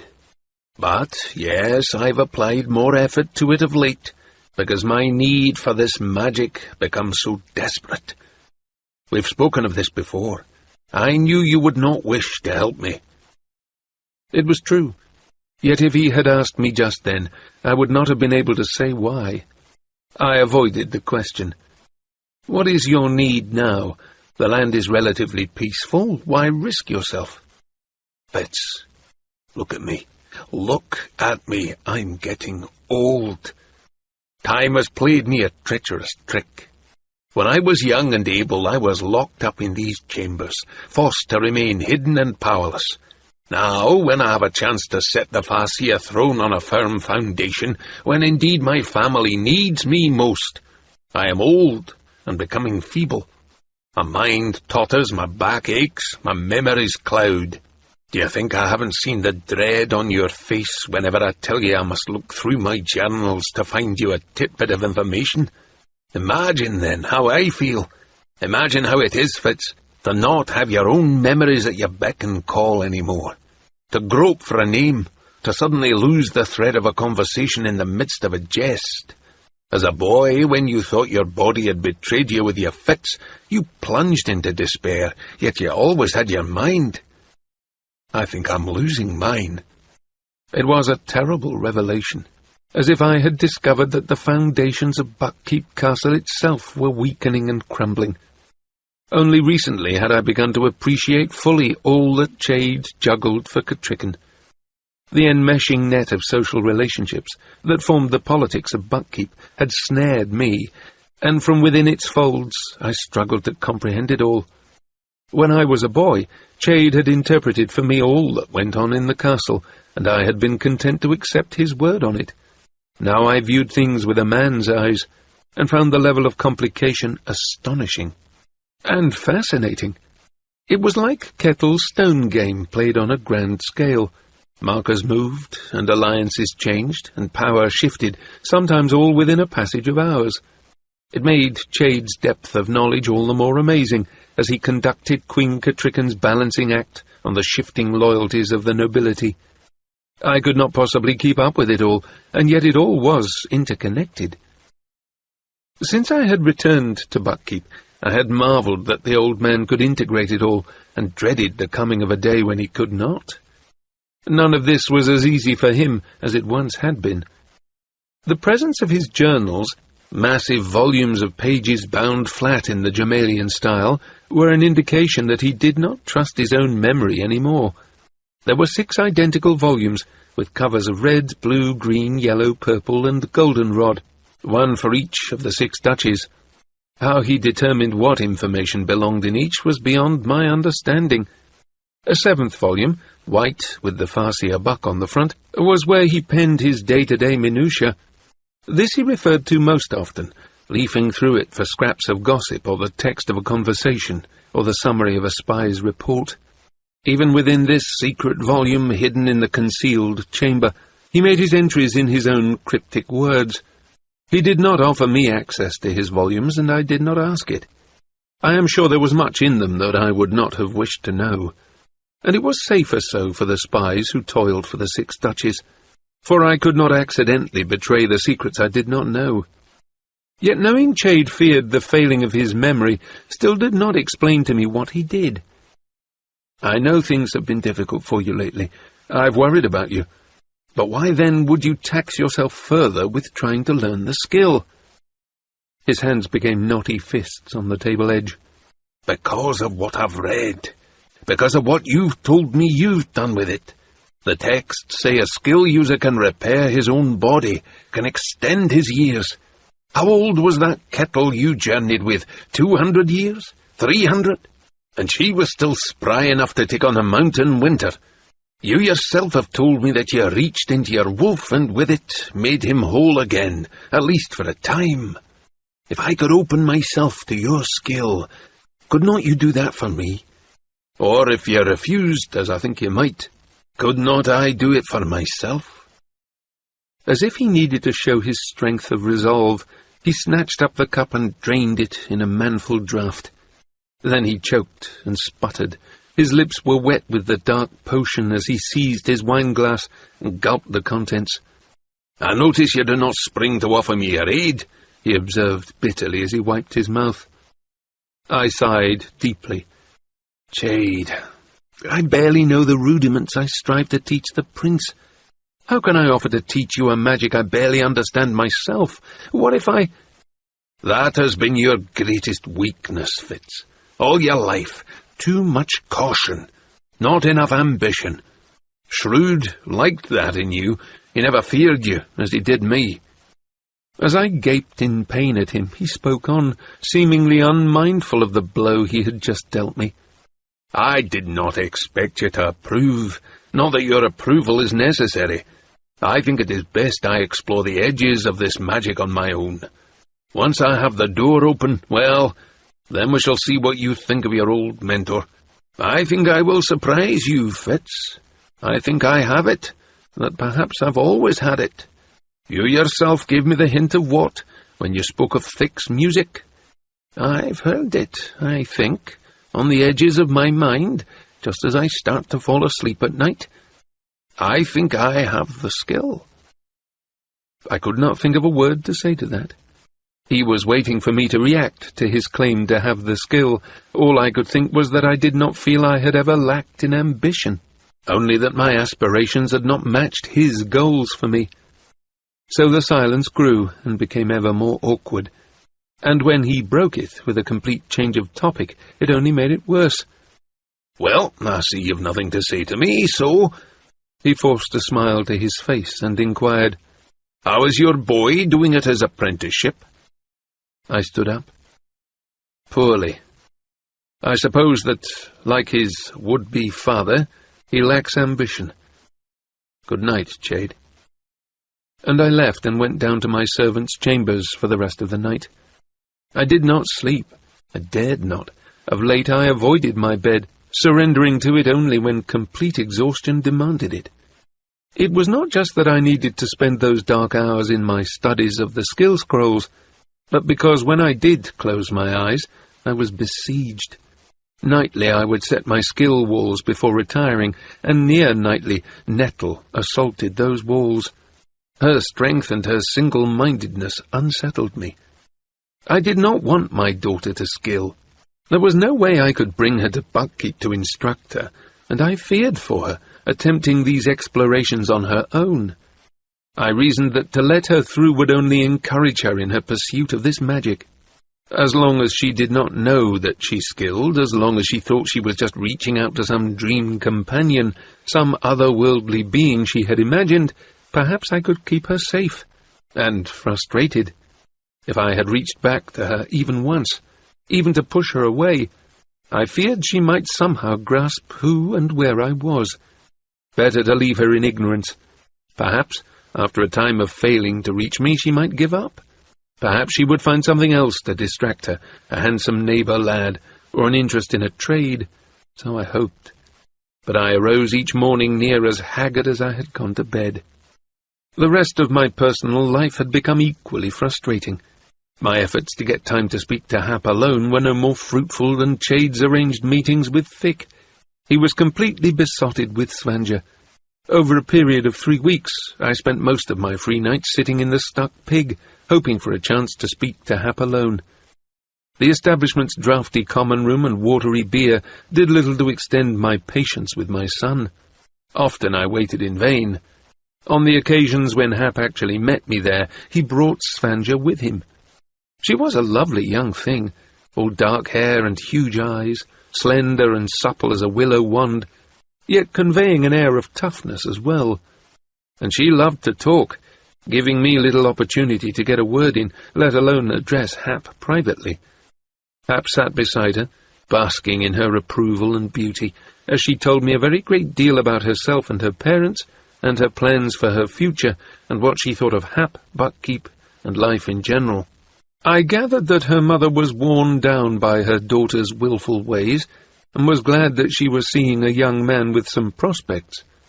Her father's opinion of Hap was not as charitable, but Svanja expected to bring him around to her way of thinking soon. Or not. If he could not accept that she would choose her own young man, then perhaps her father should stay out of her life. That seemed a fine sentiment for an independent young woman to fling boldly to the winds, save that I was a father, and I did not completely approve of this young woman that Hap had chosen. Svanja herself seemed to care little that I might not favour her attitude. I found myself liking her spirit, but disliking her disregard of my feelings. Eventually there was an evening when Hap arrived alone, but my only opportunity for private conversation with him was less than satisfying. He was morose that Svanja was not with him, and complained bitterly that her father had become more stubborn about forcing her to stay in for the evenings. The man would not give him a chance. When I forcefully steered the conversation to his apprenticeship, he only repeated what he had already told me. He felt dissatisfied with how he was treated in his work. Gindast thought he was a dolt, and mocked him before the journeymen. They assigned him the most boring tasks, and gave him no opportunity to prove himself. Yet, when I pressed him for an example, those he gave made me see Gindast as a demanding but not unreasonable master. Hap's complaints did not convince me he was ill-treated. I formed a different opinion from his talk. My boy was in love with Svanja, and she was the real focus of his thoughts. Many of his repeated mistakes and his late arrivals in the morning could be blamed on this feminine distraction. I felt certain that if Svanja did not exist, Hap would be more intent, and perhaps better satisfied with his lessons. A stricter father might have forbidden him to see the girl. I did not. Sometimes I thought it was because of how such restrictions had felt to me. At other times I wondered if I feared that Hap would not obey such a command, and so I dared not give it. I saw Jinnah, too, but coward that I was, I attempted to visit her home only when the presence of the pony and wagon indicated that her niece was likely present. I wished to slow our headlong lust, even as the simple warmth of her bed was a lure I could scarcely resist. I tried. Each time I called on her, I kept my visits brief, begging the excuse of pressing errands for my master. The first time Jinnah seemed to accept that tale without question. The second time she asked when I might expect to have an afternoon free. Although she made the query in her niece's presence, her eyes conveyed a separate question to me. I evaded her, saying that my master was capricious, and would not give me a set time to go freely about my own errands. I couched it as a complaint, and she nodded her condolences. The third time I visited her, her niece was not home. She had gone off to help a friend in Buckkeep town who had experienced a difficult birth. Jinnah told me this after she had greeted me with a warm embrace and a lingering kiss. In the face of her willing ardour, my resolve to be restrained melted like salt in the rain. With no other prelude, she latched the door behind me, took my hand, and led me to her bedchamber. "A moment," she cautioned me at the threshold, and I halted there. "Now come in," she told me, and when I did, I saw that Charm had been draped with a heavy scarf. She took a deep breath, like a hungry man anticipating a good meal, and suddenly all I could focus on was the surge of her breasts against the bodice of her gown. I told myself it was a foolish mistake, but nevertheless I made it. Several times, And when we both were spent, and she was half dozing against my shoulder, I made an even more foolish mistake. "Jinnah," I asked her softly, "do you think this is wise, what we do?" "Foolish? Wise?" she had sleepily responded. "What does it matter? It harms no one." Her question was asked lightly, but I answered seriously. "Yes, I think it does. Matter, that is, and perhaps does harm." She heaved a heavy sigh and sat up, brushing her tousled curls from her face. She peered at me near-sightedly. "Tom, why are you always so determined to make this a complicated matter? We are both adults. Neither of us is vowed to another, and I've promised you that you cannot get me with child. Why should not we take a simple, honest pleasure in one another while we may?" Perhaps for me it feels neither simple nor honest. I struggled to make my reasons sound sensible. I do what I have taught Hap is not right to do, to be with a woman I have not pledged myself to. Did he tell me today that he was doing with Svanja what we have just done, I would rebuke him severely, telling him he had no right to— "Tom," she interrupted me, "we give our children rules to protect them. When we are grown, we know the dangers, and choose for ourselves what risks we take. Neither you nor I are children. Neither of us is deceived about what is offered by the other. What danger do you fear here, Tom?" I dread what Hap would think of me if he found out. And I do not like that I deceive him, doing that which I forbid him to do. I looked aside from her as I added, "And I would that there was more to this than just adults taking a risk for pleasure." "I see. Well, perhaps in time there may be," she offered, but there was an edge of hurt in her voice, and I knew then that perhaps she had deceived herself as to what we shared. What should I have replied? I don't know. I took the coward's part and said, "Perhaps in time there will be." But I did not believe my own words. We lingered a while longer in bed, and then rose to share a cup of tea by her fireside. When at last I told her I must go, and then lamely insisted that I could not tell her a specific night when I could call again, she looked aside and said quietly, "Well then, come when you have a mind to, Tom Badgerlock." And with those words she gave me a parting kiss. After her door closed behind me, I looked up at the bright stars of the winter night and sighed. I felt guilty as I began my long walk back to Buckkeep. I was cheating Jinnah out of something, not by denying her a false avowal of love, but by accommodating our attraction. I doubted that I would ever feel for her anything more than I felt right now. Worst was that I could not promise myself I would not continue to see her, even though a lusty friendship was all I could ever offer her. I did not think well of myself, and felt worse as I forced myself to admit that Hap probably guessed that I now shared Jinnah's bed from time to time. It was a poor example to set for my boy, and the road back to Buckkeep Castle seemed very black and cold that night. Chapter 9. Stone Wager. As a skill user advances in strength and sophistication, so also increases the lure of the skill for him. A good instructor will be wary with his skill candidates, strict with his trainees, and relentless with his journeymen. Far too many promising skill users have been lost to the skill itself. The warning signs that a skill student is being tempted by the skill include distraction and irritability when he is about his normal daily tasks.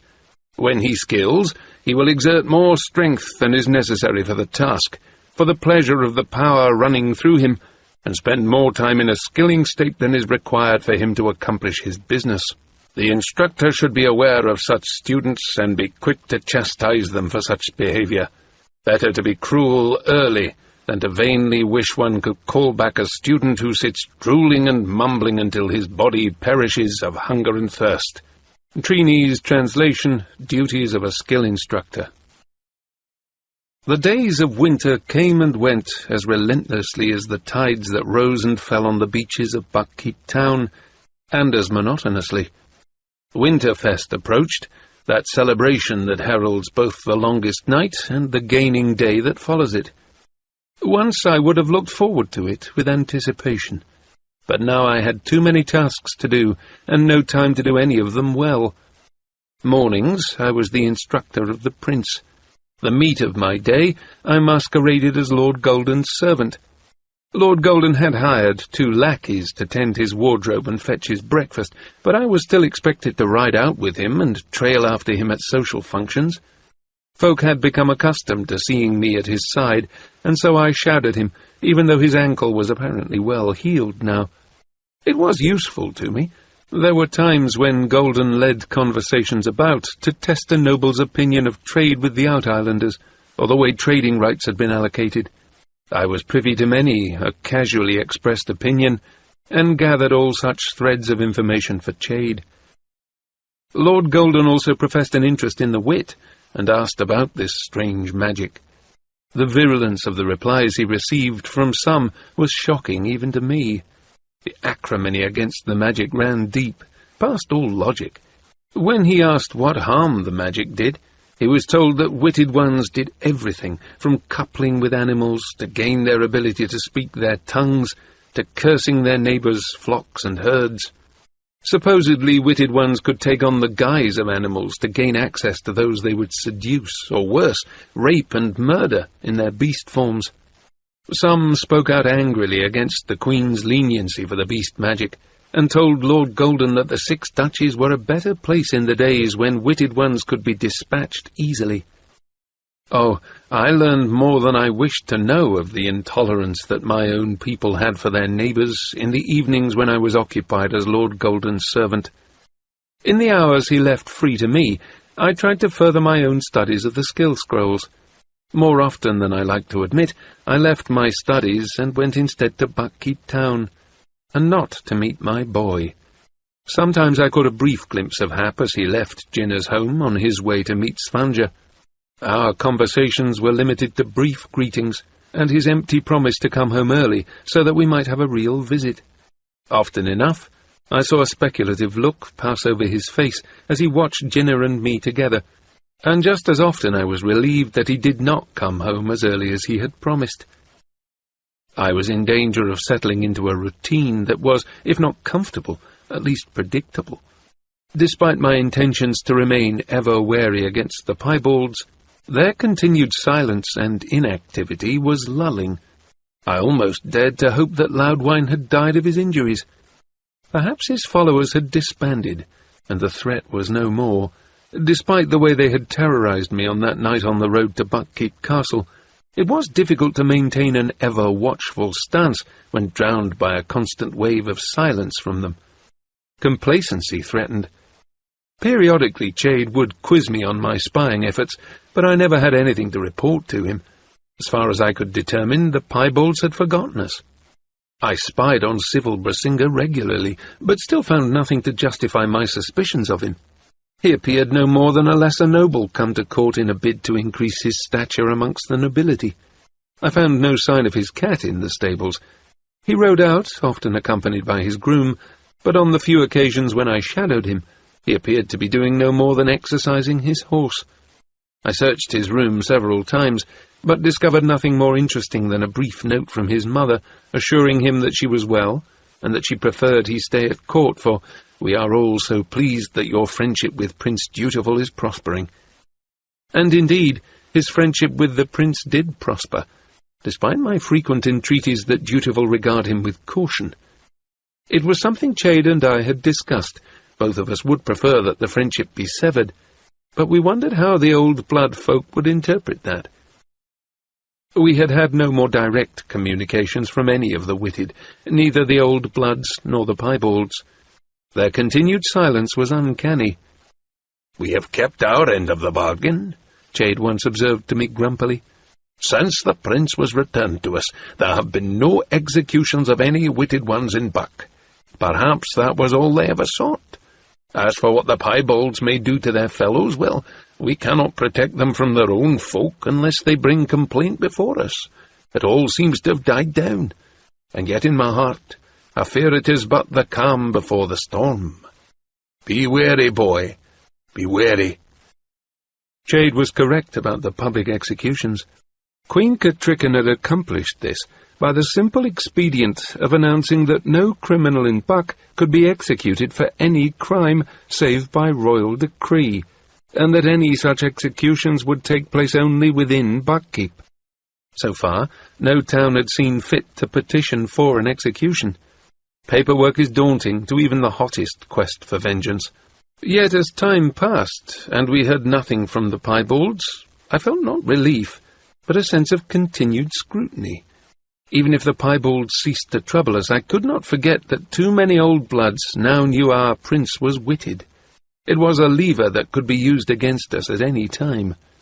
I regarded strange animals with suspicion, and was glad of the little ferret Gilly on patrol within the walls of Buckkeep. Then came a night that sharpened my wariness once more. I had gone down to Buckkeep town. When I knocked at Jinnah's door, her niece told me that Aunt Jinnah had gone out to deliver several charms to a family whose goats had been plagued with mange. Privately, I wondered if charms would have any efficacy against such a thing, but aloud I asked her niece to let Jinnah know I had come calling. When I asked after Hap, she made a face of disapproval, and said that perhaps I might find him at the Stuck Pig with that hartshorn girl. Her disparagement of my son's companion stung. As I made my way to the Stuck Pig through the crisp winter night, I pondered what steps I should take. Hap's passionate courtship of the girl was neither balanced nor appropriate.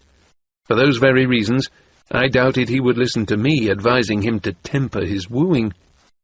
Yet when I entered the Stuck Pig's draughty common room, I saw no sign of Hap or Svange. I wondered briefly where they were, but was sharply distracted from that question when I saw Laurel, sitting at one of the stained tables. The Queen's huntswoman drank alone.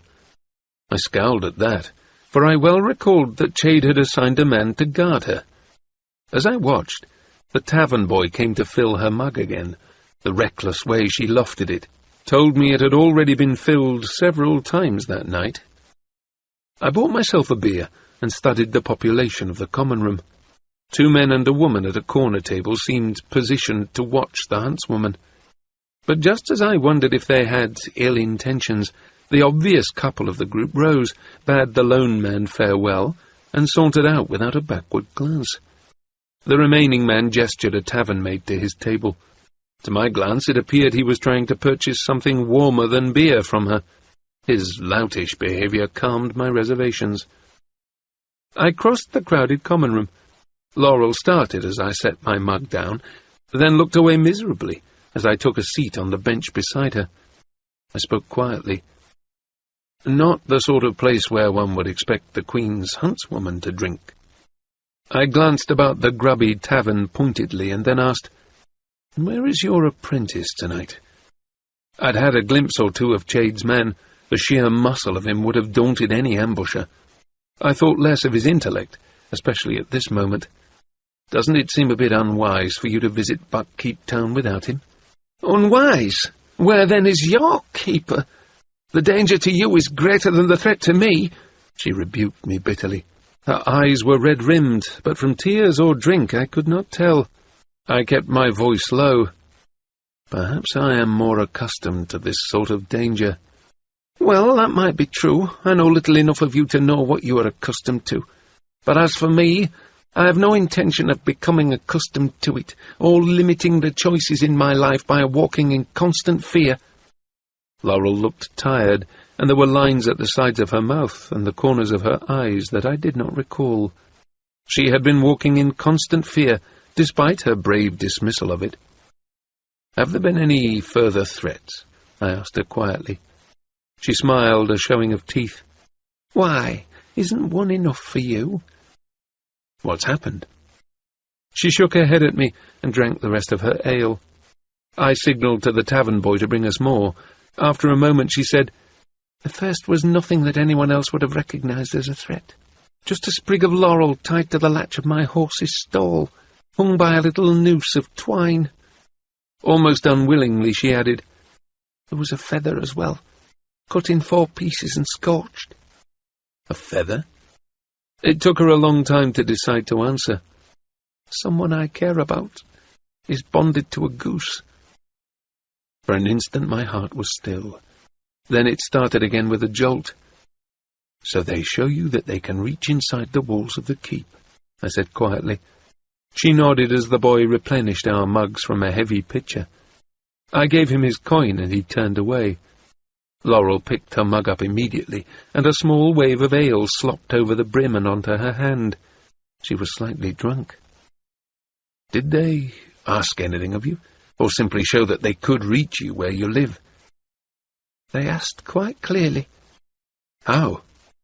A little scroll, left amongst my grooming gear for my horse. All in the stables know that I insisted on caring for Whitecap myself. It simply said that if I knew what was wise, I should leave your black horse and Lord Golden's malter in the far paddock at night. Cold seemed to spread out from my belly and fill the rest of my body. You didn't do it? Of course not. Instead, I assigned a groom that I trust to watch over them both last night.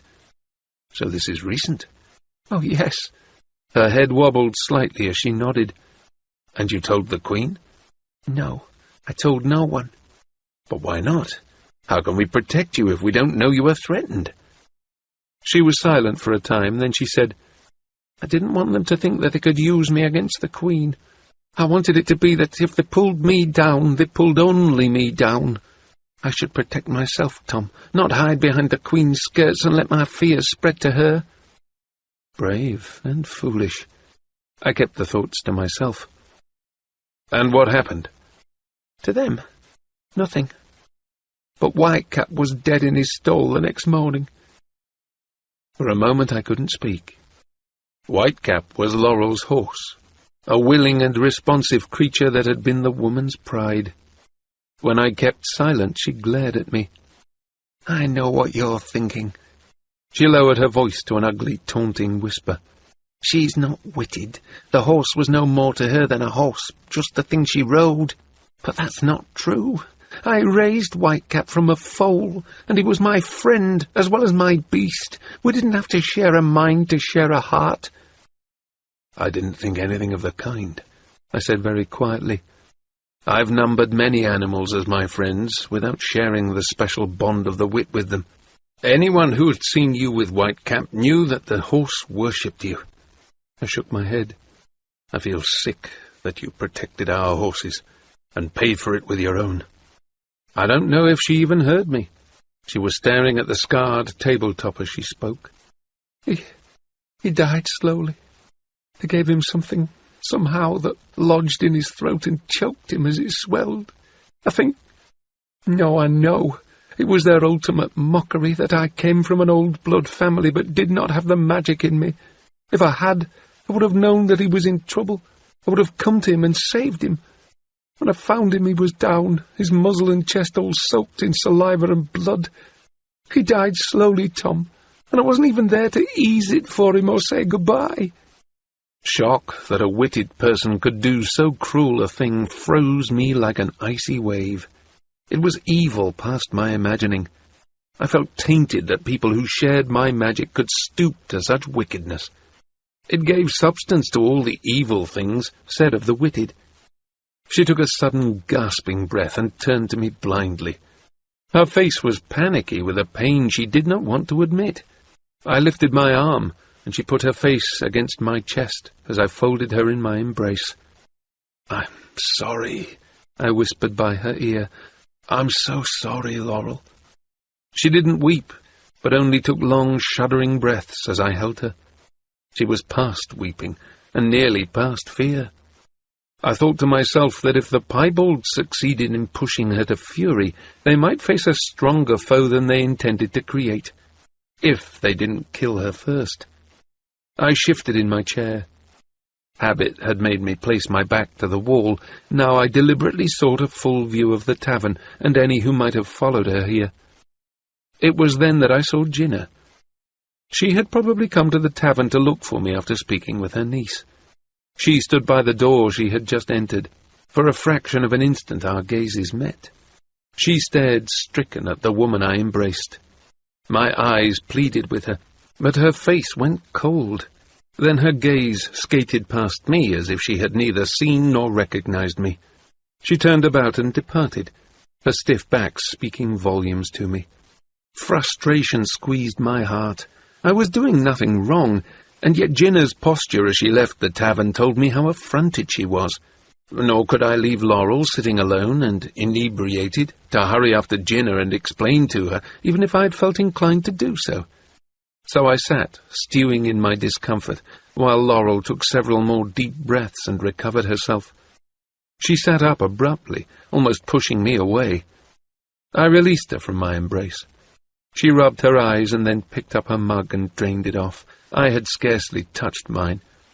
"This is stupid of me," Laurel suddenly announced.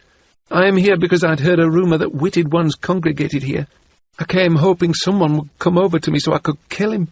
I'd probably just be killed. I don't know how to fight that way." I saw a disturbing thing in her eyes then. They had gone calculating and cold as she considered just how she did know how to fight. "You should leave the fighting to those who—" "They should have left my horse alone," she broke in blackly, and I knew she would not hear anything else I said on that topic. "Let's go home," I offered. She gave me a weary nod, and we left the tavern. The cold streets were lit only by what lamplight leaked from the windows. As we left the houses behind and began the long walk up the dark road to the keep, I asked her unwillingly, "What will you do? Will you leave Buckkeep?" "And go where? Take this home to my family? I think not." She drew a breath and sighed it out, steaming in the cold night. "Yet I think you are right. I cannot stay here. What will they do next? What is worse than killing my horse?" We both knew several answers to that.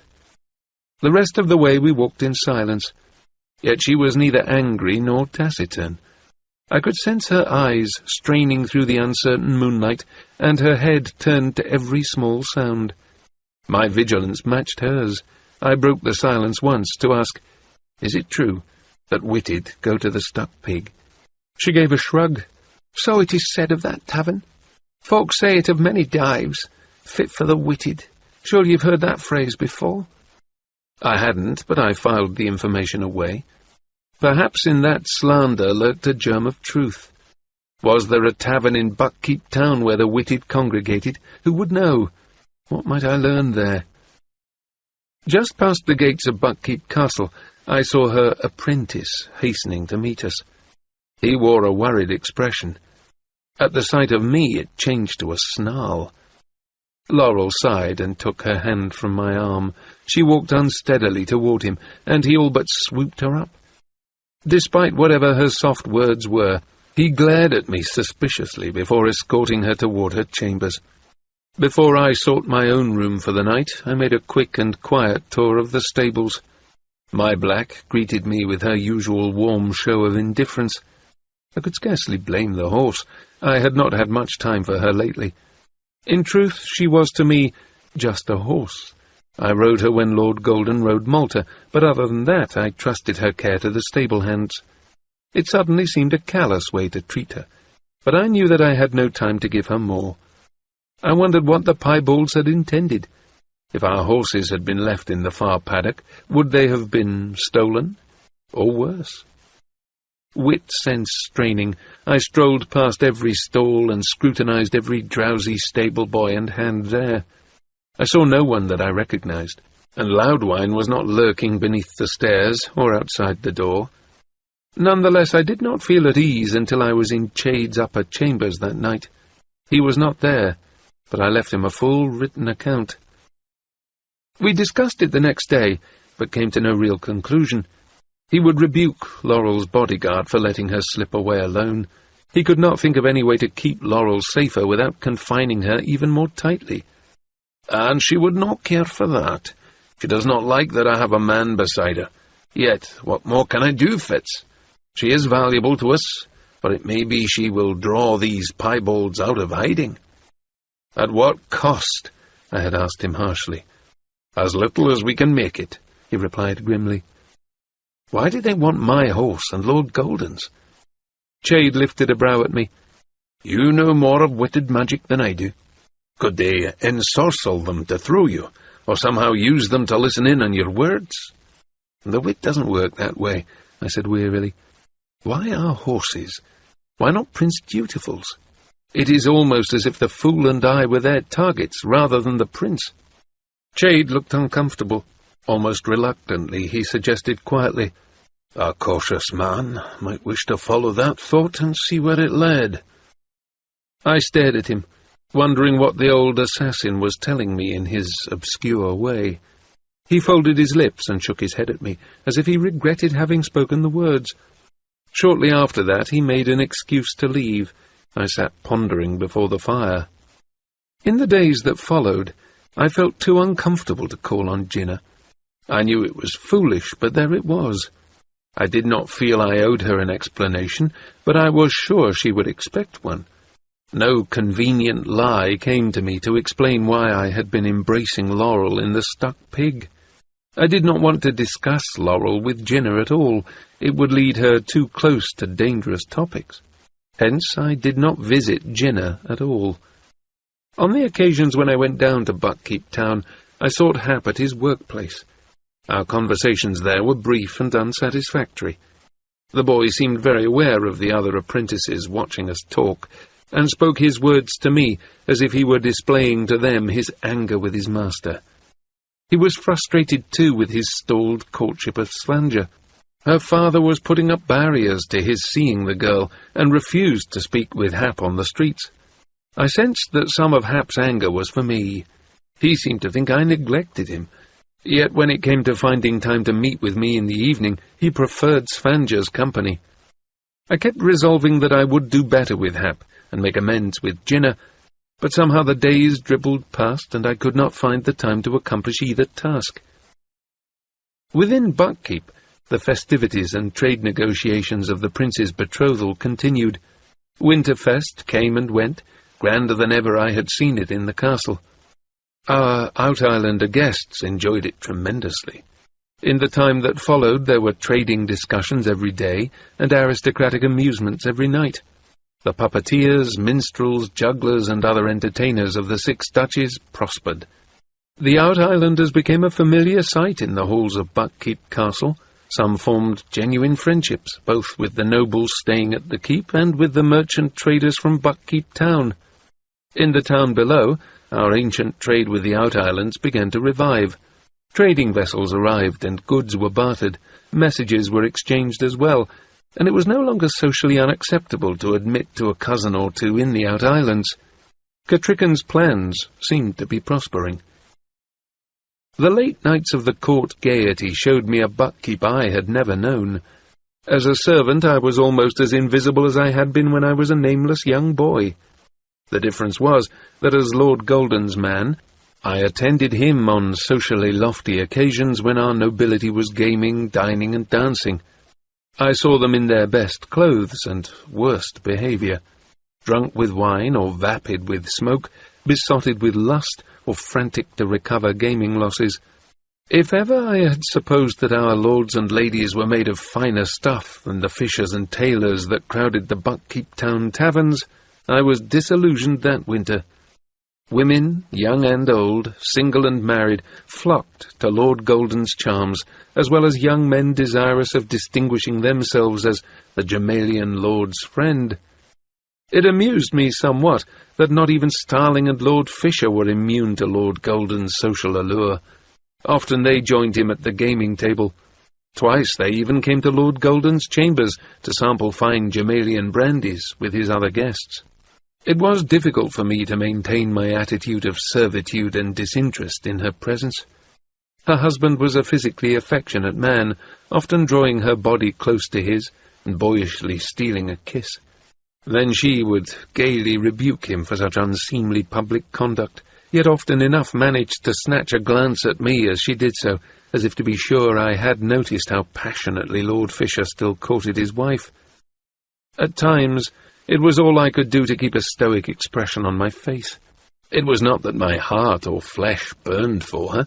The pang that assaulted me at such a time was that she deliberately flaunted her happiness in a way calculated to remind me of how solitary a life I led.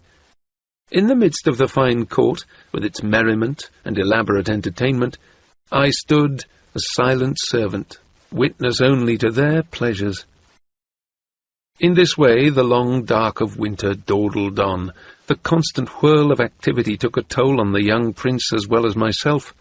One early morning we both arrived at the tower with absolutely no inclination for studies or tasks of any kind. The prince had been up late the night before, gaming with Civil and the other young noblemen currently residing at the keep. I had had the good sense to seek my own bed at a more reasonable hour, and had succeeded in several hours of deep sleep before Nettle had insinuated herself into my dreams. I was dreaming of catching river fish, sliding my hands into the water and abruptly flipping the lurking fish out onto the bank behind me. It was a good dream, a comforting dream. Unseen, but felt, Night Eyes was with me. Then my groping fingers encountered a door handle under the chill water. I plunged my head under to look at it. As I stared at it through water-green light, it opened and pulled me in. Suddenly I stood, wet and dripping, in a small bedroom. I knew I was in the upper chambers of the house by the slanting ceiling. The house was silent around me, and only a guttering candle lighted the room. Wondering how I had arrived here, I turned back to the door. A girl stood before it, her back pressed resolutely to it, and her arms spread wide to bar it from me.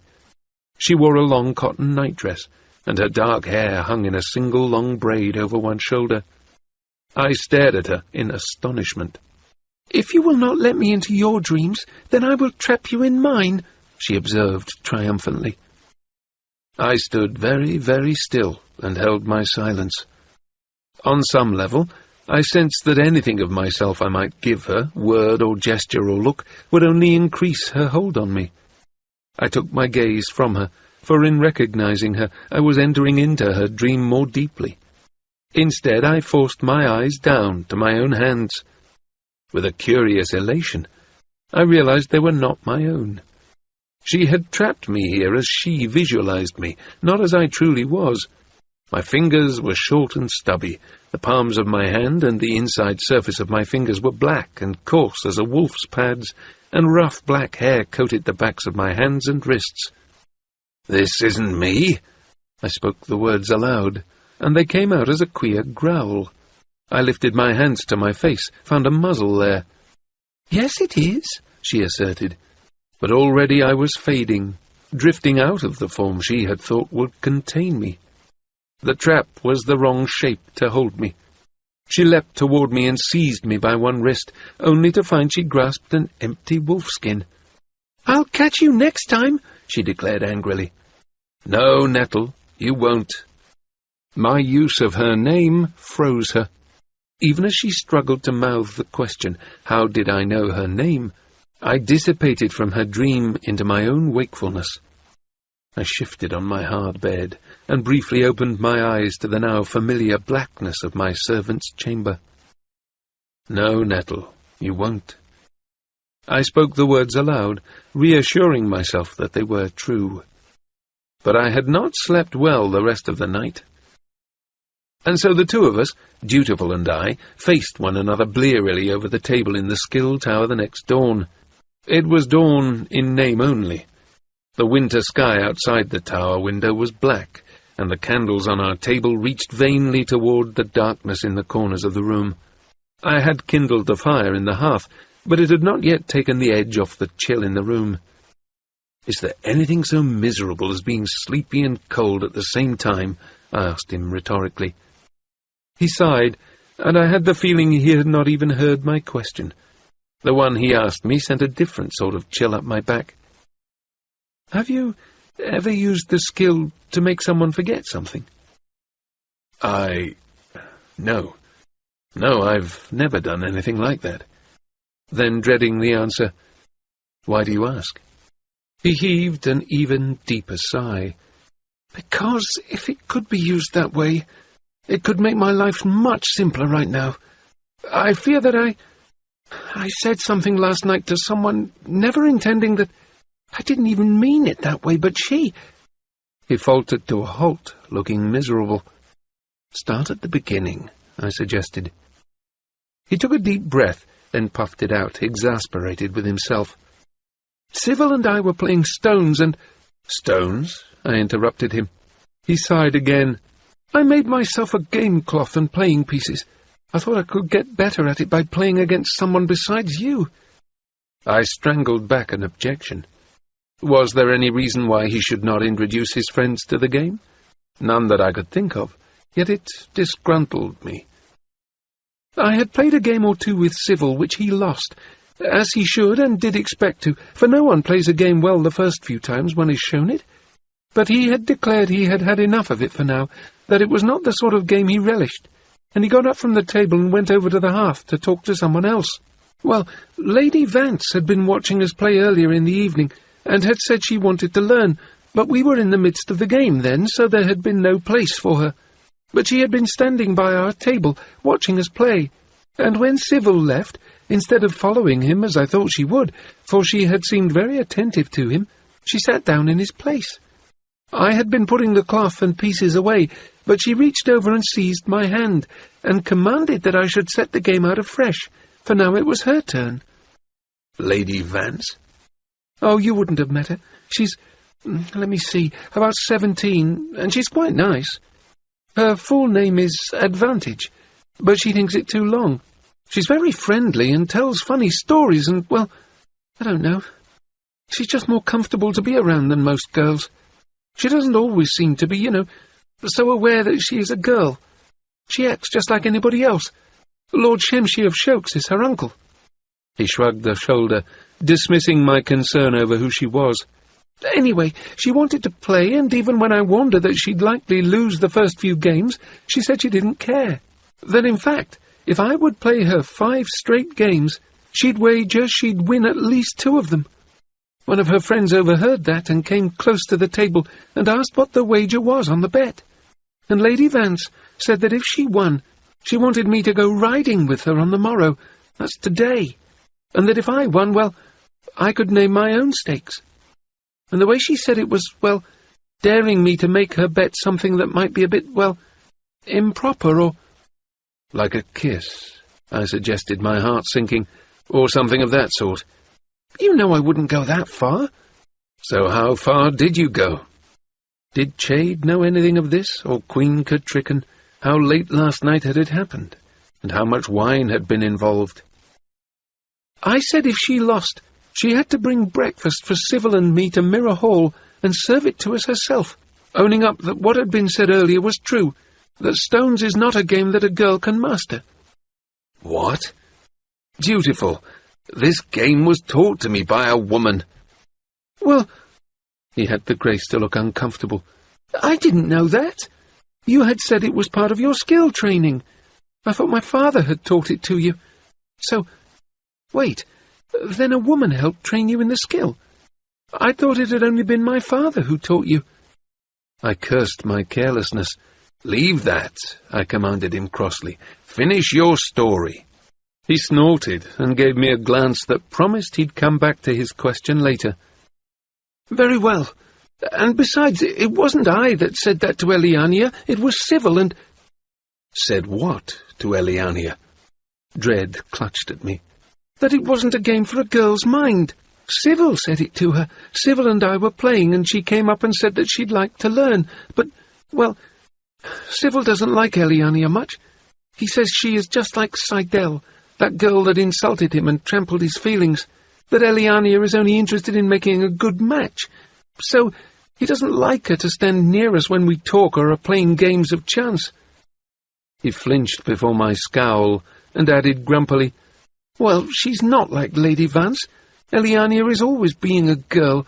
She's always so aware of what are proper manners and what courtesies are due between folk. She's so correct that she's always wrong, if you see what I mean." Sounds to me as if she is a foreigner at the court, intent on complying with our customs. But go on with the story. "Well, Civil knows that about her, that she always strives to be absolutely correct in her manners, so he knew that the fastest way to be rid of her was to tell her that in the 6 duchies, stones was considered a man's occupation. He explained it to her in a way that seemed like he was being kind, but at the same time, it was horribly funny, in a cruel sort of way. because she doesn't speak the language well enough or know our customs well enough to realize how ridiculous his excuse was. Don't look at me like that, Tom. I didn't do it. And once he had begun to do it, there was no way I could put a stop to it without making it worse. So, anyway, he had told her that the stone game wasn't for girls, and Eliania had left us and gone off to stand near her uncle's shoulder. He was playing toss bones with her father at a table way on the other side of the hall, so she wasn't anywhere near us when Lady Vance sat down. Well, I set up the game and we began to play. The first 2 games went exactly as I had supposed they would. On the 3rd game, I made a silly mistake, and she won. The 4th game I won, and now, I think I deserve credit for this.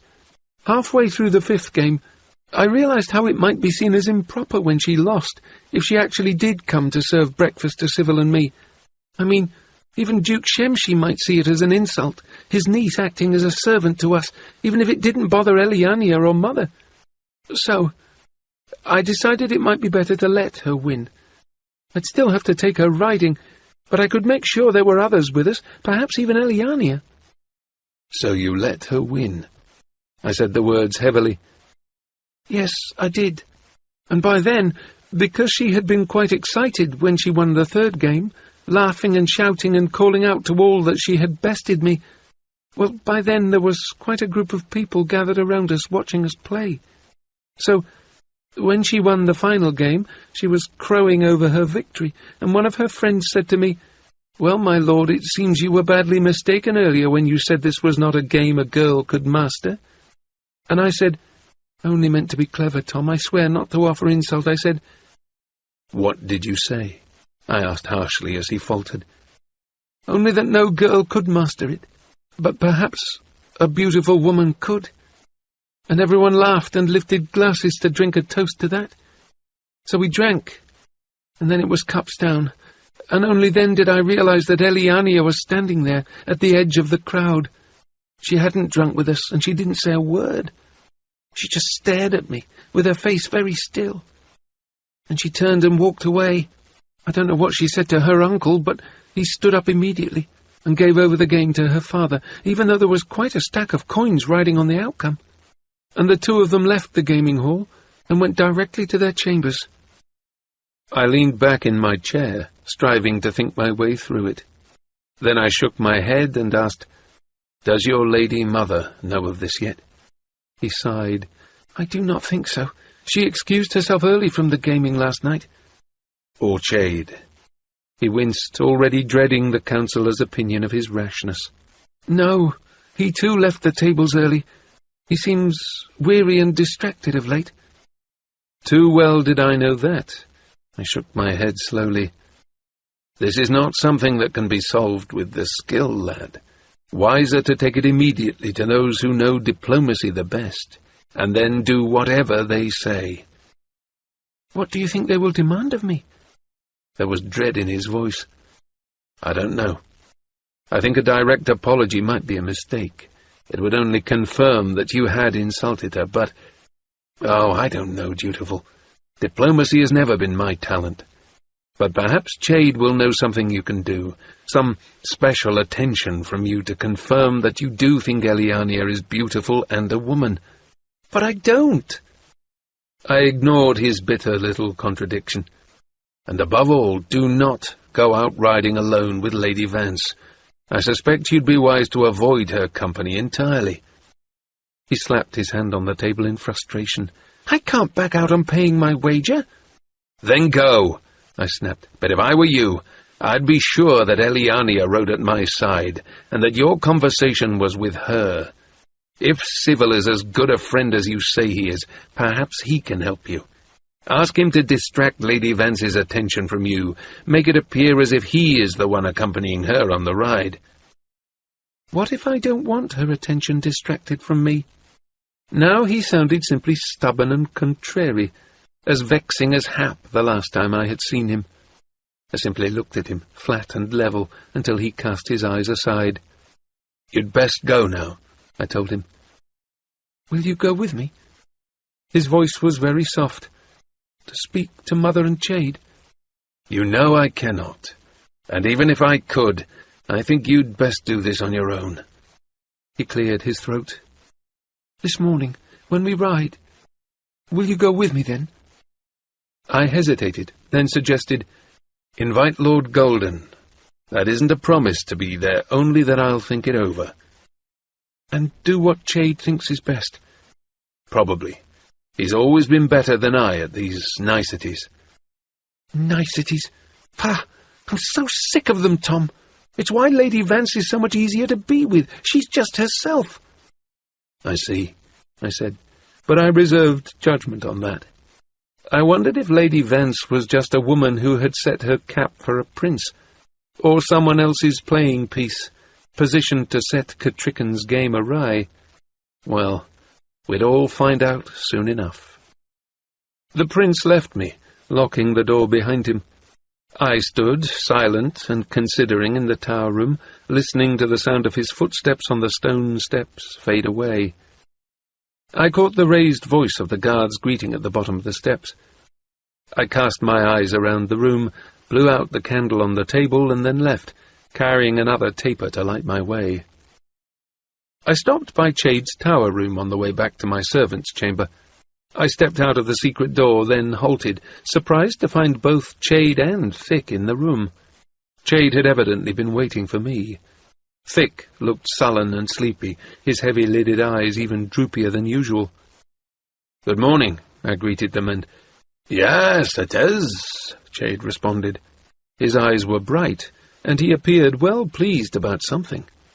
I waited for him to share it with me, but instead he said, "I've asked Thick to be here early this morning, so we could all talk." Oh. I could think of no more to say than that. Now wasn't the time to tell Chade I'd wished he had warned me first. I would not talk over Thick's head in his presence. I remembered too well how I had once underestimated the cunning of a little girl and spoken too freely. Rosemary had been Regal's treacherous little pet. I doubted that Thick was anyone's spy, but what I didn't say in front of him he could not repeat. "How is the prince this morning?" Chade asked me suddenly. "He's well," I replied guardedly, "but there is something he'll wish to see you about, something rather urgent. You might wish to be, where you can easily be found. Soon." "Prince, sad," Thick confirmed dolorously. He shook his heavy head commiseratingly. My heart sank, but I resolved to test him. "No, Thick, the prince isn't sad. He's merry. He's gone to have a fine breakfast with all his friends." Thick scowled at me. For an instant his tongue stuck out even farther than usual, and his lower lip sagged pendulously. Then, "No, Prince is a sad song today. Stupid girls, a sad song. La la la, lee loo loo loo." The dimwit sang a mournful little dirge. I glanced at Chade. He was watching our exchange closely. His eyes never left me as he asked Thick, "And how is Nettle today?" I kept my face expressionless. I tried hard to breathe normally, but suddenly I could not quite remember how. "Nettle is worried. The dream man won't talk to her anymore, and her father and brother argue. Ya, ya, ya, ya. Her head hurts with it, and her song is sad. Na, na, na, na. Na, na, na, na." It was a different tune for Nettle's sadness, one fraught with tension and uneasiness. Then suddenly Thick stopped in mid-note. He looked at me and then jeered triumphantly. "Dog Stink doesn't like this." "No, he doesn't," I agreed flatly. I crossed my arms on my chest and moved my glare from Thick to Chade. "This isn't fair," I said. Then I clenched my jaw over how childish that sounded.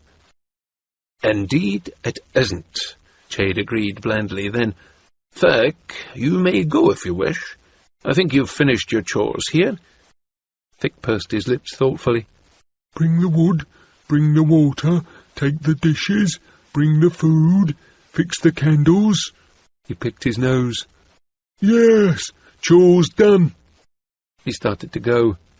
"Thick," I said, and when he halted scowling, I asked, Do the other servants still hit Thick, take his coins, or is it better now?"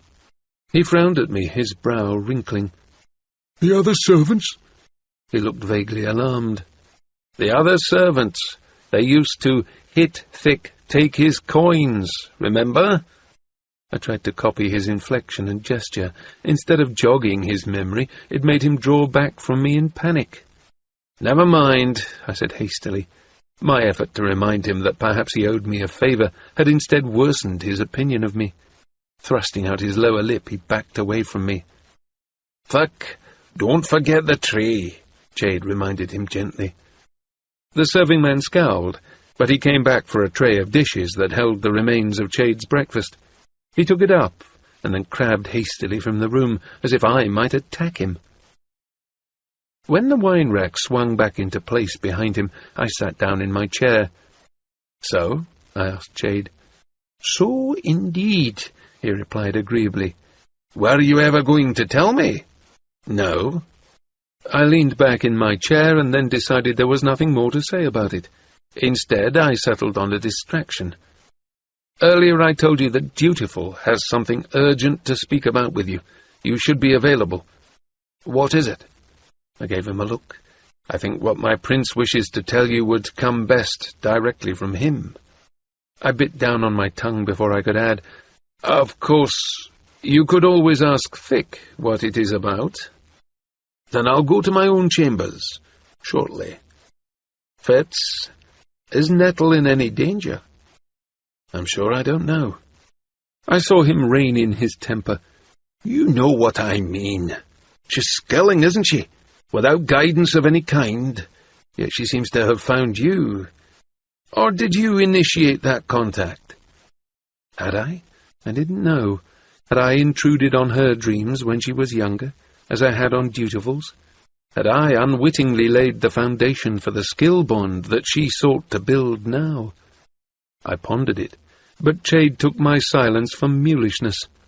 "Fitz, how can you be so short-sighted? In the name of protecting her, you're endangering her. Nettle should be here, at Buckkeep, where she can be properly taught to master her talent." "And she can be put into service for the Farseer throne." He regarded me levelly. "Of course. If the magic is the gift of her bloodlines, then the service is her duty. The two go hand in hand. Or would you deny it to her because she too is a bastard?" I strangled on sudden anger. When I could speak, I said quietly, "I don't see it so. As denying her something, I'm trying to protect her." "You see it that way only because you are stubbornly focused on keeping her away from Buckkeep at all costs. What is the terrible threat to her if she comes here? That she could know music and poetry, dance and beauty in her life?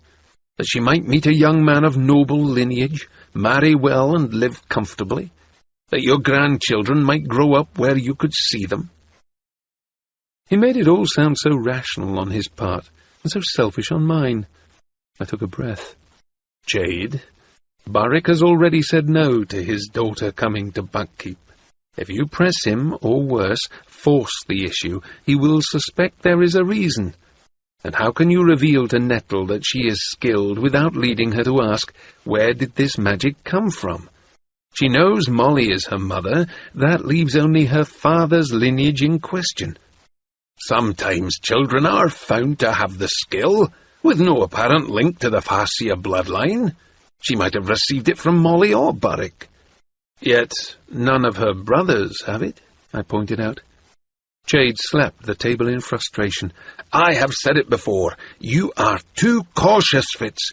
What if this, what if that? You hide from trouble that may never knock at our door. What if Nettle did discover that a Farseer had fathered her? Would that be so terrible? If she came to court and found herself not only a bastard, but the bastard of a witted Farseer? Yes, what of her fine husband and genteel future then? What does it do to her brothers and to Molly and Burrick to have to face that past? Nor can you have Nettle here without Burrick coming to see her, to be sure she is well.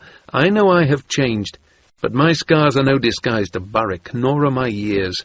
If he saw me, he'd know me, and it would destroy him. Or would you try to keep secrets from him? Tell Nettle that she must never tell her mother and father that she is taught the skill, let alone that a man with a broken nose and a scar down his face teaches her. No, Chade. Better she stays where she is, weds a young farmer she loves, and lives a settled life. That sounds very bucolic for her, Chade observed heavily.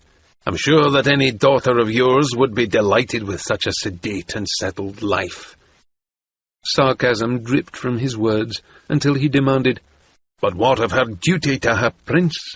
What of Dutiful's need for a coterie? I'll find you someone else, I promised recklessly. Someone just as strong as she is, but not related to me, not tarnished with any complications. Somehow I doubt that such candidates will be easy to find. He scowled suddenly. Or have you encountered such others and not seen fit to tell me of them? I noticed he did not offer himself. I let that sleeping dog lie. Chade, I swear to you, I know of no other skilled candidates, only Thick. Ah, then he is the one you will train. Chade's question was flippant, an attempt to make me admit there were no other real candidates. I knew Chade expected a flat refusal from me. Thick hated and feared me, and was dim-witted besides. A less desirable skilled student I could not imagine, except for Nettle, and perhaps one other. Desperation forced the next words from my tongue. There might be one other. And you haven't told me? He trembled at the edge of rage. I wasn't sure. I'm still not sure. I've only recently begun to wonder about him myself. I met him years ago, and he may be as dangerous to train as Thick, or even more so, for not only has he strong opinions of his own, but he is witted. His name? It was a demand, not a request. I took a breath and stepped off the precipice. Black Rolf. Chade scowled. He squinted, rummaging through the attics of his mind. The man who offered to teach you the wit. You encountered him on the way to the mountains. Yes, that's the one. Chade had been present when I had offered Catrican my painfully complete account of my travels across the 6 duchies to find her. He used the wit in ways I'd never seen it used. He alone seemed to almost know what Night Eyes and I said privately to one another. No other witted one has shown me that ability. Some could tell when we used the wit, if we were not extremely careful, but did not seem to understand what we said to one another. Rolf did, even at the times when we tried to keep it secret from him. I always suspected that he knew more than he let on. He could have been using the wit to find us, and the skill to listen to my thoughts. Wouldn't you have felt it? I shrugged. I didn't. So perhaps I am mistaken, nor am I eager to seek out Rolf to discover the truth of it. In any case, you could not. I'm sorry to tell you that he died 3 years ago. He took a fever, and his end was swift. I stood still, stunned as much by the news as by the fact that Chade knew it. I found my way to a chair and sat down. Grief did not flood me. My relationship with Black Rolf had always been a fractious one, but there was regret. He was gone. I wondered how Holly managed without him, and how Hilda, his bear, had endured his passing. For a time I stared at the wall, seeing a small house far away. "How did you know?" I managed at last. "Oh, come, Fitz. You reported about him to the Queen, and I had heard his name from you before, when you were delirious and raving with fever from the infection in your back. I knew he was significant. I keep track of significant people." It was like the stone game. He'd just set another piece on the board, one that revealed his old strategy. I filled in all he had not said. "So you know that I returned there, that I studied with him for a time?" He gave a half nod. "I wasn't certain of it, but I suspected it was you. I received the news with joy. Prior to that, the last I had heard of you was what Starling and Catrican reported when they left you at the quarry. To hear you were alive and well, for months I half expected you to turn up at my doorstep.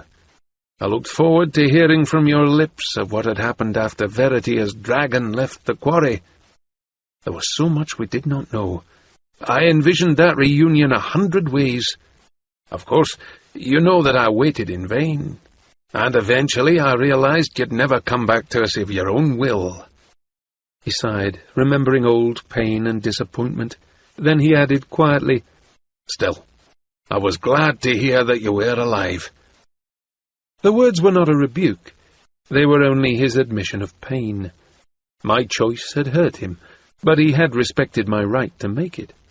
After my time with Rolf, he would have had spies watching for me. They would not know it was Fitzchivalry Farseer they sought, but doubtless they had found me. Otherwise, how would Starling have found her way to my door all those years ago? "You've always had an eye on me, haven't you?"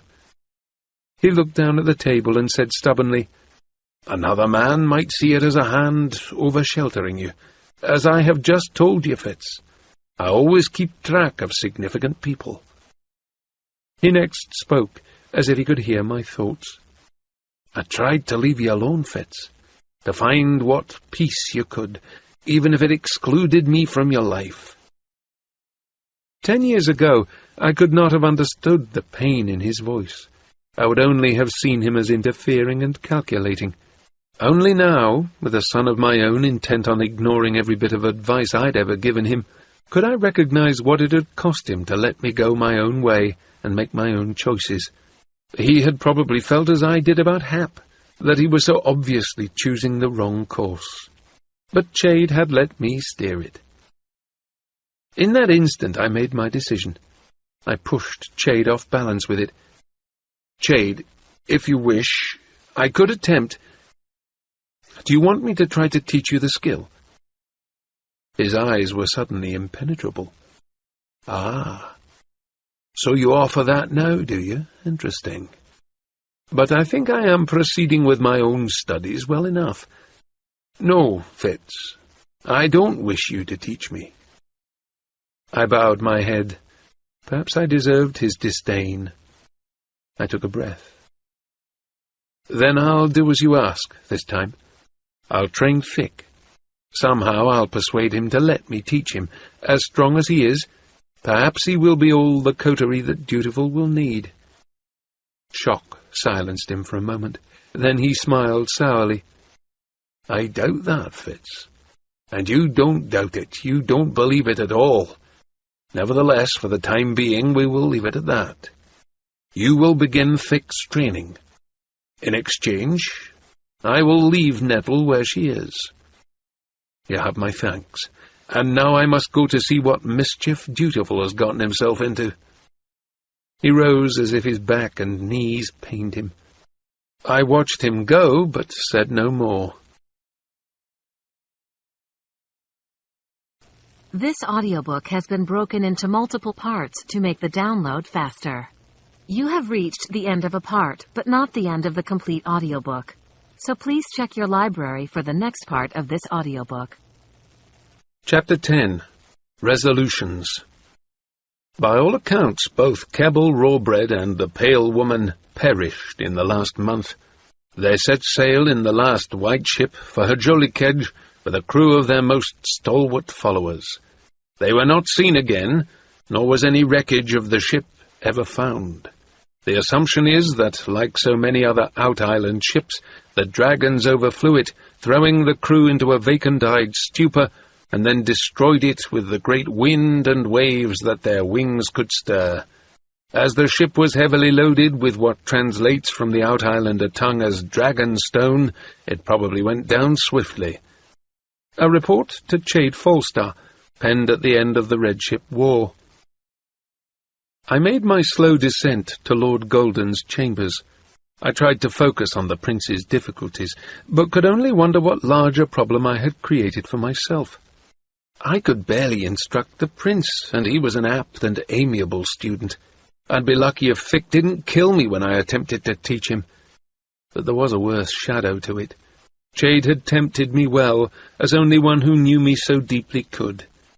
Nettle, here at Buckkeep, where I could see her daily and watch her blossom into womanhood, and perhaps chart for her an easier life than the one Burrick and Molly could give her. I tried to tear that idea from my mind. It was a selfish yearning.